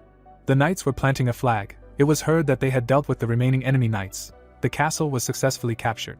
The men smiled when they heard that they had won without much effort thanks to the 2 of them, to which the mage replied that they hadn't done much. Suddenly, his eyes widened in amazement. Lowering his head, the hero said that on that note, he wanted to ask him for another favor. The man's eyes widened and he asked what. A settlement appeared, and he heard a request to create a large pond around the castle. Smiling, the protagonist added that the enemies hadn't arrived yet. The water was spreading near the walls. People were sitting on the floor. Grinning, Logan said that he had not only surrounded the castle with a moat, but had also patched up the walls. Closing his eyes, he added that earth magic really couldn't compare to other types of magic, to which the mage replied that he was praising him too much. Clayton began to cry, thinking that he had a strange feeling that their magic was starting to specialize in buildings. He was wrong. The hero looked away. The water was spilling near the walls. The thought came that the ditch was 5 meters deep and wide. If you fall into it in heavy armor, then even a knight will have a hard time getting out. Frowning, the protagonist said that they should not spare the oil, pour so much that they would slip immediately as they stepped on it, to which the knights responded approvingly. An army appeared in the distance. The thought came that it was good. They organized a defense. Soon there would be dinner, at which time Roger's army was expected to arrive. The army moved forward. Smiling, Logan thought that it was very timely. The knights ran forward. They heard that there was an enemy there. Let them prepare for battle. The horse suddenly stopped. The knights looked forward. Roger looked at them. Looking down, the hero thought that the king would die at midnight. He would stand here until the evening. The flag rose up. The man looked in surprise and asked again. Putting his hands on his hips, Roger asked him what dared to put his flag in his castle and ruin the surrounding area like that. Frowning, he added what about Jerome and Jericho, to which the man replied that it seemed like they were killed. Looking straight ahead, the ruler said that that was why they managed to dig a moat. The damned fools couldn't even hold the castle. The boy smirked at the sound of his name. Turning his head, Roger asked what the enemy's strength was, to which Archie replied that from the words of their men who managed to escape, they had about 150 knights and less than 2,500 soldiers. Gritting his teeth, the man asked what else, to which the boy replied that it seemed like their lord was an advanced knight, and they had about 10 people who were earth mages. The man smirked and asked what he meant. He had prepared his secret weapon. Archie rolled his eyes at the expected result. He smiled broadly and said that their victory was overwhelming. Patrick crossed his arms and said that the enemy had about 300 knights, and the number of soldiers exceeded 5,000. The mages were talking to each other. It was heard that yes, and also with them were the mages from the Magic Tower of the Wind and Roger himself. It is known that there is a mage with the 4th circle, but in fact, he has 5 circles, so you need to be vigilant. Patrick frowned, looking straight ahead. The guy grinned. It was heard that, moreover, with them were Archie, the super speed knight, and the Knight of the Moonlight. Looking straight ahead, the hero thought that he must be nervous about the difference in strength. He opened his eyes in amazement, hearing that on the lands belonging to him. The protagonist looked away, hearing him address the filth that had invaded here, forgetting its place, to which he thought he had amplified his voice with magic, and then shouted that they should prepare to open fire. Frowning, Roger shouted that he would root them out with his own hands. The army rushed forward, hearing that they were attacking. The knight extended his weapon to the side. Logan, wide-eyed, asked why they were attacking without shields. Then Vincent asked again, were they really that confident in themselves? Frowning, the hero added, well, we need to find out. The crossbowman fired, hearing the command. Arrows flew at the soldiers. Shots flew at the knights. They looked in amazement, and the man shouted that arrows. The soldiers smiled, looking straight ahead. The men sat on their horses. The magicians began to cast spells. Roger smiled and said that no matter how good their special weapons were, they were no match for magic. The hero lowered his head and thought that the crossbows were weakened by magic. They would do nothing to the knights. Patrick turned his head when he heard that they should aim at the soldiers, and the knights should step into their designated places and prepare for battle. The protagonist frowned and shouted that they should break their heads before they got here, and then thought that for a long time the outcome of the war was determined by the users of force. Frank looked straight ahead. The thought occurred to him that since the crossbows did not work, he would simply defeat them himself. The guy opened his eyes wide. Holding the weapon in his hands, the hero thought about how they would attack. The horse stood still. Suddenly, the knight rushed forward. He smiled widely. Holding a glass in his hands, the girl asked how this dwarf was going to become a knight, and the guy added that at least he could lift a sword. Smiling, the girl said that Archie looked like a monkey, to which she was told to be quiet, otherwise he would hear. Archie opened his eyes wide. It was said that short in stature, long arms and a peculiar appearance, his appearance always attracted attention wherever he went, but now everything was different. The boy looked straight ahead. The thought occurred to him that he had not listened to those idiots, and, having made an unimaginable effort, had become an advanced knight. Smiling, the knight thought that now he was not the victim. He looked down. Liquid was flowing down the walls. The thought occurred to him that they seemed to have done something to the walls. Jumping up, Archie added that, but that would not stop him. The girl looked at him in amazement. Frowning, she asked what the monkey was. The boy opened his eyes in amazement. He began to slide down the wall. The knight fell into the water. Someone shouted that Sir Archie had fallen. The girl put her hand to her face. Archie got out of the water. It was heard that they should be careful with the walls. He smirked, hearing that even an advanced knight could not climb them, to which the boy replied that he should shut his mouth, useless fool. The knight looked away angrily.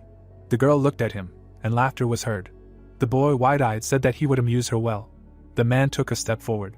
Standing in front of the knight, Patrick said that he had heard of him. The man held the weapon tightly in his hands. Frank frowned. Looking straight ahead, the man said that they said his son had displeased him. A white flag appeared. The soldiers fought among themselves.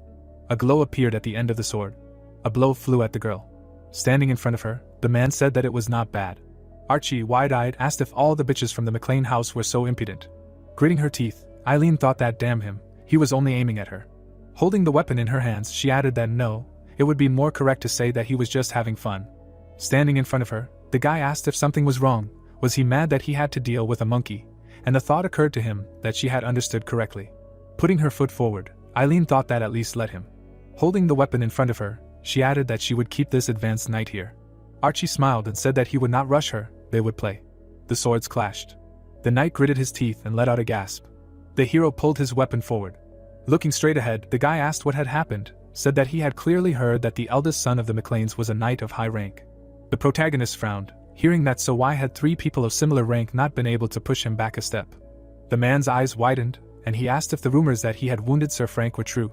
Looking at them, Logan asked what they were whispering about. Smiling, he added that the Knights of Beth Rose fought with their tongues. Frowning, the soldier said that he was an arrogant fool. Let's see how long he lasted. Suddenly, the knights rushed forward. They ran quickly towards the hero. The hero stretched out his weapon in front of him. He closed his eyes. Suddenly, the protagonist struck them. The man clenched his teeth in pain. He looked away in amazement. Logan turned his head. The thought occurred to him that when he managed to get behind them, he did not even notice how he started moving. He increased his speed by force. Closing his eyes, the hero said that their thoughts were obvious. The knights looked at him in amazement. Grinning, the protagonist asked what was the matter. His legs were buckling from fear. Looking straight ahead, the man said that he should calm down. He was a formidable opponent. Standing in front of the hero, he added that he needed to be careful with him. Frowning, Logan thought that the knights were given a high rank for a reason. They wouldn't fall for the same trick twice. A blow flew at the people. The thought appeared. Moreover, just now. The man clenched his teeth. The thought appeared. He protected his vital organs with precision and minimal use of force. The hero frowned. Holding the weapon in his hands, he thought that he shouldn't even think about the Moonlight Knight that his father was dealing with. He was more worried about Archie, the super speed knight. Rushing forward, the protagonist added that he couldn't waste time here. Frowning, the man said that he was advancing. Logan swung his hand. Turning around, the soldier thought again. Swinging, the guy asked what he thought. Will it work a second time? The hero ran forward quickly. Raising his head up, the guy exclaimed. The protagonist stepped on his face with his foot. Logan began to fight the soldier. Looking straight ahead, the man said that he was a bastard. The hero looked to the side. The sword hit the floor. It slid across it. The protagonist raised the sword up. The man's eyes widened in amazement. Logan was running forward at full speed. The soldier swung at him sharply. He clenched his teeth. The man grinned, looking straight ahead. The hero struck him. The protagonist looked down. Standing in front of him, the man asked who he was. Stretching his hand forward, he added what those movements were. Suddenly, he was pierced by a sword. Logan's eyes widened in amazement. Grinning, Ranian asked if he was unharmed. Standing in front of the hero, he added that he came running immediately when he saw him fighting 3 high-ranking knights. Closing his eyes, the brother said that it looked like he pierced the enemy's heart just in time, and Victor said no, he cut off his hands first. Suddenly, he turned around and replied that yeah, his strike was faster. Frowning, the guy said no, first he lost his hands. The hero looked at him in amazement, listening to him say that he had enough lying. It was not nightly, he was lying. Lena was twice as good a knight as he was. Stretching his hand out to the side, Ranyan asked what he had seen, and Victor added that he should judge them. The protagonist grinned and closed his eyes. Suddenly, a blow flew at their heads. Clenching his fist, Logan asked what to judge. He saw that the blows were delivered simultaneously. They were maintaining the tension on the battlefield, to which the guys apologized. Taking a step forward, the hero thought that thanks to them he was now free. He had to hurry. A wall appeared. The sword hit the floor. The girl stood in front of Archie. Eileen was breathing heavily. Looking straight ahead, the guy said that she was in the same mood as a man, since she had not yet burst into tears from the pain. Smiling, he added that he was doing well.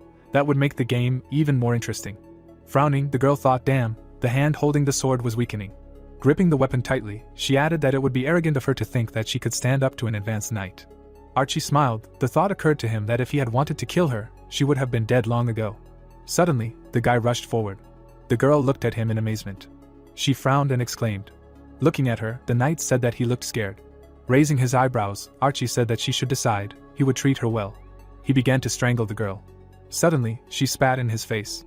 Smiling, Eileen said that she should go to hell. She would rather kill herself. The guy smiled widely and laughed. With wide eyes, he asked what she thought. She had a choice. Squeezing her neck, Archie added that he would show her hell. He smiled widely. The girl clenched her teeth. The guy's eyes widened. He froze in amazement. The protagonist swung his sword. The blow flew in front of his face. He heard that why shouldn't he play with it? A devastating explosion thundered. The guy slid along the ground. He looked forward. Archie looked at them. Lowering his head, the protagonist asked what could stand, to which the girl replied that yes, she was fine. She clenched her teeth, hearing that she should go to the military doctor, to which she responded approvingly. Raising his eyebrows, Archie said that he was interfering with his fun. He frowned and added that he wanted to replace her. Logan frowned. Holding the weapon in his hands, he thought that he had attacked him, but his hand had gone numb. The guy stretched his hand forward. A thought appeared that everything would not be like during the fight with the high-ranking knights. The knights looked at the flashes in amazement. People were fighting among themselves. It was heard that Sir Archie was fighting now. Yes, he was very fast. He could not even keep track. Looking straight ahead, the soldier asked what but how was Maclean. The hero rushed forward. It was heard that he was keeping up. Smiling, the guy said that it was not bad speed. It seemed that he had a good artifact in his hands. Frowning, the protagonist thought that yes, his count gave it to him. Logan struck sharply. The guy jumped aside. Looking straight ahead, the hero thought that it looked like he had won too. The knight smiled, thinking that after fighting him, he realized that his fast movements were due to the artifact. The protagonist looked at him in surprise, hearing that he could hear his thoughts. Archie opened his eyes wide and said that all young gentlemen were the same. His enemy was in front of him, and he doubted and lost in his thoughts. Looking straight ahead, he added that as soon as he stopped keeping up with him, he lost. Suddenly, the guy rushed forward. Opening his eyes wide, he said that he would not be an exception. The knight struck sharply. The guy stood still. Suddenly, he looked in amazement. A blow flew at him sharply. He grabbed his shoulder. The hero extended his weapon in front of him. He frowned, looking straight ahead. Gritting his teeth, Archie thought that Frank was right. He was using a strange secret technique. Suddenly, the protagonist rushed forward. He jumped up sharply. Logan opened his eyes in amazement. He froze in fear. The hero turned around abruptly. Looking at the hole in the floor, he thought he had missed. Standing in front of the guy, the protagonist thought it was luck. Suddenly, the knight exclaimed in amazement. Logan rushed forward. A thought appeared, really. The hero looked straight ahead. A thought appeared, that he was not going to dodge. Gritting his teeth, the guy said that he was crazy.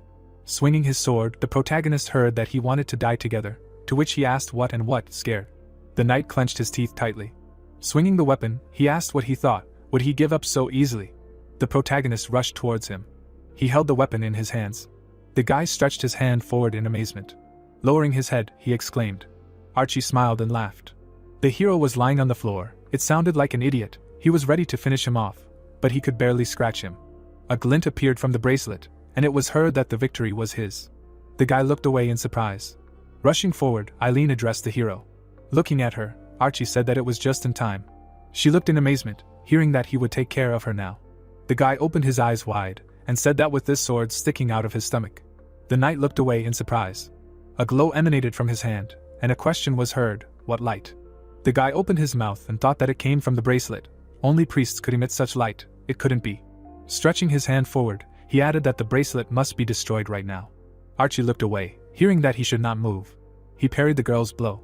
Eileen frowned and said she didn't know what the hell was going on, but she shouldn't bother the young master, and then thought damn, he blocked her with one hand. The knight's eyes widened and he thought the blow would have been a trifle if it hadn't been for the wound. He shouted to let go as he kicked. Eileen lowered her head and exclaimed. Archie looked at him in amazement. A bright light suddenly appeared in front of him. The hero took hold of his sword. The boy's eyes widened in amazement. They were standing in front of each other. The protagonist wiped the blood off his face. He smirked and said they would start the second round but with a different weapon. Logan held the weapon in his hands. Archie gritted his teeth and said damn his sword. He looked at the weapon in amazement. Looking straight ahead, the hero thought it was clear. He frowned. The guy looked at him in amazement. It was said that when he put power into this sword, the mana inside him enhanced his senses. He had a feeling that everything around him slowed down. Gritting his teeth, the protagonist said that this artifact made him a super speed knight. He licked the weapon. Logan smiled and said that now it was his too. The guy looked at him angrily. Suddenly, the hero rushed forward. Frowning, Archie shouted that this was his weapon. Did he really think he could handle it? The protagonist looked at him furiously. A swing of the sword was seen. The knight opened his eyes in surprise. He looked to the side. The guy wheezed in pain. Walking forward, Logan said that damn, he was aiming for the heart. Grinning, he added that he was unlucky. Blood dripped onto the floor. You could hear that damn, how did he heal that hole in his stomach? The hero looked to the side and heard how such a kid could master such an artifact. The bracelet on his hand lit up. A thought appeared that the bracelet of restoration that the king gave him had magic that could turn any fatal wound into a regular scratch. If he was not killed instantly, he would be able to recover. Looking straight ahead, the protagonist thought that, but it was risky to bet on it. The guy was breathing heavily. A thought appeared that okay, it's time to eliminate one of Befrose's key people. Looking at him, Logan thought that he would put an end to him. Suddenly he jumped up. Frowning, the hero added that here. The knight opened his eyes in amazement. He froze in amazement. The knights rushed forward and shouted. The protagonist looked to the side. He deftly parried the soldier's blows. Gritting his teeth, Logan thought that damn, very inopportunely. The guy was standing behind him. Raising his eyebrows, he thought that his. Holding the weapon in his hands, the knight added that he needed to kill now. The man took a step forward. Eileen swung her weapon sharply. The guy parried her attack. Frowning, she told him not to dare. A blow flew at the guy. The hero was fighting with the soldiers. He looked in amazement when he heard that he should stop. The protagonist looked at the guy. Archie clenched his teeth tightly. Suddenly, he fell down. Logan looked at him. Turning her head, the girl asked that they go in pursuit of him.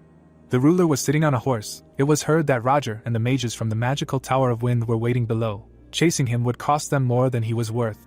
Gritting his teeth, the hero said that the hell. He tightly clenched the weapon in his hands. Raising the sword up, the protagonist introduced himself. The knights looked in amazement when they heard that he defeated the super speed knight, to which the man asked that this was Sir Archie's sword. Looking straight ahead, Roger said that it was a pitiful sight. Standing behind him, the magician asked what they should do, to which he replied that no, even if they hit him now, he would be able to fight back. Holding onto the rope, the man added that he had also trampled the morale of their troops. Looking to the side, the ruler asked what was wrong with Archie, to which the soldier replied that they had been informed that his life was not in danger. The guy was lying on the ground. It was heard that but they did not take advanced potions with them, so he would not be able to continue fighting. Smiling, the man said that well, these rats were well prepared. Gritting his teeth, he added that the longer this goes on, the harder it will be for them. Let's see how long they can hold out.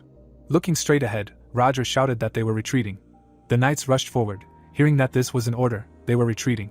Looking straight ahead, the man said that they were running away, to which the other asked that they had won. The sword slid along the ground. Frank stood in front of Patrick. Looking to the side, he asked that they were retreating. Looking at the man, the knight added that he was lucky. Patrick frowned, hearing that this fight ended quickly. Taking a step forward, Frank said that but he had already found out. Turning his head, he added that even an advanced MacLean knight was nothing special. Suddenly, he jumped up. The hero rushed forward and turned to his father. Looking at him, the man asked that he was safe, to which the protagonist responded approvingly. Closing his eyes, Patrick said that let him forgive him, he was only able to keep him here. Looking straight ahead, Logan thought that they were both advanced knights, but the difference between them was great, because his father had only recently received this rank.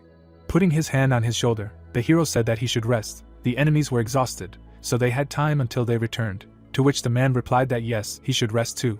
They sat silently on the floor. Eileen bandaged Victor's wounds. Ronian talked to Vincent. Looking straight ahead, the protagonist said that he hoped this would continue until midnight. Flames flew from the torch. Suddenly, they became larger. Looking through binoculars, the man exclaimed. A white flag appeared. It was heard that there was a flag with an eagle above the torches. The knight's eyes widened. The horses were moving forward. An army appeared. It was heard that the Pariti. The hero looked in amazement, hearing that it was the Pariti army. The horse raised his leg up. Looking to the side, the man turned. Looking at him, Max heard that he himself had brought his army here. He wanted to help them. He closed his eyes and replied that he knew. It was nothing for the Count of the Southwest, but he was in a hurry, hoping that it would be useful. Frowning, the man thought that together with the army of Befros they would definitely crush the McLeans. It was worth trying to gain his favor. Looking straight ahead, the protagonist said that this is why he came, to which the father replied that he was a nasty guy. Looking to the side, he added that there was no choice, he would have to do it, to which Logan responded approvingly. The man stood in front of the wall. It was heard that everything was ready. A view of the buildings opened up. Sitting on the floor, the girl asked how long they should stay home, to which the mother replied that a little longer, it was still dangerous outside. She lowered her head. Closing his eyes, the man suggested praying together. They were sitting on the floor, and it was heard that when the new year came tomorrow, this war would be over. Frowning, the man turned to the soldiers. The knights rushed forward, hearing that they should bring him the heads of the MacLanes. The crossbowman took aim, hearing the command. Shots flew at the soldiers. Gritting his teeth, Kyle said that only the parade soldiers had laid down their crossbows, to which the hero replied that it didn't matter, let him keep shooting. Frank gritted his teeth and said that they were fucking annoying bastards. Frowning, he shouted that the enemy was preparing for a siege, let them not relax until they reached the walls. The man stretched his arms out to the sides. Suddenly, he rushed forward. Looking to the side, the protagonist shouted that the enemies were climbing, let him throw them into the moat. Frank looked straight ahead. A bright beam appeared in front of the hero. The blow flew at the wall. The man waved his weapon. The protagonist looked at him in amazement. The knight landed in front of him. Looking straight ahead, he said that this time he would definitely finish him off. Red beams appeared in the air. Frank looked away in amazement. A devastating explosion thundered. The man held the sword in front of him. Looking straight ahead, he said that he was so fast. The weapon appeared, and it was heard that it was also a great sword. Grinning, Patrick said that the name Speed was engraved on it. Frowning, the man heard that it was not very suitable for him. It was better for him to use it. A thought appeared that, and how could he have doubted his kindness before? Standing in front of the hero, the father said that he should go. Looking straight ahead, Patrick thought that although he was weaker than the Moonlight Knight, he had the sword that he gave him. The protagonist looked ahead angrily. Gritting his teeth, the knight said that he saw that he had Archie's sword. Rushing forward, he shouted that he would return it to him. Logan ran forward at a rapid pace. Looking straight ahead, he thought that he believed in his father. The hero bounced off the wall. He looked to the side in amazement. Victor swung his weapon. He swung his sword sharply. The guy looked to the side. Suddenly, the hero landed on the wall. The guy looked in amazement and turned around. Frowning, the protagonist asked what else could fight. Looking at him, Victor replied that he could handle them alone. Smirking, Logan said fine, let him knock as many people off the walls as he could. The guy looked in amazement when he heard that if it didn't work. The hero frowned and said let them climb. The army stood in the middle of the field. Looking straight ahead, Roger said that it was strange, to which Max asked what exactly. The soldiers were climbing the wall. It was heard that their people were managing to climb the walls much easier than before. No one was really opposing them, maybe they were tired. The man frowned. The hero was fighting the knights. It was said that, and if that was not the case, then they were plotting something. The protagonist frowned. Looking down, he thought that there were almost no enemies left below. Flames appeared around his feet. Logan looked down angrily. A settlement appeared. It was heard that they were retreating. Ranian opened his eyes in amazement. Eileen froze in surprise. The man looked away. Roger looked in surprise and asked what was retreating. The horse took a step forward. Max, wide-eyed, asked what the earthquake was, to which Roger replied that no, it couldn't be. Raising his head, he said that it was the same. The man leaned on the ground with his hands. The magicians were creating an earthquake. Frowning, the man said that his requests were simply ridiculous. The knights ran away from the glow. It was heard that they were retreating. Let them protect the soldiers and let them go down first. The man looked surprised and asked why the enemies were jumping down, and the other added that they were scared. A glow appeared around the leg. The man was creating an earthquake. The walls of the fortress began to crack. The magician frowned. Suddenly, the wall collapsed. The knight began to fall down. People began to fall. It was heard that the walls were collapsing. The ruler clenched his teeth in fear. He looked forward furiously. Sitting next to him, Max asked what was going on. The wall was destroyed. It was heard that damn rats. The magician was sitting on the ground. Rushing forward, the hero turned to him. Looking straight ahead, Clayton said that as he ordered, he and the students used the rest of their energy to destroy all the walls. The mages were exhausted. It sounded like they had worked hard. A significant portion of their enemies must be buried under the rubble. Looking straight ahead, Clayton said that given the knight's physical abilities, they were probably fine, to which the protagonist replied that they were fine. He smirked, looking away. The horse took a step forward. It sounded like it would all be over soon. The army stood still. Roger lowered his head, asking what nonsense. He had destroyed his last line of defense with his own hands. A glow appeared around his hand. It sounded like he had only hastened his demise. The man raised his hand up. Stretching his hand out to the side, the hero said that he should take his men and retreat. Looking straight ahead, Patrick said that he should allow him to ask one last time. Frowning, he asked that he was sure of it. The protagonist glared and replied that he should not worry. The man clenched his teeth in anger. Suddenly he froze. A red light appeared in the air. The inhabitants of the city froze. People looked ahead in amazement. The girl opened her eyes wide. The thought appeared that he remembered it clearly. The hero looked straight ahead. He turned to the side. It was said that on that day. The protagonist grinned slightly. Beams hit the towers. The thought appeared that a red light appeared above each tower in the country, notifying people of the news. People looked up in amazement. Gritting his teeth, Roger thought that things were bad. Streams of red light began to flow from the towers. Patrick looked at what was happening and clarified if something had happened to the ruling family. The man turned and looked at Logan. They nodded to each other. Raising his hand, the protagonist asked if they knew what this light meant, adding that something had happened in the palace. They needed to immediately stop the fighting and contact the king. Roger was furious. His hand began to shake, and he thought that he had the perfect chance to grind them into dust. Frank looked at him and asked what he would do. The man suddenly looked surprised. A blue aura emanated from Roger's hand, who shouted that they needed to prepare for battle. Frank was shocked by what had happened. He took the blade in his hand. The boys got into fighting poses. Stunned, Patrick asked if Befrose had gone crazy and wanted to continue the fight after the light signal, noting that this was against the orders of the ruling family. Furious, Roger replied that he had no idea what they were talking about. The man, looking crazy, shouted that he only saw them. Frowning, the protagonist noted that Roger was furious. He did not expect him to attack, risking becoming a traitor. Now they had only one way out: fight. The man raised his hand above his head and shouted that they needed to fight until the very end. Veins of anger appeared on his face, and Roger ordered the execution of the red-haired fool. The man asked thoughtfully if this was the voice of Count Befrose. Roger suddenly shuddered. Clayton ran across the battlefield. He held the magic ball in his hands. Trying to catch his breath, Clayton turned to the Minister of Defense and said that they were in Tomoto Castle. Befrose refused to end the fight. Jared, with a satisfied look, clarified whether Roger was committing treason. The man shuddered from hearing the question. Clayton picked up the sphere, from which Jared shouted that he was announcing to everyone that the king was dead. All nobles were obliged to come to the funeral. This took precedence over all other obligations, including the war. Jared's face was serious. Beads of sweat from fear were running down the count's face. Roger lowered his head. Logan and Patrick stared at him intently. The man clenched his teeth. He sat on his horse and shouted that they accepted the will of the ruling family. Jared had a smirk on his face. Clayton looked at the orb, from which came a voice saying that it was better this way. Roger stood in front of them and called them McLean's rats. Clayton frowned at these words. The embittered Earl cried out that the boys should not think that this was the end. Turning his horse, he said that they were going back. Logan and his father watched him silently. Clayton's mouth fell open in surprise. Ranian had a smile on his face. They looked up at the sky and shouted that they had won. The knight sighed in relief and declared that they had survived and thought that they were finished. Patrick, with a joyful face, announced that they had won. Logan looked away, thinking that it had been very risky in the end. If Clayton had not brought the sphere for communication, Roger Befrose would have tried to destroy them with magic.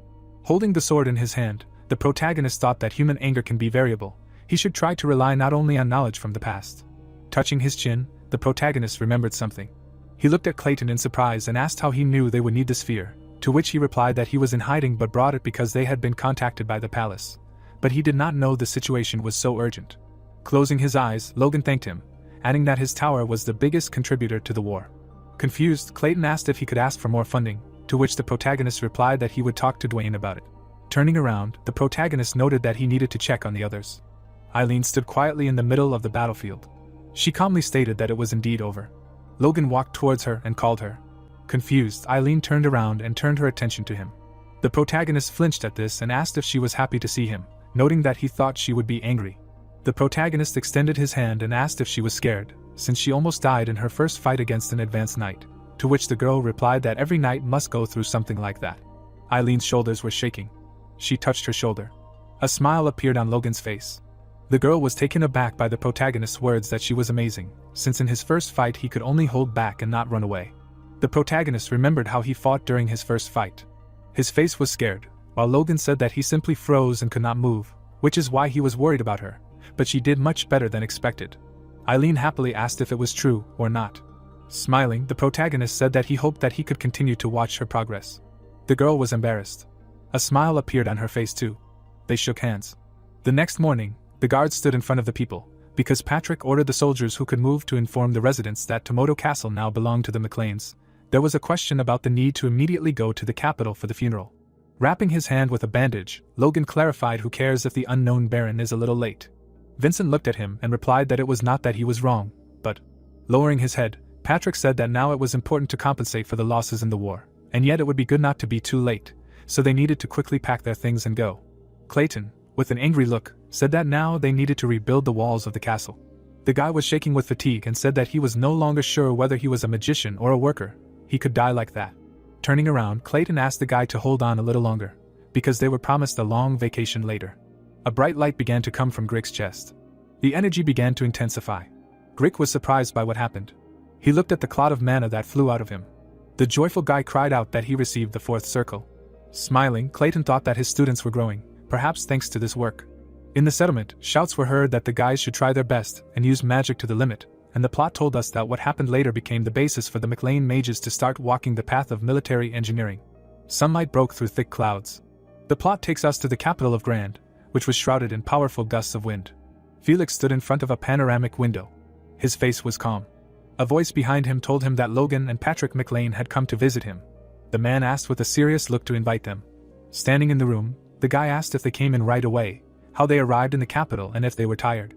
Standing in front of him, Patrick asked what kind of knight who was training would be tired of something like that. The guys followed him. Puzzled, Logan asked how the gentleman was doing. Smiling, the guy said that Felix was very surprised, because no one expected the king to die so suddenly. Walking along the corridor, he said that the king lost consciousness when he was doing state affairs. In the church they say that he got a cerebral hemorrhage from overwork. The protagonist suddenly stopped. The protagonist was shocked. Walking further, Logan thought that in his past life he had a heart attack due to old age, and now the cause was a cerebral hemorrhage. Holding his chin, the protagonist admitted that in both cases it was a matter of age, but something was wrong. The guys sat opposite Felix. The man lowered his head. The upset protagonist thought about his teacher. Looking at Felix's face, Logan began to reason that they had not seen each other for a couple of months, but he had aged a lot. The man looked up and asked if he was in poor condition, to which the protagonist replied that he was not. Closing his eyes, Felix stated that his decrepit body was now in keeping with his age. The boy stood behind him and told him that his lordship had overdone it while investigating his majesty, and the man called out to Lewis. Confused, Logan mentally assumed that the king's death had hurt him greatly. Taken aback, Felix asked what he was thinking, then apologized for keeping Patrick waiting, adding that Logan had talked about him a lot. Placing his hand on his chest, the protagonist's father said that he had heard that his incompetent son owed him a favor, and it was an honor to meet him. The exhausted man apologized for not being able to greet Patrick in a good mood. Folding his arms, he noted that he had felt weaker than ever in the past week. The protagonist extended his hand and asked if the situation in the capital was that bad. Frowning, Felix replied that it was not good. The enraged man declared that Juan and Jordan were scum. The boys were taken aback by what they heard. The protagonist thought with a serious expression that Juan was an influential figure in the first prince's faction, and Jordan in the second prince's faction. Holding his face, Felix said that at this rate the country would split in two. Both dukes forgot that it was necessary to maintain a balance between the factions, and went into open confrontation. Enraged, Felix said that they dared to put pressure on him with the help of the third prince. The dumbfounded Patrick cried out that this was shameless. Looking at the man who threw his head back, the protagonist asked if it was because he was the patron of a prince who had not yet reached adulthood, to which he received the answer that it was so. In order to save him, the man must join one of the factions. Looking down, Logan said that if Felix continued to refuse their demands, then the third prince would be in danger. The angry man covered his face with his hand.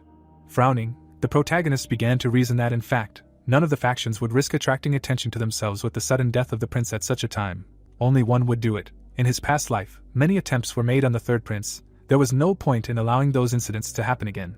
Looking down, Felix said that he could not do it. He looked at Lewis and asked him to bring the third prince to the estate, and Logan said that this could not be done. The man was taken aback by the words that no matter how much he wanted to keep the prince close, he could not be with him all the time. The protagonist held out his hand and asked for an announcement instead that he would not participate in the faction conflict. Felix was surprised to hear that their greatest fear was not that they would not be on their side, but that they would become their enemy. Patrick brought his hand to his mouth and began to whisper that he thought Logan had come there to ask the Duke of the Sword for help after what happened to Befrose, to which he received the answer that they could resolve their problems themselves. Patrick was surprised by these words. Holding the back of his head, he apologized for showing his unattractive side. Closing his eyes, the man stated that he had been too stubborn and could not see the whole picture. Felix rose from his chair and thanked the protagonist, adding that if he could fulfill his duty with just words, then there was nothing more to discuss. He began to walk towards the window. The man raised his gaze. Looking at the sky, he stated that the fate of their nation would be as the heavens wished. The boys looked at him in silence. Logan, with a serious face, thought that unlike his previous life, instead of giving in to the pressure to come to neutrality, he chose his own place. It would bring him practical benefits. Turning around, the Duke said that he could not help their family right now, but if they were afraid that something would go wrong, they could come to him. Grinning, Logan asked if Felix meant to say that he would fulfill any request he made. The man calmly replied that it was so, if he could, he would. The joyful protagonist thought that he was just joking and did not expect to receive such a gift. The Duke was taken aback by the words that Logan had nothing to ask him for yet. Placing his hand on his chest, the protagonist stated that if a request ever came up, he would be glad if Felix would consider it, and then thought that it would be better to leave this opportunity for a bigger matter. Smiling slightly, the man replied that everything was clear to him. The guy ran down the hallway. He knocked hard on the door and asked for forgiveness. The courtier looked into the office and said that 2 superhumans had just arrived at the estate. The men's faces were serious. Crossing his arms, the stranger said that he did not expect to meet a muscleman there, and the plot introduced us to William, from the first prince's faction, Stormblade. The disgruntled man cried out what he wanted to say, and we were introduced to the Marquis, from the second prince's faction. Half-giant. Grinning, William asked if he had come to get beaten by the Duke of the Sword, noting that he doubted that he was interested in their factions. Gritting his teeth, the Marquis asked to worry about himself. The angry boys looked at each other. The courtiers were shaking with fear. The boys were taken aback when they heard Felix ask why they were ruining the atmosphere there with their thirst for killing. He walked towards them and asked if they were looking for a fight. The boys bowed and replied that they were not. Smiling, the Marquis said that they had not seen each other for a long time. Looking at him, the Duke asked if they were showing him respect, although they abandoned their duties to play at choosing sides. Putting his hand on his chest, the Marquis said that the lessons that the man had taught him, even his body would not forget. He stood in front of Felix, and said that this time he had come not to him, but to his guests. The Marquis's face was serious. Frowning, William said that he had also come to the McLeans, noting that he had not at all wanted to displease him. Holding his chin, the Duke replied that he understood them. Felix turned around at the sound of Logan's voice, who asked to speak to them directly. The protagonist entered their room and remarked that it would be an honor for him. He stated his name with a satisfied look and added that it was an honor for him to meet them. The guys were shocked by what they saw. They suddenly looked at each other. The protagonist smiled in confusion, hearing the words that they were glad to meet such a talented young man, but they came to talk to his father. The protagonist was dumbfounded. Patrick frowned. A purple aura enveloped him. Logan's father entered their room. Looking at the warriors, Patrick said that it was an honor for him to meet 2 superhumans of their kingdom. Stretching out his hand, he added that at the moment his son was handling the affairs of his house, so they should address him. Holding his chin, the Marquis clarified whether it turned out that he was taking care of an entire house at his age and suggested that he was not only strong. Logan smiled and asked if he could ask what their business was. The boys stood in front of him in silence. Looking at the protagonist, the superhumans said that they liked his straightforwardness. Considering that they were all busy people, it was better to get straight to the point. William extended his hand and asked if he had fought with Befrose from the second prince's faction, and why he didn't take this opportunity to swear allegiance to the first prince, His Highness Reuter. If he agreed, they would support his house. The protagonist shuddered when he heard that his uncle Kairos was also on their side, so it would be good if he joined them.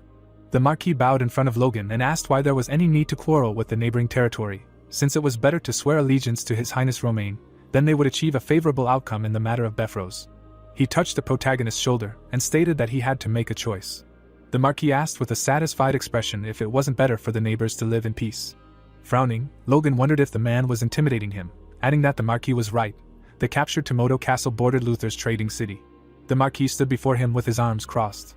A bead of sweat ran down the protagonist's face as he reasoned that Luther would easily use his influence if he wanted.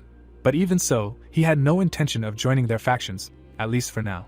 Looking at the man, Logan thought that if he thought about it for a moment, it was obvious. If he chose the first prince, the second would use his fight with Befrose as an excuse to start a civil war. Looking at William, The protagonist added that if he chose the second one then, although he and Befrose would be forced to make peace, but after the Marquis would invade his territory, declaring that his warning had been ignored, any of the choices would create a pretext, so it would be better to refuse everyone. Closing his eyes, Logan asked for forgiveness, and said that it was difficult for him to make a decision now. An angry Felix asked what they were allowing themselves to do. The guys shuddered at the tone of the man's voice. The Duke approached Logan and said that this was a pathetic sight. They stopped pretending and decided to directly establish a boundary, involving his student. Felix flew into a rage. The guys put their hands in front of themselves and answered that it was not that he was his student. They made an offer specifically to the McLean house. They did not want to go against his will, but only wanted to discuss the future of the McLean house. Frowning, Felix asked if they were absolutely sure that it did not concern him. The superhumans stood up quietly and swore to it. The man continued to look at them silently. Turning around, the Duke replied that it was necessary, because he did not intend to interfere in the disputes of the factions. Taken aback, William clarified what to understand by this. Stopping, the man said that today he decided that he would not participate in the confrontation of the factions. Felix turned around. Passing by Logan, the Duke added that therefore they would not get him through him or anyone else, they should forget about it. The guys exchanged glances. The protagonist sighed with a smile on his face. William approached him. With a smirk on his face, he asked him to think carefully about the decision. He passed by him and noted that they would see each other soon. The protagonist turned his attention to the Marquis, who said that the McLeans were a great success. He pointed out with a satisfied expression that if they had attacked Befrose after the funeral, His Highness would not have bothered with negotiations. Logan closed his eyes and replied that he was glad, and he thought that was why he had arranged the attack in advance. The protagonist watched the warriors go. Holding his head, the protagonist noted that they had finally left, even the conversation had tired him. The Duke stood opposite and asked if Logan planned to participate in the confrontation between the factions. Looking at the closed door, Felix added that the protagonist had not refused them. Looking down, the guy said that if it was necessary, it would be. He was sorry to say this, but for now he did not have enough strength to adhere to his ideals. The Duke was surprised by his words. Holding his fist in front of him, Logan said that no matter what path he chose, he would do everything possible to preserve his honor. Felix was shocked. Closing his eyes, he said that this was all he needed to know. Looking at the student, the man reasoned that his beliefs were his own. He could not force them on others, even if he was his only student. Walking away from there, Felix asked Logan to go and rest now. The man looked up. Looking at the gathering clouds, the Duke noted that the funeral would soon begin. Strong gusts of wind blew through the capital. The gates opened. People were carrying a coffin in which the king lay. The sun's rays fell on them. They placed the coffin on the floor.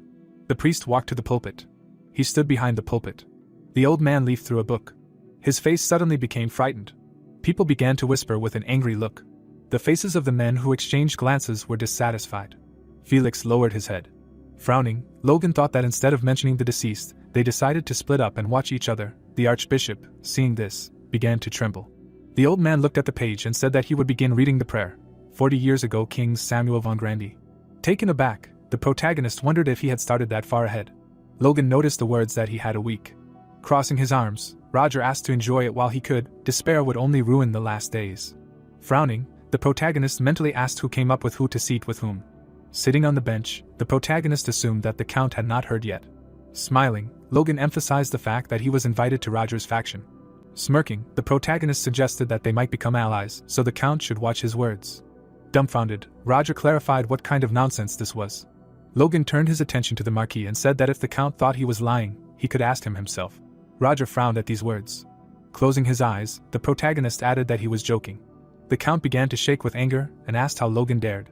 Clutching his jacket, Roger asked himself to keep himself in check in his thoughts, because as soon as the funeral was over, he would go see the Count. Looking at the protagonist, the Count noted that no one had ever walked away unscathed after touching something that belonged to them. Frowning, the Count added that it was neither now nor before. Reuter crossed his arms. One began to yawn. Felix and his son were shaking with sadness. The archbishop opened his mouth. He calmly announced that the first day of the funeral ceremony had ended. It was raining outside. Patrick and Logan entered the room where they were given towels. Wiping his face, the protagonist thought that he had not expected it to start in the morning and last until the evening. The protagonist remembered how the guys approached them and noted that after the ceremony, vassals from both factions began to approach them. They did not leave them alone until the very end. Irritated, Logan noted that he had already gotten used to rejecting their offers. His father looked at him and asked if he really did not want to join one of the factions. The protagonist turned around. Turning around, Logan asked if Patrick was worried, to which he received the answer that if things continued like this, their home would be in a perilous situation. Standing in front of the protagonist, he added that the power of any of the factions would help them stop Bethros. The protagonist, with a satisfied look, said that if necessary, he had the option of relying on the mentor, although everything would resolve itself anyway. Stunned, Patrick asked again. Stretching out his hand, he asked if the protagonist already had a plan, and Logan allowed the man who was knocking on the door to enter. The door opened. Philip, wiping his face, said that they had not seen each other for a long time. Taken aback, Patrick clarified why this guy was there, and the protagonist said that during the funeral ceremony, his father would see what he had come up with. The voice of the archbishop was heard in the room, who said that the funeral ceremony was over. Holding his head, Logan thought that it was finally over. It lasted 4 days. The guy passed by the protagonist. The protagonist looked at him. The stranger with a serious face said that Roger was right. Logan watched him go. Smiling, the protagonist thought that he had been wondering why the faction ambassadors had not come today. It seemed that he had not been crucifying himself in vain, telling about him here and there, although he still did not intend to join anyone. Someone was walking towards the protagonist from behind. Turning around, the protagonist heard Robert's voice, who said that he had not seen his son-in-law for a long time. Robert held his hat in front of him. Looking around, the man clarified why Logan was alone and whether his father had not come, to which he received the answer that Patrick had already returned to his place. The protagonist was taken aback by the question whether he had already decided on the wedding date. The puzzled protagonist stood in front of him and said that as Robert knew, there was constant unrest in their territory, and revealing the connection between their houses would help keep Bethros under control. Logan sighed in relief when Robert said that if he continued, Eileen would scold him again. Looking around at the other guests, Robert asked if this was the protagonist's first time. The enraged man emphasized the fact that he would not be so calm if this were not his first marriage, to which Logan replied that it was. Robert closed his eyes. He looked at the huge building and noted that he was talking about a gathering of aristocrats, the greatest. The guys were standing outside and discussing how they said that even those below the viscounts were allowed in. They stood quietly and said that this showed how much the ruling family was surprised by His Majesty's death. Someone hit the guys from behind. Logan knocked the guy down. Standing over him, the protagonist apologized. The protagonist smiled and added that he was truly sorry and asked to be helped up. The guy hit Logan on the arm, shouting that he would get away with it. As he walked away, the stranger called him a fool. Patrick stood behind him and asked him not to worry about it, because the man seemed irritated. Logan looked up. Looking at the many people walking up the stairs, the protagonist thought that this time the meeting was held 2 weeks earlier than it was in his past life. The protagonist introduced Felix and emphasized that it was because the mentor had declared his neutral position that both factions had nothing to hide anymore. Looking around the building, Logan thought that the aristocrat meeting in his past life had ended in chaos. An image of a man appeared in his imagination and the protagonist said that the instigator was a viscount from the First Prince's faction, and during the meeting, he succumbed to the growing tension. The man extended his finger. The protagonist stood in front of Jordan and added that the viscount was cursing him. Jordan's eyes began to glow brightly. People began to fight, while Logan was saying that eventually the middle-class aristocrats started a fight that got out of control. Even superhumans joined in. The incident was called the slip of the tongue that led to the fall of the country. Someone slammed their hand on the table, while the protagonist was telling us that after that, a civil war began, and the viscount who started it all was criticized for a long time. An enraged man stood up and loudly asked who would become king if not His Highness Royman. People in the room began to shout loudly while arguing. Reuter turned away from Royman. The judge closed his eyes and sighed. The protagonist calmly thought that it would not be surprising if someone lost their temper in such a situation. Looking around the courtroom, Logan began to reason that in a past life, after a fight at the meeting, everyone prepared for some time, and after 1 or 2 months, the first battle of the Civil War took place. But this was too long. The protagonist frowned and noted that Roger would have time to crush them during the preparation time. Clenching his hand into a fist, the protagonist came to the conclusion that the Civil War should start earlier. His gaze fell on the guy he accidentally pushed. The man raised his hand and asked how much time had passed since they abandoned the tradition of the eldest son inheriting the throne. He pointed his hand at Romain and stated that the right to the throne was determined by the candidate's abilities. Considering how His Highness the Prince resolved the trade issue with the Empire, he was more suitable than others to take the throne. A smile appeared on Romain's face. Someone stood in front of him and asked what nonsense Duke Larry was talking about. The guy's nose started bleeding while he was asking who was more interested in the affairs of the country than His Highness Prince Romain. Looking at his hand, Larry clarified where the blood was coming from. The man was surprised by what he saw. Dumbfounded, Larry looked at his hand. He rolled his eyes. Larry began to stagger. His legs buckled. The man fell to the floor. The dumbfounded people stood up and ran to help him. The protagonist was shocked by what he saw. His ring began to glow, and Logan noted that it worked. The protagonist introduced the plant and told us that it was the herb of oblivion, After introducing power into it and drying it for 3 days, its properties are greatly enhanced, and it becomes a deadly poison that causes a cerebral hemorrhage. He introduced a mysterious man in a cape and emphasized that this property will only be revealed in 15 years. It is this plant that the Grandia Liberation Front uses to kill the upper echelon that controls the empire.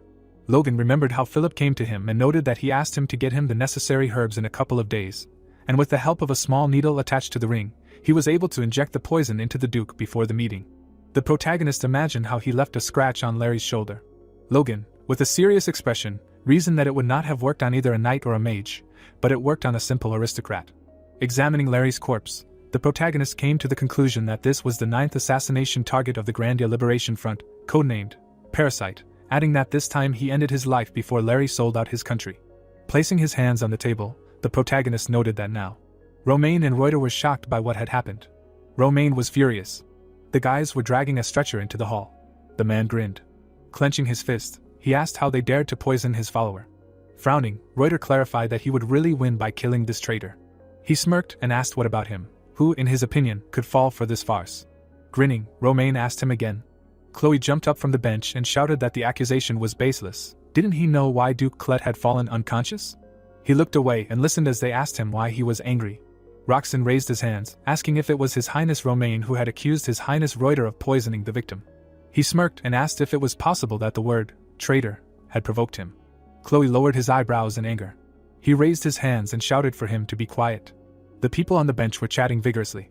Standing next to his father, the protagonist thought about how in the end these two had started the fight first. They were like him and Roger, both from rival families in the north.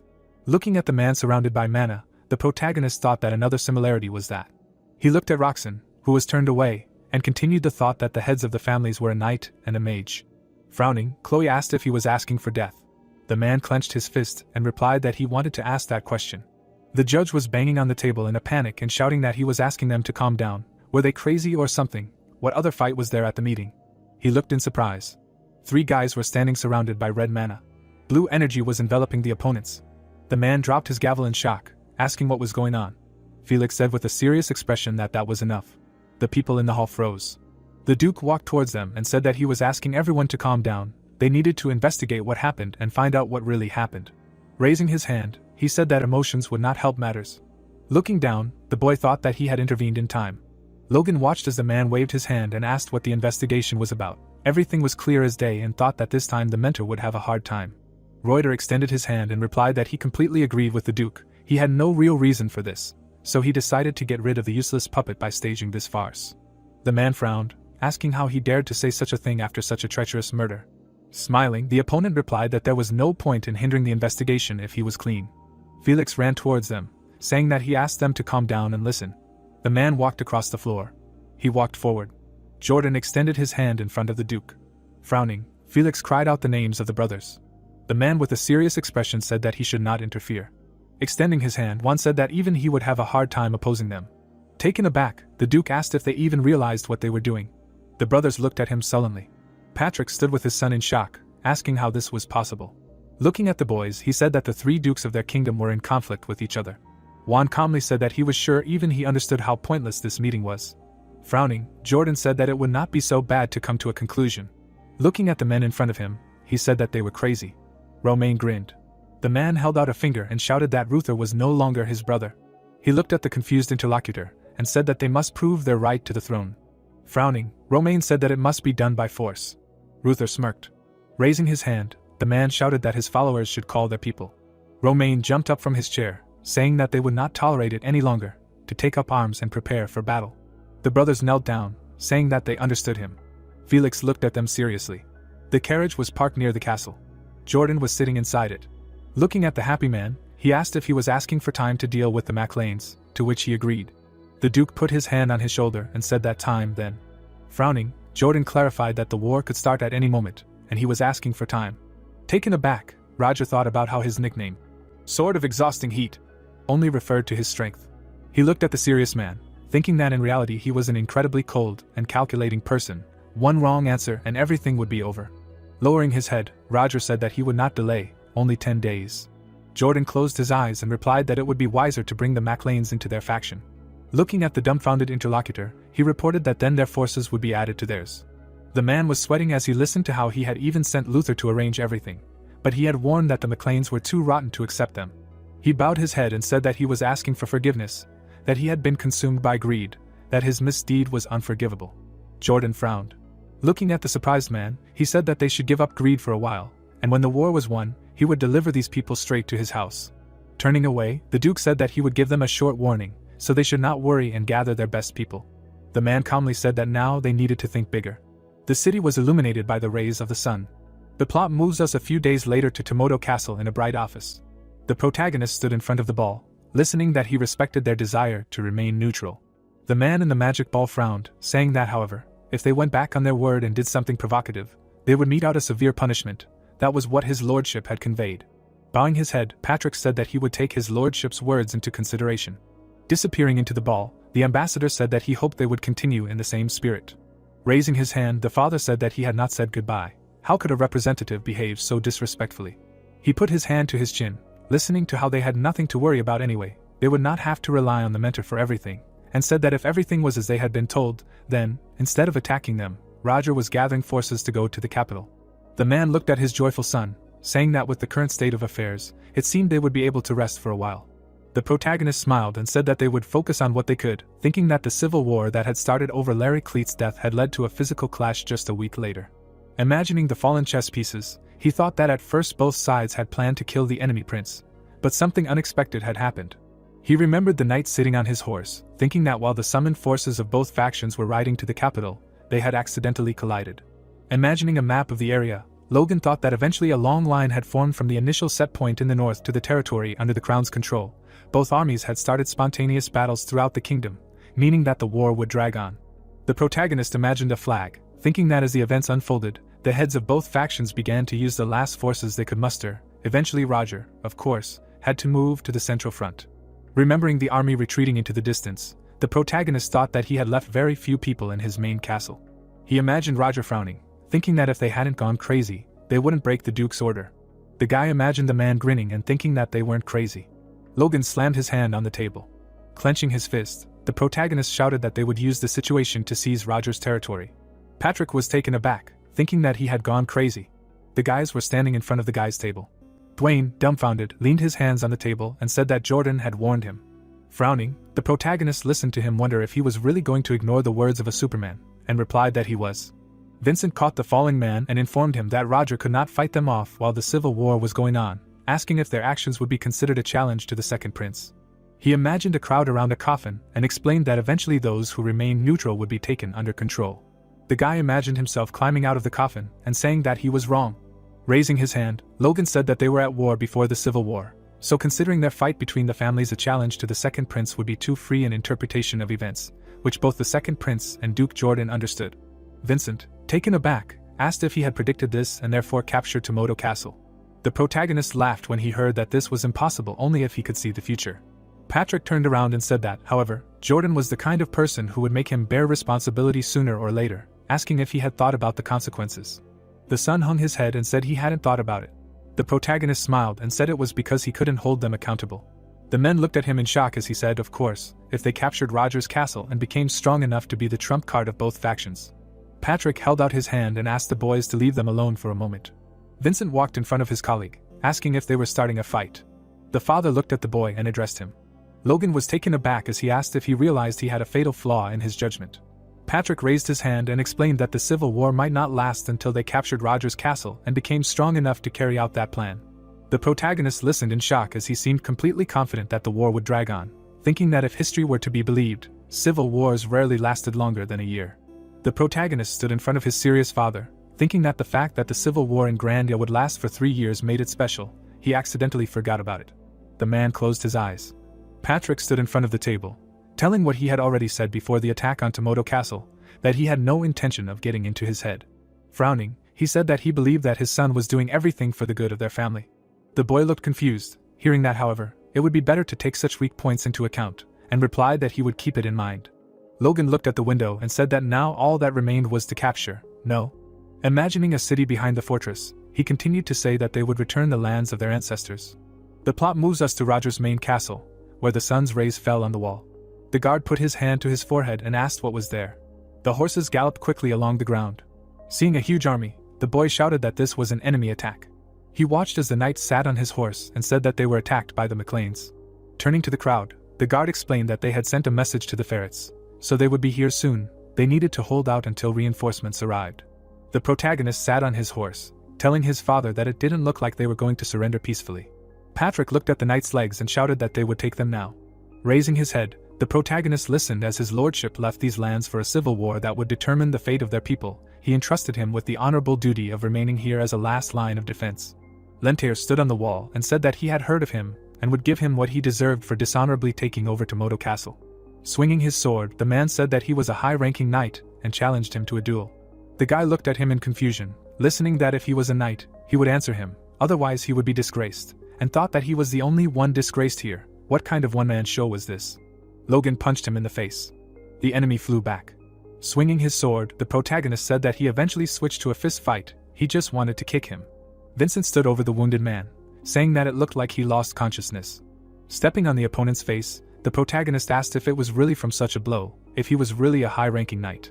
He looked at his father, who turned away, and said that it seemed like they had figured everything out. The man looked forward in shock. Patrick looked worriedly and said that it was so. Looking at the birds flying over the river, he continued that this was the land of their forefathers, from which they were expelled 200 years ago. Smiling, Patrick said that who would have thought that it would return to them so easily. The son looked at him happily. Turning away, the protagonist said that it simply did not happen. The boys stood in front of the crowd. The knight smiled at the ruler. Ron looked happily at his father. The man was shocked. He smiled and said that he was right. Patrick stood before the army and said that they had all worked hard. He clenched his fist and said that they, the MacLanes, had reclaimed their lands thanks to their efforts. The boys listened happily as he told them that he was blessed to have them as his vassals. Looking out at the sunlit clearing, the man said that this place was a testament to their efforts. Picturing the many corpses on the ground, Patrick said that it was also a monument to the fallen. Looking down, he said that he would never forget the knights whose lives had brought them here. The man stood before the crowd and recited the names of the fallen. Ronian began to tear up. Vincent was barely holding back his tears. Eileen hung her head sadly. The protagonist stood next to his father. The protagonist gripped the hilt of his sword. He smiled. Looking up at the sky, Patrick said that he would engrave these names on his heart to remember forever. He pointed at his son and said that it would be better to ask the future MacLanes about the upcoming events that awaited them. The boy looked at his serious father.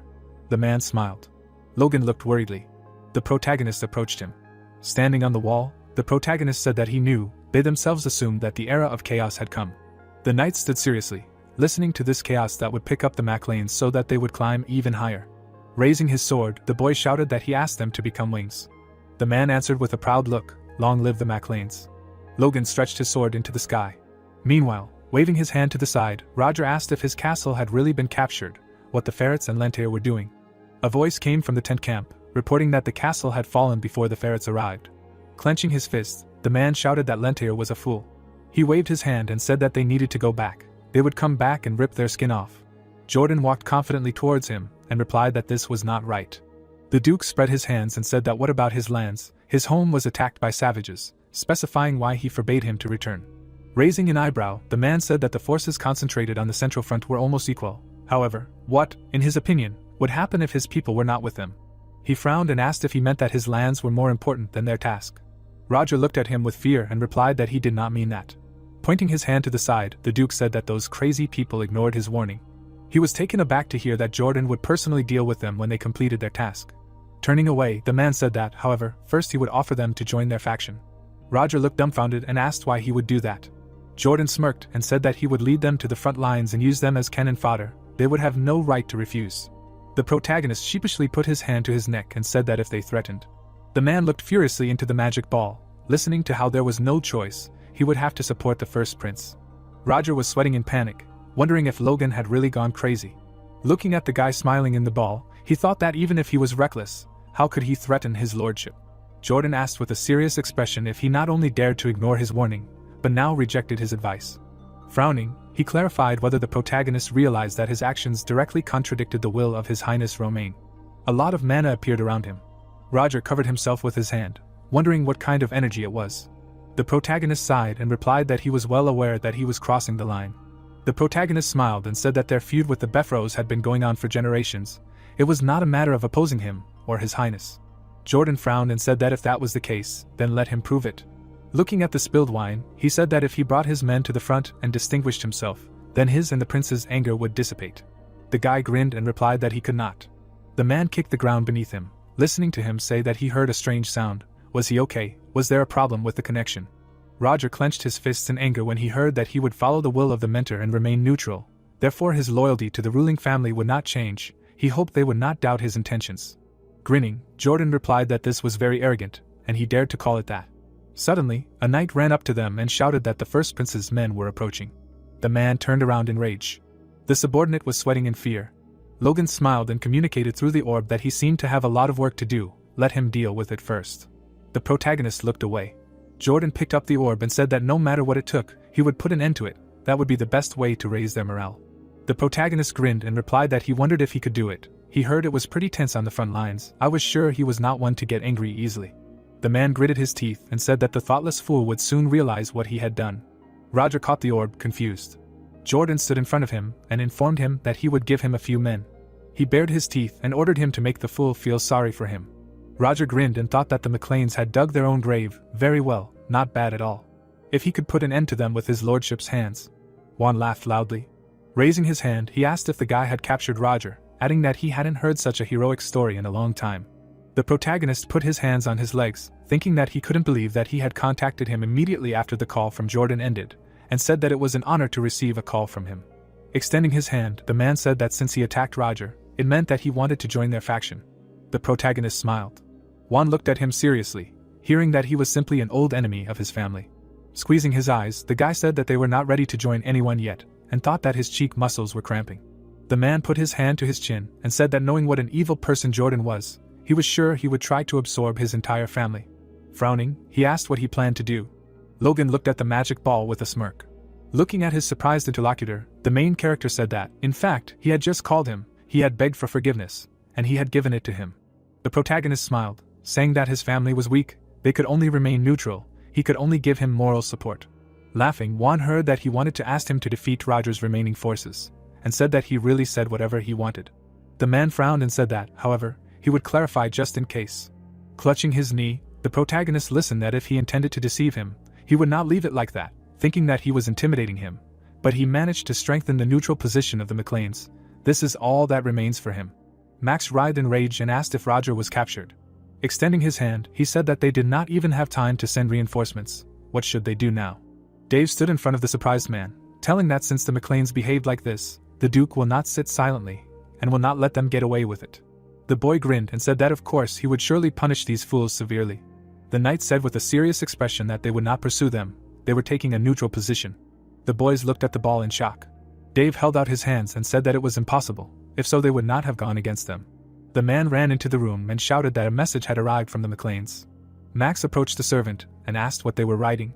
He stood next to the boy, reading that there were demands to pay a monthly tribute of food and supplies worth 10,000 gold at the market price, reduce the share of land ownership by a third and conduct monthly inspections, allow the McLeans to freely recruit their soldiers as needed. The man looked at him in fear, reading that given the current situation they could not directly attack, but no matter who became the next king, they would be the owners of this land. If they wanted to avoid death in the near future, they would submit. The plot moves us to Roger's main castle. Dwayne stood in the hall and said that, as expected, the Parate family agreed to become their vassals. The protagonist happily raised his glass, answering that great, they will subjugate them all one by one until they can take all their powers for themselves. Smiling, the man listened that it was a pity that they could not do anything with Ramon and Eric, answering that they had already achieved so much. The protagonist held out his glass and said that it was true, all possible threats were eliminated. He rose from the throne and shouted that it was time to celebrate. Smiling, the guy said that the war was over, let them eat and drink to the bottom. Vincent happily gave the glass to his colleague. The waiter leaned towards Hamar. Patrick banged glasses with his wife. Victor frowned. Standing in the crowd, he furiously thought about the fact that no one dared to address his sister. The man approached his joyful son, asking if they were starting. Vincent turned around when he heard himself being asked to come forward. Patrick pointed his finger forward, saying that his master was addressing him, and he was not greeting him. Smiling, the boy said that it was for leading the Order of Knights.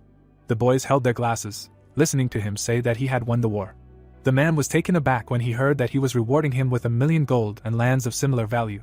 His surprised cry was heard from the castle. The dumbfounded guests stood in the crowd, asking if their fief had been ruined. He heard that the young master had stolen all the treasures from the castle. No wonder there was so much wine. Licking his lips, Logan mused that Roger's soldiers had managed to empty the storage of artifacts before they left, and it would have been good if they had left them. Clayton looked up in surprise when he heard himself being called. He was sweating in panic as he heard that the magic tower had achieved a lot during the battle at Tomoto Castle. The man blushed when he heard that his reward would therefore be a piece of land in the city of MacLean, given to him for life without taxation. Holding out a glass, the protagonist said that there would also be a reward of 1,000,000 gold. Clayton put his hands on the floor. Crying, he said that he was very grateful. Victor watched as the man cried desperately, and said that he was laughing and crying at the same time. Patrick stood happily with his wife, listening to the fact that others would also receive monetary rewards, so let them drink to the bottom today. Touching his chin, the protagonist thought that bragging about other people's money was very pleasant. He watched as Eileen clapped her hands joyfully. Smiling, the guy asked if she was happy with the reward, even though the Floyd house was not poor. The girl extended her finger and replied that it was not just money, she earned it herself for the first time. Eileen clasped her hands and asked what opportunities there were for women to earn money in this country, adding that she had managed to fulfill one of her dreams. Logan turned, hearing his brother call him. Ranian was standing with Amar, asking if he had thought of something for their blacksmith. The protagonist closed his eyes, thinking that he was a scoundrel, bringing him because he made him a sword, and said that of course. The man was surprised to hear that he had prepared the perfect gift for him. The carriage slowed to a stop. The knight looked at the dwarf and said that they had arrived, let him get out. Stepping on the ground, Tim asked what kind of person would carry a slave in a carriage and not in the luggage compartment. He walked down the street, saying that he wondered what kind of wonderful new master he would have. Many people were walking around the city. The man looked at them in surprise, wondering if he would work here, in the city. The dwarf stood behind him and said that this was the place, stupid people, there were too many of them, it gave him goosebumps, and yet their current owner was rather strange. The man held out his hand and asked who was driving the dwarves in a good carriage. He frowned and said that he was still an ordinary aristocrat. He probably just wanted to show off his wealth, showing that he could even provide a carriage for slaves. Putting a finger to his lips, Tim said that he should watch his words, suddenly someone would hear. The comrade looked at his hook, asking if he would really give up his pride just because he lost his hand. The dwarf was taken aback, hearing that if everyone got out then let them follow him. Turning around, he thought about how stupid they were, why they couldn't understand that by clinging to pride, they would bring even more misfortunes upon themselves. Tim looked at the hook, thinking that after losing his hand he had renounced all pride. The man looked sadly, thinking that only in this way he, who could not even forge properly, managed to survive until now. The crowd followed the knight. The dwarves moved along the street. Tim sadly lowered his head. He looked at his feet. Looking upset, the dwarf thought that maybe it was time to just die. Smiling, the man said that here they are. Pointing at the crowd with his finger, he counted them, saying that they were perfect. The worker put his hand to his face and shouted to tell Mr. Hamar that help had arrived. Raising his hands, Tim clarified whether they called the dwarf Lord. Crossing his arms, the man asked if they knew each other. He put his hand to his chin and said that he was their best blacksmith. His inventions had greatly changed their fief. Tim looked at him with admiration, listening to how they expected a lot from them too. Imagining Hamar with a hammer, he thought that he would never have thought that people would recognize the dwarves, how great he was. The blacksmith approached the boys and said that they had finally arrived. The dwarf enthusiastically extended his hand, hearing that he was glad to see them in good health. The man smiled, hearing that they were so healthy. Throwing the hammer on his shoulder, Hamar said that they could be driven like dogs. Dumbfounded, the dwarves listened that they should quickly come in. They were waiting for a lot of orders. In Tim's thoughts, the image of the blacksmith cracked, and he thought that this was their master. The plot moves us to a few days later, when the main character looked in the door, asking if he received his gift. Extending his hand, Hamar replied that of course, he was grateful. The production of crossbows accelerated. He pointed his finger to the side and said that they were working conscientiously. Looking at the sad dwarf at the table, the blacksmith said that it was like a well-oiled machine. Putting his hand to his chin, the protagonist said that with such a system, everyone was responsible for their own type of parts. It was suitable for mass production, but he could imagine how much resistance there was because of their pride. Hamar remembered how the workers frowned and shouted that they would not do everything at once, but in parts, blacksmiths have pride. Imagining the frightened dwarves, he said that he showed them how many orders they had, and they fell silent. The man imagined him smiling, saying that he thought he would suit being an inspector, and said that there was also a lazy person among them who wanted to be a manager. Hamar remembered sitting in front of the lying worker and saying that somehow everything had settled down peacefully. Crossing his arms, he said that he had learned from the protagonist. Tim looked sadly ahead, thinking that nevertheless, they would devote themselves to work for 20 years. He imagined the smiling Hamar, thinking that after they would be released, the master had promised this to all of them. The man looked at the hook, thinking that he would let them go. Such a chance might not come again. The blacksmith watched as the dwarves worked at the tables. He crossed his arms and asked Logan why they needed so many crossbows again. They could arm 10,000 or more soldiers with that amount. Hamar extended his hand, asking if he wanted to stock up for 10 years ahead. What careful preparation. Laughing, the protagonist replied that he did not at all. He was going to make an army of 10,000 soldiers and had already started recruiting. A dwarf shouted from behind the door, asking again about the number. Putting his hands on his waist, the protagonist said that he already saw what he wanted to say. He stood in front of the blacksmith, thinking that the civil war had just begun. No one knew that it would last 3 years and that the empire would invade at the very end. Imagining the fighting knights, the guy thought that this war was being fought by elite soldiers. Logan imagined how the guys crossed swords, thinking about how they would have to resort to mercenaries later.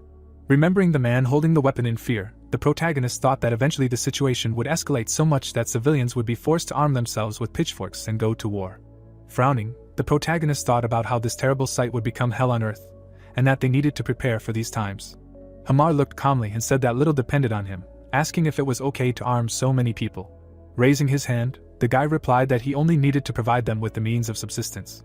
Logan stood in front of the thoughtful blacksmith, saying that then, even if he gave them bombs, there would be no rebellion.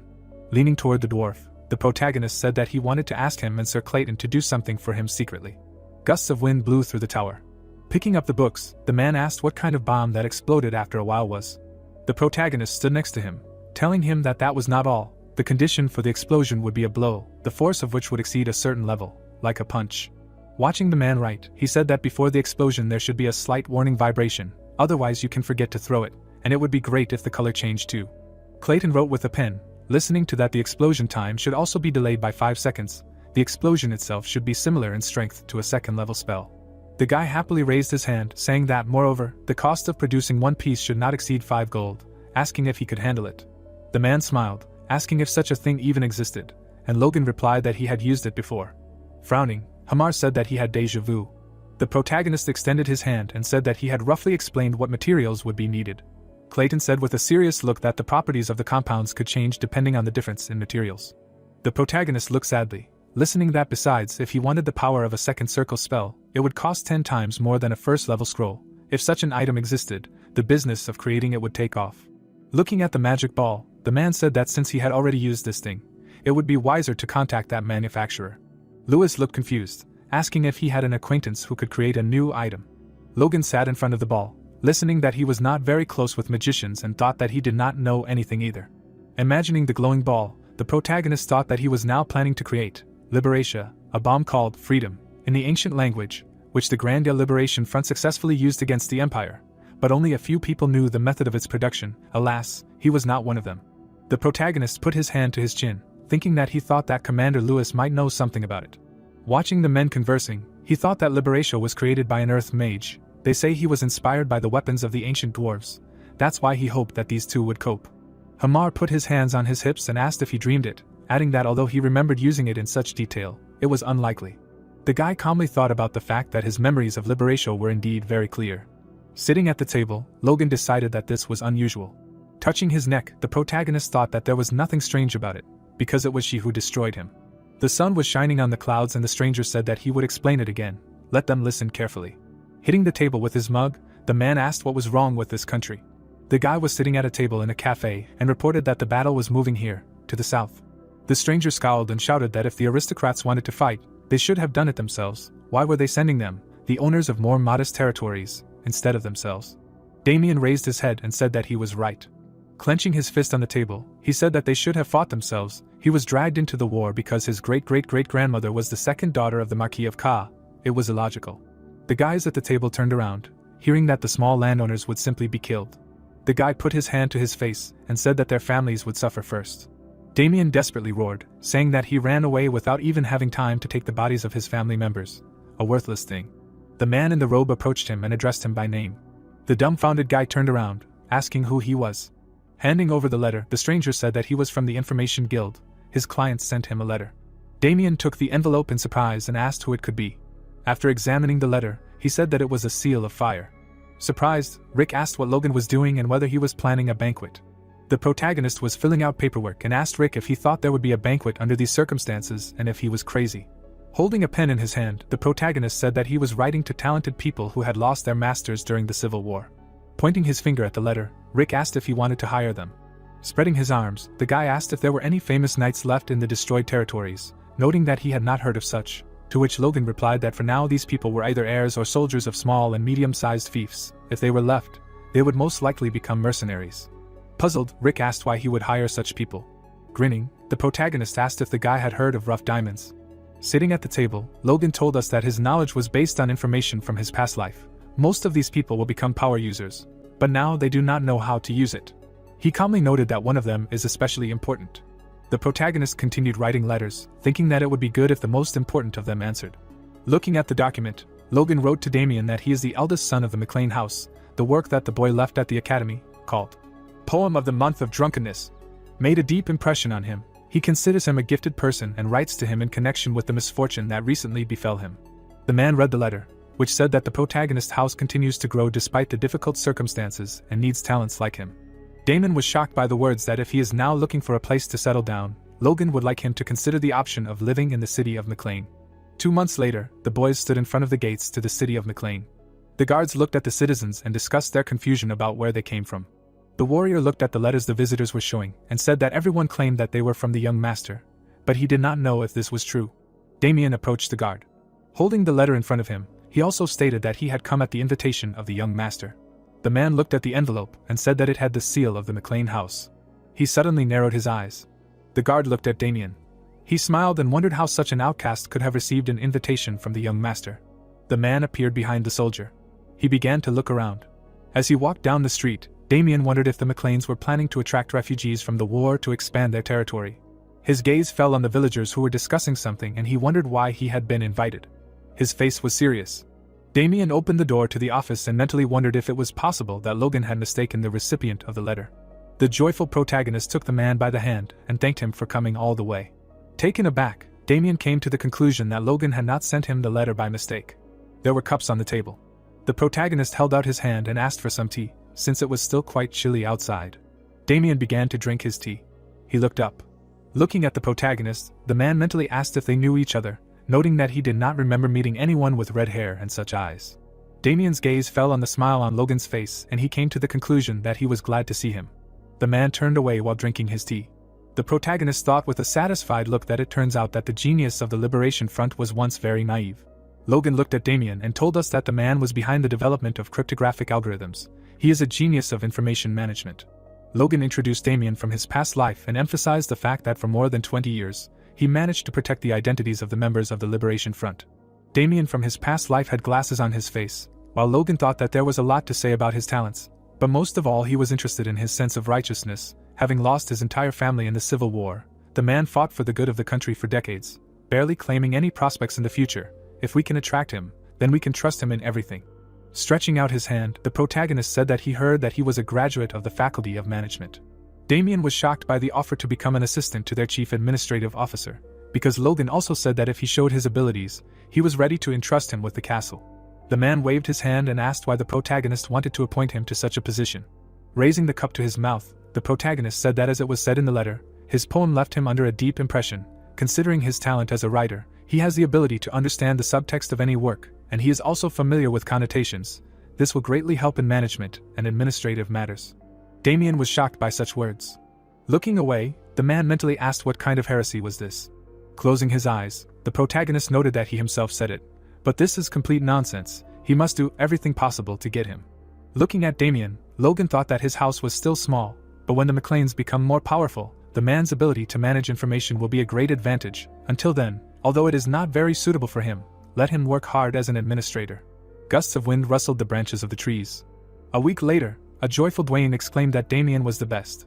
He hugged Philip and told him that they were doing 10 people's work, and the protagonist mentally assumed that Damien was suited for this position after all. Dwayne said with a satisfied look that he would help them get settled in. He was glad to have such talented guys. Pointing his finger, the man added that there was one more thing. Looking at the many people on the street, Dwayne said that refugees were coming to them because of the Civil War. The city was populated by new residents faster than expected. Perhaps they would have to speed up the construction of the second one. Logan's face became serious. Dwayne grabbed the back of his head when he heard the protagonist ask if finances allowed it. Philip stood behind and listened to Dwayne estimate a little in advance. But because of the war, what is now worth its weight in gold? Until they finish building the city and collect this year's harvest, it will be difficult with finances. Confused, Philip asked how it could be difficult when their lands were overflowing with export opportunities. Taken aback, Logan asked again. Holding the documents in front of him, the boy said he was talking about food. Furious, Dwayne asked why they would sell food. Smiling, Philip said that in preparation for the war with Bethros, they began selling off their surplus food. Standing in front of them, the boy explained that the battle ended quickly, and because of the civil war, food prices skyrocketed.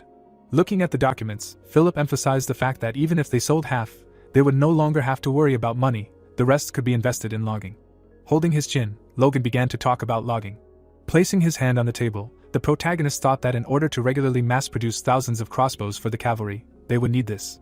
He thoughtfully noted that they were currently importing all of their supplies, but that they needed to start producing their own to maintain their own strength, and then stated that it was a worthy idea. Philippe said with a satisfied expression that he knew Logan would come to that conclusion. Looking at the chessboard, the protagonist stated that he was entrusting Philippe with this, he should increase their income as much as possible, and use the remaining money for logging. Logan extended his hand and said that he was entrusting Dwayne with preparing for the construction of the second city. The man put his hand inside his bosom. He handed over a letter saying that it was for him, it had come to their office by mistake. Looking at the seal, the protagonist wondered if it was from the Information Guild. Opening the envelope, Logan allowed them to get back to work. The protagonist began to read the letter, which said that he asked to locate some people, they managed to find one of them. Looking at the document, Logan mentally asked about the location. He remembered standing in front of the mysterious guy and noted that he actually did make such a request. It was the day he first mastered the Forest Blade. Smiling, the protagonist emphasized that he asked to find independent superhumans who participated in the Imperial War. It took a long time, but one was found. Holding the letter in front of him, Logan continued to read that the man's name was Chern John, not the last name he expected, but it was very likely that this was the same person. The puzzled protagonist stated that John was not an ordinary person. He imagined a sorcerer standing in front of many soldiers and added that John succeeded in supplying a large number of low-quality artifacts and was one of the top 10 merchants of the empire. His entire body was hung with artifacts of his own production. Unlike the magicians, he was active on the front lines. This sorcerer destroyed the forces of Grandia. In his imagination, a man's face with glowing eyes appeared and Logan added that he was called the Sorcerer of Bloodshed. John. Clutching the letter in his hands, the protagonist thought that because of the low-level artifacts he supplied the Empire with, Grandia fell twice as fast as it could have. He is an extremely dangerous enemy. Sitting at the table, Logan noted that it would be better to recruit him. Clutching the letter, the protagonist emphasized the fact that if he succeeded, he would kill him. Gusts of wind enveloped the border post. The wanderer was moving towards the gate. The guard put his hand in front of him and asked to stay for a minute. Logan, with a hood on his head, said that he was a merchant from Grandia. Closing his eyes, the guard replied that this territory had been talked about a lot lately. Turning around, he assumed that the wanderer had been through a lot. The protagonist silently looked at him. He gave a gold coin to the soldier, saying that you could say that. Looking at the coin, the guy said that now Logan had nothing to worry about. The protagonist looked at the mountainous area. Taking off his hood, he noted that he had not been to the Empire for a long time. Walking across the field, the protagonist reasoned that according to the Information Guild, that person did not live in a large city, but in the border territory. He did not know what the future Superman forgot there, but the fewer people around, the better for him. Looking down, Logan thought that in order not to attract attention, he deliberately disguised himself and used magic to change the color of his eyes. It was getting dark outside. Raising his head, the protagonist asked where he was. He heard a voice behind him that he needed to stay put. The guys were walking towards him, saying that Logan was fast. The bandits surrounded the protagonist. The man pulled out a blade and ordered him to quickly throw the backpack on the ground. Otherwise he would make it so that his entire body would be the color of his hair. The protagonist looked at him with a calm look. Gusts of wind enveloped the towers. The beaten guys said that they had arrived. Waving his hand, Logan declared that they could now go free and thanked them for seeing him off. Looking at them, the protagonist sighed. The protagonist continued on his way. Logan passed by many townspeople. He noticed a guy who was showing imported leather from Laspelheim, the quality of which was excellent. A stranger from the carriage put his hand out of the window and asked to find him a quiet bar. The girl with a smile on her face said that she had seen a fashionable dress in the city the other day. Turning around, Logan thought that this was a border area, but it was very clean and the infrastructure was so developed that it could be compared with many cities in the kingdom. Looking at the map, the protagonist noted that he was told that his house was located far from the fortress. Holding the paper in front of him, the protagonist thought that judging by the map. Logan raised his gaze. Looking at the estate, he wondered if it was there. The protagonist put the map in his bosom. He raised his fist to knock on the door and suddenly stopped. Frowning, Logan wondered if John was still superhuman. He calmly began to reason that everyone knew about his hot temper, so there was a chance that they would come to blows if he refused to cooperate. He had a slow activation speed of magic, which meant he had the ability to kill him. The protagonist slapped himself. Logan closed his eyes and wondered what he was thinking, adding that he needed to do his best to recruit him, and that he needed to let go of the grudges from his past life. The protagonist knocked on the door. Logan continued to pound on the door and asked if anyone was home. The door suddenly opened. The man said with a serious expression that he had even told the Lord not to disturb him. The protagonist was taken aback by what he saw. Standing opposite him, the protagonist asked if that was Mr. John. Holding his head, the man asked what business Logan had come for. Smiling, the protagonist said that he had come a long way to meet him and asked for some time, after which John screamed that he needed to get out of here. The door slammed shut in front of the protagonist. Logan sighed with a serious expression.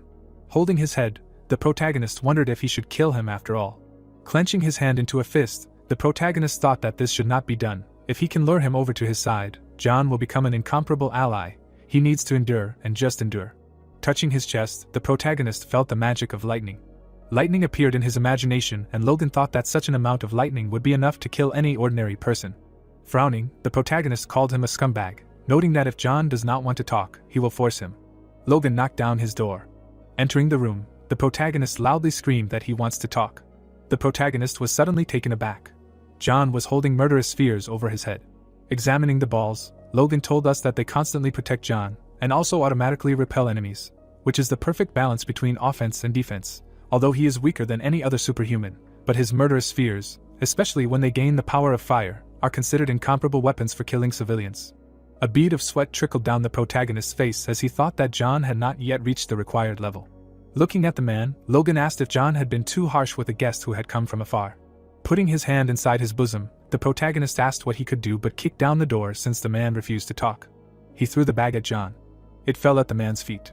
John examined the gold coins, and Logan said that it was enough for repairs. The man was puzzled. Sitting opposite the protagonist, John asked why he was there. Smiling, the protagonist said that he had heard rumors about him and had come to hire him.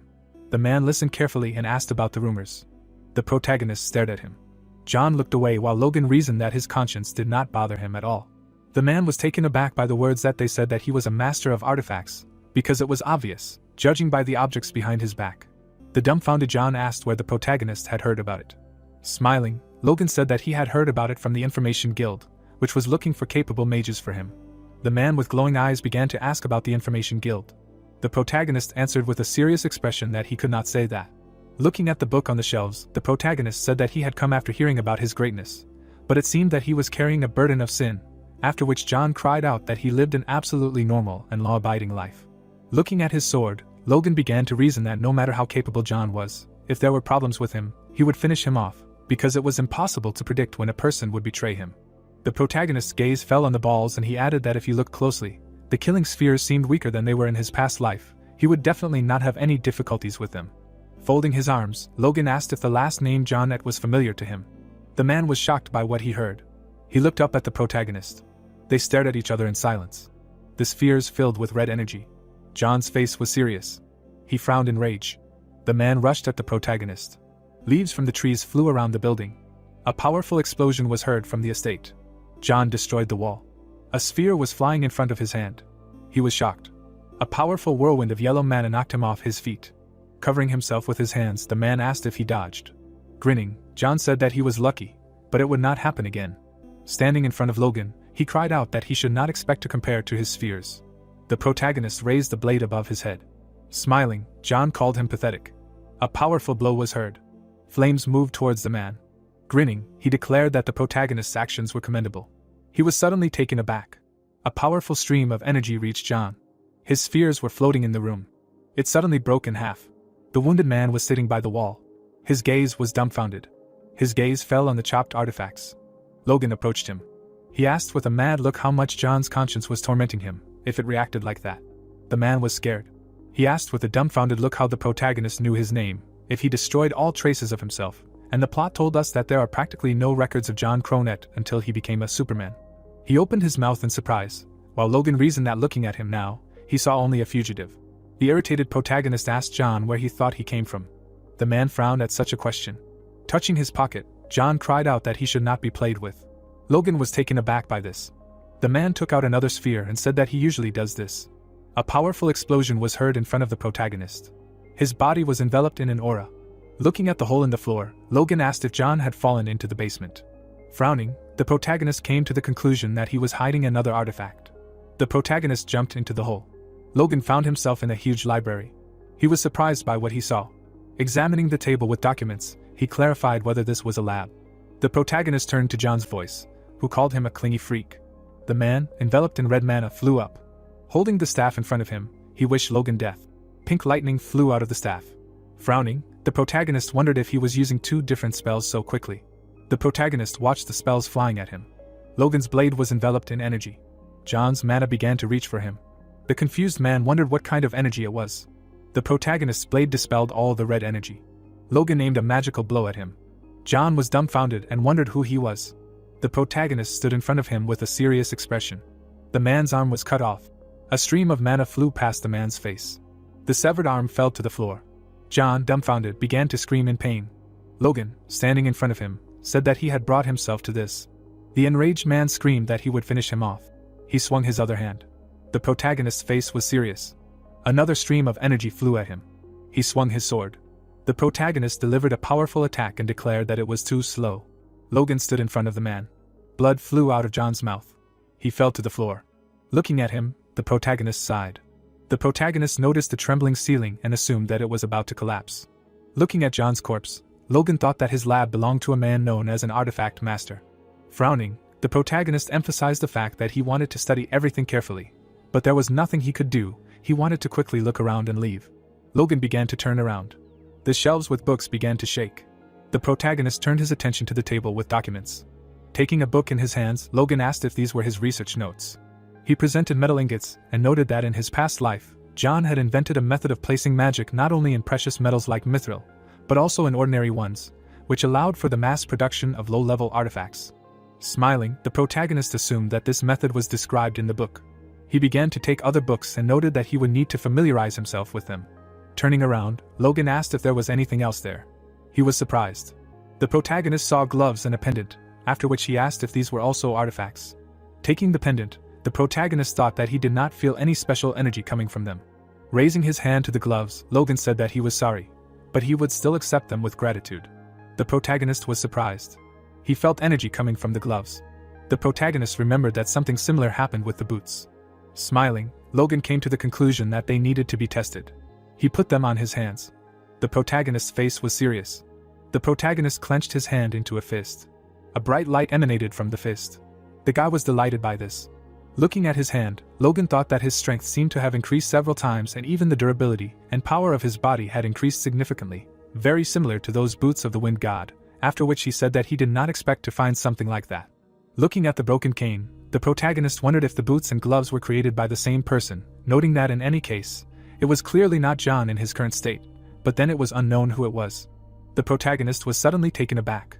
Standing in front of the table, Logan said that people would come there. You need to take what you can and leave. Having collected all the necessary drawings and books, the protagonist thought that he got what he wanted. Even if John died, he was still worthless. Now it was time to go home. Closing his eyes, Logan said that he hoped his bag was still upstairs. His gaze was calm. Ronian seriously asked if the guys wanted to join the McLean Knights. The boys answered with a smile on their faces that it was so. They had heard that the great young master was hiring talented people. Lowering the wooden sword, the boy replied that he understood. The boys, looking furious, ordered them to draw their swords and fight in that case. The warriors shuddered at what they heard. Smiling, Dwayne said that the young master was currently absent. Frowning, the man said that he had come because Logan was hiring knights. Irritated, Dwayne wondered if this was the way someone who wanted to be hired should act. The man was shaking with anger. Vincent, smiling, asked if they had guests. Dwayne noticed him and said that he was just in time. Standing in front of Vincent, he said that these knights had come from the front. They wanted to meet with the young master and discuss the terms. The man, looking pleased, said that Vincent's fame preceded him. He put his fist on his chest. The boy introduced himself with a satisfied look and said that his name was Dylan. He grinned and pointed out that he was also called Dylan the Fast Sword. Dwayne, taken aback, asked what sword. Holding his chin, the second knight said that his name was Tony, and in his homeland they called him Tony the Power Sword. And the third said that he was Jacob. Vincent put his hand out in front of him and said that he understood everything. Spreading his arms, he suggested that the boys were big enough for nicknames, and he was jealous because he didn't have one. The boys smugly justified themselves by saying that they had acquired these nicknames in the boondocks. Vincent sighed and ordered them to stop chatting. Looking at them, he asked to be allowed to say only one thing. Vincent said with a serious look that the young master treated people according to their abilities. The man's gaze fell on the knight's blades and he said that if they wanted good treatment, they should prove that they deserved it. Standing in front of them, Vincent added that now he wanted them to back up their words with actions. The boys looked at each other. A smile appeared on their faces. The boy's gaze was empty. He stuck out his tongue. Lying on the ground, Dylan wondered why he was lying down. He remembered how they stood in front of Vincent, who said that they needed to win to be hired, but for some reason he put them against those guys. Ranian stood in front of him, while Dylan reasoned that his opponent was the kid everyone called the young master. The boy smirked and emphasized that he only wanted to earn a few points, but the boy's gaze was serious. He was taken aback by the order to stand up. Ranian stood in front of him. Dumbfounded, Dylan heard the boy ask if he had already surrendered. His face was serious. Powerful mana emanated from Ranian while he asked if the knight had given in to him. Frowning, Dylan asked again. He turned around in surprise when his comrades asked how he could give in to him. The boys smiled and said that Ranian was worried for nothing, since he was the one who usually gave in to them. Dylan, irritated, wondered if they were sucking up to him. Clenching his hand into a fist, the boy asked himself if he looked weak. Furious, Ranian answered himself that it was possible, since he was not that strong. His eyes filled with rage and he said that if he was weak, he would only hinder his older brother. Sweat from fear trickled down the boy's face. They began to tremble in fear. The boys pointed at Dylan and ordered him to grab his sword right away. Frowning, the stranger cried out that as soon as the young master mentioned his older brother, everyone who opposed him turned to dust. Dylan turned around. His gaze fell on Ronian's sword. The boy swung the blade. Dylan began to tremble with fear. The enraged boy ordered to fight. Dylan began to scream and cry. A powerful blow was heard. The frightened boys cried out that Ronian would soon get them too. Vincent watched the fight. He sighed with a smile on his face. Eileen threw the sword over her shoulder and said that Dylan the fast sword at least moved well. Stretching out her hand, she noted that the remaining two were good, but not promising. Victor with a calm face said that he agreed. He did not know if he was strong enough to be called a powerful sword, but it was clear that he had trained. Closing his eyes, Vincent suggested that they should be accepted. Standing in front of the boys, he noted that he knew who to turn to test the newcomers. Vincent was suddenly taken aback. Ranian continued to beat the knights, and Eileen suggested that the younger young master was a little upset lately, and Victor said that he was worried that he was not growing. Vincent crossed his arms and said that the young gentleman had been missing for 10 days. Eileen looked at her comrade and said that she was also curious about where he had gone, since she knew nothing. Her face was interested as she said that she was sure that Logan was doing something incredible. Many books fell on top of each other. Clayton looked at it. His face was surprised. The protagonist covered his face with a backpack. There was a smirk on his face. Stretching out his hand. The protagonist said that they were from a mage's lab. He thought that they might contain research notes, so he took them with him just in case. Confused, Clayton wondered if Logan wanted him to look at everything and ask if he had stolen these books from a magic tower. Waving his hands in front of him, the protagonist cried out that this was not the case at all. They belonged to the one who died after the fight with him. Clayton turned his gaze to the book. Having collected all the books in a pile, the man said, that in that case there would be no problems. There was a smile on his face. Clayton started to leave. He turned around in surprise. Looking at Logan, he asked if there was anything else to do. The protagonist looked away and grabbed the back of his head. Looking at the books, the protagonist asked to look through them now. The irritated man stood in front of him. He hid his anger behind a smile and replied that he had a lot of things to do because Logan had already assigned him. He was working like crazy developing those bombs. If he started reading, the deadlines would be greatly delayed. Smiling, the protagonist thought that it was the first time he saw him so furious since they met in the magical tower of the earth. Frowning, Logan noted that he could not do anything. Stretching out his hand, the protagonist asked to look for now if there was anything useful there and to do it first.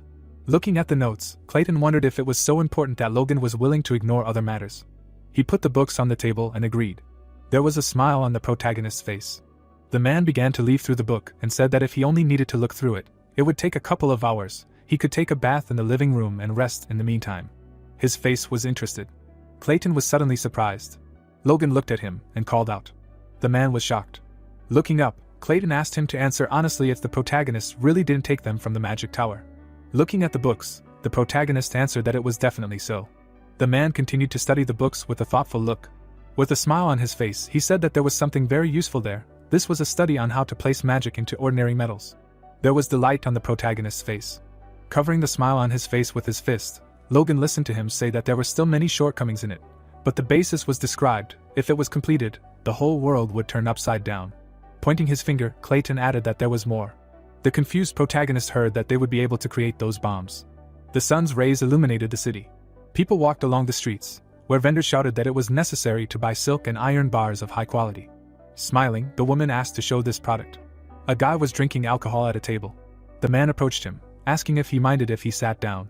He was sitting near a tavern and asked if he really was drinking in broad daylight. Raising his hand, the stranger replied that he would not get very drunk.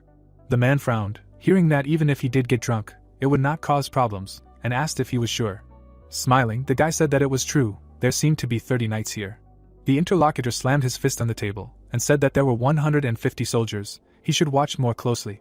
He lowered his eyebrows and asked when it would happen. The boy winked and replied that it would be tonight at the residence in the north of the city. Raising his mug, the stranger explained that there was no reason to linger, only a high-ranking lord himself could stop them. The man extended his hand, asking if he shouldn't gather more information first. Imagining the wounded knights, he explained that from what he had heard, a local young lord had defeated a couple of Roger's swordsmen. The boy closed his eyes and asked if he believed it, since he was only 21 years old. The man imagined the protagonist confidently holding the sword, saying that people said he was getting stronger with each battle. The stranger raised the mug to his face, replying that it sounded like a character from some heroic epic. Opening his eye, he said that, and still, if the rumors are true, imagining a flash in the sky, the guy continued to say that he would like to fight him himself. A bright moon illuminated the palace. The protagonist sat thoughtfully at the table. The armor lay on the dresser. The protagonist carefully looked at the letter. Looking away, he listened to how the city had grown a lot lately.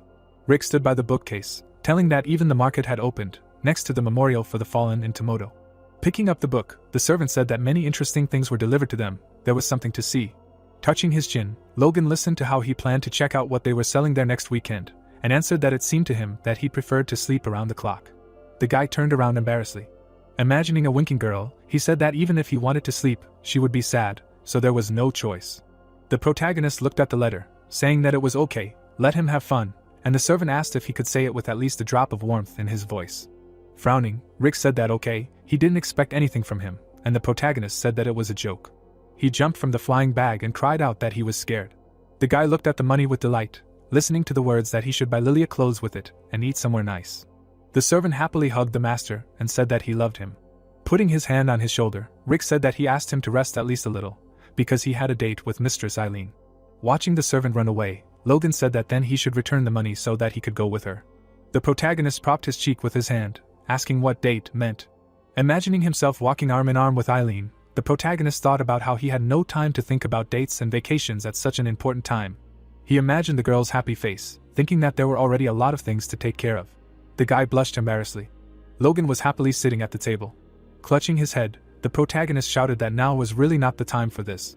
Imagining his bride swinging her sword, the protagonist said that Eileen, in general, after the war with Roger, took up its implementation and spent every day training. Putting his finger to his chin, he thought about the fact that, in addition, the Civil War was approaching its critical point. The guy looked at the letter, thinking that according to the Information Guild, the balance of power maintained by the two forces was disrupted faster than expected. A quick end to the Civil War was important to avoid wasting the country's resources, but he was still not ready. Logan imagined the knights with crossbows, thinking that of course, due to the armed groups and soldiers hired from outside, his current military power already surpassed that of the attack on Tomoto. Frowning, the protagonist thought that although it was not enough to face any Margrave, it was enough for any other purpose. But he was not satisfied with this, he needed more time. The protagonist imagined the man squatting, thinking about what needed to be completed. He imagined the walls of the castle. The boy suddenly tensed up. Logan grabbed the sword. The protagonist stood up from the table in alarm. Letting go of the sword, the protagonist thought that he felt the intent to kill. Putting on his gloves, he wondered if its source was somewhere nearby. Could it be a robber? The boy stood in front of the window warily. Logan looked ahead carefully. Moonlight was leaking through the window. The protagonist raised an eyebrow. The glow was reflected off the glass. The protagonist's eye lit up. A spark appeared in the corner of the window frame. Red mana flashed in front of him. The guy looked at the shards in shock. Having blocked his opponent's blow, Logan thought it was a blade of power. The enemy swung his sword. He jumped back. The stranger closed his eyes and said that he didn't expect him to block his blade of power. The enemy looked away in confusion, hearing that he had been caught. The protagonist struck in a jump. The stranger closed his eyes. Frowning, the protagonist thought that the attacker had been careless. How funny. Holding out his sword, he thought about gathering energy and defeating him. Logan was taken aback. The opponent jumped above him. Grinning, The protagonist thought that there really was another one. The guy watched the explosion. The man landed next to him. Frowning, he said that he had advised him to take him seriously. The protagonist walked forward. Approaching the guy said that it seemed like they were both advanced rank, both wearing masks and trying to squeeze him. Extending his sword, Logan asked if they had any honor. The man raised the blade and replied that he should not have crossed that man. Rushing forward, he shouted that he should give up and die. The protagonist looked at him in confusion, specifying which man. The protagonist pushed off the floor. The guy flew up above his opponents. Turning around, the man said that he was fast. Logan confidently flew down. He was filling with fiery mana. The stranger pushed his ally away with his hand. The enemy looked forward mockingly. The guy deflected the fire with his sword. Swinging his weapon, he said that his attacks were too dull. The stranger frowned. The protagonist clicked his tongue in displeasure. Falling to the ground, the protagonists reported that their techniques were at such a level that they almost imitated the blade of power, which meant that they were close to a high rank. Closing his eyes, the enemy replied that unless a miracle happened, they would complete the mission as planned. Logan thought tensely about the fact that someone was able to set at least 2 advanced ranks on him, and hated him enough to try to kill him. Squeezing the hilt of his sword, the protagonist decided that there was only one option. Imagining a serious man, the protagonist thought that it was Jordan Valterman. He imagined how the mercenaries were standing in the room. Frowning, the guy thought about the fact that he was sure that there were more than 2 intruders, if the rest came from different parts of the residence. Among them there would be at least one more advanced rank. Logan imagined bloody footprints on the floor. The protagonist remembered how drops of blood fell from the sword. The protagonist imagined Marion crying and calling for her husband. He imagined his wounded father clutching his shoulder. The boy remembered Patrick frowning and asking how Jordan, the bastard, dared to do such a thing. We see a broken window of the castle. The man pushed off the floor. He swung his sword furiously. The enemy released attacks in midair. Looking at the flying mana, Logan decided that he was advancing. The protagonist raised his hand in alarm. The protagonist dodged the blow. A stream of energy flew over his head. He flew back from the powerful explosion. Grinning, the guy thought that his skill was ordinary, but the problem was how freely he set the distance with his blade of power. The opponent ran his hand along the blade. Logan stood in front of the fiery tip, thinking that besides, there were 2 opponents. The protagonist turned around with a grin. A stream of mana rushed down. The protagonist looked at his wounded shoulder. He raised his hand. Looking at his opponent in the darkness, the boy thought that he appeared and attacked from the shadows like a ghost. Grabbing his shoulder, Logan thought about what happened before retreating and disappearing. It reminded him of the ghost of the Empire, who was only rumored. This man was known as the greatest user of power among the assassins in his past life. The protagonist was taken aback. Blood gushed out from the wound on his leg. Looking at the man who turned away, the protagonist thought, damn, now is not the time to lose consciousness, he is in danger. The opponent jumped up.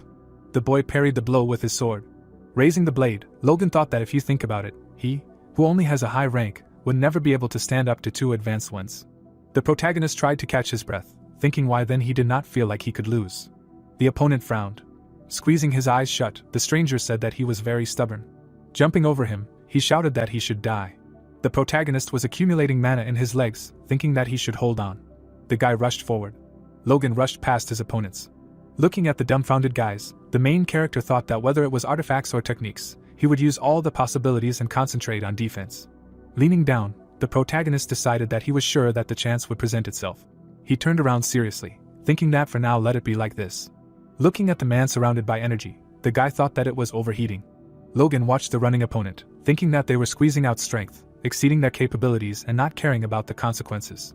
The protagonist dodged many blows, thinking that it meant that something was putting pressure on them too. The protagonist repelled the attacks in anger. Gritting his teeth, he thought that if he received a direct hit, he would die on the spot. The guy braced his feet on the floor. Squeezing the hilt with both hands, the guy thought that his body would not withstand parrying them all. The man looked at him in surprise. He pulled the sword. Swinging the weapon, the enemy shouted that he would die. Frowning, the mercenary said that this was the end. The man looked at him in shock. Logan held the sword in front of him. The protagonist grinned. The enemy said with a serious look that he was tenacious. The mercenary kicked him in the stomach. The protagonist flew back. The guy jumped above him, saying that he had enough games. He closed his eyes, thinking that he had really defeated Roger's knights. Let them not make him laugh. The enemy flew down, thinking that he had seen many newcomers who died under the weight of rumors that extolled them too much. Grinning, he thought that he had only managed to stand firm once. The guy looked at the serious protagonist, continuing the thought that he would join their ranks. Logan's eyes sparkled. The opponent looked at him in shock. The protagonist looked at the flaming weapon, thinking that his sword was moving. Squeezing the hilt, the the protagonist thought that he had overcome his conscious part. He looked in surprise, thinking that he had unconsciously begun to move not by desire, but instinctively. The flying enemy was reflected in his pupil. The guy quickly swung the fiery sword. Frowning, the stranger thought that the rumors were true, the more he fought.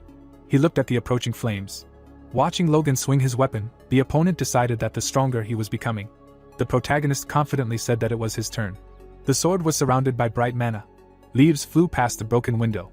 The protagonist sat at the table with the guys, saying that according to the investigation, 13 people invaded them. Now they are all dead.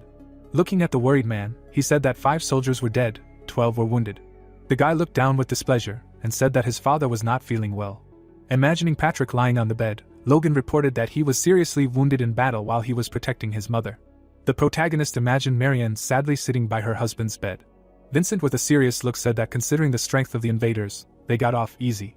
The protagonist clasped his hands and replied that it was true, there were people of advanced and middle ranks among them. He recalled lowering the opponent's mask and saying that, however, no one could be identified. The man looked at him with alarm, asking who could have done such a thing. Leaning his hands on the table, the guy said that to be honest, he believed that Jordan Valterman was behind it. Dwayne, taken aback, cried out that this was not possible. He extended his hand to the standing gentleman, saying that given the current situation, he would have to fight against the entire faction of the Second Prince. Logan frowned. The man looked surprised when he heard the protagonist ask why he assumed that he would attack the Duke. Vincent listened with a serious expression, that he had not lost his mind. They would die if they attacked the dukedom. Even if he himself were the Duke, it was suicide. Juan Douglas would only give up an advantage. Clenching his fist, the protagonist said that this is why he must fight. Dwayne looked at him in confusion, hearing that no matter what tragedies they had to endure, no matter how much the lord and soldier suffered, they must restrain themselves. Beating his chest, the boy shouted that because they were weak, they had no strength. The man frowned, hearing that wasn't that a shame. Clenching his fist, he listened to the boy alone here being depressed. Standing in front of the table, Logan asked how the training for the knights was going. Lowering his head, Vincent replied that they were in excellent condition. The protagonist smiled, saying that this was good. Looking at the sun outside the window, the protagonist said that thanks to it there was hope. He believed that one day they would have enough strength to avenge the insult they had suffered. He bowed. The boys were taken aback. Stunned, Vincent looked at him and called out. The boy bowed his head in front of the table. Frowning, Logan was telling them to work a little longer. The men stood up from the table, hearing that soon all the glory of the MacLanes would be with them. Dwayne looked at him pitifully. Clayton smiled next to the boy. Leaves were flying over the city. The plot showed us the boys around the table, telling us that after the night attack organized by Jordan, the protagonist and his allies strengthened their resolve in the need to develop their own fief. Damien desperately carried a stack of papers, thinking that it looked like they would work all night today. A soldier waved his sword at the boys, shouting that as a user of the Force, they'd better not give up just because they reached their limit. If they really thought so, then they should take another step forward. And the plot informed us that this affected even the civilians living in the MacLane territory. A man stood behind them, saying that the knights training today looked very difficult. Did something happen? The friend frowned and replied that he hadn't heard that someone had attacked the night before and their lord had almost died, and that a war might break out. The man raised his axe and shouted that this was madness, that they would still take in refugees like them. He looked away tensely. The man looked at the running crowd of knights and said that in his opinion, now was not the time to cut down trees. The comrade looked at the leaves flying in the sky and replied that they couldn't let their house be taken away from them, that he thought he saw a recruitment drive. They showed us the trees in the sun and told us that as a result of Walterman's attack, the number of people wishing to join the MacLane's company had increased, and that 3 months had passed since then. The protagonist looked at the hooves and said that fortunately, it seemed that the Duke had not tried to make any other attempts. The protagonist rode through the city with his father, saying that it had been half a year since the Civil War began. They said that the elites of the factions were now directly involved in fighting against each other. Apparently, they could not afford to send someone to kill them. The man stood with the girl and whispered that they were the Lord and the young master. Patrick said with a serious expression that given that the Second Prince's faction was being pushed back. Looking at the children playing, the boy interrupted him that since she was constantly being pushed back to the central front, it meant that she would be forced to return to the westernmost edge of the Valterman territory. He looked at the Sand Palace, saying that one of their twin castles standing on the border and the royal lands were also taken away. Logan looked at him seriously. Imagining the disgruntled men behind Roger, the protagonist thought that one of the main forces of the Second Prince's faction, Befros, had lost its territory and supplies. Due to this, in order to maintain their strength, the Second Prince's faction was forced to provide for Roger. The protagonist smirked, thinking that because of this, the side that was supposed to lose was moving even faster towards its end. Everything was going according to plan. Patrick looked ahead, saying that as a knight, he shouldn't say that.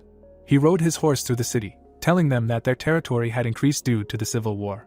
The boy watched as the knight touched his friend's shoulder, thinking that his father had said the right thing. Looking at the soldiers saluting, Logan thought that due to them picking up the knights of the fallen houses, their number had increased to 170, which was much more than they had before the attack on Tomoto Castle. The protagonist looked at the confused boys, thinking that the number of their cavalry with crossbows and ordinary soldiers had also exceeded 3,500. Having presented a map of the area, the protagonist thought that now, thanks to the capture of 5 castles of Bethros, the castles of Sylvan and Tezran, and 2 more cities, the number of recruits in the squad. He looked down with a smile, continuing the thought that it had reached 10,000. The man looked at his friend in confusion, asking if he should also come and say hello. The horses were standing in the forest. The guy created a spark in his hand. Logan happily launched a stream into the sky.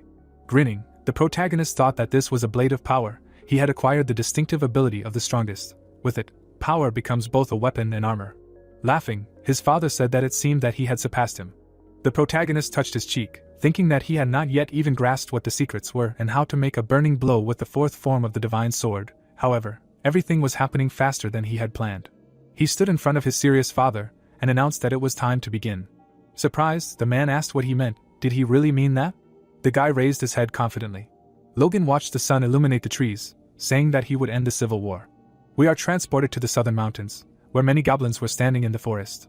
The monsters turned around in surprise. The golem was carrying a glowing object in his hands. The monsters screamed furiously. The enemy swung his hand. He threw the object at them. The goblins bared their teeth. The glowing ball fell to the ground. The monsters looked down in surprise. They laughed. The monster laughed loudly.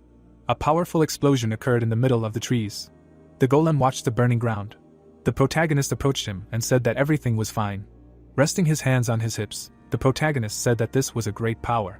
Clayton wrote in his diary, listening, that it seemed that they managed to reduce the activation time by half a second, answering that he would take it into account. Picking up the box, Hamar said that they used up all the new items, maybe they should go back. The guy looked at him upset, and said that he asked to prepare more. Logan smiled and said that it still only took an hour to wipe out an entire goblin village. Holding out his hand, the protagonist said that it was very promising. The protagonist turned around in fear, asking what the noise was. Hamar covered his ears from the scream, specifying that it was a scream. Frowning, Clayton said that it was coming from the forest.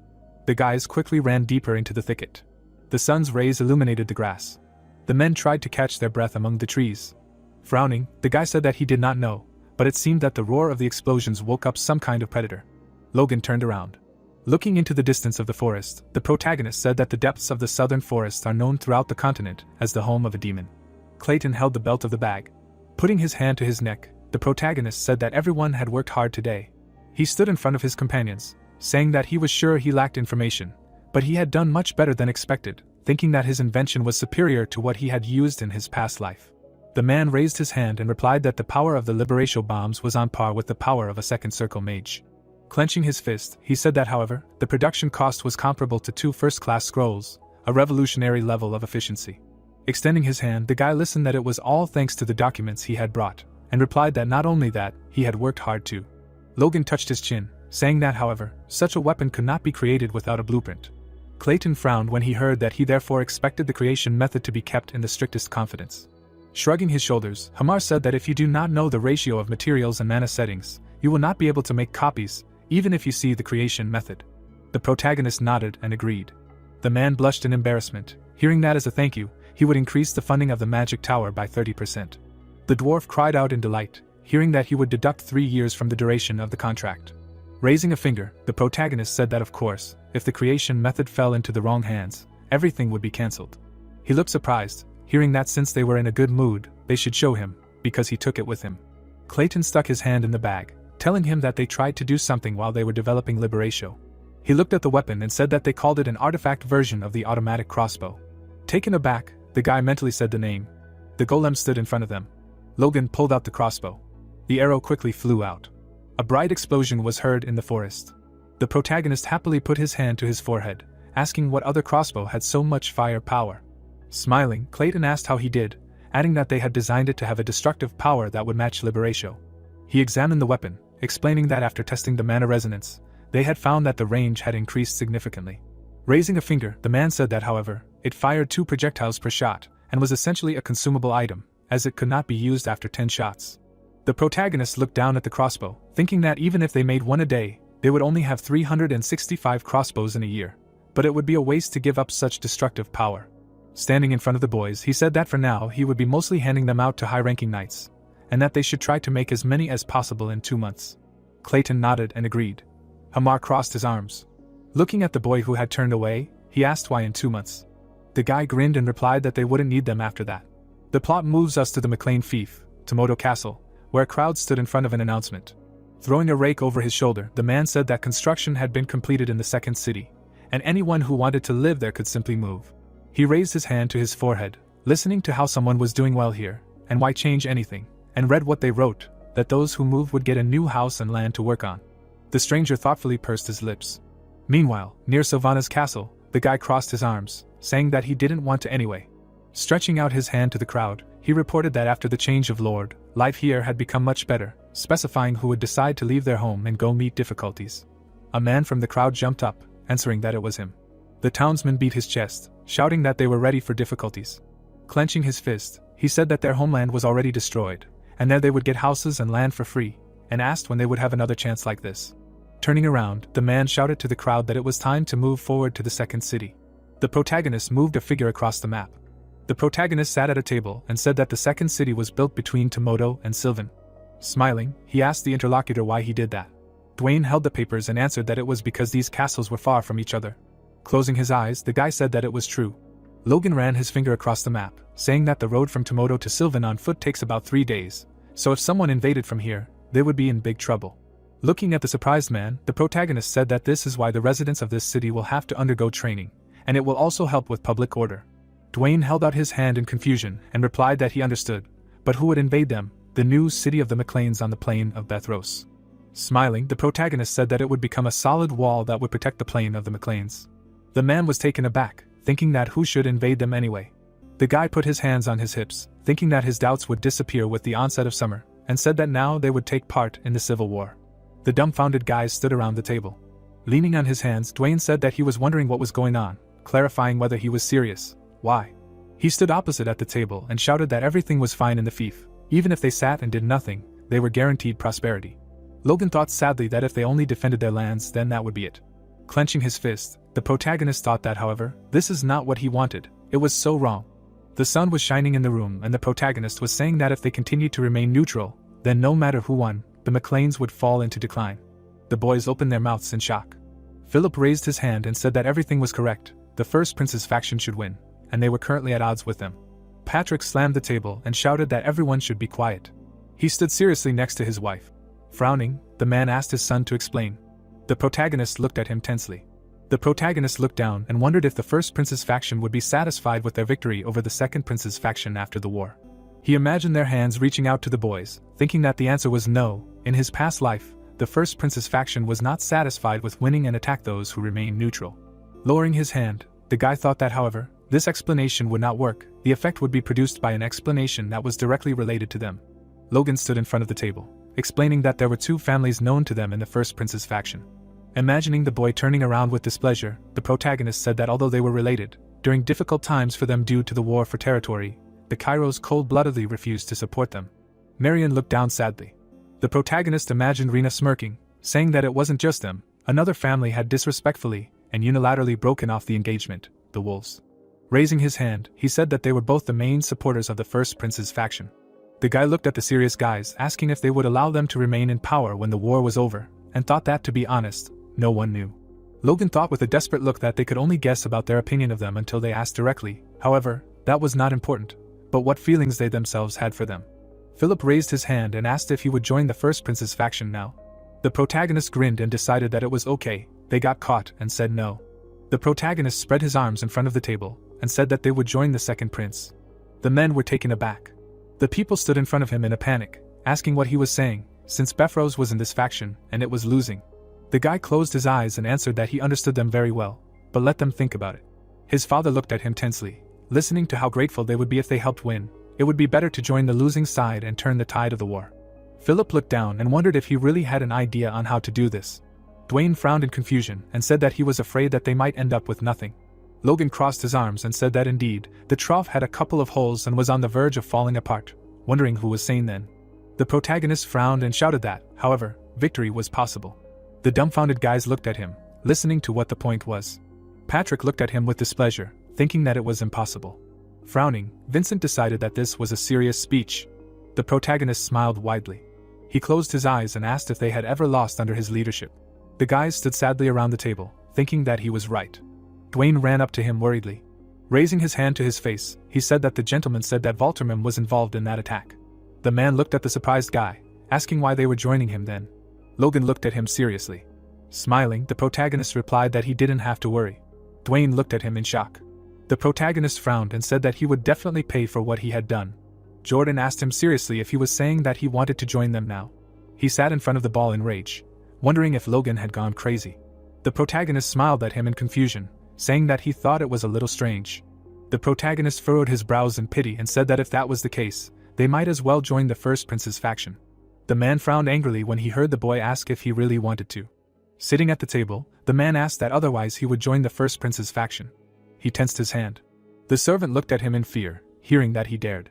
The man overturned the table and shouted that they were not playing these games with him. He clenched his teeth tightly. The servant was kneeling in front of him. Looking straight ahead, the hero thought that there was so much noise, but since he was expressing his anger like that, it meant that the situation was indeed quite gloomy. Looking at the ball, the man heard that he would not be rude to him. The protagonist grinned and said that not to mention that he had recently received an extremely frightening gift from him. The Duke clenched his teeth. Looking straight ahead, Logan heard that the gift said that he did not understand what they were talking about. The servant was kneeling, and it was heard that he was sure that he would not join them just like that. Looking down, the man asked what he wanted. Looking straight ahead, the hero replied that his request was simple. Standing still, the man heard that they only needed official recognition of the occupied territories of Bethros, and also half of the lands of Kalia, which bordered the McLean fief, and lastly, the Count's title, lost by his ancestors. Raising 3 fingers up, the protagonist said that he wanted a positive answer to all 3 conditions. The man looked at him in surprise when he heard what he was going to say, to which he asked again that he was serious. The servant was trembling. It was heard that in comparison with the dangers that awaited them, it seemed to him that these conditions were insignificant. The man smiled and exclaimed. Taking a step forward, he said that he was not worthy of negotiations. Logan looked at him in surprise when he heard that, however. Looking away, the Duke said that if he could repeat all this to his face, he would recognize him.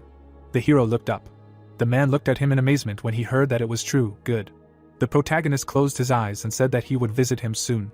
Bethros Castle appeared. The knights stood in front of the gates. It was heard that all their people were assembled. The supply detachment was ready. Yes, sir, they had prepared supplies for 3 weeks. Logan looked away when he heard the address. Looking at him, Patrick asked that he did not think that his conditions were excessive, said that for them they were just cannon fodder. Grinning, the hero replied that but they were the ones who needed cannon fodder, right? Sitting on a horse, he added that, moreover, he gave his consent after seeing the power, right? To which his father said that it was indeed an incredible weapon. Vincent smiled. It was heard that their vassals also admitted that it could turn the tide of the war. Looking straight ahead, Patrick said that but he was worried about whether they would be able to cope with all this, and also. Stretching his hand forward, the man asked if he really wanted to make the second prince king. He looked down. It was said that during the incident that led to the civil war among the aristocrats. The protagonist looked in surprise. The thought appeared that having witnessed Larry's death, the man looked away. Logan was smiling. Patrick frowned and thought he didn't know why, but if their involvement in the war was related to that then. Looking straight ahead, the hero said that there was complete anarchy now. His father looked surprised to hear that today's enemy could be tomorrow's ally, and today's ally, tomorrow's enemy. Grinning, the hero said that in times like these, they could only take home as much loot as possible. The man smiled, looking at him. His father closed his eyes and thought that he must be getting old to worry for no reason. The knight stood before the gates. It was said that he would pray for glory at the end of their journey. Frowning, the man shouted for them to open the gates. The gates opened slightly. Kyle and Victor looked straight ahead, the thought that even if the darkness hindered their path. The mages looked ahead. The man looked at his son. The protagonist frowned. The thought came to light his son's future with the light of glory. Logan smiled, looking straight ahead. A settlement appeared. The thought came to him that he was asking and praying for it. A soldier stood on a tower. He looked through binoculars. A white flag appeared. It was heard that there was a coat of arms on the flags. Turning around, the man shouted that everything was correct. These were the McLeans. Taking a step forward, he grinned. Looking straight ahead, he said that they really did come. Frowning, Jordan added that yes, and with a huge army. The knights rushed forward. It was heard that there was cavalry, and behind them were those same crossbows. The number of ordinary soldiers, it seems, exceeds 4,000. The carts were moving forward. It was said that there were also magicians with them. Lowering his head, the knight said that, and yet they are nothing more than a temptation. Smiling, he added that they had not had time to restore even half of their army, destroyed by his people. They probably replenished their ranks. The man looked at him in amazement, hearing what he thought. Smiling, the guy said that their movements showed good training, and they were also splendidly armed. Looking straight at him, he added that their judgments were not too biased. Gritting his teeth, the man said the name. Jordan looked away, hearing that he did not overestimate the capabilities of a group whose ulterior motives he was not even sure of. Turning his head, he asked what he thought. Standing in front of him, the guy said that if he told the truth, that they would be of great help to them, but more importantly, that. Smiling, Luke asked that these were the same people who defeated him. The Count looked at him in amazement, and thought that he was a lazy parasite. The guy smiled. The thought came that once again he strengthened his position by slandering others. Gritting his teeth, the man thought that if he weren't Jordan's nephew, he would have already run to maintain neutrality. Standing still, the knight said that it was fine, he would convey this to His Highness. Roger looked in amazement, hearing that he should receive them, to which he addressed. The man looked down. The Count looked at him in fear. Someone touched the Count's shoulder. Looking straight ahead, Jordan said that he should look wider. They would use them to deal with the First Prince's faction. It was all part of the plan. Removing his hand, he added that he should think only about this. Roger clenched his teeth tightly. The boy grinned. It seemed that he understood. Looking straight ahead, Jordan said that now. The gates opened on command. The hero's eyes widened in amazement. The army stood in the square. The men looked straight ahead. Grinning, the protagonist thought that he was greeting them rather solemnly. Jordan lowered his head and said that they had finally arrived. The men were holding the structure in their hands, and it sounded like they had rejected his friendly offer of cooperation. Sitting on the throne, the man asked what had happened, and now they had shown up with their disorderly army. Were they expecting a warm welcome? The protagonist looked at him, and wondered what was wrong with this idiot. The prince put his hand to his face. It was said that, to be honest, he knew little about the second prince. But he had no doubt that although the first prince ascended the throne and led the nation to ruin, being a tyrant, the second prince was no better. Kneeling, the hero thought that now that they met, he had an idea of his personality. The prince stuck his finger in his ear. The thought arose that he was so ignorant that he did not know what situation he was in. Looking away, the protagonist thought that at least he was glad that people were talking to each other, and he added that the assistants were not so distant as not to feel shame. Grinning, Jordan said that he was sure the Baron understood him. Looking straight ahead, he added that he would explain the rest, to which the prince replied that he was tired, he would go rest. The thought arose that he had done anything at all.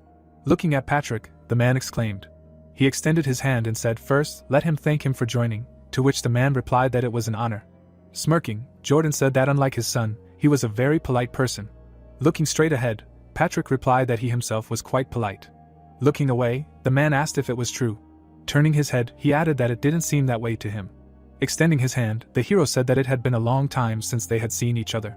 Smiling, he asked how he was doing. Roger chuckled, looking at him. Hitting his hand, the man said that he was shameless. Closing his eyes, the protagonist asked if things hadn't gotten better for him. The man's eyes widened when he heard that he had always dreamed of uniting the Southwest region, and it had finally happened. He furrowed his brows angrily. Looking at him, Logan heard that how dare he say such a thing, to which he thought that he only wanted to tease him a little, but the reaction was excellent. The Count clenched his teeth in anger. The thought appeared that if he was lucky, the enraged Count would attack him right here. Holding the weapon in his hands, the hero thought that then he would be able to kill him, hiding behind self-defense. Looking at the man, Frank said that he was asking him to restrain himself. Frowning, he added that being near the manure, he involuntarily inhaled its smell.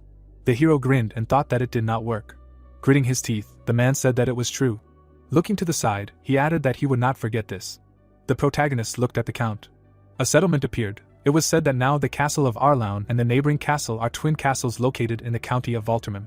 The monsters stood in the square. The thought came that their names were a reference to the two moons that disappeared thousands of years ago in the era of the gods. They say that at that time the castles were built to protect the human lands from the great army of orcs that captured the southern plains. However, alas, the will of their ancestors has long since faded. People were sitting at the table. The thought came that now the twin castles were used as a base for waging a terrible civil war. The hero looked straight ahead and thought that wars are not for land, but for the throne, so it does not matter how it is waged. Looking to the side, he added that until the enemy prince is destroyed, it will continue.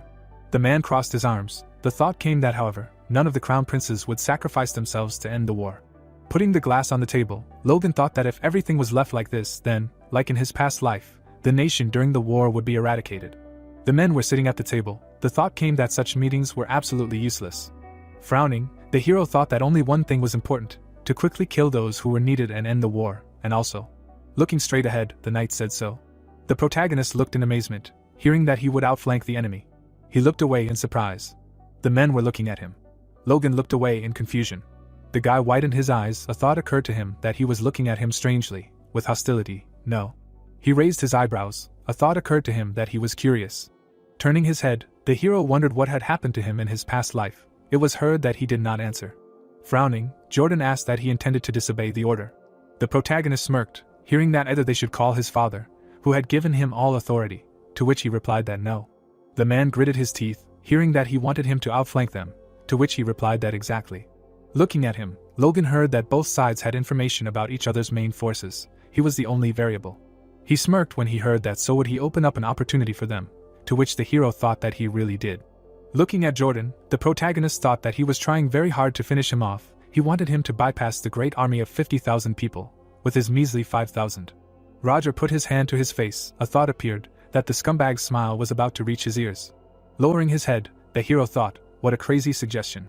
The man asked again, hearing that he understood. Good. The knight looked away. Roger froze in amazement. Luke smirked, looking away. Smiling, the protagonist asked that he could think of what to do himself. Jordan looked at him angrily. Clenching his fist, he said, of course. The man was sitting at the table. He crossed his arms and said that if he had refused, he planned to break him apart to gain access to the crossbows and rebuild them. Frowning, Jordan added that if he had been against it, he would have sent him to fight on the front lines. Looking down, he said that he was sure he had a plan, but Roger looked at him in amazement, hearing him think what he had planned. Looking away, he thought that he had exceeded his expectations many times and taken his lands. He could not answer so quickly. Holding a glass in his hands, the man said that he should not think about it for too long. Standing next to him, Luke said that those who followed orders without resistance when they were told to commit suicide were either fools or... Smiling, he added that they were simply arrogant. Jordan frowned and asked that even his knights would have a hard time, and he agreed. Looking away, the boy said that the thing is, if he showed up, the enemy would do everything they could to stop him. The man looked at the glass, hearing that, but would he do the same if it were the McLeans? Raising his hand, Luke said it was simple. Clenching his fist, he added that he was either stupid or he could handle it. Spreading his fingers, the boy said that if it was the first, he would simply die and disappear. Smiling, he added that they had nothing to lose in either case. A flame appeared from the fireplace, and it was heard that the McLeans had joined the second prince's faction. Looking straight ahead, Juan asked if they were crazy, or if Jordan himself had lost his mind. Gritting his teeth, the man said it didn't matter. Sitting at the table, the Duke heard that this only meant that they would have to kill more people. Smiling, Juan asked if he was being too cold. Looking straight ahead, Kirin heard that their children had once been married. Frowning, he replied that it was in the past. Leaves were flying in the air. The gate opened slightly. The knights were running fast on horses. It was heard that they were advancing. The army was moving forward. It was said that for some time now both sides have been focusing not on direct conflict, but on killing. It might seem that they will soon come to an agreement on a ceasefire, but the faction of the second prince, which is in a losing position, resumed the war. The knights walked across the field. Turning his head, Patrick said that just let him look. The army has really become huge. Even after a month of fighting they managed to keep 1,000 cavalry, and the total number is 5,000. Frowning, the hero said that however, their opponent is in the same situation. Magicians appeared. It was said that under the command of the ice magician and Huang, the power of the magicians is 1,000 times stronger. The protagonist frowned. Standing next to him, the man said that they would have to face such an enemy. The soldiers looked ahead, but it was heard that the soldiers that the second prince's faction provided them were keeping their distance. Gritting his teeth, the man said that in such a situation, if they made even one mistake, they would be completely destroyed, to which Logan replied that this was a fact. Looking down, the hero said that the situation had changed, and they were ready to send them first because they did not trust. Frowning, the protagonist thought that he would kill the enemy as soon as possible and end the war. The flag appeared, and the thought appeared that this was the first step towards the goal. The prince raised his hand and yawned. Juan grinned, looking straight ahead. Frowning, Jordan shouted that they were advancing. The soldier began to give the signal. The horses rushed forward. The knights ran forward at a rapid pace. Patrick looked to the side in amazement. Frowning, he shouted that they were moving out too. The flag rose up. The soldiers moved forward. They were sitting on horses. The prince looked away and said that they had humiliated them at the first meeting and given them an impossible task, and yet they acted without hesitation. Jordan frowned. The hero looked straight ahead, heard that they needed to be kept an eye on. They would soon see for themselves if he was honest. Luke grinned, looking straight ahead. An army appeared, heard that the McLeans went on a detour. Madmen, now they were definitely lost. Looking straight ahead, the soldier said that they probably thought that war was some kind of game. The flag went up. Raising his hand, the soldier said that the count asked to be trusted to intercept them, to which one replied no, they would leave that to the wolves. Smiling, he added that he was sure they would achieve good results, considering what they had been promised. The knight sat on his horse. Looking straight ahead, he asked that wasn't it a pity. Sitting at the table, the man said that if their bonds with them were preserved, they would have to side with them. The knight put his hands behind his back. The man smirked. It was said that his shining golden hair and bright blue eyes were proof of the presence of royal blood in him. The man placed his hands on the table. The thought came to him that, however, this magician also had the blood of his mother, which was thicker than his father's blood. He broke through the limit that he should not have surpassed, and was trying to take the place that he could never claim. The man closed his eyes and thought that since the Maclanes brushed him off once, it meant that they were already a target for destruction, and then said that if that were the case, he would have lost his connection with him. Juan smiled, hearing that he had gained something more valuable, so why leave attachment to a trifle, to which he replied that he still considered it a loss. Lowering his gaze, the knight said that he would definitely take care of that fool during the next battle. Looking at him, the count asked why he was so sure, said that after all, he defeated Roger. Gritting his teeth, the man said that only with the help of a pathetic trick, his secret weapon. Standing in front of the count, he added that it was already in their hands. The knight held a crossbow in his hands. He looked away in amazement. Holding binoculars in his hands, the man said that 800 meters from them, the army was moving forward. He heard the flag of the Maclanes. Looking straight ahead, the man thought that if he had some Margrave with him, he would have a chance to win. Stretching his hand forward, he gave the command to defeat them with their new weapon. The army moved forward. The knights ran forward at a rapid pace. The soldiers moved straight ahead. The thought appeared that it was too early. The horse suddenly stopped. Kirin gritted his teeth and thought that until their crossbows reached them, a little more. The guy grinned. The thought appeared that he would fall from the weapon that he himself created. Smiling, Kirin thought that Patrick would forgive him. Looking straight ahead, the man shouted that he should load. The man's eyes widened in surprise. The horse stood still. An idea came to mind that he should load. The hero extended the crossbow in front of him. An idea came to mind that it was at such a distance. The arrow flew forward rapidly. It flew along the ground. The knight looked at the shot in amazement. Gritting his teeth, he said that it was impossible, they were still out of range. The arrow stuck in the ground. An explosion thundered in front of the army. People began to fall from their horses with a scream. Gray smoke scattered in the wind. Kirin's eyes widened in amazement and asked what it was. He clenched his teeth tightly. The hero put his hand to his face, hearing what he had done, to which he said that excellent, their formation was destroyed. Looking straight ahead, he turned to the magician. Clayton looked away. He turned towards the magicians. Clenching his fist, the man shouted that now. Looking at him, the students answered that yes, exactly. Clayton looked ahead. A glow appeared around the mage's hands. Looking straight ahead, Lena heard that it would work, to which she answered that yes, she could do it. Wide-eyed, she added that she would show what she could do. Kyle looked in amazement and asked that the enemy had automatic crossbows. Putting his hand to his face, the protagonist said that since they had weapons similar to theirs in their hands, then that was probably true, and then thought that sooner or later everyone would have found out about him anyway, but he did not expect Roger to be the first. Looking at the girl, Logan heard that they had not seen each other for a long time. A thought appeared that no, it was Rena, exactly, it must have been at that very moment. Turning around, the hero shouted that those with automatic crossbows, no, those with explosive crossbows, forward. Frowning, he added that as long as the enemy did not use their crossbows, they would destroy him. Suddenly, a monster began to form. The golems rushed forward. The monster looked away. He took the substance in his hand. Frowning, Clayton shouted that they had plenty of liberatio, let them spend as much as they wanted. Looking at him, the mages replied that they understood. Looking down, Lena thought that she had already mastered the magic of the first circle, so she was sure that she could handle it. No, she would prove to the others that she could do it. Looking straight ahead, she added that for the safety of her brother, and then shouted for them to throw it. The golem held spheres in his hands. Suddenly they threw them forward. The sphere flew at the soldiers. Raising his head up, the guy asked what it was. Explosions thundered on the ground. Kirin opened his eyes in amazement. Looking to the side, the knight shouted that it was magic, to which he replied that they were much stronger. The mages were strong, but they could not defeat so many. Frowning, the man exclaimed. The army rushed forward. It was heard that the cavalry was attacking, advancing. Gritting his teeth, the knight thought that if they mixed with their soldiers, the mages would not be able to hit the area. Stretching his hand forward, Kyle shouted for the soldiers to reload. The knights fired on command. Arrows flew forward rapidly. They began to defend themselves with shields. Gritting his teeth, Kyle thought that as soon as he reached the level of a knight, arrows stopped working against him. He looked to the side. Victor nodded his head. Looking to the side, he shouted that the cavalry with crossbows scatter. The army scattered, hearing that they should keep their distance, and attack their destroyed formation. Yes, sir. The soldier parried the shots. Gritting his teeth, he shouted that, damn it, if they hadn't fallen off their horses, this shelling wouldn't have happened. Arrows were flying at him. Suddenly, the guy opened his eyes in amazement. Shots were flying at the soldiers. The army was moving forward.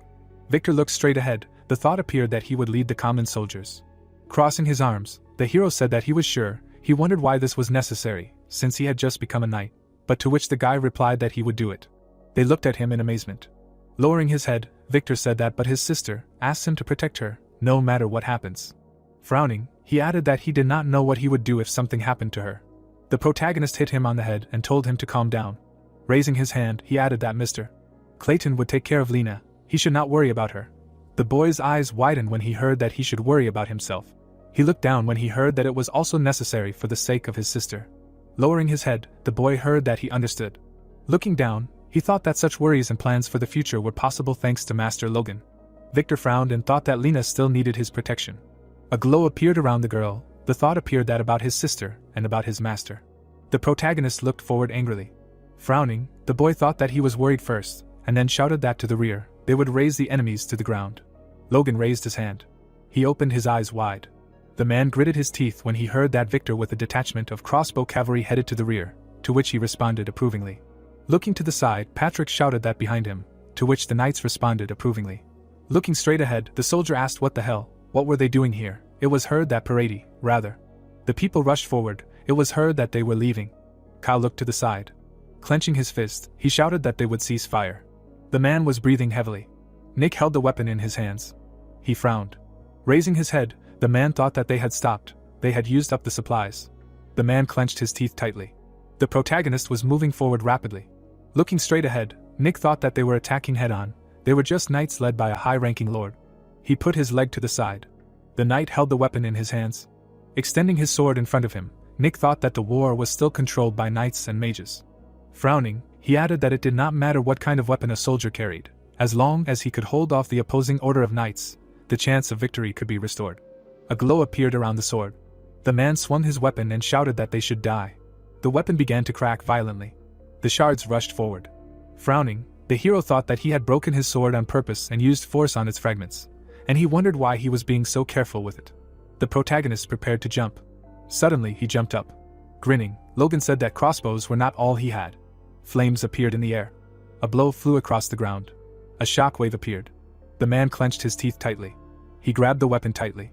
Nick blocked the blow. Smiling, he said that great, he blocked. Suddenly, the knight's eyes widened in amazement.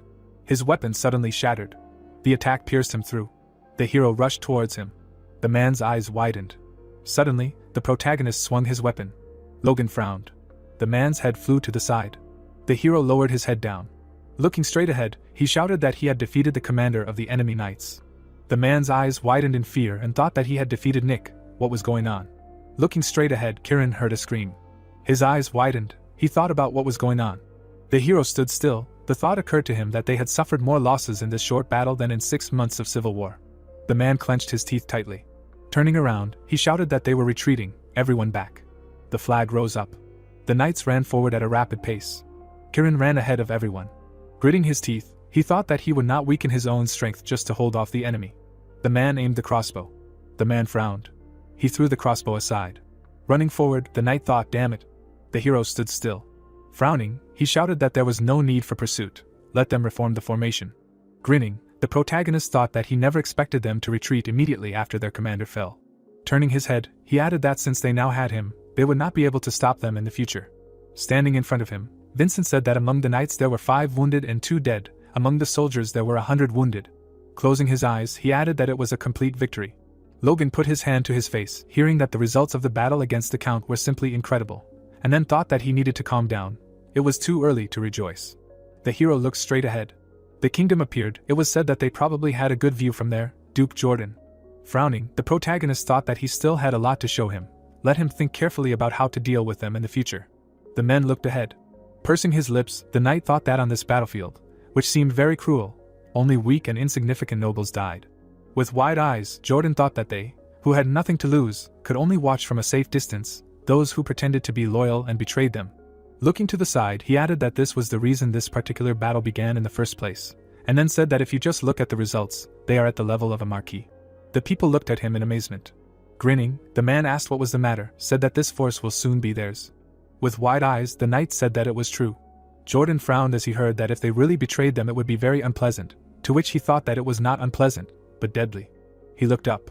Flags appeared. The thought came to mind that recognition of Roger's occupied territory and half of the Marquis' lands and also the title of Earl.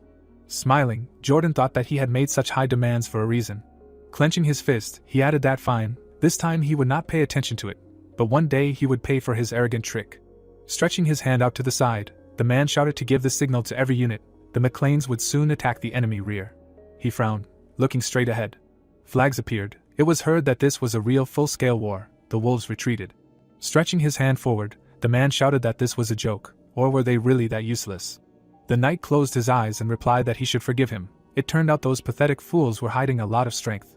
The man clenched his fists and shouted that they would just watch. Standing in front of him, one replied that it was necessary to go on the defensive. He looked to the side. An army appeared. It was heard that since the McLeans would attack from the rear, the main army would attack from the front, asking not to leave him. Sitting on a chair, the count asked how to understand all this. Gritting his teeth, one thought that damn, the McLeans were like rats. Clenching his fist, he added that they should just try to get closer. The army moved forward. The thought appeared that even though he had suffered losses, he would tear them to shreds. The man frowned. Jordan looked straight ahead. The knights ran forward rapidly. Luke grinned slightly. Looking straight ahead, he exclaimed in surprise. The army ran forward. It was heard that the most valuable people of the country did not care about the battlefield in front of them, and this is a small family of the Baron's house. The hero frowned. It was said that it was interesting who this war was really being waged for. The knights ran forward. The man looked at him in amazement, and said that these were scum. Jordan frowned and asked what they were doing. The hero ran forward with the army. It was heard that they were moving further away from the rear. Looking at him, Patrick asked that he was sure if they continued, then upon their return. Looking away, the protagonist answered that they did not expect that they would actually be able to strike from the rear from the very beginning. They planned for them to fight a little and die. Holding a paper in his hands, he added that instead of dying, they would do something more significant. The father looked at him in amazement, and asked what it was. Logan grinned and said that they would destroy empty houses. The man was sitting at the table. He closed his eyes and said that there was no news of the MacLanes, they had vanished or something like that. The man walked forward. He held out his hand and shouted that there was bad news. Frowning, one asked how he dared to behave like that in front of His Highness, to which he was told that he should forgive him, but the matter was urgent. The knight approached him. The man opened his eyes in amazement. Looking to the side, the man asked what was going on. Looking at him, the count replied that it was Tehran Castle. The man opened his eyes in amazement when he heard that no, it was not just him, from Alston to Firenze. Frowning, the count said that all their supply bases had been set on fire. The man looked at him in amazement. The mug fell to the floor. The drink spilled across the floor. The settlement was ablaze with bright flames. Looking straight ahead, the hero said that they were burning well. Lowering his head, he added that he knew it was a good idea to follow that note. The man smiled, thinking that he learned about the trade route from that guy during the mentor's child naming ceremony. Since it was the largest grain trading group in the country, it was obvious that the bastards from the First Prince's faction were in charge of the supply. Smiling, the protagonist asked what it was like to lose 3 castles in a week. Throwing away the paper, he added that it seemed like the First Prince's faction had relaxed a lot. The castle was in flames. It sounded like they were leaving now. That's right. Logan was sitting on his horse. He smirked, saying that he had made a good profit thanks to him.